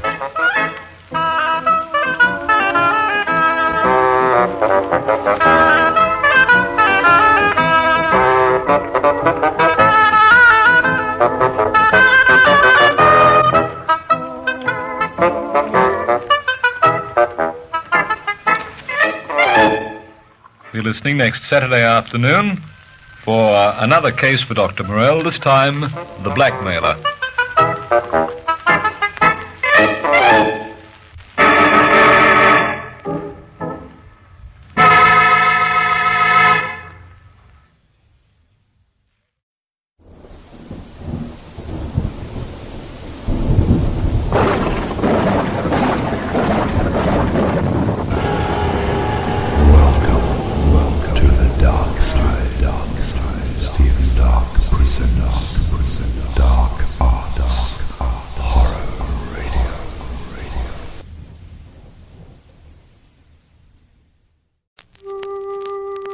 Kathy's world was complete and happy. She had a beautiful marriage and a beautiful new baby. Everything was perfect. But suddenly, something dark and sinister out of her past returned to haunt her, to threaten her very existence. Hello? Bye-bye, baby bunting. Daddy's gone a-hunting. He's waiting for you, Kath. It was almost too terrifying, too frightening to believe. Suddenly, it wasn't Kathy's life in danger. It was Kathy's baby. National General Pictures presents the most terrifying new chiller since Rosemary's Baby. Daddy's Gone A-Hunting. From Mark Robeson, who gave you Valley of the Dolls. Starring Carol White, Paul Burke, and introducing Scott Hylands. Daddy's Gone A-Hunting. When the baby begins to cry, you'll begin to scream. Daddy's Gone A-Hunting. Rated M for mature audiences. Remember last year? Remember Rosemary's Baby? This year, there's another baby. And this year, it's more terrifying, more frightening than you could ever imagine. National General Pictures presents Daddy's Gone A-Hunting. Starring Carol White, Paul Burke, and introducing Scott Hylands. Daddy's Gone A-Hunting. When the baby begins to cry, you'll begin to scream. Rated M for mature audiences.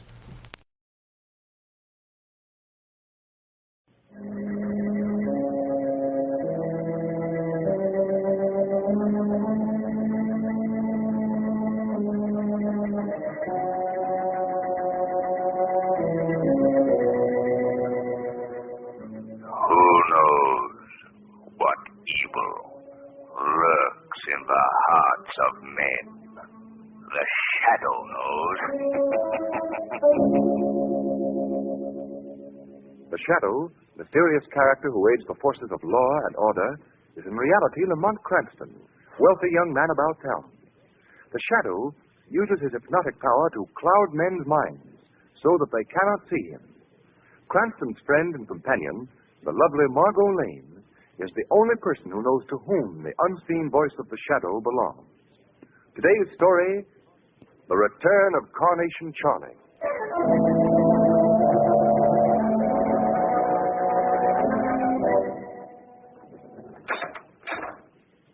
Well, Warden, good to see you.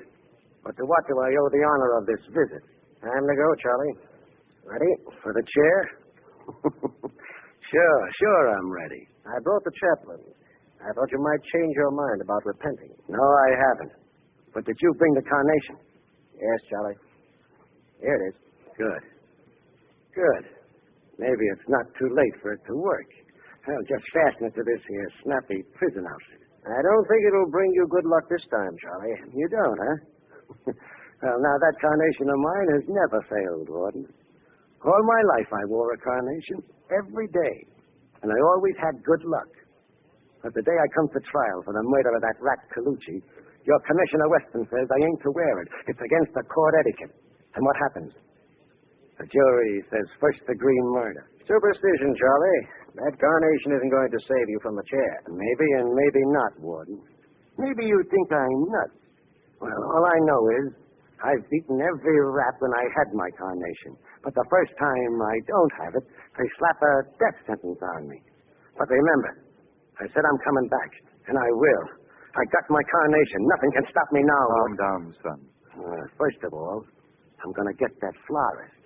The stupid boob made it easy for Weston by never sending me my carnation once during that trial.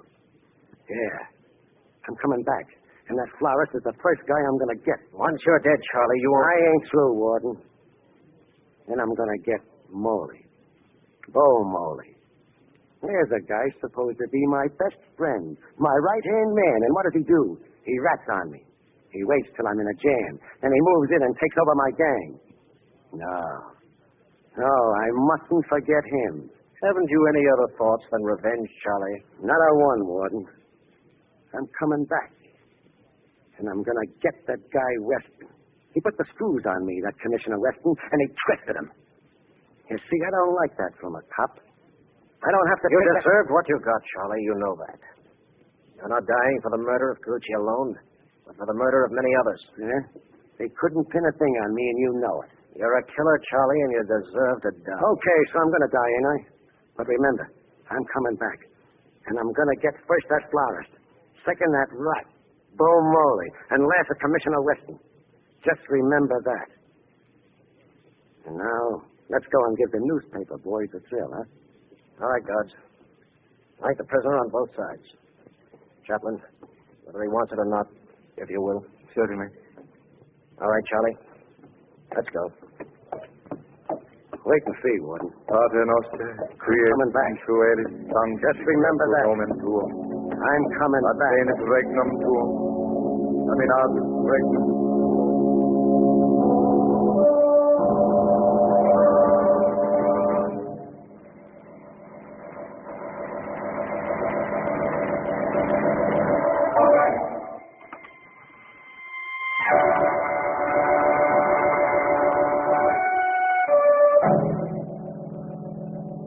I pronounce this man, known as Carnation Charlie, dead.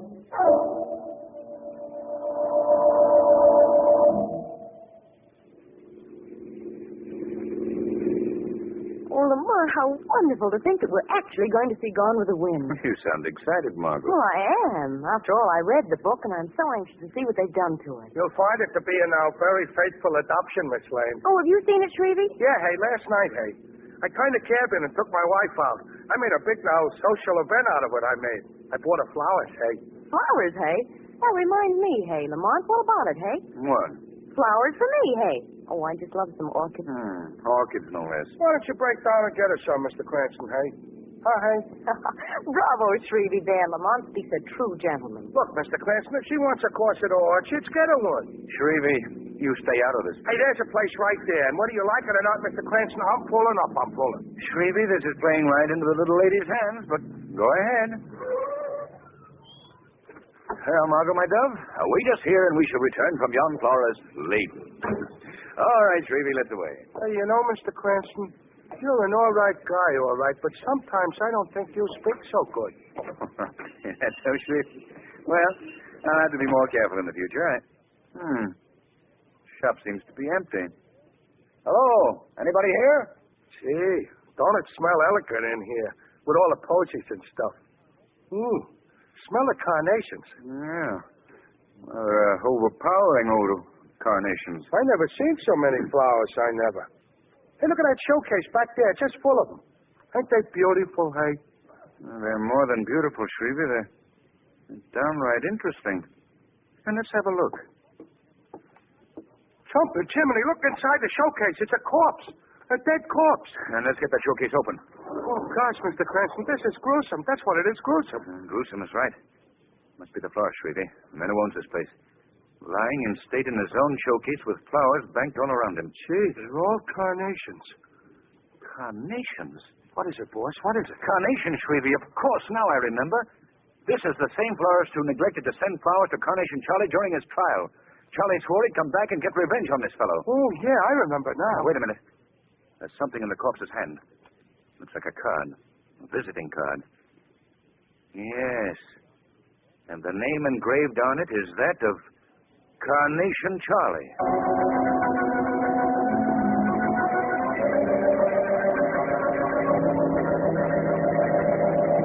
Come on, Commissioner Weston, open up. We've got to get a story for our papers on this Carnation Charlie case. What are you doing about it? Now, why don't you boys give me a break? You know everything I know. Carnation Charlie was executed over a month ago. Whoever killed that florist must be a pal of Charlie's. Couldn't be Charlie himself. What about the fingerprints found on that visiting card? Well, fingerprints have been duplicated before. Well, you've got to admit it makes a swell story, Commissioner. First, the ghost of Carnation Charlie kills the florist that double-crossed him on the flowers. That's according to schedule. Then the next on Charlie's list will be Bo Moley, his former henchman who took over. And after that, it will be you. He swore to get you, Commissioner, and he will if you don't get him first. Fellas, the whole thing is a... May I come in? Cranston, for the first time in my life, I'm glad to see you. Hello, Miss Lane. It's good Hello, to see you, Commissioner. too. Well, Commissioner. Goodness, think we're in the right place, Lamont? All right, boys, all right. On your way. Right. And listen, give me a break in anything you write, will you? We'll see. Sure, you know us, Weston. Anything for a pal. Commissioner, you look pretty tired. Carnation Charlie giving you sleepless nights? Cranston, I've seen some screwy ones, but this is the most impossible case I've ever come up against. Which means, Commissioner, that you're in a spot. Well, I'm not worried. No? Well, not terribly worried, anyway. Never have believed in ghosts, and if it's something human I'm dealing with, I can handle it. Yes. But I wonder if it is. What do you mean? I don't know exactly, Commissioner. It's just a feeling I've got that... Oh, say, I almost forgot. It's a package for you. The man at the desk asked me to bring it in. Oh, thanks. Excuse me, will you, while I open this? Oh, go right ahead. Wonder what it can be. Dig away, Commissioner. It feels like a box of some kind. Might almost be a Cranston. What is it? A miniature coffin, Margot. Coffin. There seems to be the smell of it. Let me get this lid off. Good heavens. It's filled with carnations. White carnations. There's a card. Visiting card on top. It says, after Moley, you come next.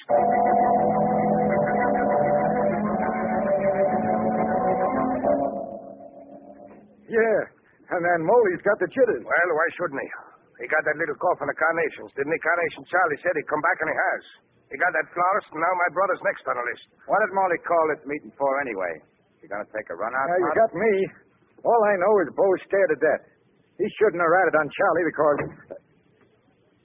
So, I shouldn't have ratted on Charlie, eh, Loop? Now, don't get me wrong, boss. Shut up. I call you guys together because we got to choose a new leader. New leader? What do you mean? Loop was right. I shouldn't have ratted, so I'm leaving town. Anyway, something important's come up out of town. I got to tend to it as soon as I can. That something wouldn't be a small coffin full of carnations, would it, Bo? What do you mean? That's the matter, Bo. You afraid Carnation Charlie's going to get you? Maybe I am smart guy. Maybe I'm afraid that... No, I'm off of my nut. Sure, Charlie's dead. He's 6 foot and under, ain't he? He can do me no harm. Think that me, Bo Molly's afraid of a dead guy? Because if you do, you got another thing coming. Hey, boss. Look over there. Where you... Charlie. Carnation Charlie. He looks like he was just dug up. Maybe I was just dug up from the grave, but I come back. Hey, Charlie. Now listen, pal, I come back to get you, Bo. I want to tell you a little story about the death house first. They put me in the chair and strapped me in. Then they put electrodes on my leg and on my head. Yes, I know. Then a priest started to intone so as I could go without anything on my mind. And then they threw a switch. See the picture, pal? Sure, I see it. 2,000 volts go through my body. 2,000 volts. Then the motors die out. And a slow voice. I pronounce Carnation Charlie dead. But they forgot one thing, pal. I had on my carnation. Hey, what do you want, Charlie? You, Molly. Oh, no. I'm going to get you now. Oh, no. Now, listen, Charlie. I can explain everything. See? You got nothing to explain, pal. I'll do the talking from now on. Well, boys, any of you got reasons why I shouldn't knock off Molly? Hey, please, Charlie. Be reasonable, will you? Put down that gun. I'm talking to your mob now, pal. You see, I don't want to kill you if any of them should tell me why I shouldn't do it. How about it, Joe? You can kill him for all of me, Charlie. Joe, you rat. Shut up. How about you, Loop? If you're after him, I guess I can't stop you, can I? Yes, you can't, Loop. In the name of heaven, have a mercy, Charlie. I'm sorry for what I've done. Are you, Molly? Now, ain't that nice? Okay, Louie. That leaves only you. What are your feelings about my knocking off our friend? I said, what are your feelings about knocking off our friend? What do you want? I should vote for my own brother's death? Even you, Charlie, wouldn't expect that, huh? Oh, yeah. Yeah. Silly of me to have forgotten that you and Bo were brothers. Well, now that makes it easier. What's on your mind, Charlie? You'll find out, Bo. Louis, I don't particularly like bumping rats off, so I'm going to let you do this job for me. Hey, what do you mean? No, Charlie, you don't want me to kill my own brother. That's exactly what I want. Pick up that Tommy gun at your side. Oh, no, I can't do it. I won't. You'll pick up that Tommy gun or I'll blast you from here to Kingdom Come. All right, Charlie. Louis. Now what? Louis, you fool. You're going to do that to me. And Louis, pick a good spot so it'll be over quick and let him have it. Louis, please. Okay. Please, Louis. Here it comes. I'm sorry, Bo.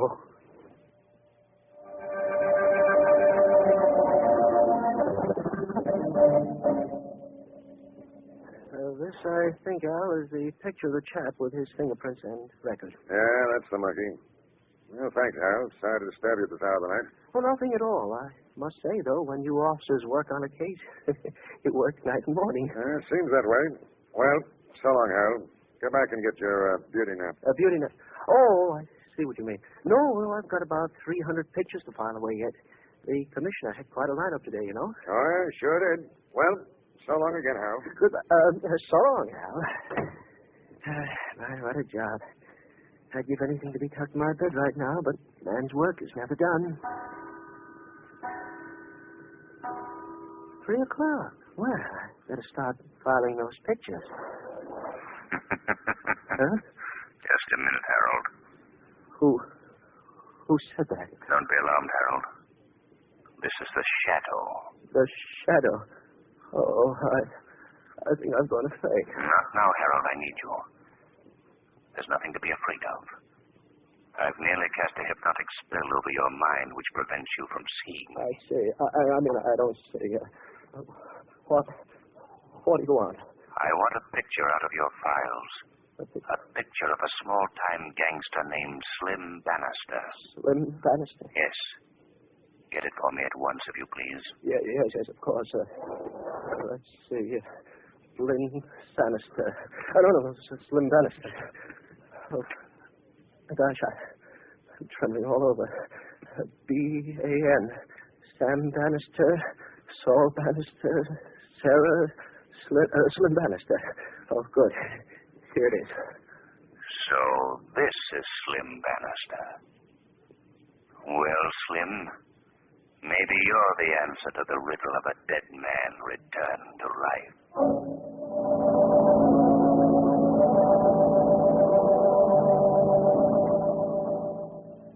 You all going out again tonight, Miss Bannister? Sure, Virginia. Why shouldn't I? Slim never give me any good times, did he? Always sick like he was. But that man loved you, Miss Bannister. He sure did. Oh, you talk too much. Get my mink wrap. I'm going out. Yes, ma'am, I'll go and... There's another thing, that mink wrap. Where'd you get the money to buy you a mink wrap? You never had no money when Slim was here. Just as soon as that poor man ain't here, you got all kinds of money. Where'd you get that money, Miss Bannister? Where that money comes from is my business, see? On the contrary, Mrs. Bannister, I think it's my business as well. Who said that? Who's in this room? It's the shadow, Mrs. Bannister. Lousy, this is the end. I was leaving. The shadow, huh? So it's true. You can be right next to a person, and yet they can't see you. A matter of hypnotic control, Mrs. Bannister. And now I'd like you to tell me where you got that money. What? I don't know what you're talking about. I know that your husband, Slim Bannister, disappeared several months ago and was never heard of again. I know that shortly after that, you came into a large sum of money. I also know that a few weeks before he disappeared, Slim paid a visit to a well-known heart specialist. What was wrong with his heart, Mrs. Bannister? He was a doom man. The doctor gave him a month to live. I see. Then he disappeared, and someone sent you a large sum of money. How much money, Mrs. Bannister? That's none of your... How much? $50,000. I see. Who sent it? I don't know. It came in an envelope. There was a note that said, "This money belongs to you. There are no strings attached to it. Use it any way you like." But it wasn't signed by anyone. You gotta believe me. Thank you, Mrs. Bannister. I'm indebted to you. You've told me what I wanted to know.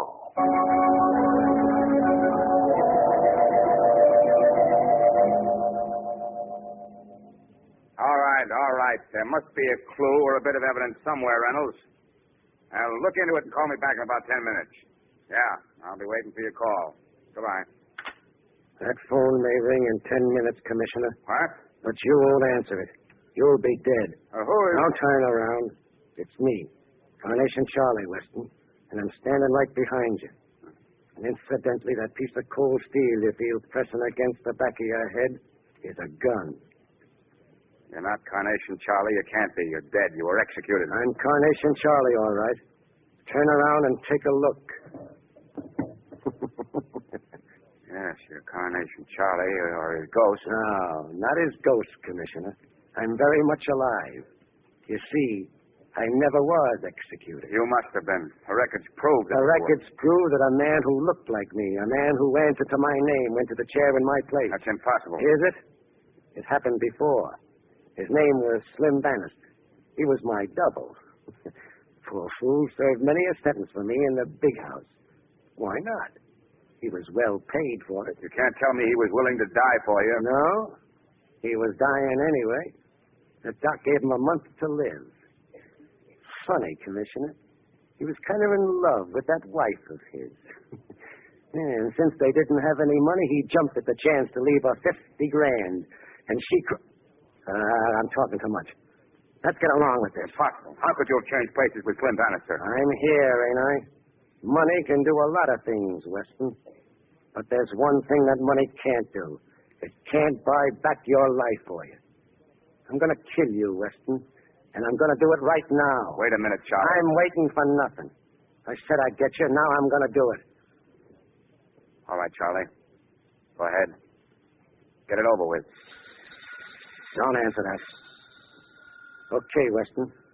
Give my regards to the other rats I've already taken care of. Who knocked that gun out of my hand? I did, Charlie. The Shadow. The Shadow? Why, You do nothing. I've got your gun, Charlie, and the game is up. Yeah? A shadow or no shadow, I'm... Ow! Oh. You'll do what, Charlie? Okay. I'm smart enough to know when I'm licked. Sensible of you. Oh, by the way, Commissioner, I think you can answer that phone now. Yeah. Hello. Weston speaking. Oh, hello, Reynolds. Never mind, he's right here. Yeah, that's right, Carnation Charlie's here in my office. Well, he came in and tried to hold me up, and I... You needn't mention me, Commissioner. Tell him you did it all yourself. Well, that is, I... Go ahead. You can use the publicity. Well, thanks, Shadow. You're all right.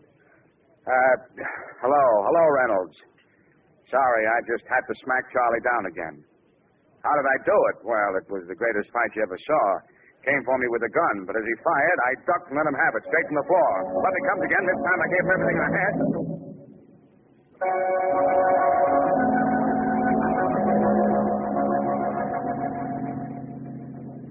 Lamont, how did you find out about Slim Bannister? Well, Margot, I knew that if Carnation Charlie really was at large, that he must have gotten one of his own kind to substitute for him. And that substitute had to be someone who had lost his interest in living. And you looked for that kind of person and turned up with Bannister. Exactly. Step on it, will you, Shrevey? Yes, sir, boss. Full speed ahead. Full speed ahead. Okay, boss. May I ask where we're going? To see Gone with the Wind. But our tickets were for the show 3 nights ago. Well, we'll have missed the first 3 nights, Margot, but that's still only the beginning of the picture. Step on it, Shrevey.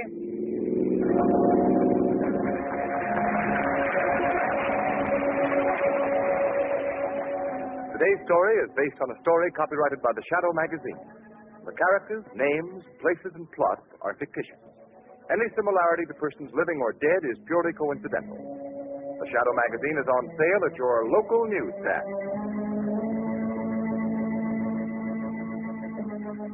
The weed of crime bears bitter fruit.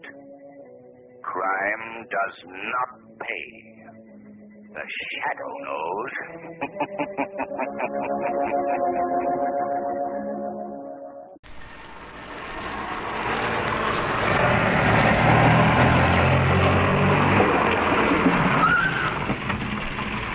Here we are. Thank you so much for bringing us home. Not at all, Lady Ford. Hope you enjoyed the party. Oh, my wife and I did very much, yes. Good night. Good night, Sir Clifford. Good night, Lady Ford. Good night. Most kind of you to give us a lift. A pleasure.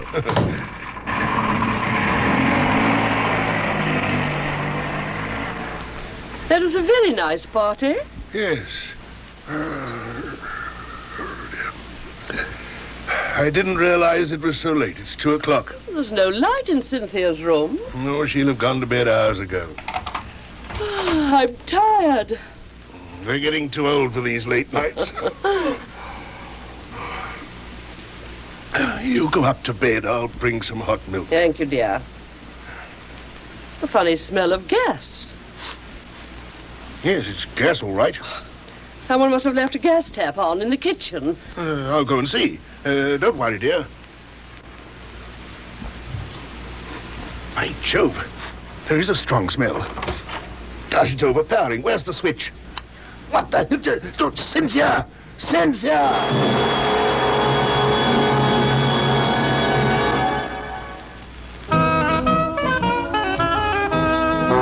BBC presents A Case for Dr. Morell, another adventure by Ernest Dudley, with Cecil Parker as the famous Dr. Morell and Sheila Sim as his secretary, Miss Frail. The Blackmailer.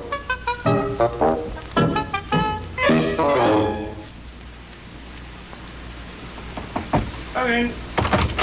Sir Clifford Forbes, Inspector. Oh, good morning, Sir Clifford. Thank you, Sergeant. It's very good of you to see me, Inspector Hood. Do you mind if I smoke my pipe? Of course not. Now, just begin wherever you like and see if we can help you.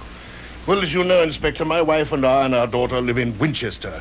Our daughter, Cynthia, is barely 19. She's our only child. Well, last summer we took her to Spain. Cynthia met a Count Raymond Alvaro. They fell in love and became engaged to be married. He travels between Madrid and London frequently and has been to our home 2 or 3 times. When do they propose to get married? In the autumn. I understand, sir. About 2 weeks ago, Cynthia came to London to go to a rather special party with her fiancé. Since her return, she's been a completely different girl. Different, Sir Clifford? It was as if she was terrified of something. My wife and I got nowhere with her. And then a couple of nights ago, we'd been out to dinner. We came back and I found Cynthia with her head in the gas oven. I was just in time to save her. The next day, she tried to gas herself again. The doctor got her into a nursing home where she's under constant watch so that she can't do herself any harm. Of course, I realize, of course, that an attempt to commit suicide is an offense. Oh, no need to worry about that, Sir Clifford. It wouldn't be our job in a case like this to aggravate the situation. We'd want to try and help. Thank you. If we can, and that's the problem. Your object in coming to Scotland Yard is to see if we can find out what's at the back of your daughter's attempts on her own life. My wife and I and the doctor have talked it over, and it's quite obvious Cynthia will never tell us what's wrong. It would appear from what you say that it's linked up with this visit to London. She was perfectly all right when she went, but she was a different person when she came back. Well, I'm afraid, Sir Clifford, I don't see what action we can take. But there must be something responsible for our daughter's state of mind. But it isn't a police matter. So far as we're concerned, she's receiving proper care and attention in the nursing home. The danger of her taking her life is diminished, and when she recovers, she'll leave the nursing home, and that'll be that. But can't you investigate what's behind it all? How could we? To start with, we should have to question your daughter, which, if she let us do so, might only succeed in aggravating her condition without achieving any results. I see. Sir Clifford, if later you were to discover something which you felt we could act upon, please communicate with me again. All right. I'm afraid I've just wasted your time, Inspector. No, please don't think that. I only wish there's something we could do. It's dreadful to feel so helpless. Yes, I really am very sorry. Just a minute, Sir Clifford. What is it? It's just occurred to me that I could put you on to someone who might be able to help you. Who, Inspector? Well, he's a personal friend of mine, as a matter of fact. Perhaps you may have heard of him. His name is Dr. Morell.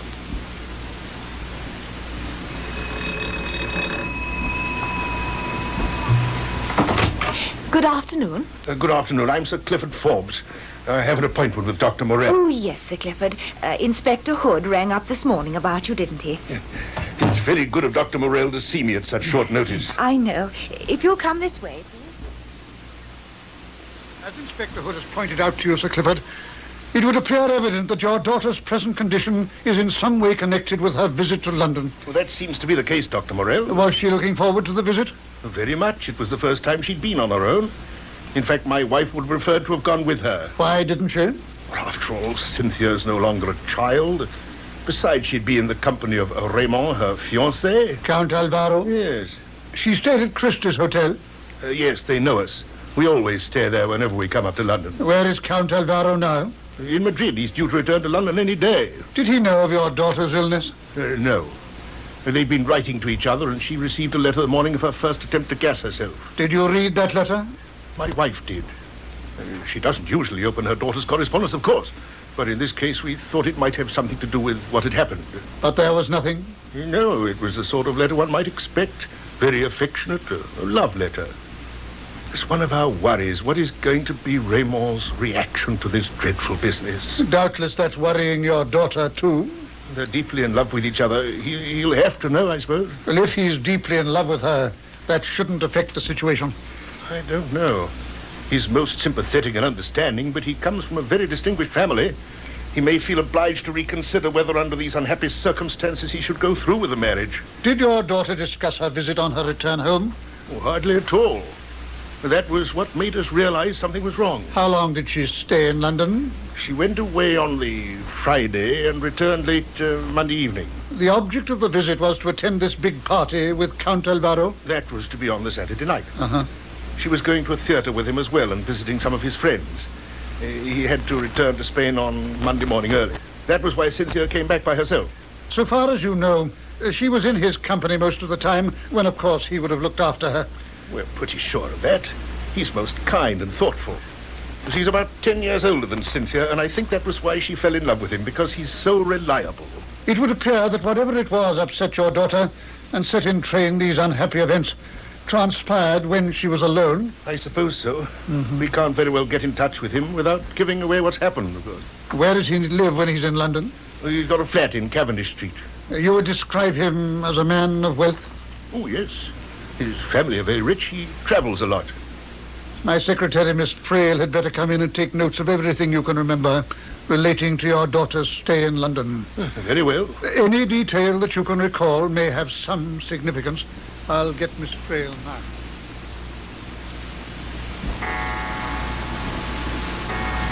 Oh, 5 o'clock and still matters to be done. Well, I've got all the notes, Dr. Morell. Thank you, Miss Frail.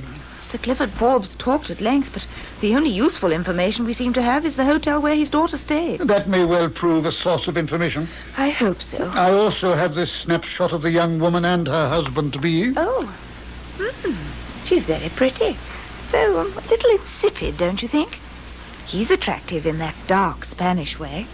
Shouldn't have thought she'd have been his type at all. Does it necessarily follow that a certain type of man must be attracted to a certain type of woman, or vice versa? Oh, yes, Doctor. It's all a matter of chemicals. Oh, but then surely you know that. I've often wondered. The chemicals that go to make up one individual's character and personality can have tremendous effect upon someone else's chemicals. Sometimes they act like a magnet, drawing each to each. Sometimes the reverse. They repel each other.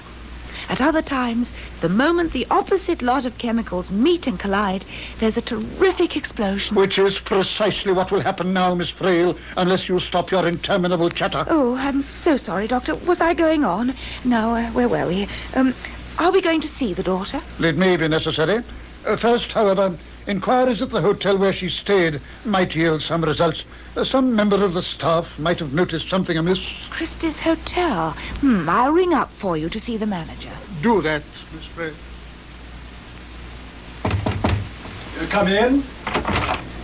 Yes, sir. No, come in, Lily. This is Lily, Dr. Morell, who looks after the floor where Miss Forbes had her bedroom. This is Dr. Morell and Miss Frail. Good afternoon, sir.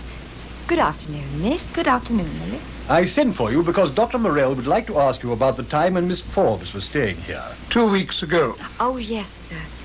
Yes, Doctor, I remember it very well. Miss Forbes had the same room she always had when she stayed here with Sir Clifford and Lady Forbes. That's right, sir, she did. We are an old established hotel, Dr. Morell, and some of our guests like to have the same accommodation they've had before. This was the first time that Miss Forbes has stayed here alone? Yes, Doctor. In fact, we had 1 or 2 little jokes about it while she was here. Well, that is... What were you going to say, Lily? It's this, miss. I was remembering that it was only the first 2 nights that she was in a joking mood. Friday night and the Saturday night, when I saw her before she went out to the party. I saw her again next evening, and something seemed to have upset her. Did you obtain any idea what was wrong? I asked her, but she said it was nothing. She looked as if she hadn't slept a wink all night, poor thing. And she'd been so happy and full of life when she arrived. I felt ever so sorry. Come in. You sent for me, sir? Yes, Henry. This is Dr. Morell and Miss Frail. Good afternoon, sir. Good afternoon, madam. Good afternoon. Henry was the floor waiter, Dr. Morell, who served Miss Forbes. And you used to take breakfast to Miss Forbes in her room every morning? That's right, sir. Can you remember any incident about Miss Forbes which impressed you at the time? Well, only that on Sunday morning she was in a very upset state and she ate no breakfast at all. Miss Forbes had appeared perfectly normal the previous morning? Oh, definitely. Well, like she always was when she stayed with Sir Clifford and Lady Forbes. It was the same thing the next morning, Monday, the day she went away. All she had was a cup of tea, right off her food she was. She offered no explanation for her sudden lack of appetite? No, sir. I did ask her if there was anything wrong with the food or anything, but she said it wasn't that. And she wouldn't say what it really was. No, miss. No, thank you, Henry. And will you tell Parks to come up? Yes, sir. Parks, the hotel porter. He might prove more talkative. Well, it isn't how talkative, but what they say that matters. Quite. Parks won't be long. It was about 12 o'clock. I was outside the hotel and I saw Miss Forbes come out. I asked her if she wanted a taxi. She shook her head and hurried across the street. I saw her stop and talk to a man in a doorway. He looked as if he'd been waiting for her. Did you get a clear impression of him? Oh, I'd know him again, if that's what you mean.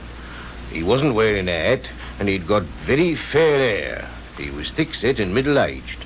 I saw Miss Forbes give him something. It looked like a big envelope, and he gave her something in return. He walked away very quickly, though he had a bit of a limp. Miss Forbes hurried back across the street to the hotel. She was putting something in her handbag. It slipped to the pavement, and I saw it was a small envelope. I was going to pick it up for her, but she was too quick. She snatched it up and dashed past me. Later on, I got a taxi for her to take her to the station. She wasn't looking at all well, I thought, and, well, she barely spoke to me. You have been most helpful. Yeah, thank you, Parks. Oh, anything I can do to help, sir. Good afternoon, sir. Good afternoon, miss. Good afternoon. Well, that's about it, Dr. Morell. We're very grateful to you. I can't think of anyone else in the hotel who could give you any more information. I was hoping someone might have seen Miss Forbes when she came back from the party. Well, it might have been useful, especially if she'd been accompanied by someone whose description we could have obtained. Miss Forbes must have come in when the night porter happened to be absent. But surely it would have been her boyfriend, Count whatever his name is, who brought her back. It may not have been. Well, I fear I put you to a great deal of trouble. Not a bit, Dr. Morell. I do hope that this sad business will soon be cleared up. Hello, this is Dr. Morell's house. Oh, good evening, Sir Clifford. Well, the doctor's in the laboratory. Will you hold on, please? Dr. Morell? Ah, Miss Frail, just turn off that thing, would you? Yes. Doctor? Take that test tube and put it on the rack. But Doctor... Don't drop it. No, Doctor. I fancy I'm arriving somewhere in determining the difference between blood groups in relation to the criminal tendencies of the person involved. Yes, I'm sure you are. My belief that any emotional upheaval must give rise to certain glandular reactions which in their turn might have an effect upon the blood undoubtedly has some basis. Doctor, Sir Clifford Forbes on the telephone. And if this effect remains apparent in the blood for a length of time afterwards, the conclusion to be drawn... Sir Clifford Forbes? Why didn't you tell me instead of standing there gossiping? Yes, Dr. Morell. I'll speak to him. Dr. Morell here, Sir Clifford. When did you discover this? 250 pounds. I understand. Yes, just as soon as I have any news. Goodbye. Oh, what is it, Dr. Morell? What's he found out? On the morning before his daughter left to return home, she cashed a cheque at her London bank for 250 pounds. 250 pounds? That's a lot of money. Miss Forbes happened to be somewhat well off. Oh, how lovely. There appears to be no trace of the cash. You mean it's all gone? Whatever on? Murder. What? Murder of the soul, Miss Frail. Blackmail.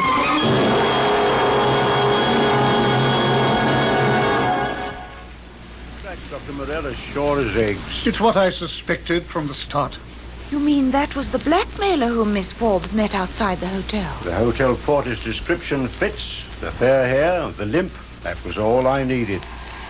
That'll be criminal records on the line, if you'll excuse me. Inspector Hood here.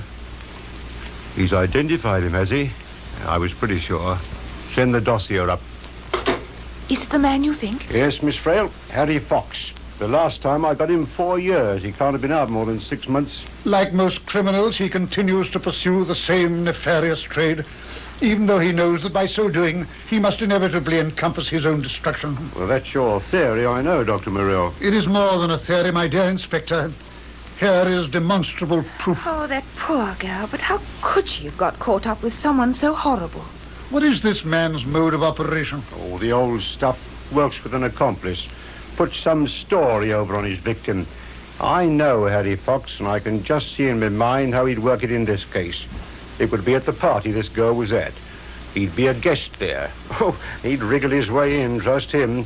He'd size up the situation, pick the right moment. Miss Forbes? Yes? Sorry to barge in like this, but Count Alvaro... What is it? Has anything... It's all right, Miss Forbes. Something's happened. He's been taken ill. It's nothing. Raymond, where is he? Really, it's nothing serious, but he's gone back to his flat. He's not hurt.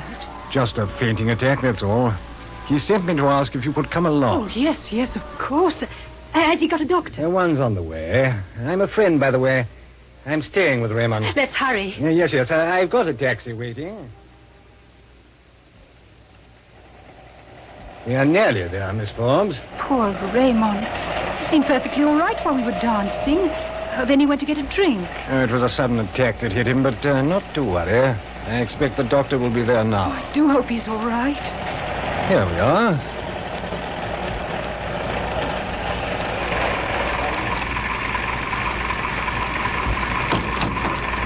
Thank you. I'll just pay the driver.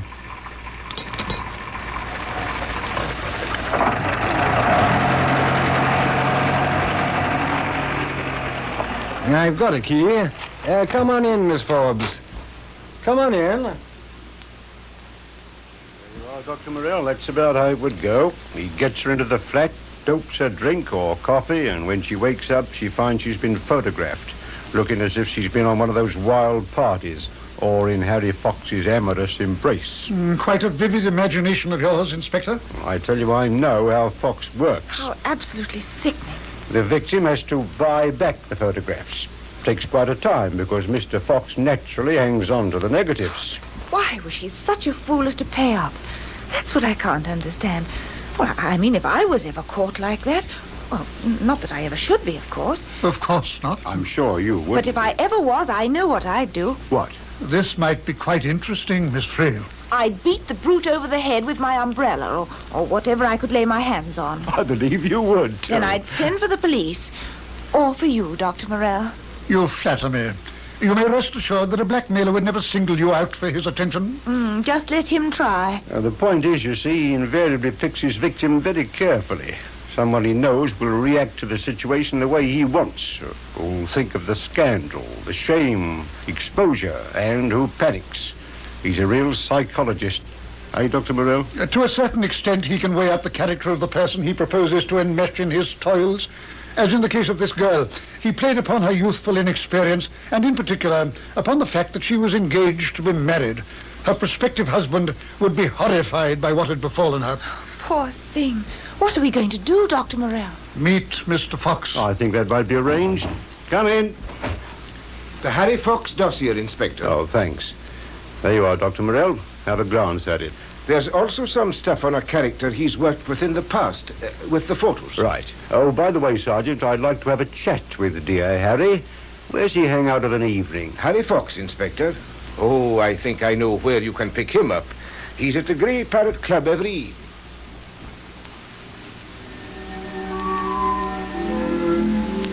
Do you think he'll be long, Inspector Hood? Why, don't you like this joint? It gives me the creeps. Not to worry. Dr. Morell will join us any minute. You'll feel safe enough then. Oh, I feel safe enough with you.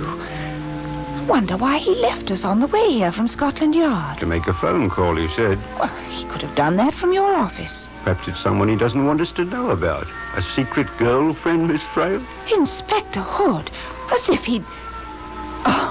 Oh, you were fooling, weren't you? He's got some card up his sleeve, I shouldn't wonder. Well, what happens when this fox creature does turn up? Rather depends on what ideas Dr. Morell's got. Hello, Grey Parrot Club. Farm here. Yeah. Yeah. Yeah, I know. Yeah, I'll tell him as soon as he comes in. So long. Well, I wonder who that phone call was for. This is the sort of place where customers leave or collect messages. Looked a bit sinister to me. Fox will never recognize you in this murky lighting. That barman was on to me the moment I came in. They can smell a flatty a mile off. Oh, here's Dr. Morell. Oh, Miss Frail's been quite worried about you, Doctor. Did you make your phone call all right? You should know, Miss Frail. What do you mean? As if I could read your mind. Ah, that tune.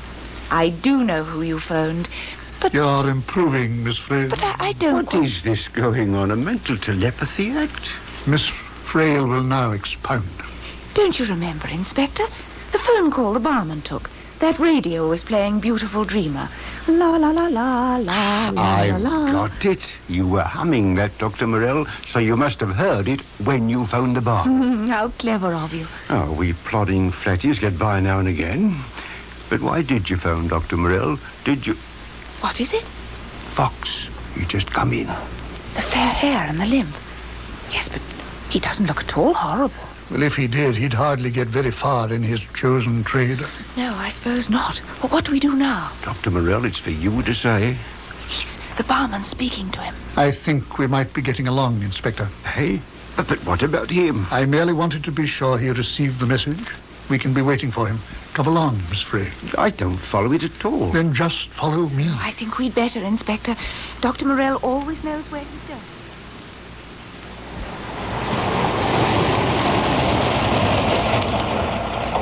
Here we are, Dr. Morell. Is this the address? My message to Fox will bring him back here. What now?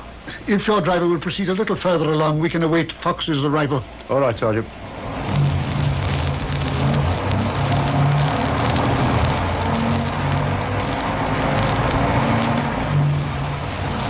Stop here. Turn round on the other side of the road, between the street lamps. Yes, Inspector. We shouldn't have to wait long.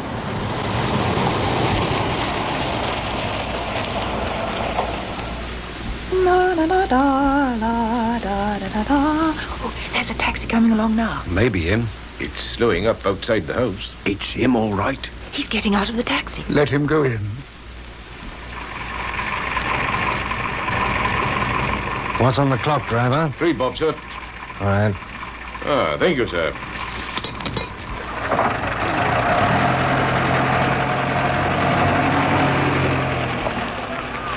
Funny about that phone message. Wonder what's in the wind. What do you want? Well, what do you mean? You phoned a message to me at the club. Come in. He's gone in, Doctor. I think this is the moment for us to make a move. Come on, Sergeant. Yes, Dr. Morell, matron. Oh, how do you do, Doctor? Good morning. This is Miss Frail, my secretary. Good morning, do, matron. Miss Frail. The doctor has driven down from London for a few words with my daughter. Yes, Doctor. Well, if you'll come this way. I'm afraid Miss Forbes hasn't had a very good night, but she's a bit more relaxed now. Miss Frail and I'll wait here. Dr. Morell, Miss Forbes. He's come to see you. So long as he doesn't ask me any questions. I can't tell him anything. Well, I'll leave you, Doctor. If you would. Miss Forbes, Yes, Doctor? I have something for you. I fancy it might interest you. What is it? You ought to show some curiosity towards it. It's cost you a considerable amount of money and might have cost you more. What do you mean? It's the negative of a photograph. Oh, you know. You've suffered an unhappy experience for which you have nothing to reproach yourself. How did you discover it? I had a conversation with a fair-haired individual who was responsible for trapping you into going to his accomplice's flat, where you expected Count Alvaro was awaiting you. Yes, that's how it's happened. Yeah. He was called away suddenly during the party. Then this man arrived, and he said I was to go with him to the flat where Raymond had been taken ill. He said he was a friend of his. I believed him, and then there was the coffee he gave me, and I don't remember anything until I woke up and found myself there. It was horrible. Horrible. And then the photograph. You may dismiss it all. It's finished. Just relax. Relax. It's been like some dreadful nightmare. Try to think of it in that way.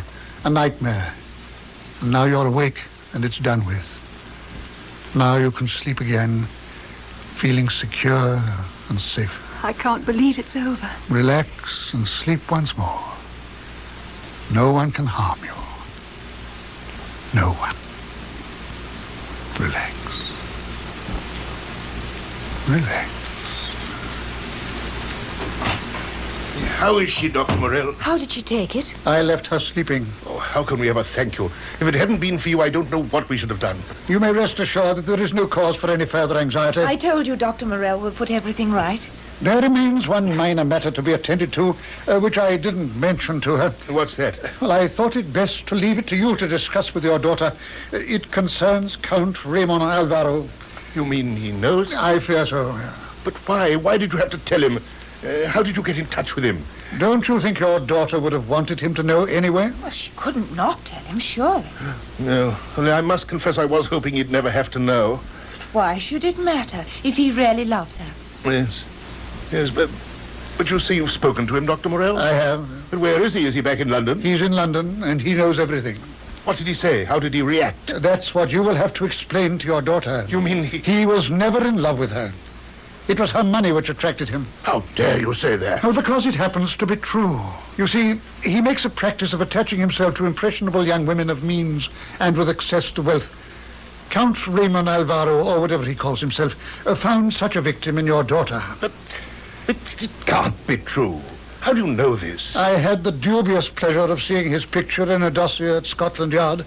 It was the same man in the snapshot you gave me with your daughter. You never mentioned anything about that to me. Oh, didn't I, Miss Frail? The man with her in the snapshot. Yes, I remember now. You observed he looked attractive in a dark Spanish way. And he hasn't been back to Spain at all? A discreet inquiry I made at his flat in Cavendish Street revealed that he was, in fact, there. But the letters he wrote? They were easily arranged. Inspector Hood and I called at his flat last night. I was there too, wasn't I, Dr. Morell? Accompanied inevitably by Miss Frail. We apprehended him and his accomplice, a man named Fox. The ensuing interview proved eminently satisfactory for us. I just can't believe it. I knew it. It must be an awful shock. You mean he isn't Count Ramon Alvaro at all? One of many aliases he uses. His real name doesn't matter. All that need concern you is that he is a professional blackmailer.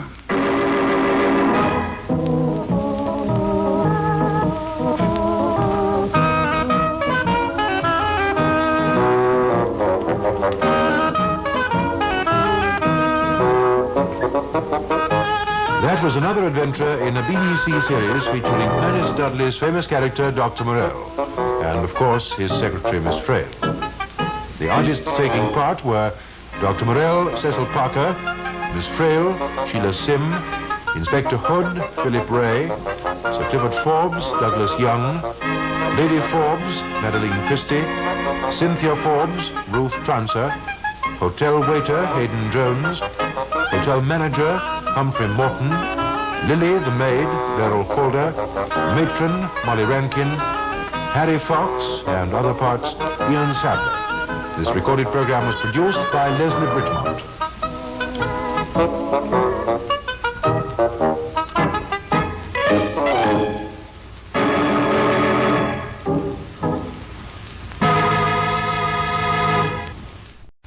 You're listening to Dark Arts Horror Radio, broadcasting from beyond the grave.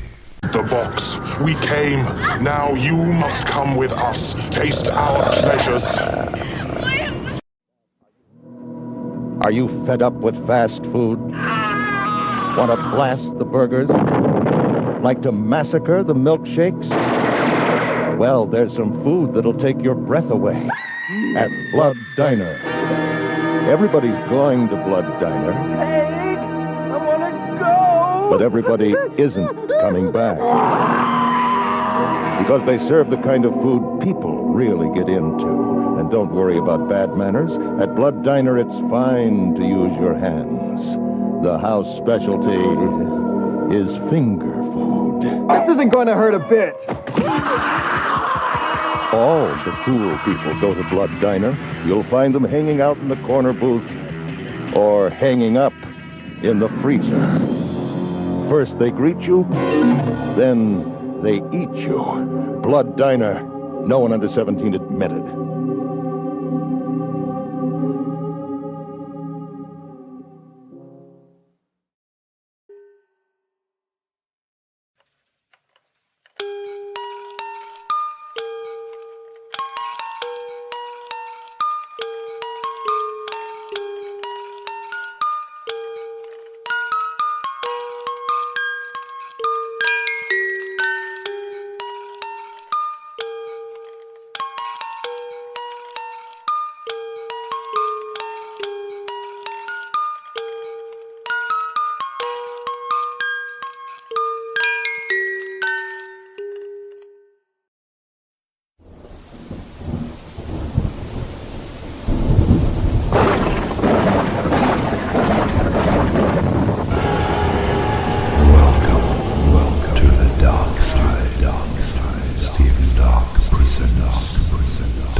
The CBS Radio Mystery Theater presents...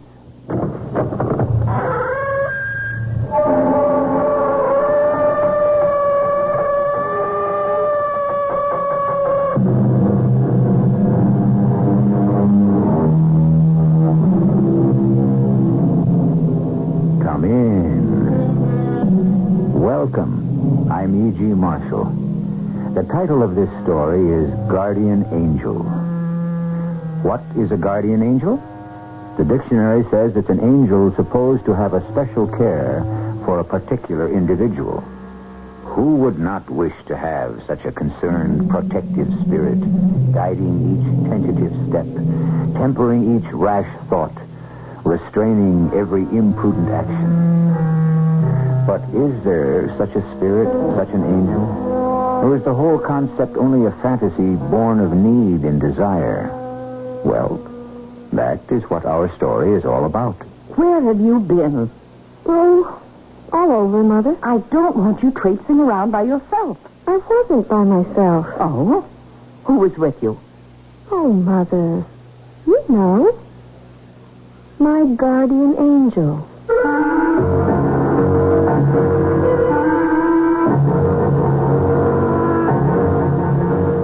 Our mystery drama, Guardian Angel, was written especially for the Mystery Theater by Elspeth Eric and stars John Beale and Jada Rowland. It is sponsored in part by Contact, the 12-hour cold capsule, and Buick Motor Division. I'll be back shortly with Act One.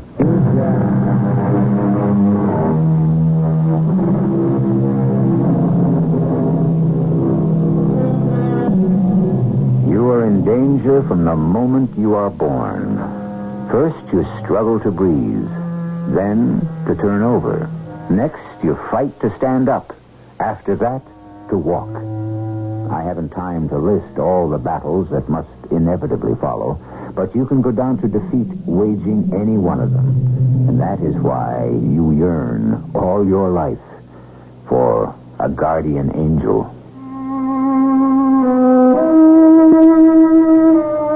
My son David and I have lived in this big house ever since the accident that killed my wife, his mother, and crippled me for good. We stayed on here because it's a beautiful place. We were used to it, and because there didn't seem to be much point in moving. Every morning, David went to the factory and ran the business. Every evening, he came home, and we discussed the business over a glass of sherry. At dinner, we talked about current events. After dinner, we had an hour or two of chess, which has the virtue of requiring a bare minimum of conversation. Then we speculated on what the weather might be on the morrow. Then we went to bed. That's the way it had been for 3 years. Till that evening in June. David? Yes, Father? Sherry's ready and waiting. Oh, I'll be right there. We're out of water biscuits, I'm afraid. That's all right. Cook forgot to put them on her list. Will you pour? Oh, glad to. Well, how are things at the plant? As usual. You done anything about the body paint they've been sending us? I've made some inquiries. Oh, here's your sherry. Thank you. You like this sherry? Yes, very good. Why don't you taste it before you say it's fine? Well, haven't I... Oh, I thought Father, I met a girl this morning. You met a girl? Where did you meet her? On our lawn, sitting under that very old apple tree. She live around here, this girl? No, she lives over on the south side. Yeah, other side of the tracks. What's her name? Jane. That's what she's called, Jane. Well, if that's what she's called, then that's her name. Well, it's not her real name, she says. Well, what is her real name? Well, she doesn't know. She says that's what she's trying to find out. You could have knocked me over with a feather. There I am sitting on the front porch, and this car pulls up at the curb. Biggest car I ever saw, about a mile long. A man in a uniform gets out of the front of it and opens the door to the back, lifts down this slanty board like a ramp, sort of. And outside's this gentleman in a wheelchair. I beg your pardon. Could I trouble you? Me? You want something? Just to inquire, is there a girl living here by the name of Jane? You mean my daughter, Jane? What do you want with her? Nothing really, except to meet her. If she's the right one. Is she at home? Oh, no, she's off somewhere. She won't tell me where she's going. She just takes off and goes to the library, reads, and strolls down to the lake and takes a swim and wanders over to the other side of the tracks and looks at the big houses. Sounds like the girl I'm looking for. Is your daughter's name really Jane? Well, I just told you it is. But does she have another name? Oh, no, her name's Jane. Named after me, Jane. Well, is she, forgive my asking, but by any chance, is she adopted? Adopted? My daughter adopted? She said Jane was only what she was called. That her real name was something different. Oh, no, not that again. She's not starting up with that again. You mean this is some sort of, an obsession with her? Obsession? Yeah. It's an obsession. She's obsessed. Since she was this high, she's been saying Jane isn't her real name. She told my son she was looking for her real name. That's what she's been saying since she first knew what her name is. Denied it right off. I tried to beat it into her. Your name is Jane, I kept telling her. It's Jane. I gave it to myself. But she'd pull herself up tall and look at me like I was a dummy. And she'd say, that's the name you gave me. But it's not my real name, and someday I'm going to find out what my real name is, and you can't stop me. I tell you, sometimes I wanted to... here she comes. Finally decided to drag herself home. Excuse me. Jane? Jane! Yes, Mother? Where have you been? Oh, all over. I don't want you traipsing around by yourself. I wasn't by myself. Oh? Who was with you? Oh, Mother. You know, my guardian angel. She wasn't beneath the ancient apple tree every morning when I went for work, but when she was, I'd stop for a few minutes and talk to her. At first, just for a minute or two about the weather, perfectly ordinary conversation, except that whenever she said it was going to rain, it did rain, and at exactly the hour she said it would. And when she said it would turn chilly in the afternoon, it did turn chilly. And in the afternoon. After a while, I let myself be a little late getting to the office so that I could spend more time with her beneath the twisted old apple tree. One morning, I was shocked to find her sitting there holding a snake in her hands, holding it to her ear. Jane, what on earth? Put that thing down. No. Be quiet, David. Give it to me. Hush. Please, hush. That's a snake you've got there, for heaven's sake. Don't talk. Don't disturb us. What do you think you're doing with that thing? Listening. Listening to what? To the snake? Of course. The snake is talking to you? What's he talking about? About love. Oh, Jane, sometimes look, would you put the snake down, will you? All right. He stopped anyway when you made so much noise. You're a crazy little girl, you know that? You think so? Listening to snakes who speak of love. Yesterday, you told me you saw a fairy's funeral. I did. The fairy's body laid out on a rose leaf carried by grayish-green grasshoppers. They looked like grasshoppers. Now, Jane, did you really see anything like that? I think I did. I may have. But you're not sure. Maybe it was William Blake who saw it, and I just read about it. William Blake was a poet. Oh, yes. He was a mystic and visionary. Oh, yes, he had visions. Would you like to hear a poem of his? It isn't very long, and I love it. Well, if you love it, I'd like to hear it. All right. I traveled through a land of men and women, too, and heard and saw such dreadful things as cold earth's wanderers never knew. That's, very nice. You don't have to like it. Poetry isn't written for cold earth wanderers. Is that what you think I am? I'm afraid you are. Well, then why do you come here so often? Why do you bother to talk to me at all, if that's what you think? I thought at first you might be my other eye. What's that? My other eye? Your other you? What's that? Don't you know anything? That's a friend. Like 220 and 284.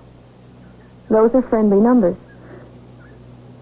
220 can be divided by 1, 2, 4, 5, 10, 11, 20, 44, 55, and 110. And those numbers add up to 284, which can be divided by 1, 2, 4, 71, and 142. And those numbers add up to 220. Did you figure that out by yourself? Of course not. Pythagoras did. And he called 220 and 284 friendly numbers. See? So, I thought if you were 220 and I was 284, you were my other I, and I was your other you. And we would be friends. See? Well, I don't see it all. You're 16 years old. You hadn't even finished high school. How do you know all these things? Well, lots of it is in books. And other things I think up for myself. Look, I have to go now. Oh, don't go yet. Where do you have to go? To Dr. Alden's sanitarium. I like to talk to Dr. Alden. He's nice. Not a cold earth wanderer like me? Oh, not at all. And I like to talk to the mad people, too. Will I see you tomorrow here? Maybe. Probably. Possibly. Please. I've given you a headache, haven't I? I know I have. Oh. Don't worry. It'll go away by 10 o'clock. Now I've got to go see Dr. Alden. Actually, we have very few psychotic patients at the sanitarium. Mostly we house and treat some very confused and unhappy people who have suffered a failure of nerve and can no longer deal with their lives and their feelings about themselves. I always looked forward to Jane's visits. Together we spoke of the intangibles, things most people shy away from. Probably out of a fear of being misunderstood. I don't know. I can't tell. Possibly because of a sense that they have forgotten or mislaid their feelings about such things as love and loss and grief. But Jane and I spoke freely of these things and many others. And I always felt better afterwards. Then she'd wander off and talk to the disturbed patients, and afterwards they seemed to feel better, too. Surely you had to learn the Pythagorean theorem in school. But what else do you know about the famous Greek philosopher? Do you know that he believed in reincarnation and stated firmly that he remembered his own previous existences? I thought you might like to know these gossipy little items about a very great celebrity who lived 2,500 years ago.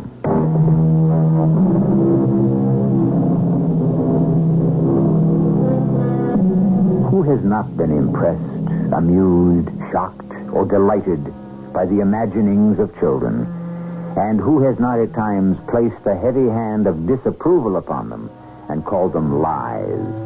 And so the pleasure of their imaginings deserted the children and left them what today we like to think of as realistic. Satisfied that we have improved their characters and their chances for success in our world, we fail to notice that they have also become slightly dull and apathetic.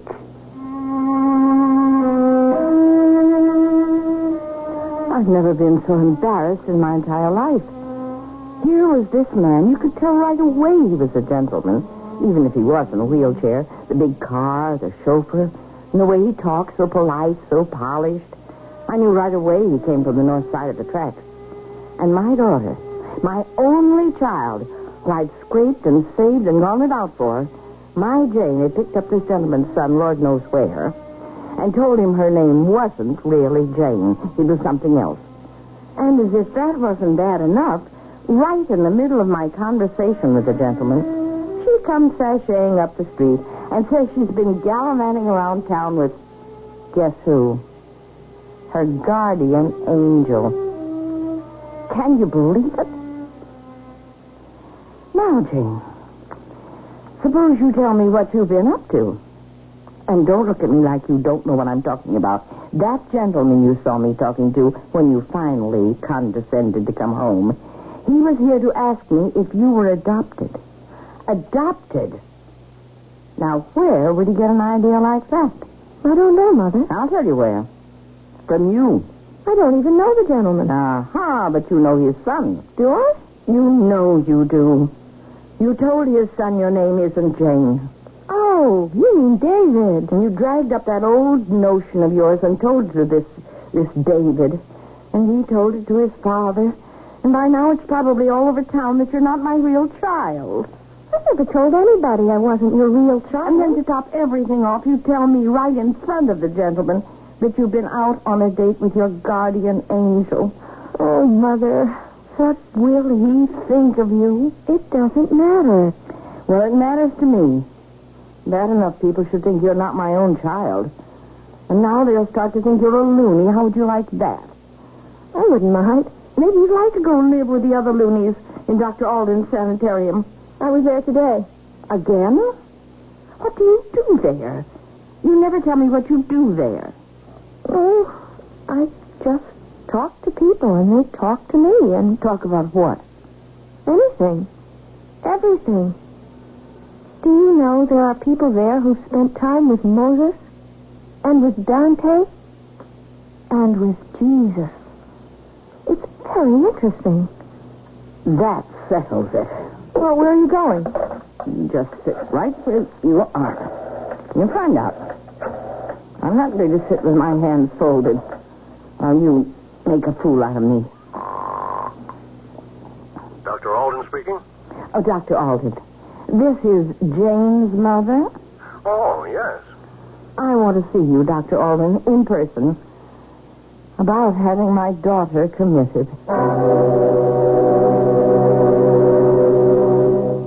Well, I can tell you I was pretty shaken up when I left the house of the girl named Jane.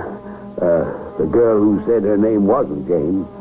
I hadn't been very favorably impressed by the mother of the girl, a crude sort of woman, too self-assertive for my taste. Still, she seemed very down to earth, very sensible, a rational sort.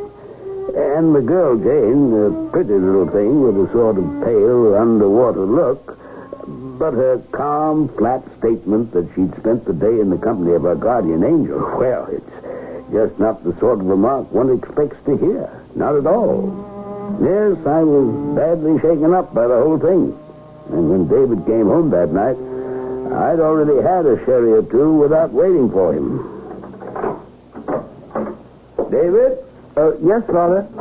Sherry's ready and waiting. Be right there. There's water biscuits and some good Canadian cheddar cheese. Good. I like that Canadian cheddar. Will you pour? Happy to. Half of that for me. Oh? Something wrong? And I started ahead of you. Here you are. Thank you. I want to tell you why I found it necessary to indulge myself before your arrival. It surprises me a little. I went to the girl's house this afternoon. The girl, Jane, which turns out to be her correct name, even though she chooses to deny it. Then she came up the walk, and when her mother asked where she'd been, she said, with her guardian angel. Now, what do you have to say to that? David? Nothing. You think the girl makes sense? I don't know. You see her every day? Well, almost. She waits for me under the old apple tree, and we talk for a while. She makes sense to you? Not always. As for instance? Well, this morning she said she'd seen a deer.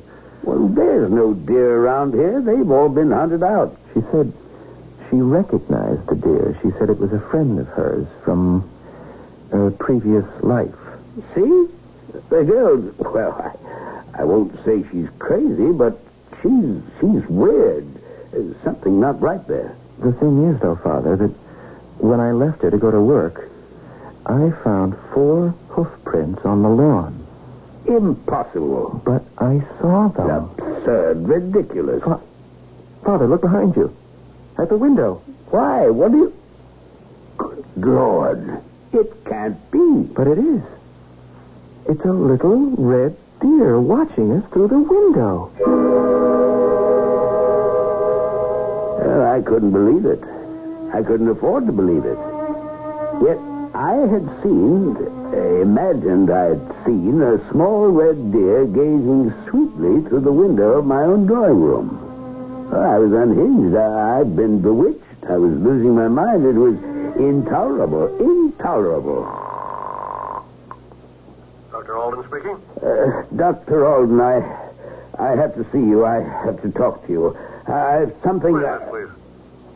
You don't know me, but I should tell you I'm a respected citizen in this town, and I am very upset. Yes, just try to tell me what's bothering you. Well, things are going on. Strange things. I have to talk to you about them. There's a girl. She... Well, I don't know what to think. You want to tell me about this girl? Is that it? Well, I've never met her. Her name is Jane. My son David, he... Now, listen for a moment. Why don't you come see me at the sanitarium? I'm always here. 1,000 random thoughts went careening through my head the next morning as I approached the old apple tree. 1,000 feelings I'd never known before possessed my body, my soul, made me walk unsteadily, made my eyes dim with something like tears, made me shake with something like dread, made me tingle with something like... Yes, something like love. Good morning, David. I was afraid you might not be here. But I am here. And I hoped you wouldn't be. Oh? I think your father's been talking to you about me. Jane, I think I love you. Oh. But I have to say it. I'm afraid of you. Oh? I can't figure it out. You're so different from anyone I've ever known. I'm attracted to you. I was attracted to you from the beginning, I think. Oh? But was I really attracted to you, or did you draw me to you? Which? Did the attraction start with me, or did you start it? Which? Did the Earth capture the moon? Or did the moon attach itself to the Earth? Which? Did the Earth capture the moon, or did the moon attach itself to the Earth? Well, does that mean that you are the Earth and I am the moon? Is that how it is? Or you are the Earth, and I am the moon. That could be how it is, too. And whichever way it is, we are bound to each other. We love each other. Is that it? Wait. Hush. Wait. Wait for what? A sign. Wait for a sign. What happened? What was that? Look. The apple tree. It's split. It's split right down the center. It's a sign.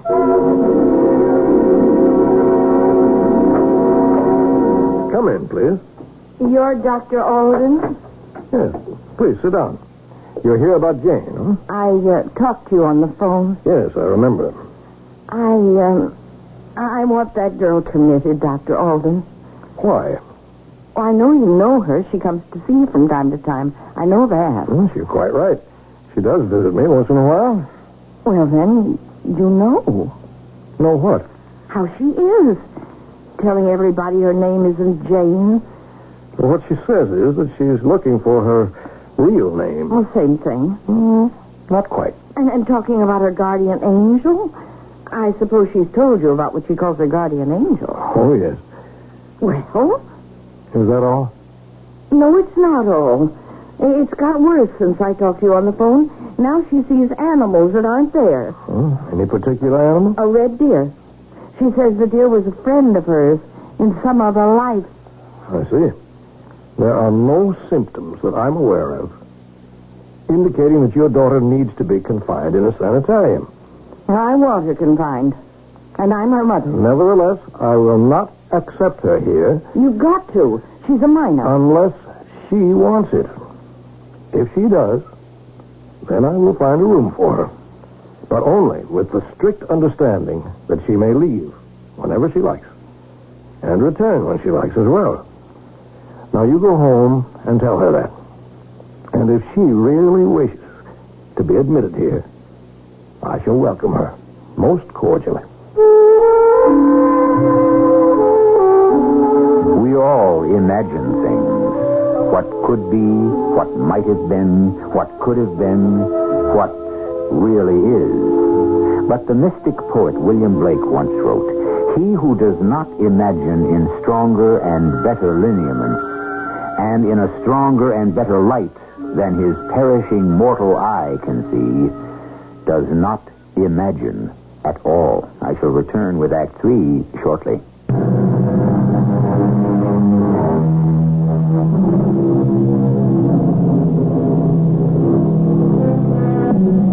Before we try to stifle the gift of fantasizing in our children and replace it with contemplation of the world known as real, consider what we are attacking. From the life of fantasy comes all the great works of art down through the ages. They have all revealed portions of the inner lives of their creators, which can then make contact with our own. We may be attempting to kill our children's ability to create, or, at the very least, their ability to respond to the creators. The following week, Jane appeared at the sanitarium with her mother, and we signed her in. Rather, she signed herself in, with the accompanying stipulation that at any time at all, she was free to sign herself out. We gave her a pleasant room and the run of the place. No regular therapy was prescribed for her, though she and I shared more frequent earnest and open talks than we had before. I had almost forgotten the call from the agitated man who had phoned about Jane, until one day I opened the door to a distinguished-looking man in a wheelchair. Dr. Alden? Yes? Oh, come in. Can I help you? I called you a while back, Doctor, about that girl, Jane. Oh, yes. My son tells me she's been committed here. Is that what he said? Not that I'm objecting, mind you. Probably the only thing to do, everything considered. Is it true? Jane is staying with us, yes. Well, that should be a big relief to me, I suppose. But it isn't, huh? David's my only child, Dr. Alden. His mother was killed in a car crash 3 years ago. He and I have lived together in the house ever since. We've led a simple life. He took over the business, manufacturing truck bodies, good ones, though he was just barely out of college. We did all right. Our life was circumscribed, of course. Mine by this wheelchair, David's by, well, you know. No, I don't know. No, I don't. I don't know at all. I think you and David have circumscribed your own lives, perhaps intentionally. Oh, no. Well, it's a traumatic thing to lose a wife, to lose a mother. Yes, but these things do happen to everyone. Sad things, tragic things. Did it help you that tragedies also occur to others? Well, no, but one becomes philosophical. Did you mourn your wife? Well, of course. Did you feel guilty because you survived the accident and she didn't? I'd hardly call it surviving. Well, what else would you call it? Your life. Look, I didn't come here to talk about myself or my dead wife. I want to talk to you about my son. Very well. Let's talk about your son. He hardly comes home at all anymore. He used to walk in at 5:30 sharp, and we'd have a sherry together. I'd have it all ready for him. But now, he's barely home in time for dinner. Sometimes he doesn't get there for dinner at all. Well, sometimes he dines here with us. You see? He's here because the girl is here. Well, sometimes he comes to see her in the middle of the day. In his lunch hour. And even when he isn't here, they are in constant communication. Constant? He phones her, you mean? Well, I think they communicate telepathically. Oh, that's impossible. Well, I only know that when she has a touch of virus, he knows it before our medical doctor does. I know that she purposefully puts him out of her thoughts before going to bed. Why would she do that? Because if she didn't, he wouldn't be able to sleep. You see, she loves him. Doctor, do you believe all this foolishness? I remain open to what I observe. I close no doors. That's really all I can say to you on the subject. I couldn't tell whether or not I had made any impression on David's father. And I never saw him again. But I saw David more and more frequently as he came to visit young Jane. And I was not in the least surprised when he asked to talk to me alone in my office. Dr. Alden, I want you to give me a job. A job? You want me to give you a job? Yes. What kind of a job? Any kind.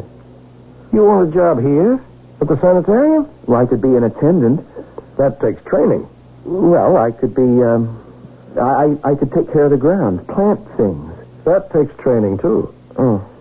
Well, I could wait on tables, scrub floors, anything, any kind of job. But you already have a job, David. You run a big business. Doctor, I don't want to do that anymore. Why do you want to scrub floors here at the sanitarium? I want to be near her all the time. Well, you already communicate telepathically. But it's not enough. I want to see her, touch her, smell her, see her smile, hear her cry, watch her frown, just everything. Have you told your father what you want to do? Yes. Yes, I even told him I wanted to sell the business. Well, what did he say? Well, you're not going to believe this, but he said, okay. Really? Go ahead. It's all right with me. And what did he say about your taking a job here? If that's what you want. That's what he said. I don't know that he liked the idea, but you see, Doctor, my father has always been a cold earth wanderer. Like me. You know the poem, I traveled through a land of men, A land of men and women, too, and heard and saw such dreadful things as cold earth wanderers never knew. I said that poem to my father. Jane had taught it to me, and I think he understood it a little bit. That's very interesting. I don't want to be a cold earth wanderer anymore, Dr. Alden. And you think that coming to stay at a sanitarium full of disturbed people will help? Well, why not? Why shouldn't it? Jane talks to those disturbed people. They talk to her. Well, why can't I learn to do that? Do you want to? Yes, I do. I think that whatever is disturbing them must be disturbing me, too. We're all people, aren't we? There's not all that big a difference between them and me. Are you sure, David, that you don't want to become a psychiatrist? I never thought of that. Well, think about it. You have time. And meanwhile, if you want to scrub floors and wash dishes here, we'll make room for you. I'll move in tomorrow. And he did. He occupied a tiny room on the 3rd floor. And if he descended to Jane's big room 2 floors below, they never disturbed anyone. Well, I saw no reason to interfere. David worked hard at cleaning, washing dishes, and other menial jobs. Jane was in and out of the building as she pleased. At times, she signed herself out for an entire day. I believe, though I never asked, that she went to see her mother. Something in me is thinking, Dr. Alden. Oh? And what is that something thinking, Jane? My mother loves me. I believe she does. She loves me as if I was part of herself. She can't think of me as anything except part of herself. Yes? She's a cold earth wanderer, Dr. Alden. She's afraid of the dreadful things that cold earth wanderers never see or hear. And you're not? I want not to be. Because if you don't see and hear the dreadful things, how will you see and hear the beautiful things? I think you have a point there. And something is thinking inside me about her protecting me. She thinks she's protecting me from these dreadful things, but she isn't. Nobody can do that. And I don't want her to. Because she might protect me from the beautiful things, too. Jane, why do you always say something inside me is thinking? Because that's the way it feels. Now, what do you think that something is that is thinking inside you? I think it is my guardian angel. I see.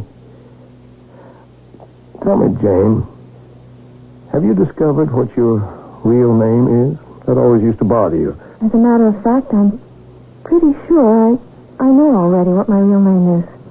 I think my real name is going to turn out to be Harmony. That's a lovely name. Yes, isn't it? Harmony. It's at times like these that psychiatry becomes exciting. Stops plodding and takes to the air. Even a tired old therapist like myself feels a burgeoning within and a sense of expectation like spring itself. Yes, come in. May I talk to you, Dr. Alden? Of course, Jane. Come in. David's with me. Then both of you come in. Hello, David. Thank you, Dr. Alden. Do sit down. I'm signing myself out, Dr. Alden. Oh? You know you're free to do that. You always have been. She means for good, Dr. Alden. Oh. Well, we're leaving together. Probably we're going to get married. I see. Do you approve? Do you care if I do? No. No. Well, then? Something in me has been thinking, Dr. Alden. Your guardian angel? Yes. And something has been thinking inside David, too. I suppose it's his guardian angel. And what have your 2 guardian angels been thinking? That it is the right time for us to be married to each other. Do you understand? I think I do. And maybe I can make both of you understand even a little more than you already do, if I may. Oh, yes. Please. Through all these months that you've known each other, they've been bewildering, they've been difficult, I know that, but they've been necessary. Because you've both been going through what we who study the emotions call the identity crisis. Oh, I've heard of that. You've both been trying to find out who you are, who you really are. Not what someone has told you are, or what you should be or shouldn't be, or could not be, or must or mustn't aspire to be, but what you are, truly, fundamentally are.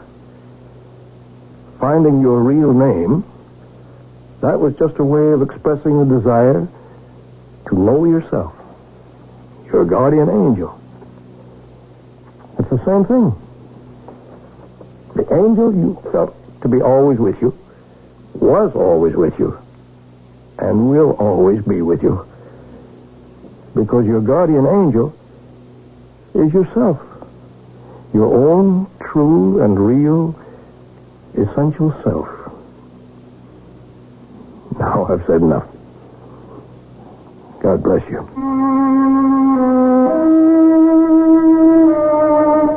And so they went off together. I believe Jane's mother married again. And David's father, I heard, found that he could run his business by himself, and does so very profitably. Oh, David is in medical school, preparatory to becoming a psychiatrist. A strenuous profession, as I've said before, but an exciting one. And I personally cannot imagine myself in any other. Now, wasn't that a happy little story? With happy endings all around? Well, yes, except that the ending to a story is never the end of the characters who lived it. They go on. And what happened to David and Jane, and to Jane's mother, and David's father, and to Dr. Alden is that they all eventually died. But not, let us hope, before they had lived. I'll be back shortly.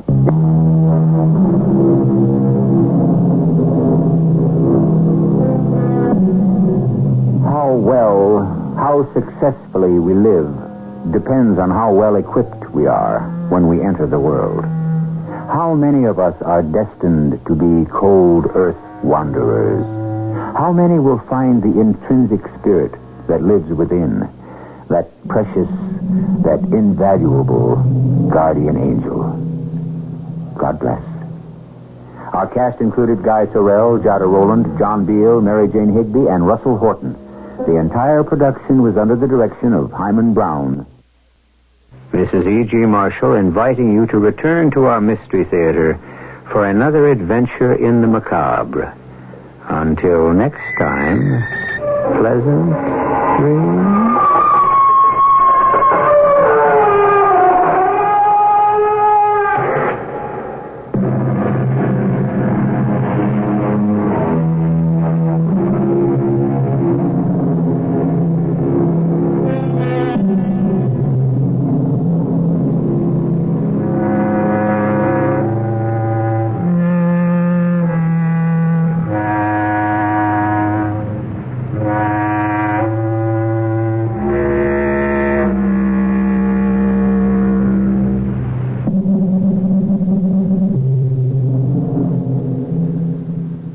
The Mummers in the Little Theater of the Air.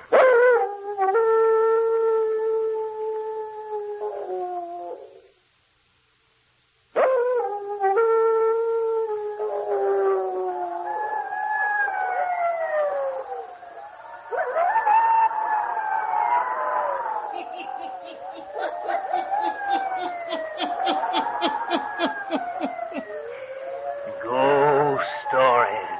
Weird stories. And murders, too. The hermit knows of them all. Turn out your lights. Turn them out. Ah, have you heard the story? spirits of vengeance, eh? Then listen while the hermit tells you the story.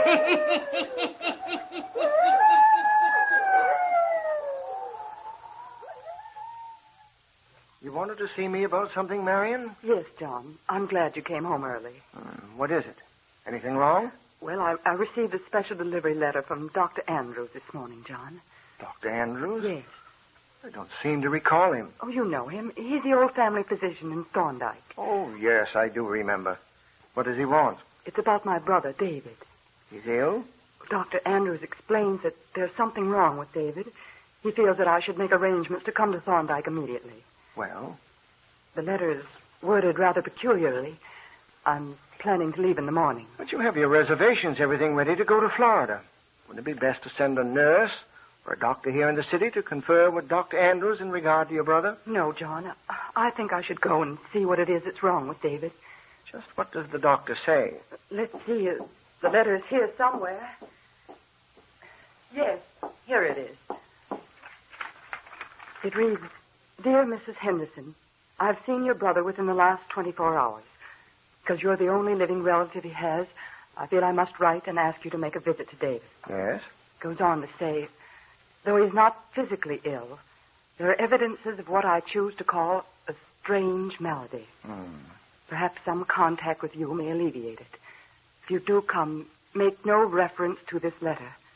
And by all means, do not allow your brother to realize that you think there is anything wrong with him. My regards to your husband and son, Dr. Andrews. He hasn't made himself very clear. No, but I know Dr. Andrews. He wouldn't write to me unless it was urgent. You know best, Marion. You couldn't get away to go with me, John? No, it's impossible right now.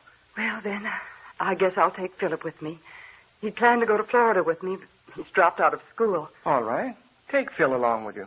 We may not have to stay but a few days, and then we'll come back here and go to Florida as we planned. You do just what you think best, dear. We'll take the car. Philip can drive, and we'll start out in the morning. If there's anything that I can do, you wire me as soon as you get there. I will.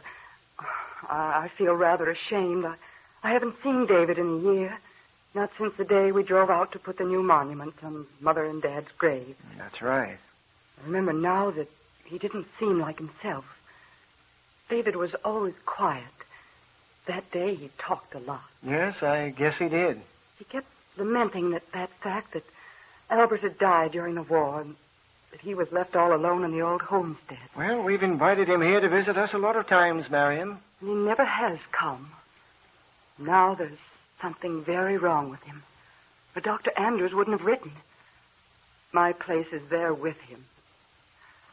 A strange malady. I wonder just what it can mean. We'll drive out first thing in the morning and find him.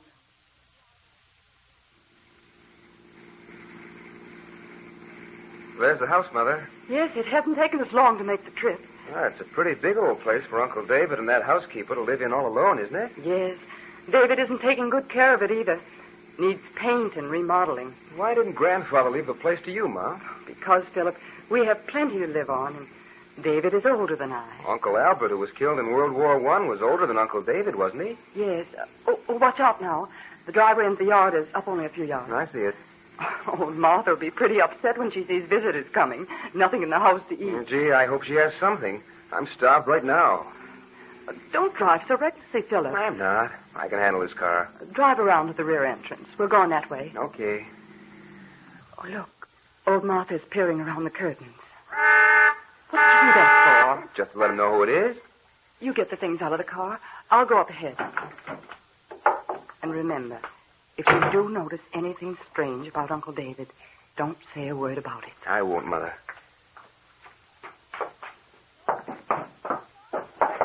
Martha! It's I, Marion. Why doesn't she let me in? Won't she open the door, Mother? I guess she doesn't know who it is. Martha! David! It's I, Marion. Marion and Philip. Oh, it's you. Hello, Martha. Hello. Well, now that you're here, I guess you'd better come in. Oh, thank you. Go on in with the luggage, my Philip. I'll hold the door. Okay. Well, surprised to see you? No. I ain't ever surprised by anything now. Oh, I decided that before I went south for a couple of months, I'd spend a few days with David. Oh, I see. Where is he? Sitting in the front room. Must be he didn't hear us drive up. Oh, yes. He heard the car, all right. We'll go in and say hello. Take off your coat, Philip. Martha'll hang it up for you. Here you are, Martha. Now, don't fuss a lot for us, Martha. We'll eat anything you have in the house. We don't want to be a bother to you. Nothing upsets me nowadays. That is, nothing that's real and can talk. It's the things that can't talk that take up all my space for worrying. What do you mean, Martha? Never mind. Come along. Let's go and see Uncle David. Well, David, here you are. How are you, David? We're all here together now. Yes, David. Here's your nephew, Philip. Hello, Uncle David. Glad to see you. You should speak to your grandmother and grandfather first. What's that? You're looking well, David. You should speak to your mother and father before me, Marion. They're watching you, looking right at you, waiting for you to speak to them. But grandfather and grandmother are dead, Uncle David. They came back. Sit down, Philip. You hear me? They came back. Back from the dead. Philip, don't sit down in that chair. What's that? Your grandfather is sitting there. Can't you see him? There's no one in this room, David, but you, Philip, and me. Ask Martha. She knows they're here in this house. Oh, we won't talk about it anymore. Tell me, how's everything on the farm? You think you can humor me. Tell me, how is everything on the farm? David, You can't. They came back. I don't know why. Do you hear me? I don't know why. They are here. And if you stay in this house, you'll know it, too. Night and day, they never leave me. They follow me everywhere. In the night, they watch me. During the day, I have to humor them. Uncle David. Your Uncle David is ill, Philip. No, I'm not ill. And don't you call Dr. Andrews for me or anybody. If dead people come back, they come back. That's all there is to that. We don't want any strangers in this house. All right, David.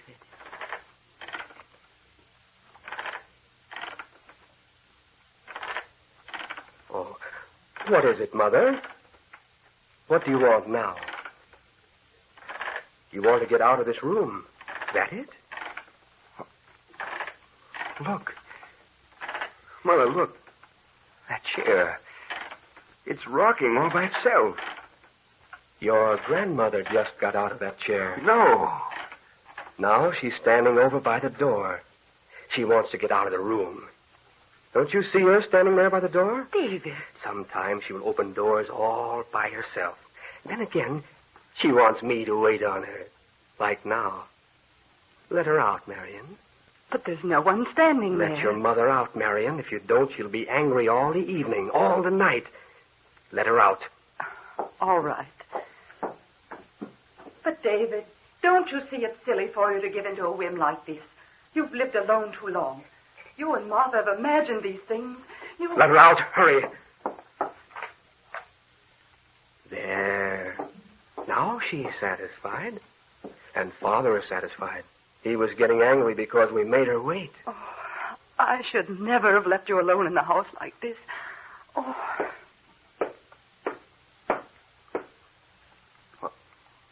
What's that sound? You hear that, don't you? Yes, I do. What is it? You remember how our father always did that, Marion? What? Tapped his foot when he's displeased. Hear him? Well, he's tapping his foot now. No. It can't be. I have to live in this house. Hear that sometimes for hours. You won't want to stay here long. In a house where the dead come back to drive those who are living away. You want to know why they came back? Well, I don't know. I tell you, I don't know.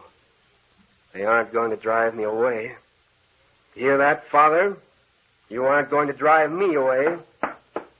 You left this property to me. I was the only one left. Albert was dead. Marion is married and has money of her own. You left this house and land to me. You aren't going to drive me away. Tap your foot all you want to. Sit and stare at me. Can't drive me away. Go on, tap some more. You're not going to drive me away.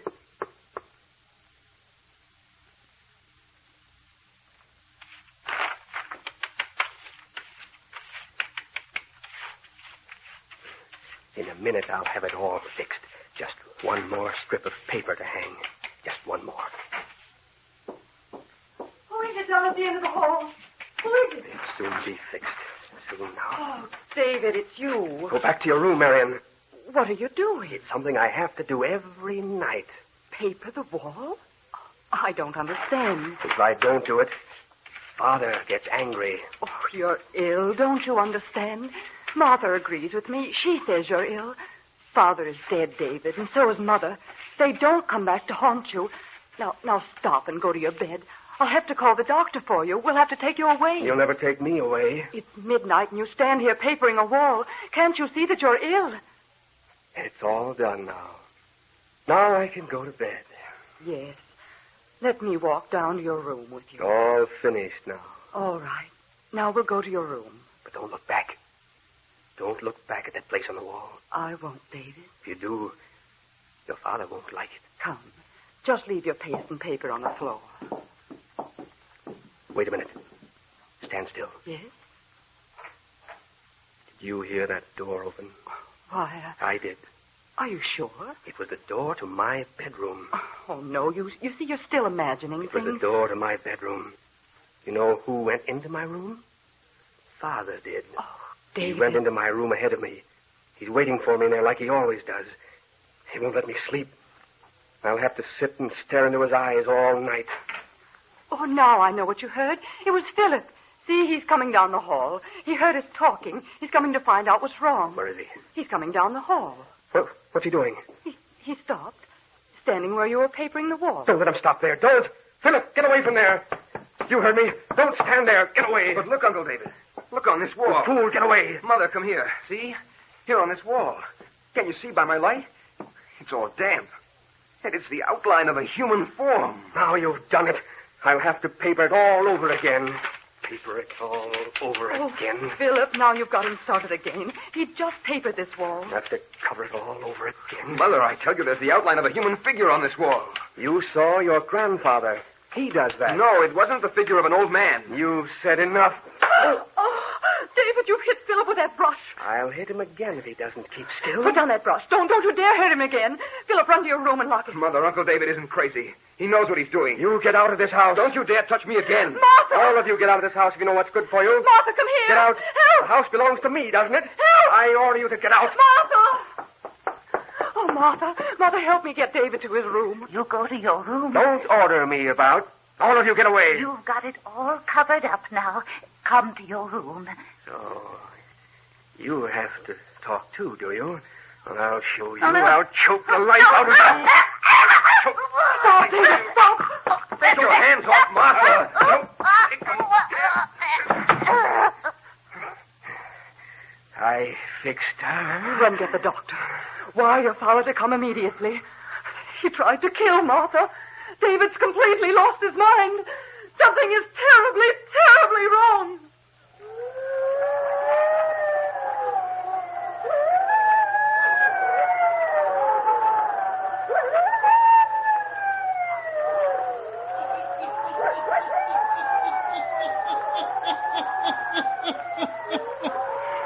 What is wrong with David Garth? Is he in the throes of madness? And do the dead return to take up vigilance in the old house? Why does David paper the wall at night? The hermit will tell you before the night is done.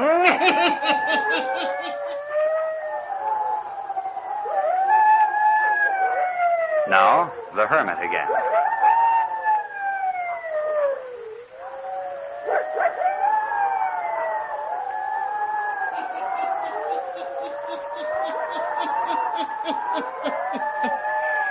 It is the next night. Marion, her husband, and Philip are sitting downstairs. Dr. Andrews comes into the room.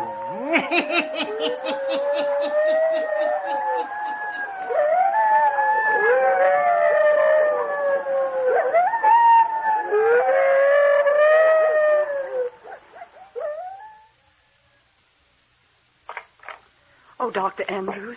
Is there any change in Martha's condition? I think there is, yes. Can she talk? I think she could if she wanted to, but she just lies there staring. Sometimes I think she's ready to speak, but she doesn't. Well, how about Uncle David? He's locked in his room all right? Yes. David is sleeping. I've given him a sedative. He's safe for the night. Oh, it's all so terrible. Believe me, I never had any idea there'd be any violence connected with it. Else I wouldn't have allowed you to come here. All arrangements are made for his removal to an institution in the morning. Oh, poor David. I never realized that Mother and Father dying had affected him so strongly. It's all come about because he's been here alone. Well, did you tell Dad and the doctor about the chair in the room rocking all by itself? And the tapping of the foot on the floor that we heard? Yes, and I heard it one day when I dropped in here to see David. I couldn't account for it. Neither can I. I still can't. How about that figure that I saw on the wall? David papering the wall is due to his crazed mind. He thinks Father is there. But I did see a figure on that wall. All of you talk in riddles. I saw the chair rock and I heard the tapping, but I saw no figure on the wall. I did. Now, wait. The wall was damp from the paste. Your lamp cast a shadow on that spot. And then when Martha came, she started to say something about it. It was then that he tried to kill her for it. Your uncle is out of his mind. It will all be ended in the morning. You'll be taken away, and Martha will... It's Martha. Hurry. Up the stairs, quick. Something has happened to her. We're coming. We're coming, Martha.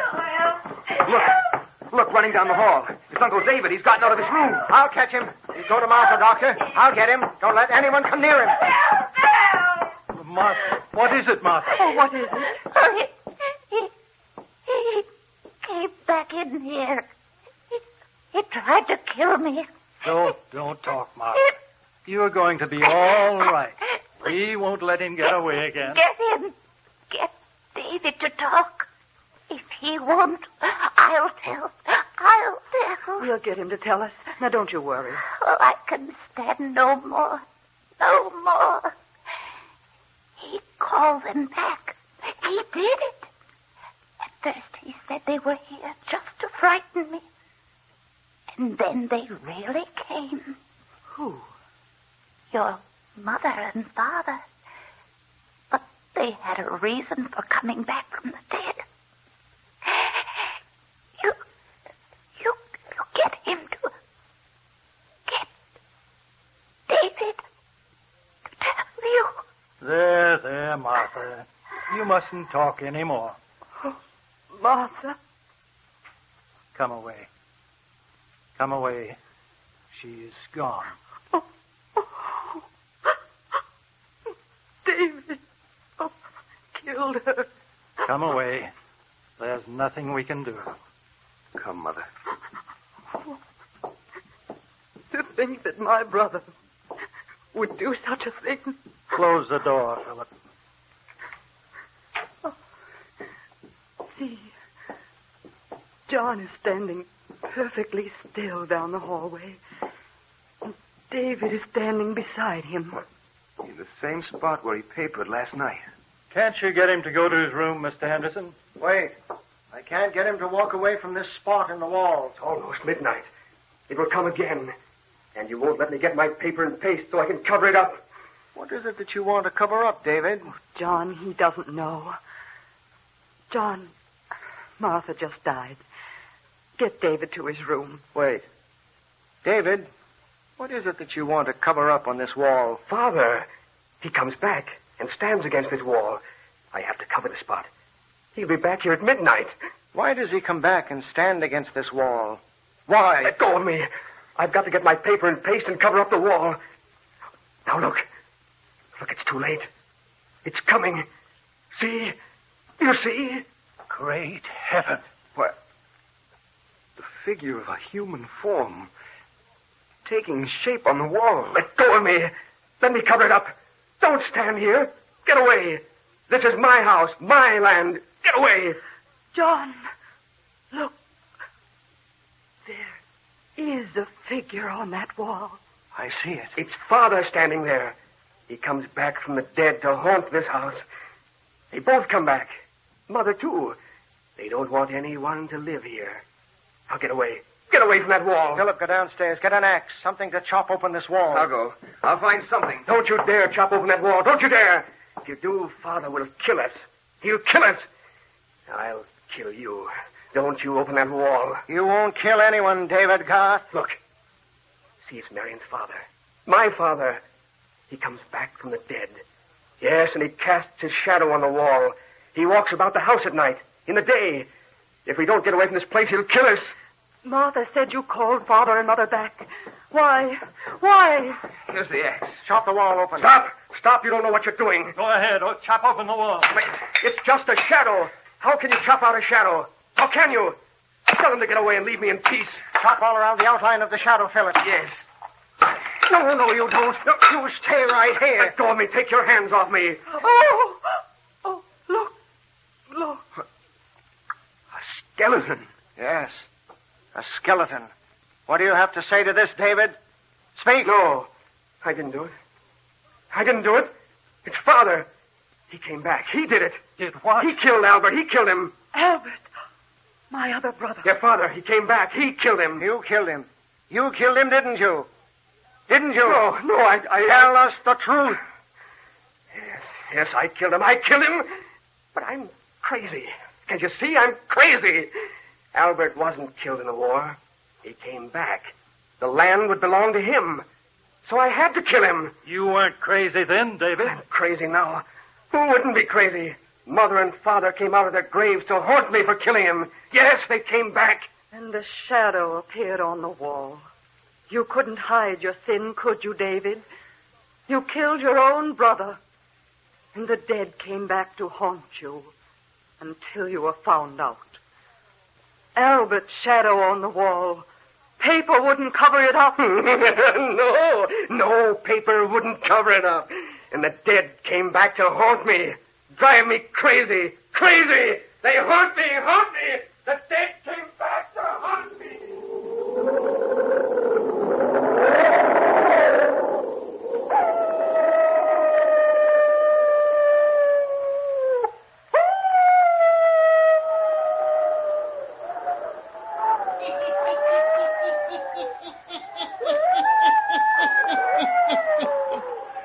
The figure on the wall forced David Garth to tell the truth.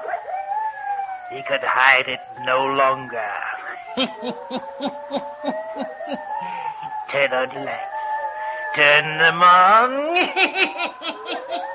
Pleasant dreams.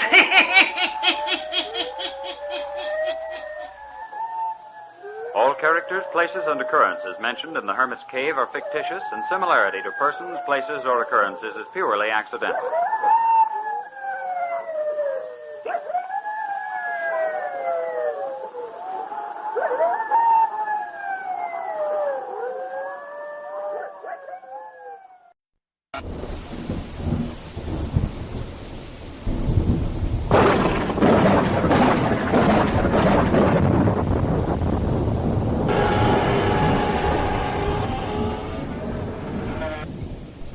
This is your host, Stephen Dark, welcoming you to Dark Arts Horror Radio, broadcasting from beyond the grave.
Good evening, friends of the Inner Sanctum. Well, here it is, Tombsday again, and this is your ghost host at the squeaking door. Tonight's story is called The Last Story. It's an original radio play by Christopher Mayle, and our star is Richard Widmark, who plays the role of Tony Muse. We're going to a small Maine coast fishing village, Flounder Cove, where fishing folks go to bed early, to the lullaby of the surf and the buoys offshore. But this night there is a new note added to the lullaby, a discordant note, which for all its strangeness serves only to keep awake the man responsible for it. Anthony Muse, a young newspaper man from the city, is typing furiously, while his bride sleeps in the other room of their fisherman's cottage. Dead fingers cannot type. A dead heart cannot ache. But that's the end of a story that began when my paper sent me here to Flounder Cove to do a story on fishermen. I spent my first morning sizing up the town. About noon, I found myself walking along a rocky bluff away from the village. I was approaching a little gray church and a little gray cemetery. And the grass was lush by the large tombstone. Mother, give me some sign. Tell me. Show me that I'm not a murderess. I don't really want to kill anyone. But I feel it. I feel I must. Huh? Sorry, miss. I was passing by and, I couldn't help hearing you. You heard me? Hey, wait a minute. Don't go. I'll leave you alone if you like. Who are you? Tony Muse. I didn't mean to eavesdrop. All right. What you heard me say, you would have heard from the others. You stayed here a while. This grave here, Mary Sherman. You were, talking to someone. I'm Rita Sherman. She was my mother. She died when I was born. You heard me talking to her. Well, I heard some nonsense about you not wanting to murder someone. You're not a murderess, are you? I've been a murderer since the day I was born. Murder is in my heart, as it was in my mother's, as it was in her mother's. Why do you keep your head turned away, Rita? Look at me for a moment. No, I can't. Yes. I'll let you see. Look. Look at my eyes. Look in the sunlight. What? They're yellow. Yes. Yes, yellow eyes. Murderer's eyes. Her eyes were yellow. The most beautiful eyes I've ever seen. I saw sunlight and gold and buttercups dancing through tears. But I saw no murder there. Only a horrible hurt, a tortured soul. And I felt pity. And the desire to know more about Rita Sherman. Yep. Killing runs in her blood. Got yellow eyes, just like a mouse was. They're pretty eyes, though. Yep, right pretty to look at. Mother's was, too. She got a killing fit and drive the knife through a man's heart. Why? No reason. She come near hanging for it. Well, didn't she? No. Governor changed it to life. She was going to have a baby. Who, Rita? Yeah, Rita. Mary Sherman died, born in Rita, prison hospital. Uncle Zeb's good Christian. He took baby and raised it. Well, why does she stay here? She can't bring herself to break away from a Ma's grave on a bluff. Talks to a ghost. Everyone I spoke to agreed that Rita Sherman would kill someone someday. I should have taken the afternoon train. My story was finished. But I didn't. I should have forgotten Rita Sherman and her unhappiness. But I couldn't. When I saw her standing on a high point above the hungry rocks on the bluff that afternoon, when I watched her step to the very brink of that bluff, I should have turned my head away, but I couldn't. Rita, you little... Don't, Rita! Don't! Stop struggling, Rita. You come back. You come back or you take me with you. Why don't you let me? I can't go on this way. I can't. Why did you do that? You had no right to slap. I do have the right. I love you. Oh, dear heaven. No. Is that so horrible, Rita? Didn't you see in my eyes? I saw superstitious nonsense, Rita. You've been told that you're a born murderer since you were a child. You're being driven toward it. I can help you, Rita. Please let me. You can help me least of all. Why do you say that? Because of what Uncle Zeb told me last night. What did he say? That you are probably the man I was meant to kill. I kissed her. And I found on her lips such a hunger for love and for understanding that I was blinded to the violent forces of nature I was dealing with. Had I known, I might not have called on Uncle Zeb that evening, or heard what I did as I froze to the porch of Rita's waterfront shack. The front door was ajar. Put that down, you she-devil. The money's gone and... No, don't!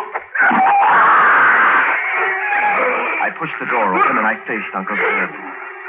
Not a very pretty sight. Pinned to the wall by a long whaler's harpoon through his stomach. He wasn't dead yet. His red-rimmed drunkard's eyes pleaded for relief. But you can't pull a barbed harpoon back through a man. Even I knew that. Who did this, Zeb? Tell me who, quickly. Was it Rita, Zeb? It wasn't Rita, was it? Tell me!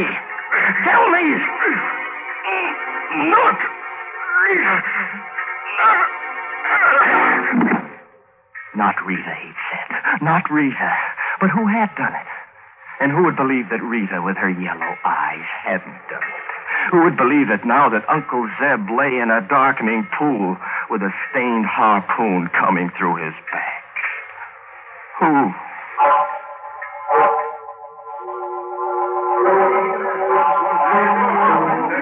Oh, here comes the sheriff now. Hey, sheriff, did you catch her? Let me through here. Yeah. Come on, folks, let me through.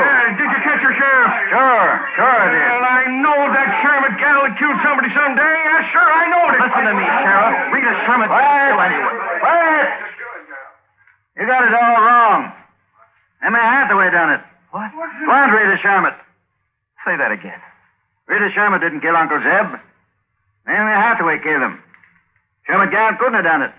She took the 5 o'clock express. Bought a ticket for New York. I wasted no time leaving Flounder Cove. They promised to flag a through train for me that night. The sheriff came to the station with me, and he filled me in on the story.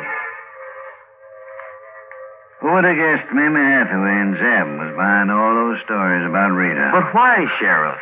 Were they trying to drive the crew crazy? And or worse, they could murder somebody. And they'd have the money all clear. What money? Zeb got $20,000 in cash from Rita's ma while she was in prison to raise the cat on. Zeb thought nobody knew that, so he was going to use the money himself. But Mamie Hathaway knew, huh? Yep. Rita's ma told Mamie just before she died. Mamie told Zeb she knew. So he had to cut her in on the deal. Lovely people. What happened last night? You come into the picture, and Mamie sees the gal's falling for you. She goes to Zeb and wants her share.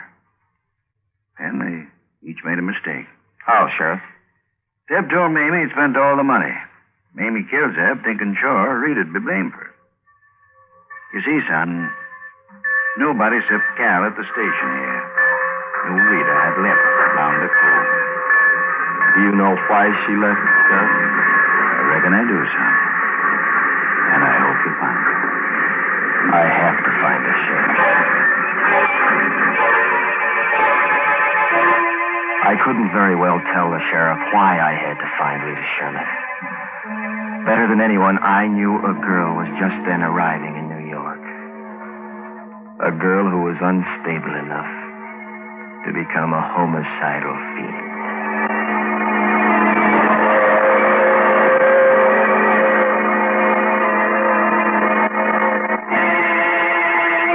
I was standing on the subway platform at 14 when I spotted Rita. She was standing at the front end of the platform with a small group. Things happened fast then, but I remember just as I started toward her, I noticed the man who wavered close to her at the edge of the platform. I saw her hands raised slowly toward the man's back, and then I heard the train coming.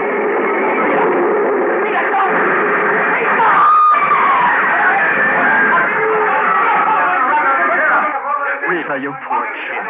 Tony. Oh, Tony. Did you see? He fell, Rita.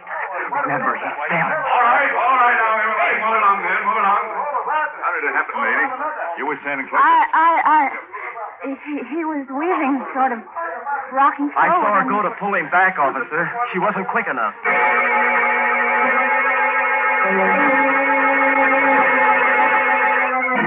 Rita. Yes. You don't think you pushed the man, do you? I'm not sure. I just saw him leaning, and I raised my hand. I just don't know, Tony. Well, you didn't. I saw you. You were going to pull him back. Now let's talk about us. Darling, you don't know how I've looked for you, but now, baby, I'll never let you go. Oh, Tony. I can't. I can't. Can't what, darling?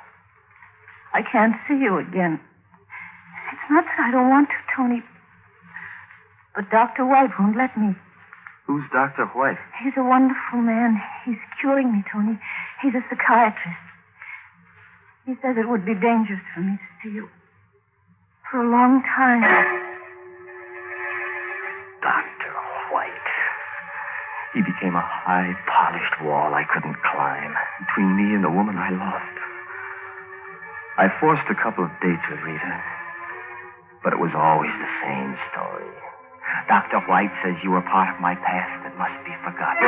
Dr. White says I'll have to forget you if he's the cure. Dr. White says, White. Dr. White will see you now, Mr. Muse. Thanks. Mr. Muse, what can I do for you? Who's paying you for your services, Dr. White? Why, no one. Rita came to me for help. I became interested in her case. Oh? The case or the subject, White? Frankly, both. I see. Well, that puts the cards on the table. She comes to you as a patient wanting to be cured for my sake. You fall in love with her and influence her to stay away from me. Yeah. Only part of that is true. She shouldn't see you yet. A very neat way to eliminate competition, Doctor. Very neat. But I'm moving in. I suffered the tearing pangs of jealous hate in the days that followed. Rita refused to see me until White had released her as cured. But there was one way to beat White. And I planned accordingly.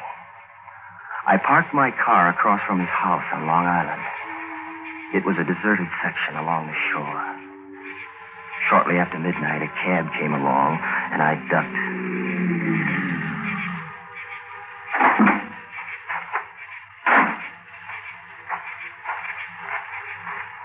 I followed White up the driveway until he heard me. Who is it? Tony Muse, Doc. Muse? What are you doing here?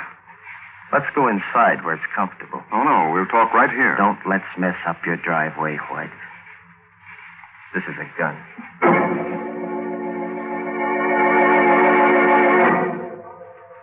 All right, Muse. What is it?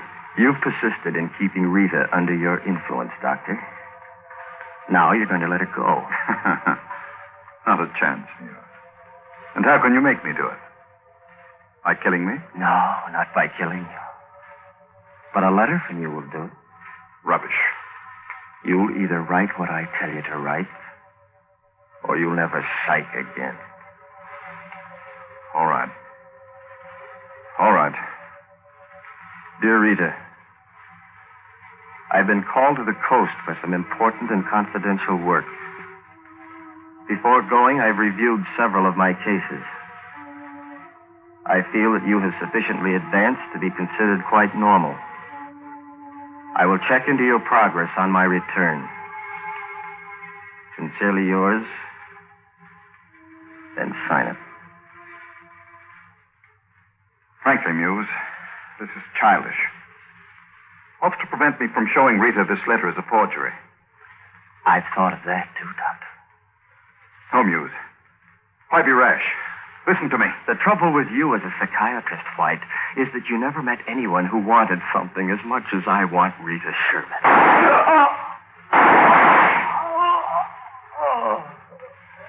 And I mean to have her, Doctor.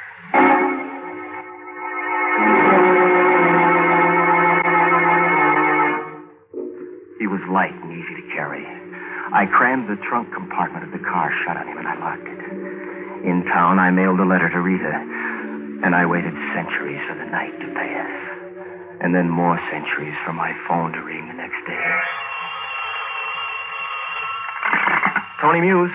Tony. Whoa, darling. Is there anything wrong? You're crying, Rita. I know I can't help it, dear. I'm just so happy. I just received a letter from Dr. White. He says... Rita, you don't mean he's released you? Yes. I'm well and normal. And when can I see you, Tony? Baby, pack your toothbrush. I'll pick you up in the car in 1 hour. We're heading for Lake Arrowhead, darling. This is your wedding day.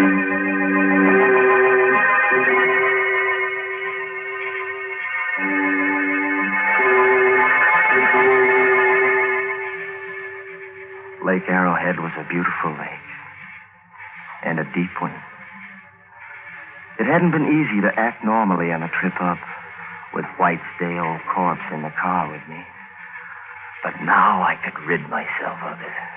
Only one ugly task left. Then time and Rita's love would dull these memories. I opened the car trunk, and I found his eyes staring at me. I pulled him out of the car. Now, the rope, the tarpaulin bag I'd bought, the knife, and the saw. The doctor's saw. I was ready.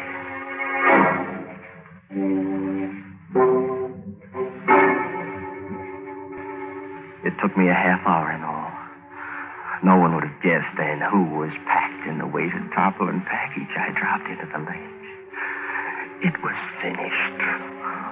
I was free. And I went back to Rita.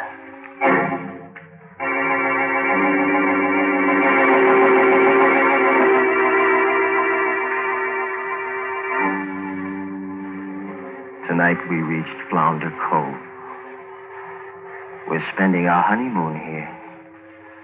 No man ever had more than I did to be happy about with Rita. Rita, my wife. It was an expensive moment. I only realized a short 2 hours ago that the happiness I'd bought was impossible to hold. Rita dozed off peacefully. I'd gone for a smoke and a walk on the moors. When I returned, I paused at our cottage door. There was someone moving about inside. I waited. Then I opened the door softly. Rita was easy to see in her white nightgown. She was walking softly toward the bedroom. She was walking in her sleep. I followed softly, my heart beating wildly. She paused for a moment by the bed, looking down at my empty place.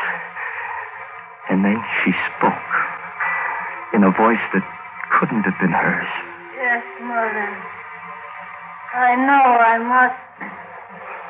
Yes, Mother. My world was still, hushed, balanced, ready to fall on me. Rita's arm raised slowly, and there was a single glint of mental as she brought her arm down, and she leaped on the bed like a wild animal. Her arm flailed up, down, up, and down.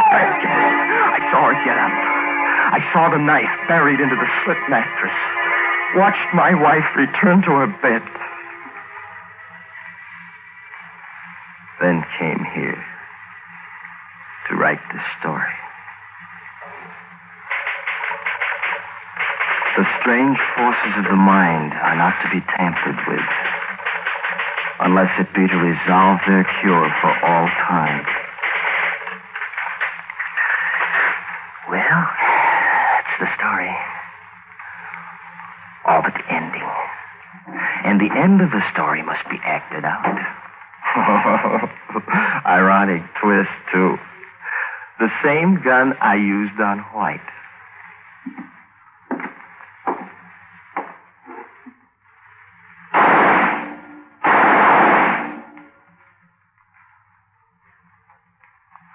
Rita will never wait to find that she is a murderess. It's far better this way. Happiness was not for either of us.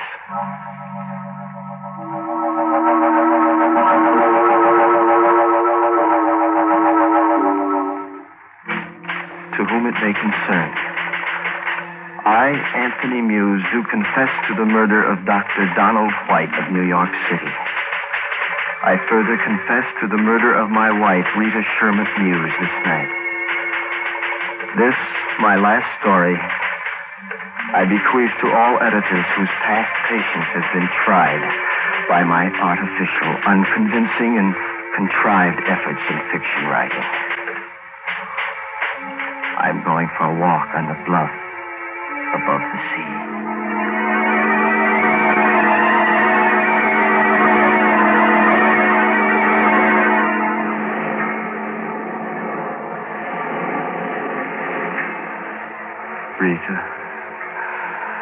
Rita, didn't you know? Whom the gods would destroy, they first make men. Rita!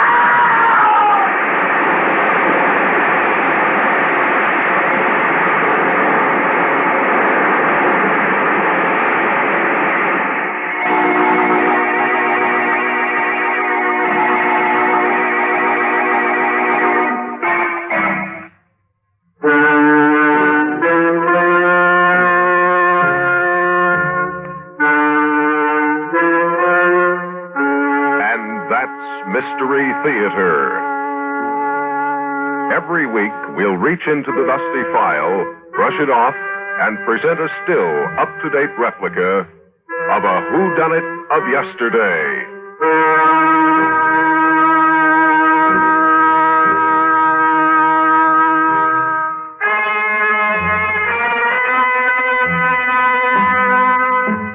This is the American Forces Radio and Television Service.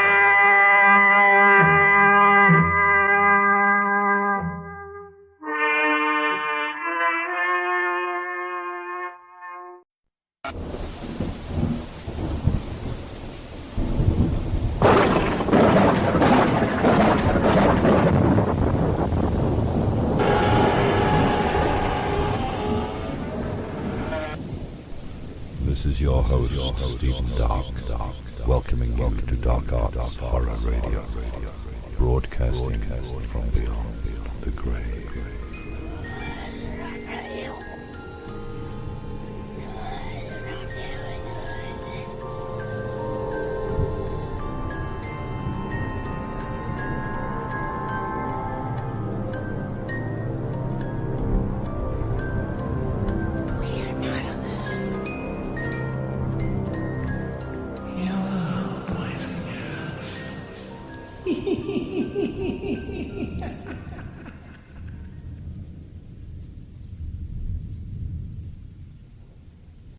Hey, weirdos. Bring a fiend to a night of terror. But wait until the dead of night. And from behind the tombstone, Maybe you will see. The man and monster. And he is usually with the bloody vampire. It's time for terror. If you see them, you will see an unspeakable horror that terrorizes the universe. You and your fiend can make it a foursome when you meet. The man and monster and the bloody vampire.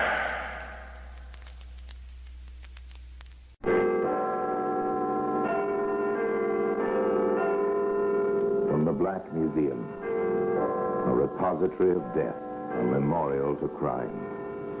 Here in the grim stone structure on the Thames, which houses Scotland Yard, is a warehouse of homicide, where everyday objects, a pocketbook, a rag doll, a paperweight, all are touched by murder.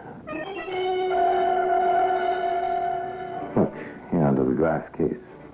We'll open it up and, with the permission of the curator, we'll take out two small objects that speak directly of violence and sudden death. In the palm of my hand, I'm holding two bullets. Each has claimed a life, an innocent life. And these twin messengers of death have a common origin, although 3 years passed before the first was followed on its fatal mission by the second. When the bullets were rotated, groove by groove, under a comparison microscope, points of similarity in the scoring were evident. It is established beyond doubt that the bullets were fired from the same weapon, a Service Enfield 45, as issued to the fighting forces of Britain.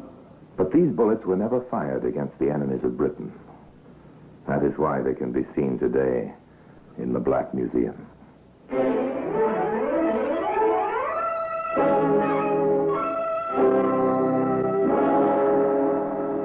From the annals of the Criminal Investigation Department of the London Police, we bring you the dramatic stories of the crimes recorded by the objects in Scotland Yard's Gallery of Death, the Black Museum.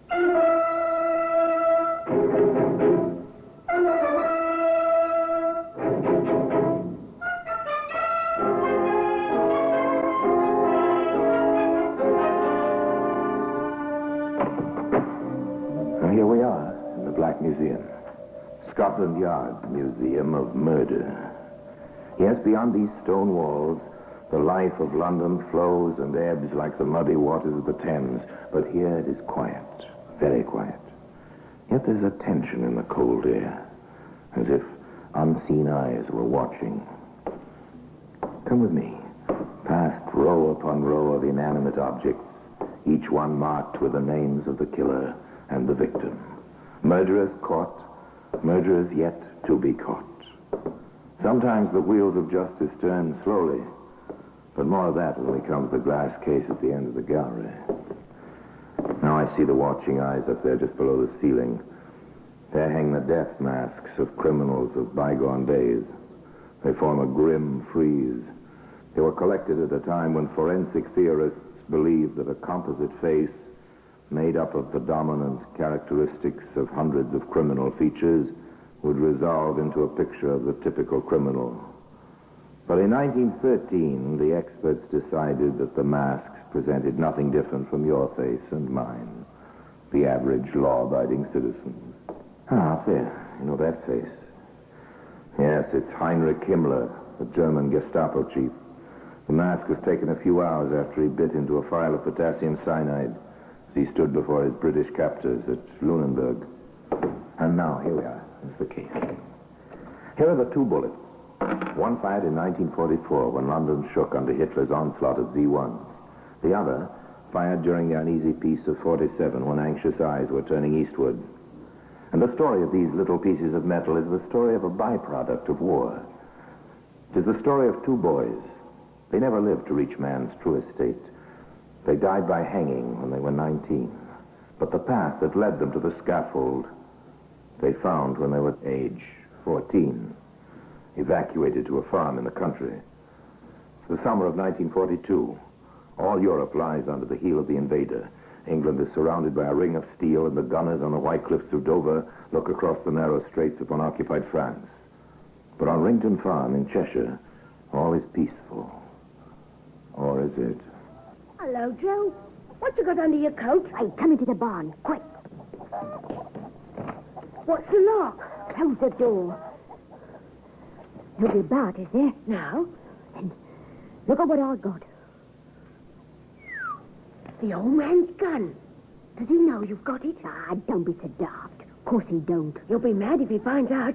He might chuck us out the house. Ah, no, he's too soft. But how does it work?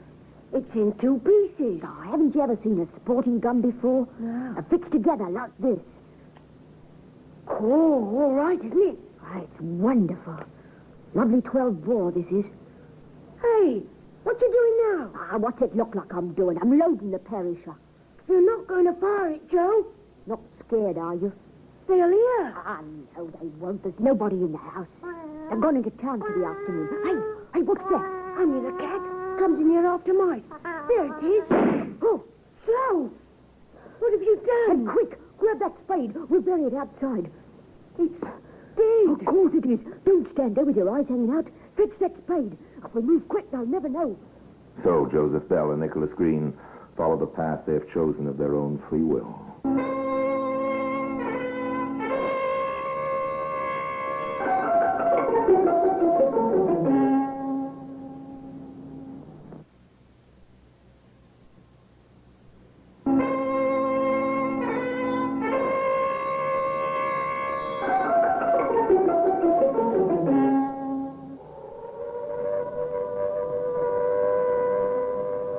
(1944), springtime.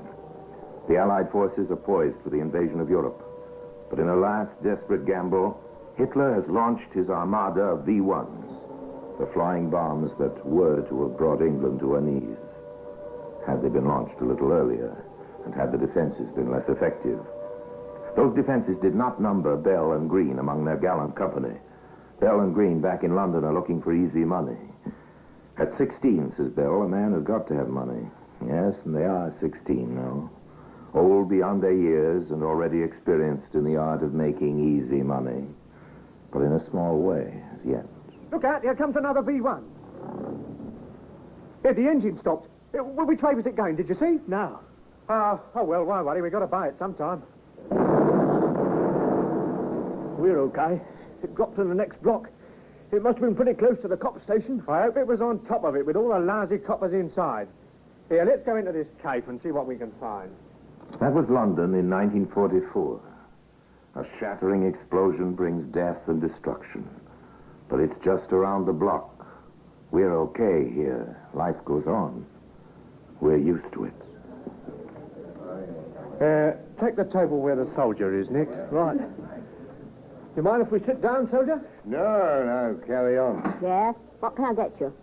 Beans on toast and a cup of tea. Plenty of sugar. Same for me. Huh, plenty of sugar. You'll be lucky. And make it snappy. Oh, of all but shake. Not bad, eh? Listen to me, partner. Women's out in this team, get it? Oh, I don't understand you at times, Joe. Don't you ever look at a girl? Not unless I can get something out of her. Change the subject. Okay. You got a light on you, soldier? Oh, sure. Tar. Ever fagged yourself? Oh, thanks very much. Happen to know where that last bomb went off? Round the corner somewhere? Hope it wasn't too bad for the poor devils who stopped it. Rotten things, them buzz bombs. Yes. Hard on the women and children. Oh, don't talk about it. I've just lost my wife and nipper. She was 22. The boy was 18 months. I told her to keep away from London, but she come back. You know what it is, living with strangers. She wanted to be home. Now there isn't any home. Just a crater. Oh, I'm sorry about that. When did it happen? Last week. That's why I'm here. Got a compassionate posting to clear things up. Was that your bike I saw outside? Yeah. I'm a donor at the War Office. Dispatch rider, eh? Yeah. Is that why they give you the pistol? Yeah. M-Fuel 45. I only wish I could have a crack at the gun with it. And my time will come. I've asked to go back to my unit in the 11th Armoured. 2 teas. Thanks, beautiful. Who's seen you home tonight? Ah, look, what do you take me for, a cradle snatcher? I'm bringing the beans. I told you to cut it out. Oh, shut up. You asked for it, chum, and you got it. You mind your own business. Now, take that back. What do you mean by talking to the soldier like that after he's lost his wife and kid? Eh? Go on, apologise. Of course. I'm sorry. Ah, don't worry. Forget it. I've got other things to think about. Yes, of course you have, pal. Here I say, what do I do with my gloves? I don't know. Oh, it's all right. It's all right. They're down here on the floor. I can get them. Nice drop of tea, this. Yeah. Where the blazes are you going, Joe? Ferret? No. I've got them down here. Oh, the gloves. Yeah. Here, I say, got the time on you, soldier? Yeah, it's 9:30. 9:30? Here, are you sure? Yeah, I sent me watch for Big Ben when I come past about an hour ago. Oh, it's going all right. Here, we got to get moving. Why? Why? Because we promised to go round to Percy's and sit with his kids until his wife gets back from fire duty. He leaves the house at 9:30. She won't be back for an hour. Oh, so the kids will be all alone, will they? Yeah. Oh, that's rough. Here, look, we'll have to skip the beans on toast. Be a pal and give this to the waitress. Tell her what's happened, will you? Yeah, right. I'm glad you're doing a good job. I'll explain. Yeah, well, thanks. Come on, empty head, let's go. Joe, what's all this? Who's Percy? Run, Nick. I got that false pistol. Holy smoke. You see how it all works out? The soldier, Lance Corporal Busby, had loosened his belt. The holster with a pistol in it was resting on a chair under the table beside him. It was only a matter of seconds for Bell to remove the pistol from the holster. There was no lanyard running from the gun to the Lance Corporal's shoulder. If there had been, 2 innocent lives might have been saved. That pistol was to fire the 2 bullets that may be seen today in the Black Museum.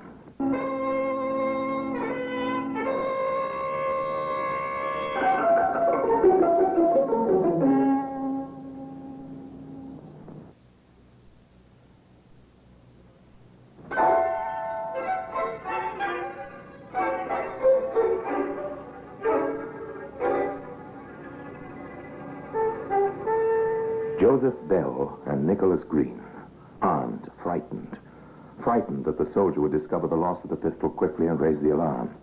Why did Bell steal the weapon? Why, 2 years before, had he taken the farmer's shotgun? To kill.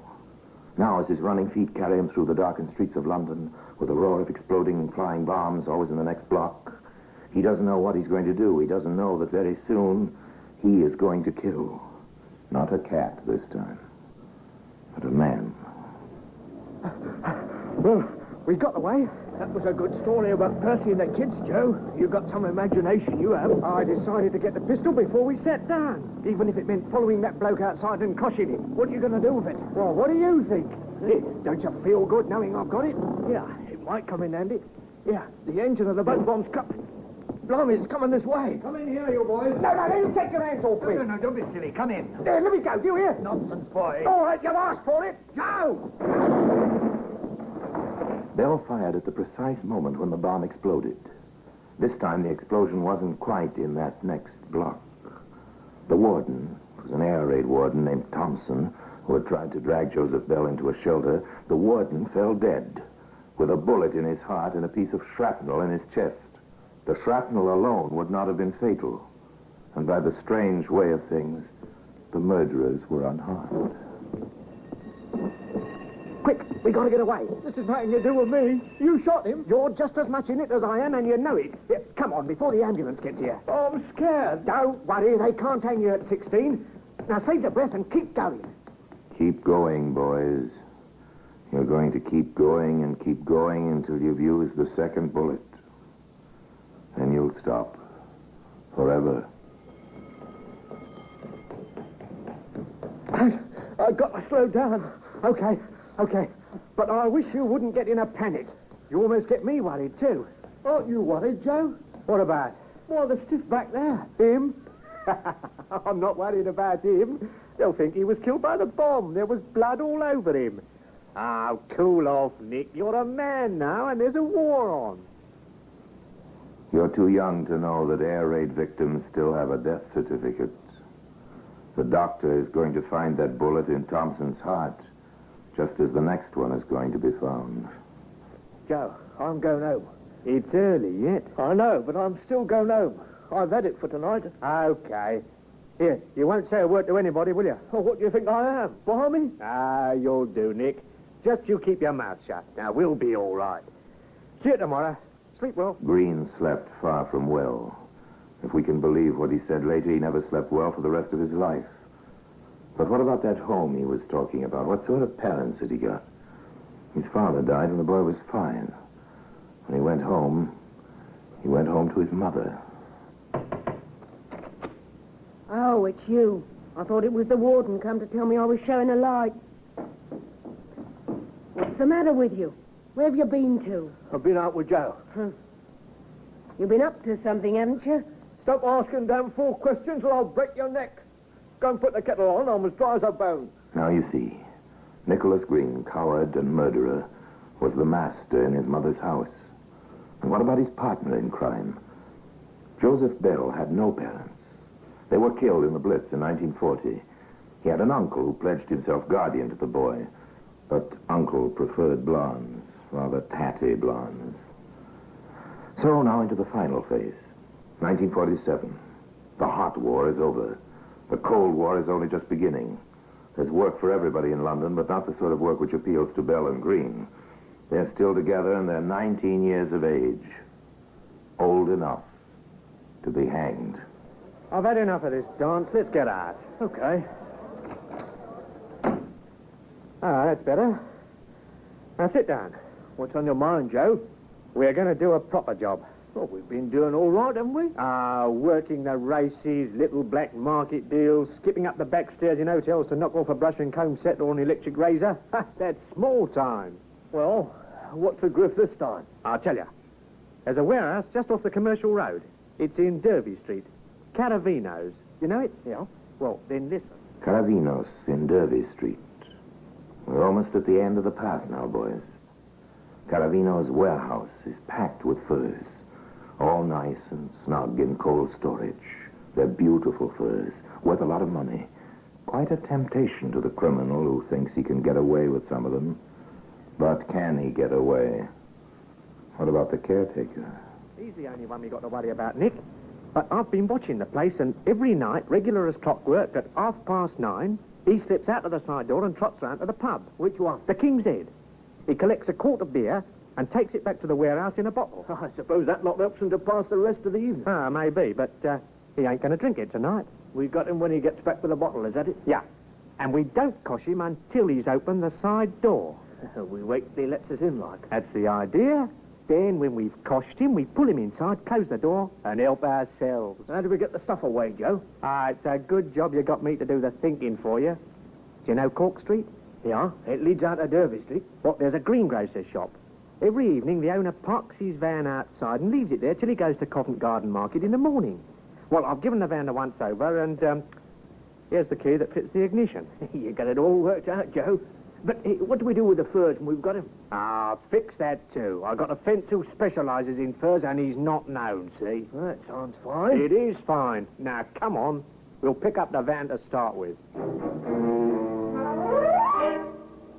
Yes, Bell had thought of everything, or rather, almost everything. It was child's play, picking up the van. The owner was in the habit of retiring early in order to be up to catch the morning market. While he slept peacefully in a room over the back of the shop, Bell and Green pushed the van 50 yards down the street. It was all done very quietly. The time was 9:29. Okay, in we get. I'll drive.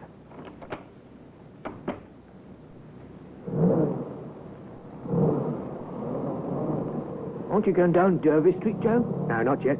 I'm taking you to the King's Head. Oh, we can't go in there. We're not going in. We're going to drive past and pull up. Then we keep an eye open behind and spot the caretaker when he comes out. And when he comes out? Yeah. What's the time now? 9:30. Cool. 9:30. What's up with you?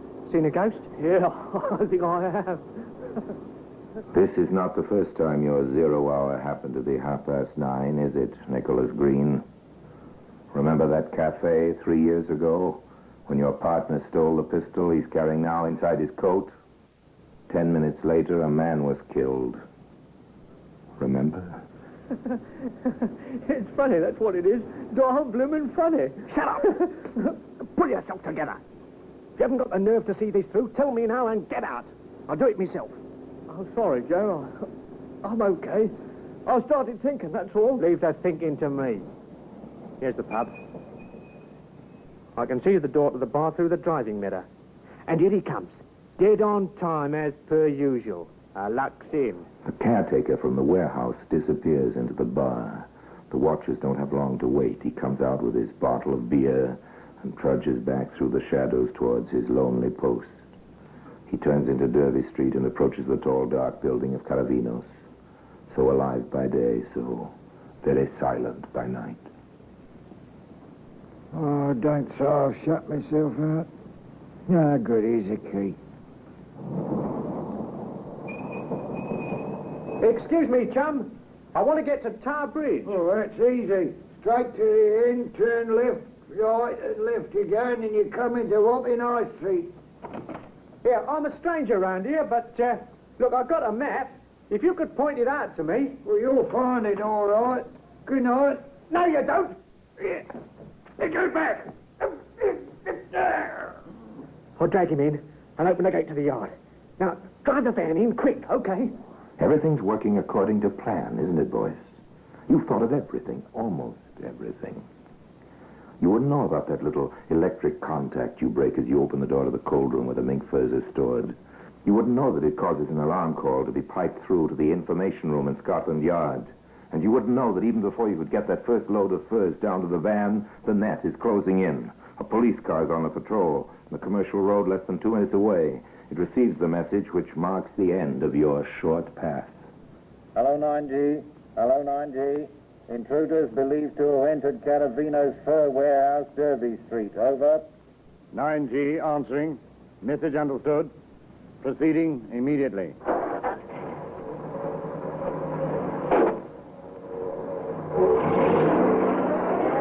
This a real job, I wonder? I shouldn't think so. I've had 22 years in the force, and I never had the luck to get onto a real job yet. You should worry, Tommy boy.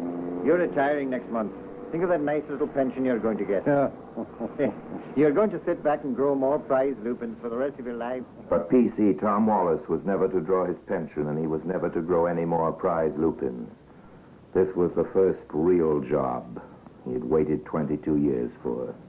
He'd always known what he would do. He'd approach quietly, turn off the car engine before he got to the scene of the incident, and tread lightly. He'd make sure his brother officers followed his example. He wasn't going to fall down on his first real job. And somehow he knew this was it. Quiet, quiet. Is the door locked? Yes, but look down there. Oh, blood. Try the gate. It's open. We'll go back to the car and signal for reinforcements. Pete George and me is going in. Nick, take that load out to the van. I'll go back for some more. Okay, Joe. Make it quick. The sooner we're away, the better I'll like it. All right, son. The game's up. Coppers! Let me go! There's the priestess on you. How many more up there? Find out. Don't worry, we will. Come on, George. I can see a light through the door. Get back, you dirty ox! I've got a gun! Drop it, you young fool! Let him have it, Joe! Drop it! Look out, Joe, where you're going. The lift shaft behind you.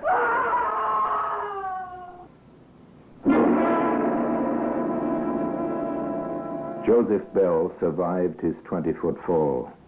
Police Constable Tom Wallace was dead.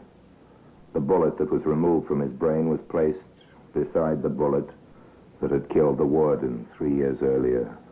It is established beyond doubt that the bullets were fired from the same weapon. And today, they can both be seen side by side in the Black Museum. Orson Welles will be back with you in just a moment. Bell and Green were tried and convicted of the murder of Constable Tom Wallace.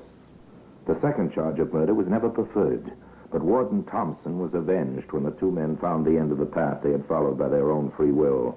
It finished on the gallows at 8 o'clock on a gray, misty morning. There were some who said that Green should not have died. He didn't fire the shot that killed the policeman. But was he indeed the weaker member of the grim partnership? The reconstruction of events you have heard was based on his confessions. But the fact remains, he knew Bell had a loaded pistol, and neither he nor his companion could outwit the machinery of Scotland Yard. So another chapter of murder was closed, and the bullet that killed Thompson lies beside the bullet that killed Wallace in the Black Museum. And now, until we meet next time in the same place and I tell you another story about the Black Museum, I remain, as always, obediently yours.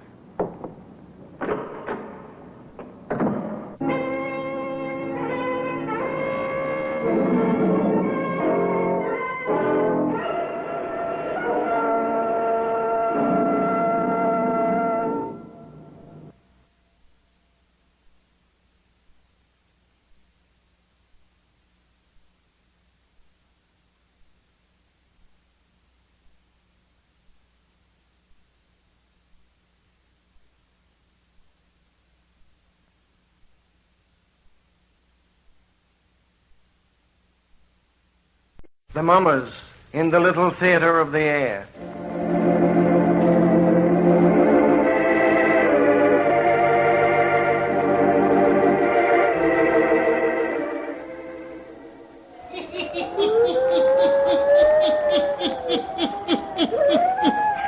Oh, stories.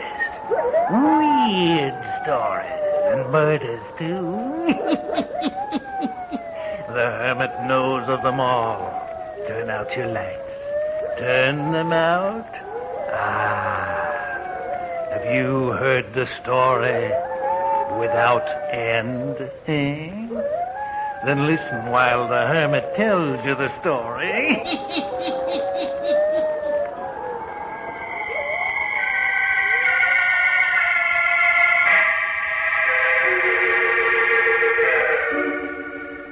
This is a story of love that has no end, of the deep, dark shadows of sorrow, of dreams that span the bridge of time. It's my story and Lorraine's.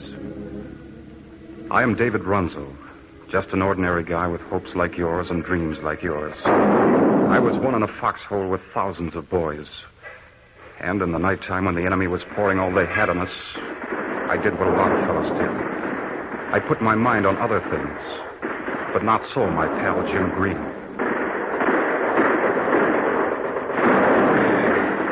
You're giving us all we got tonight, Dave. Yeah. There's a funny feeling a guy gets out here, never knowing just what minute the end is going to come, and yet always so close you can damn near taste it. Yeah. It's a funny thing, though. It never seems to get you like it does me. You know why, Jim? Got some secret system? Maybe. Well, let another guy in on it. You got a girl back home, Jim? A girl. Man, I've got dozens. I've got just one. I figure there's more safety in numbers. You got just one. How do you know she'll be yours when you get back? I know, Jim. There was never anyone for Lorraine but me. And there was never anyone for me but Lorraine. You got more faith than I have, Dave.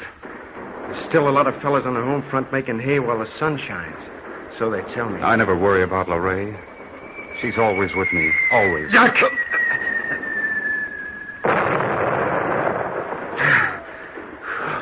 Christopher, that was a close one. Yeah. Oh, I hate all of this. Why do we have to be out here, our bodies targets for death? Quiet, Jim. Think about something else. You're a fool, Dave. You don't have any more chance than I have. But I have. I've got faith. You know what, Jim? It always seems that Lorraine is right beside me. Sometimes walking in front of me, shielding me from enemy fire. That's rot. You don't have to believe me, but I know it's true.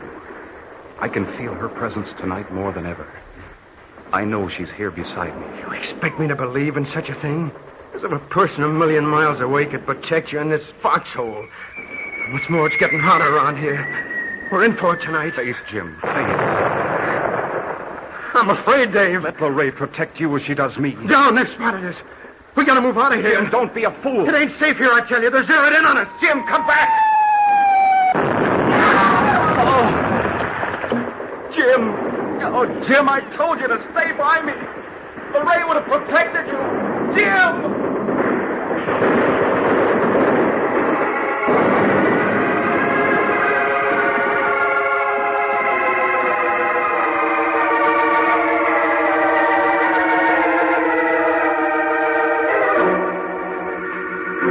Oh, you may not not believe my story any more than Jim, who lost his life that night.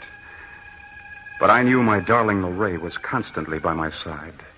No matter how terrible the battle, she was protecting me. When I was in the front line, she was my shield and my protector. When we moved along the roadways and our planes above spotted us, I had no fear, for Lorraine was near me. Since childhood, we'd been pals living on nearby farms.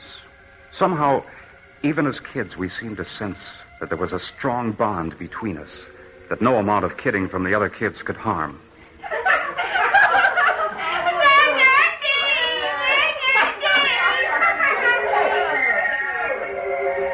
They're all laughing because you're walking home with me, Dave. As if I care. They'll bother you all day tomorrow in school. Let them just try. Dave, Yeah? are you planning to marry me when we grow up? Well, I guess I am. I'm planning to marry you, too. Can't nobody bother us. Only Pa. He says it's silly for a little girl to have a sweetheart. You are my sweetheart, aren't you, Dave? Well, I guess so. You're the only one I like in all the world. More than your uncle and aunt that you live with? Sure, they ain't like real folks to me. You are. I'll always belong to you, Dave. Always.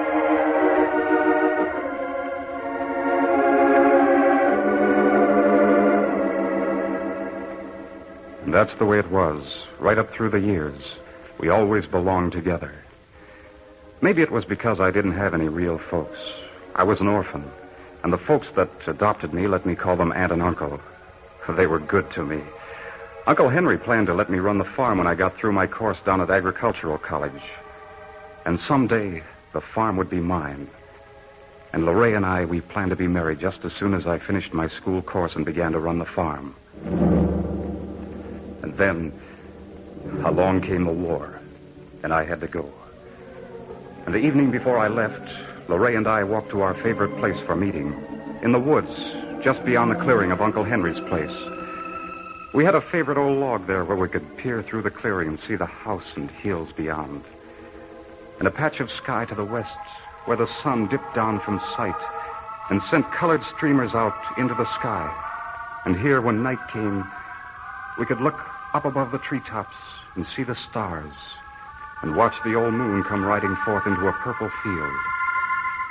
Our trysting place was like a seat in a cathedral. Everything good and clean in life was close to us there at our meeting place in the woods.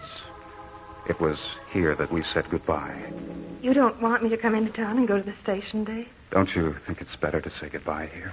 We'll never say goodbye, Dave. Never. No matter where you go. I'm always going to be with you. Sure. I kind of feel like that, too. And, Dave, when you come back, the very hour that you return to me, I'll know it. I won't come down to the station. I'll be waiting here in the woods, here on the old log. This is where you'll find me. Oh, Lorraine. Dave. You'll be brave?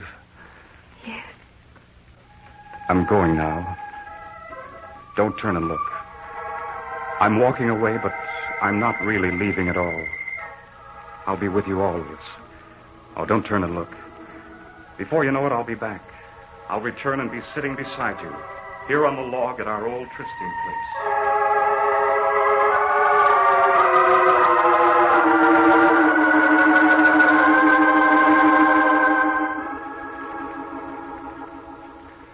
And so it was that all during the long days of war, I never felt that I was really away from Lorraine at all, or that she was absent from me.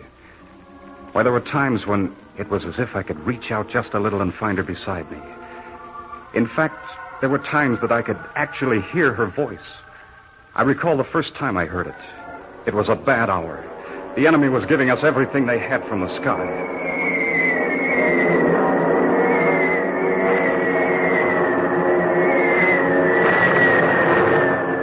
Fellas I knew and liked were dropping all around me. Their cries struck terror in my heart.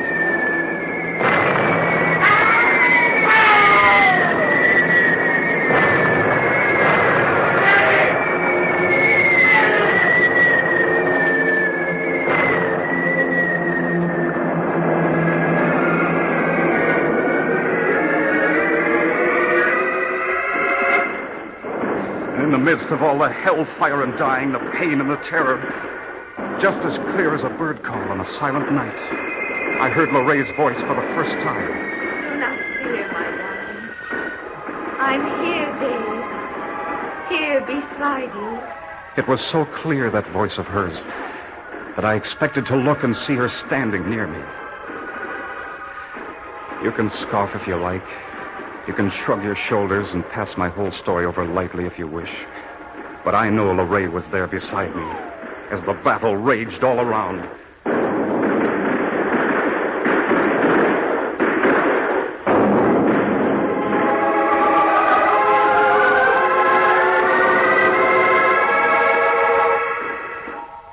And then it was over. The war was over.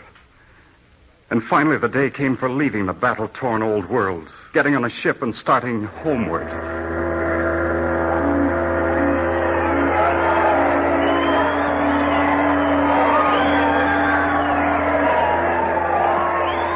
There was shouting and rejoicing. There was singing and laughter. There was hope about to be fulfilled. There was home just beyond the horizon.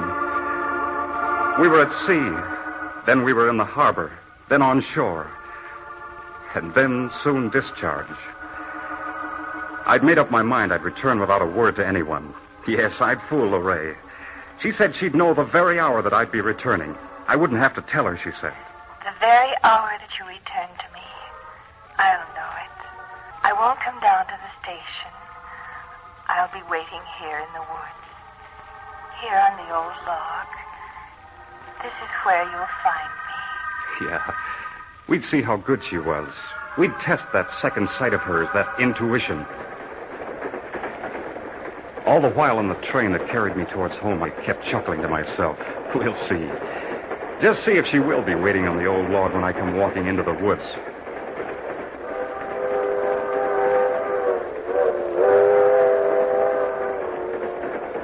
My heart was pounding with the excitement of my returning, of the surprise in store for Lorraine.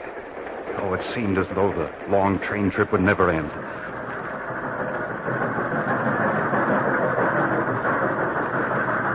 But finally, we pulled into the station. There was a little bunch of town folks around the old depot. I didn't want to see anybody. I waited until the train was almost ready to leave, and then I jumped off on the opposite side. I took to the fields that led out to the road to where our farm stood. It was autumn.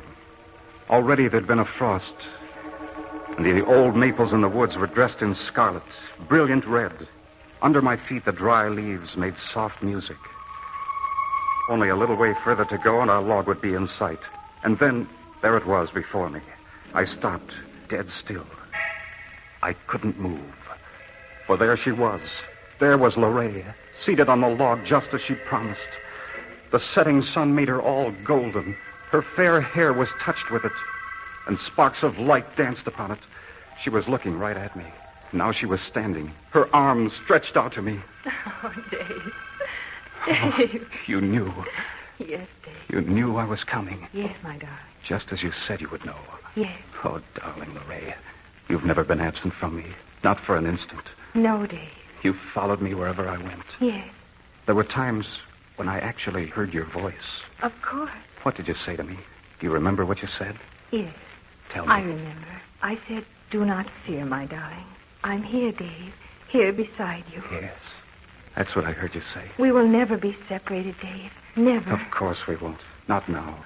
I'm home safe and we'll never be parted again. Never let anyone tell you differently. Never let them say that we are parted. Oh, what do you mean? We're together. We can't be parted, not ever again. Dave. Oh, my darling. More beautiful than ever. But you're so cold. Night is coming. It's chilly here in the woods. I must get you home. Try and catch me. Try and catch me, Dave. Well, hey. You can't run away from me like this. Wait, I'll catch you.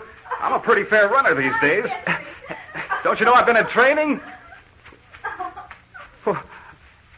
Hey, you can't hide from me.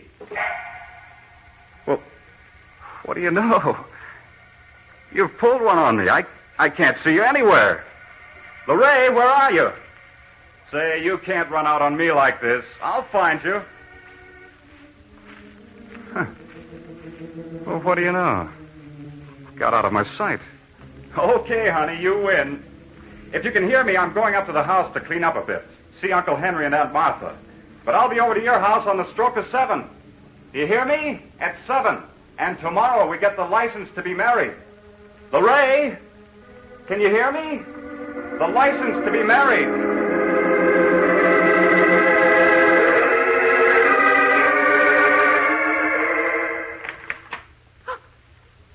Dave. Oh, Dave. Oh, Henry.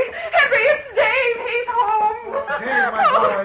You're home safe. Oh, what a grand feeling to see you two. Don't he look wonderful, Henry? Taller than ever and filled out, too. Oh, we're glad to have you back, David. Glad you made it safe and sound. I tell you, there wasn't a chance of me not making it. You know something, Aunt Martha? All through the terrible business, I felt that Lorraine was beside me, protecting me from death. Oh, David. And the most wonderful part about it all, even though I never let any of you know I was coming home today, Lorraine had a feeling about it. She was waiting in the woods for me just now at our old log where we always used to meet. What did you say, Dave? Lorraine was waiting in the woods for me. I just left her. She sensed that I was coming home today, and just like we planned before I went away, she was waiting for me in the woods. My boy. Henry, you gotta. Didn't you get our letters, Dave? Well, sure, I got some, but mail hasn't caught up with me now for a long time. David. Oh, David. What's wrong? What is it? Well, David, it's like this. She couldn't have met you in the woods, David. Lorraine couldn't have been in the woods just now. But she was. I just saw her. No, David, no. Lorraine died, my boy. She passed away just a little while after you went overseas. We wrote you. We finally wrote you about her death.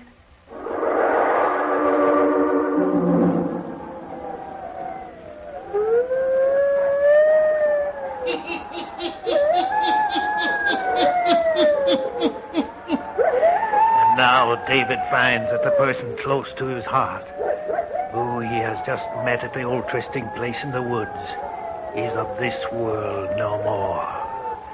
She's a dream and a vision that is ended in death. What will happen to David's life now? The hermit will tell you before the night is done. No, the hermit again.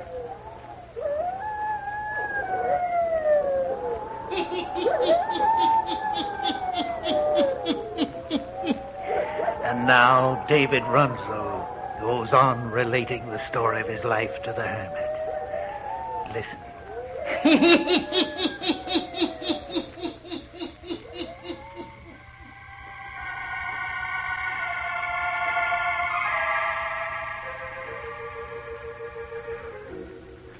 You ask, what happens to my life now?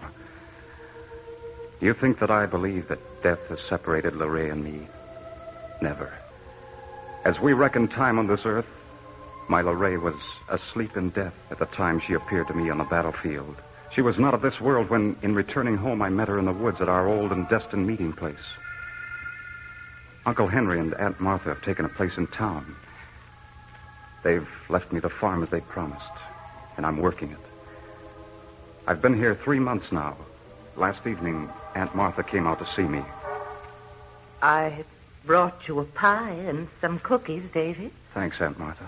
Oh, your Uncle Henry and I worry about you, my boy. Oh, you must not do that. But we can't have you here all alone. I'm not alone. Davy, you need somebody to keep house for you. You should find a nice girl, court her, and marry her. Aunt Martha, never. Oh, it ain't right.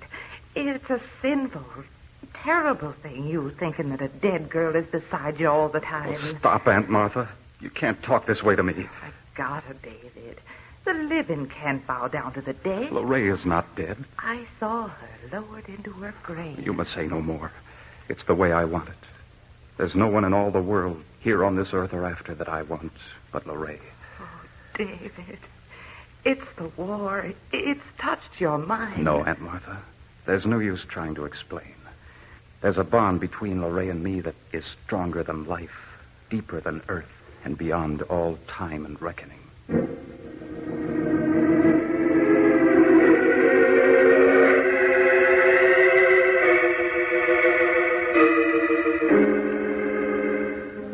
Sometimes I wonder. I puzzle over the why of it all.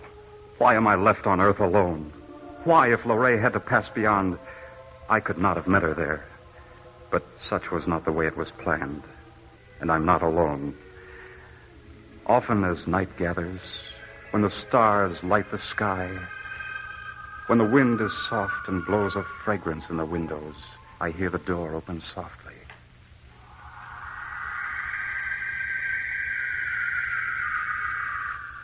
Lorraine? Yes, David. I am here. I can feel your presence, but I cannot see you. I cannot always return to your sight, but I am ever present. Yes, I know. I will always be near you. Oh, why can't I, too, die that we may be together? That I cannot answer. There will be an hour, a time for meeting. You will never appear to me again like you did in the woods when I came home? No, my darling. Not until the final hour. Until my death, you mean? We do not call it death. We who love, for love is stronger than death, my darling. Love is of the spirit, and the spirit never dies.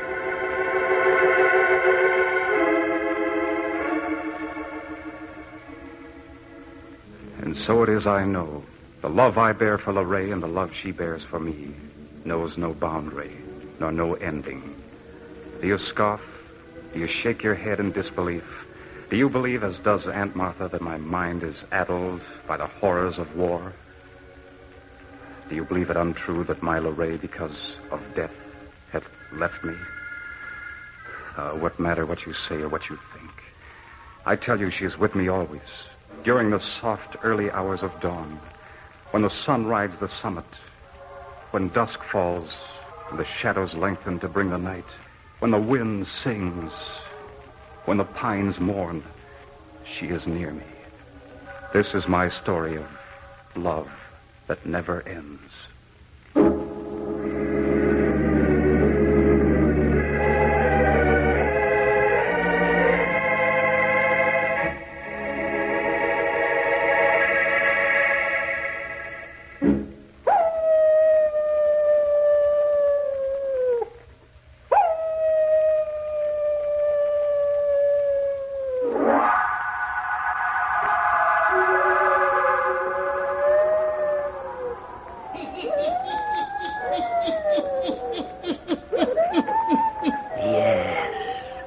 This is the story of David Rudsell, a boy who believes in a love stronger than life or death.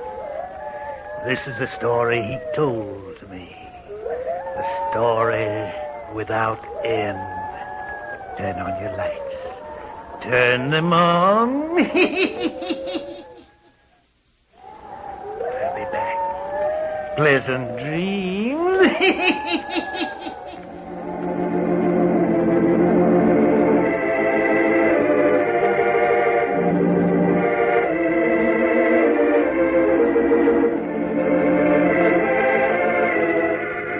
All characters, places, and occurrences mentioned in the Hermit's Cave are fictitious, and similarity to persons, places, and occurrences is purely accidental.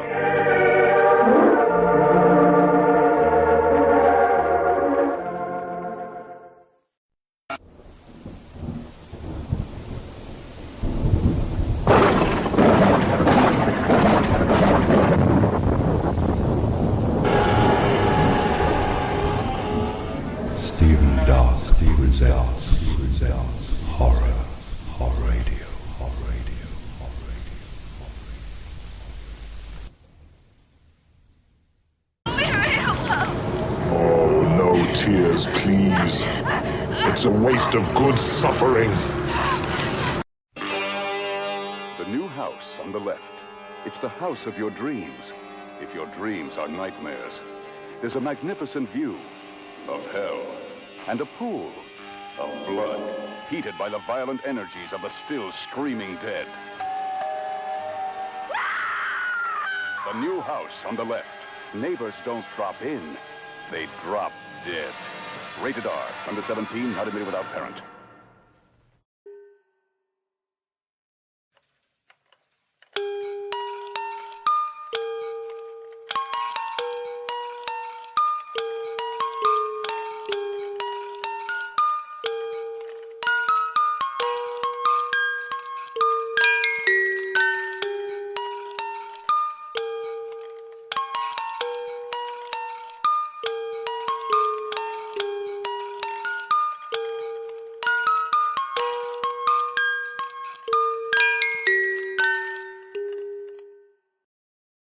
This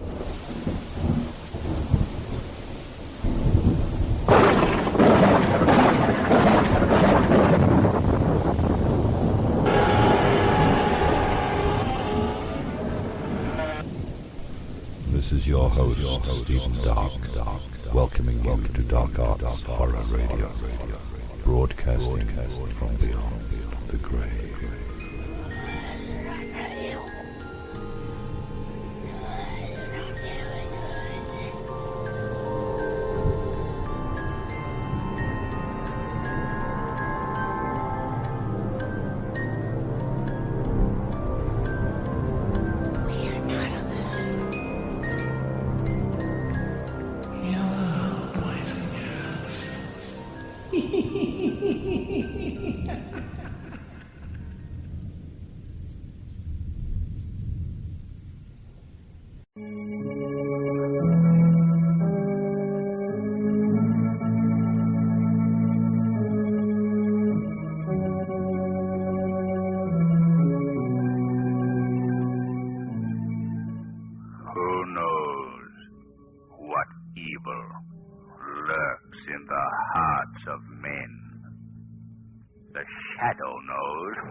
Shadow, mysterious character who aids the forces of law and order, is in reality Lamont Cranston, wealthy young man about town.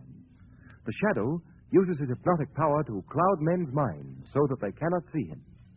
Cranston's friend and companion, the lovely Margot Lane, is the only person who knows to whom the voice of the Shadow belongs.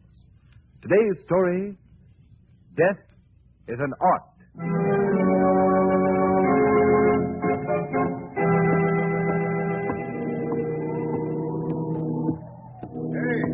Hey, you. Hold on there, my lad. I want to talk to you. Now, I suppose you're going to be telling me it's out for a stroll, yeah? And I'll be remarking that this is the Devil's Own night and the Devil's Own time to be taking a walk. And what will you be saying to that? Good evening, officer. Sure, it's pleasant enough you are with your greeting. But I want to know what takes you down here to the docks at this hour of the night. I'm to meet somebody here. Oh, that I wouldn't be doubting. But who and for what reason? I don't know, officer. I don't know who I'm to meet, nor for what reason. Now, hear me, man. I don't get anything out of that at all. Well, let me explain. Look, I got this note a couple of days ago. Read it.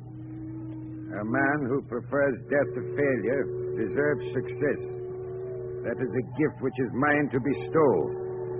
If you wish further details, meet me in the vicinity of Pier 12, Wednesday, around midnight. And he didn't sign his name. No. So you understand now what I mean when I say I don't know who I'm to meet. Oh, a poor complexion this puts on things, so it does. Now, what's your name? Harper, Graham Harper. Harper. Now, that name. Oh, sure, I know you. You were in the papers a while back. Be the living... Say, you're the sculptor that tried to do away with yourself. Well, that's about the size of things. But I couldn't even make a success of suicide. You're not down here to pitch yourself overboard, are you? It's too cold a night for me to be diving in after you. No, officer. Once was enough. I don't think I'll have the courage to try it again. Besides, you see, this note offers me some hope. Well, all right. I'm a fool to do it, but I'll take your word for it. I hope this fella has a job for you, too. If you have any trouble with him, just shout and I'll be somewhere about. Oh, thank you, officer. Oh, don't thank me.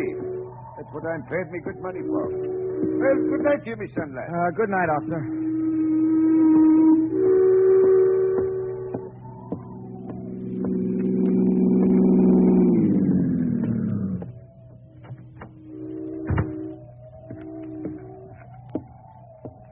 I beg your pardon. Are you Graham Harper? I am. Who are you? May I first confirm your identity? You have a note directing you to meet someone here. I have a note, yes. Is it from you? May I see that? Sure, here it is. Yes, so it is. Now we can talk without restraint. May I introduce myself? I am Professor Skurta Tasso. Professor Skurta, the famous scientist? Yes. Well, this is an honor, Professor. But what could you want with me? I read all about you in the newspapers. Your attempted suicide. Oh. I want to assure you I am deeply sympathetic. Because you see, I too am a failure. What? You a failure? Oh, I have been blessed with a goodly share of success in science. But like yourself, I too have ambition to become a great sculptor. Had? Still have. But I know it is too late now to realize my ambition. I am so firmly established in science that my efforts in an artistic endeavor might be regarded as simply the hobby of a successful man.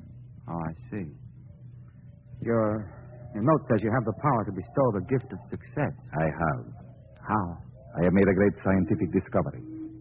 It is not of a character I can release to the world. But what has a scientific discovery to do with the art of sculpture? More than you can realize now. I have looked for someone who would value success in art above life itself. I believe you are the one through whom I can express the desire to create. I don't know what you mean. You were ready to throw your life away because you were a failure in your chosen field. What would you do for success? Anything. Anything in this world. Graham Harper, I can make you the greatest sculptor of all time. If you're joking with me, No, I am not joking. I am ready to prove it to you. What are your conditions? You must place yourself under my complete and absolute domination. If what you say is true, you could be the very devil himself, and I'd gladly embrace you.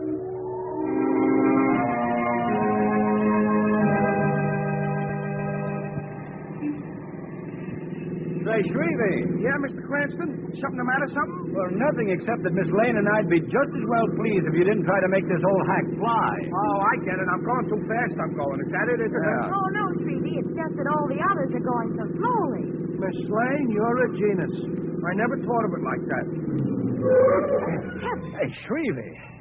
Just because I criticize you for going so fast, there's no reason why you should stop on a dime. No, Mr. Cranston, that ain't why I stopped. I just seen a pal I see. Well, I hope you don't see any relatives. There he is, right over there. I want you should meet him. Oh, well, that's fine. We're always glad to meet a pal of yours, Shrevey, but do you think we're presentable? Ah, don't worry about that, Miss Lane. My pal's broad-minded. Hey, John!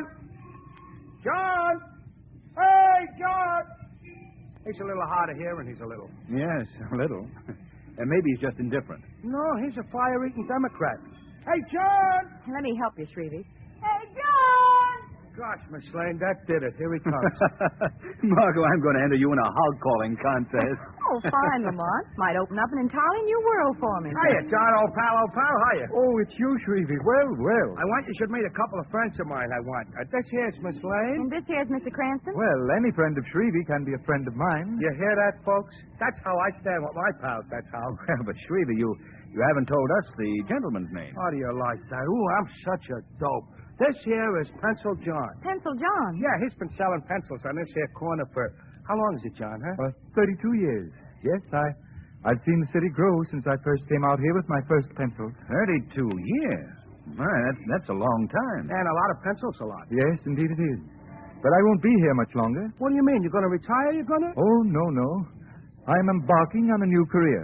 Yes? Well, what's the new career, John? Well, it's not exactly set yet, but the man promised me the job this morning. A job? Oh, Pencil, you ain't going to work after all these years. Yes, Shrevey, I am. What kind of a job you got? Well, I'm going to be a model. A model? You mean you're going to pose for them color ads? Oh, no. I'm going to model characters in stone. That's what the man said. And my statue is going to be exhibited in the famous Gaylord Gallery. Well, that's fine, John. The Gaylord Galleries are the best in the country. So I hear. Ain't that something? Hey, Mr. Cranston, you think a mug like me could get in to see John's statue, you think? Well, I think it can be arranged, Shrevey. Perhaps we'll all go. Oh, well, that would be fine, Mr. Cranston. I'd consider it a great honor. Not at all. And, now, Shrevey, I'm afraid we'll have to be moving along. Oh, okay, boss, okay. Well, this has been a pleasure, Miss Lane and Mr. Cranston. It's always nice to meet friends of Shrevey's. You hear that? Don't he talk nice, boss? Pencil John's got culture, he's got. Well, so long, John. See you in the art gallery. Goodbye, Shrevey. Hey, how do they pay off on that modeling racket? Oh, I'm getting $5 an hour. Well, that's $5 an hour. Goodbye, John. Goodbye, John. Goodbye. Thank you. How do you like that? 5 pieces of folded money every hour. Wow. Hey, Miss Lane, look, get this. How's my profile from this angle? Oh, it's fine, Shrevey, but I think I like the back of your head better. You do, Miss Lane? You do? Yes, then I know you've got your eyes on the road. Oh, I get it. $5 an hour.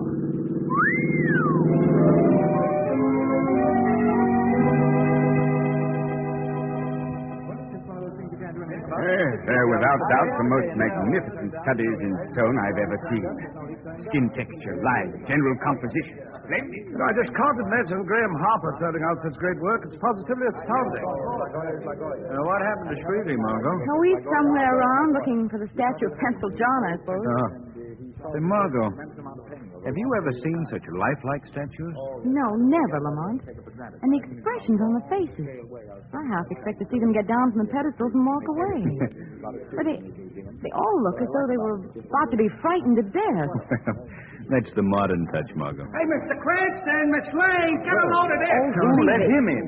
Come on, Margot. Our friend Shrevey's getting hysterical. Hey, look, here he is, boss. Here's John's statue. Don't he look swell, don't he? Yes, Shrevey, but not so loud, please. Pencil John. All he needs is a street corner. He'd be perfect. Perfect, he'd be. Mr. Cranston. So glad you've come to our exhibit. How do you do, Mr. Pondice? Miss Lane, may I present the director of the Gaylord Galleries, Mr. Pondice. How do you do, Mr. Pondice? A pleasure, Miss Lane. I'm Shrevey. Yes, this is Shrevey, Mr. Pondice. How do you do? Yes, And now, may I present the gentleman who has the art world at his feet. Miss Lane, Mr. Cranston.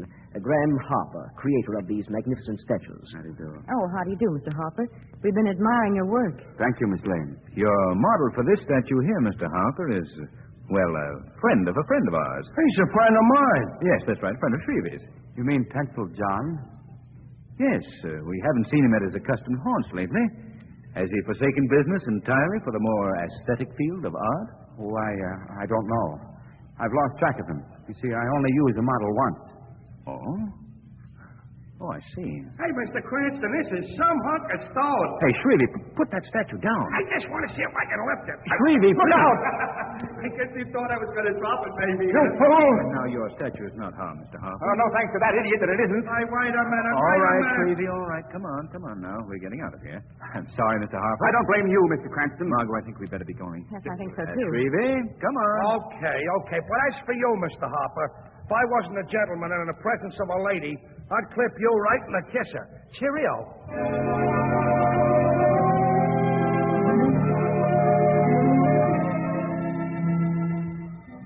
You know something, boss? That Harper guy oiked me. If you know what I mean. He oiked me. Yes, I think I know what you mean, Shrevey. Well, if we never see Mr. Harper again, it'll be soon enough for me. But I think we will be seeing Mr. Harper again, Margot. Why? Oh, for a closer inspection of his works of art, perhaps? Well, he is a great sculptor at that. So thorough. Lamont, did you notice the fingers on that statue of Pencil John? Such detail. Every bone and muscle and sinew was there. Yes, Margot. And I have an idea that if the statue were broken open, you'd probably find the heart, lungs, and all the other organs, too. What do you mean? Well, you see, Margot, I have a strong suspicion that's not merely a statue of Pencil John. I believe that is Pencil John.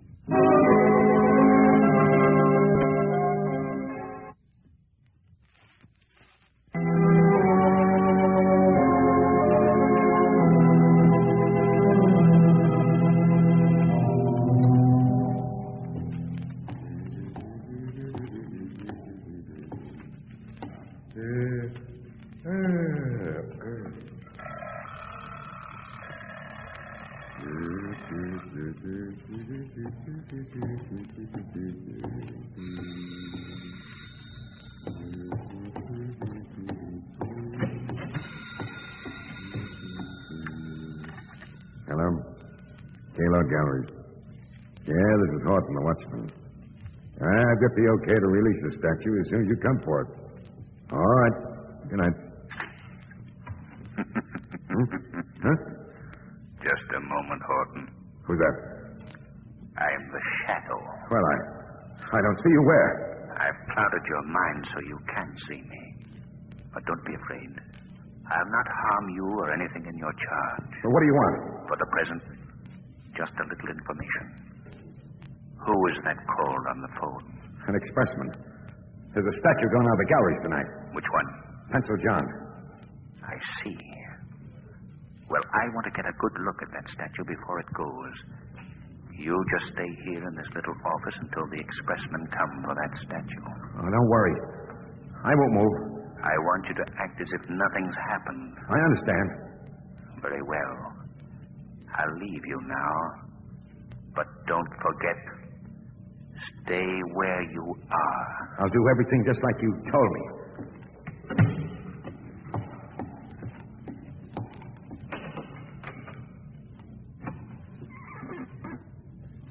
All right, Margot. Come in. That was fast work, Lamont. Watchman's in that little office back there, scared speechless. Then he won't disturb us. Not a chance. Come on. We'll have to work fast. They're going to take Pencil John out tonight. Did you find out why? No. But my guess is that Harper's afraid to have it around since it was recognized today. Well, what'll they do with him, Lamont? Destroy him, I suppose. Oh, how horrible. Horrible's hardly the word. You cold, Margot? No, just nervous, I guess. An art gallery, certainly a spooky place at night. Here we are, Margot. Lamont, there's Pencil John. Yes. Be interesting to see if Harper even worked out the fingerprints, too, Margot? That certainly would clinch your theory. Well, let's see if he... Here you are, Margot. Look, the fingerprints are perfect. Have you got that since Pencil John's fingerprints? Yes, right here, Lamont. Good. Now we'll make a little comparison. Yeah. Take a look, Margot. The fingerprints match up perfectly. Perfectly. There's no question about it. This is Pencil John. And all these other statues, they're real people, too. Exactly. But how could they do this, Lamont? That I don't know yet, Margot. But I hope to soon. Lamont, do you notice one feature that's characteristic of all these statues? I noticed it when I first saw them. Yes. The look of horror on their faces. That's what you mean? Yes. Ghastly. Hey, listen, Margot. Somebody's coming. Most likely the expressman to take Pencil John away. Come on. Let's hide behind these tapestries over here. I don't care what you do now. Did you notice the manner of that watchman? Yes, he seemed frightened. Yes. You suppose anything's gone wrong? Don't be such a coward, Harper. You're always afraid something is going to go wrong. Well, look what happened to Pencil John. He was recognized today. It may start a search for the man. All right. We'll get him out of here and nobody will know the difference. Come on. Give me a hand here. Stop worrying. Margot. Yes. Look who's dressed as an expressman. Who is it, Lamont? Professor Scurtatasso. What? Why, it is Lamont. What interest is he in Harper's affairs? Why the disguise? Those are questions I'm going to find out tonight.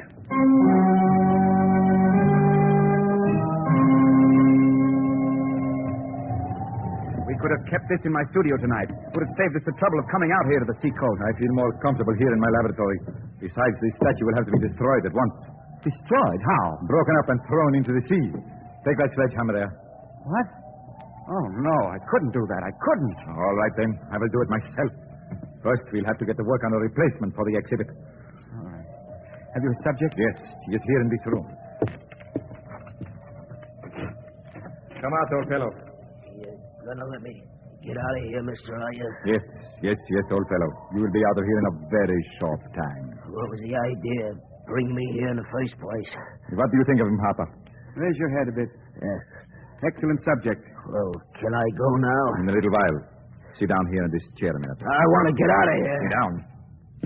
Well, only a minute. Now.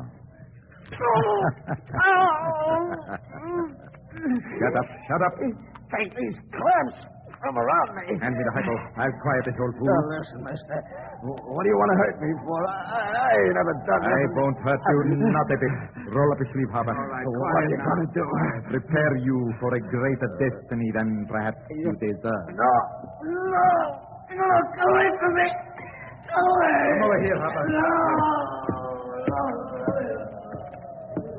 Strange how even the most disreputable will cling to life. In just a few hours now, Harper, you will have a statue every bit as fine as Pencil John. Hand me my case. Yes, Professor. This is the most amazing process imaginable. No, it is a simple thing. Nature gave me the clue. Calcification of the human body is a device of nature. I just intensify the disease until the body attains the consistency of granite. Professor! Yes, what is the matter? I heard a noise outside. The wind, no doubt. No, somebody's out there. Well, let's put your mind at rest before you get hysterical. Come on. No. See anyone? No, there is nobody there. I thought you all right. There is somebody. Huh? Come on. Hey, there's you. Come back here. It's a man and a woman. They got into that car. We've got to head them off. Hey, come back. There goes the car. Found it. Come on. He's got the pulse. Come on. Yeah, hurry. Arthur. Oh.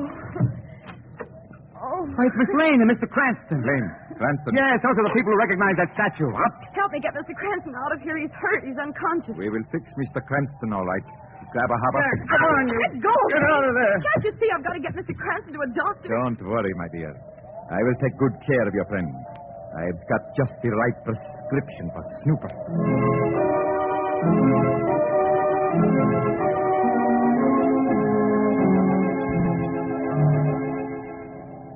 All right, Hopper. You can put Mr. Cranston in that room with the old derelict.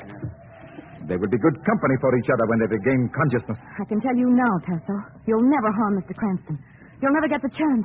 For the moment, I am interested only in you, Miss Lane. All right, Professor. Taken care of. Good. Now, Miss Lane, for the last time, are you ready to tell us why you and Mr. Cranston were snooping about here? For the last time, Tasso, no. I'll tell you nothing. Very well, then. I can only conclude that your visit here is an aftermath of your interest in Pencil John. You can think as you please. Since you won't talk to me, then I shall see to it that you will not talk to anyone else. What do you mean? You will make a very lovely statue, Miss Lane. Oh, no, you... Oh, there is no use. No use trying to get out of the chair, Miss Lane. Those steel clamps have held stronger people than you. You ready, Hopper? Yes, Professor. Hand me the kit. You'll never get by with this, Tasso. My features will be recognized. Oh, we can make slight adjustments. Not enough to mar your essential beauty, of course. Come now, Miss Lane. I have wasted enough time on you. The arm, Hopper. Oh, go away and let me out of here. What was that? Not so fast, Professor Tasso. Not so fast. Tasso, what is it? Who are you? Where are you? I am beyond the reach of your calcification formulas, Tasso. I am the Shadow. A shadow? Did you hear that, Tasso, the shadow? Put away your drugs, Tasso. You'll no longer make an art of death. Tasso, let's get out of here. Hopper, you miserable coward, afraid of a voice. Here, hold the girl's arm. We'll finish our job. I'm the one that's finishing a job here now, Tasso. Let go of her arm. Don't listen to him, Hopper. Proceed with the treatment. You're hurting me. Let go of her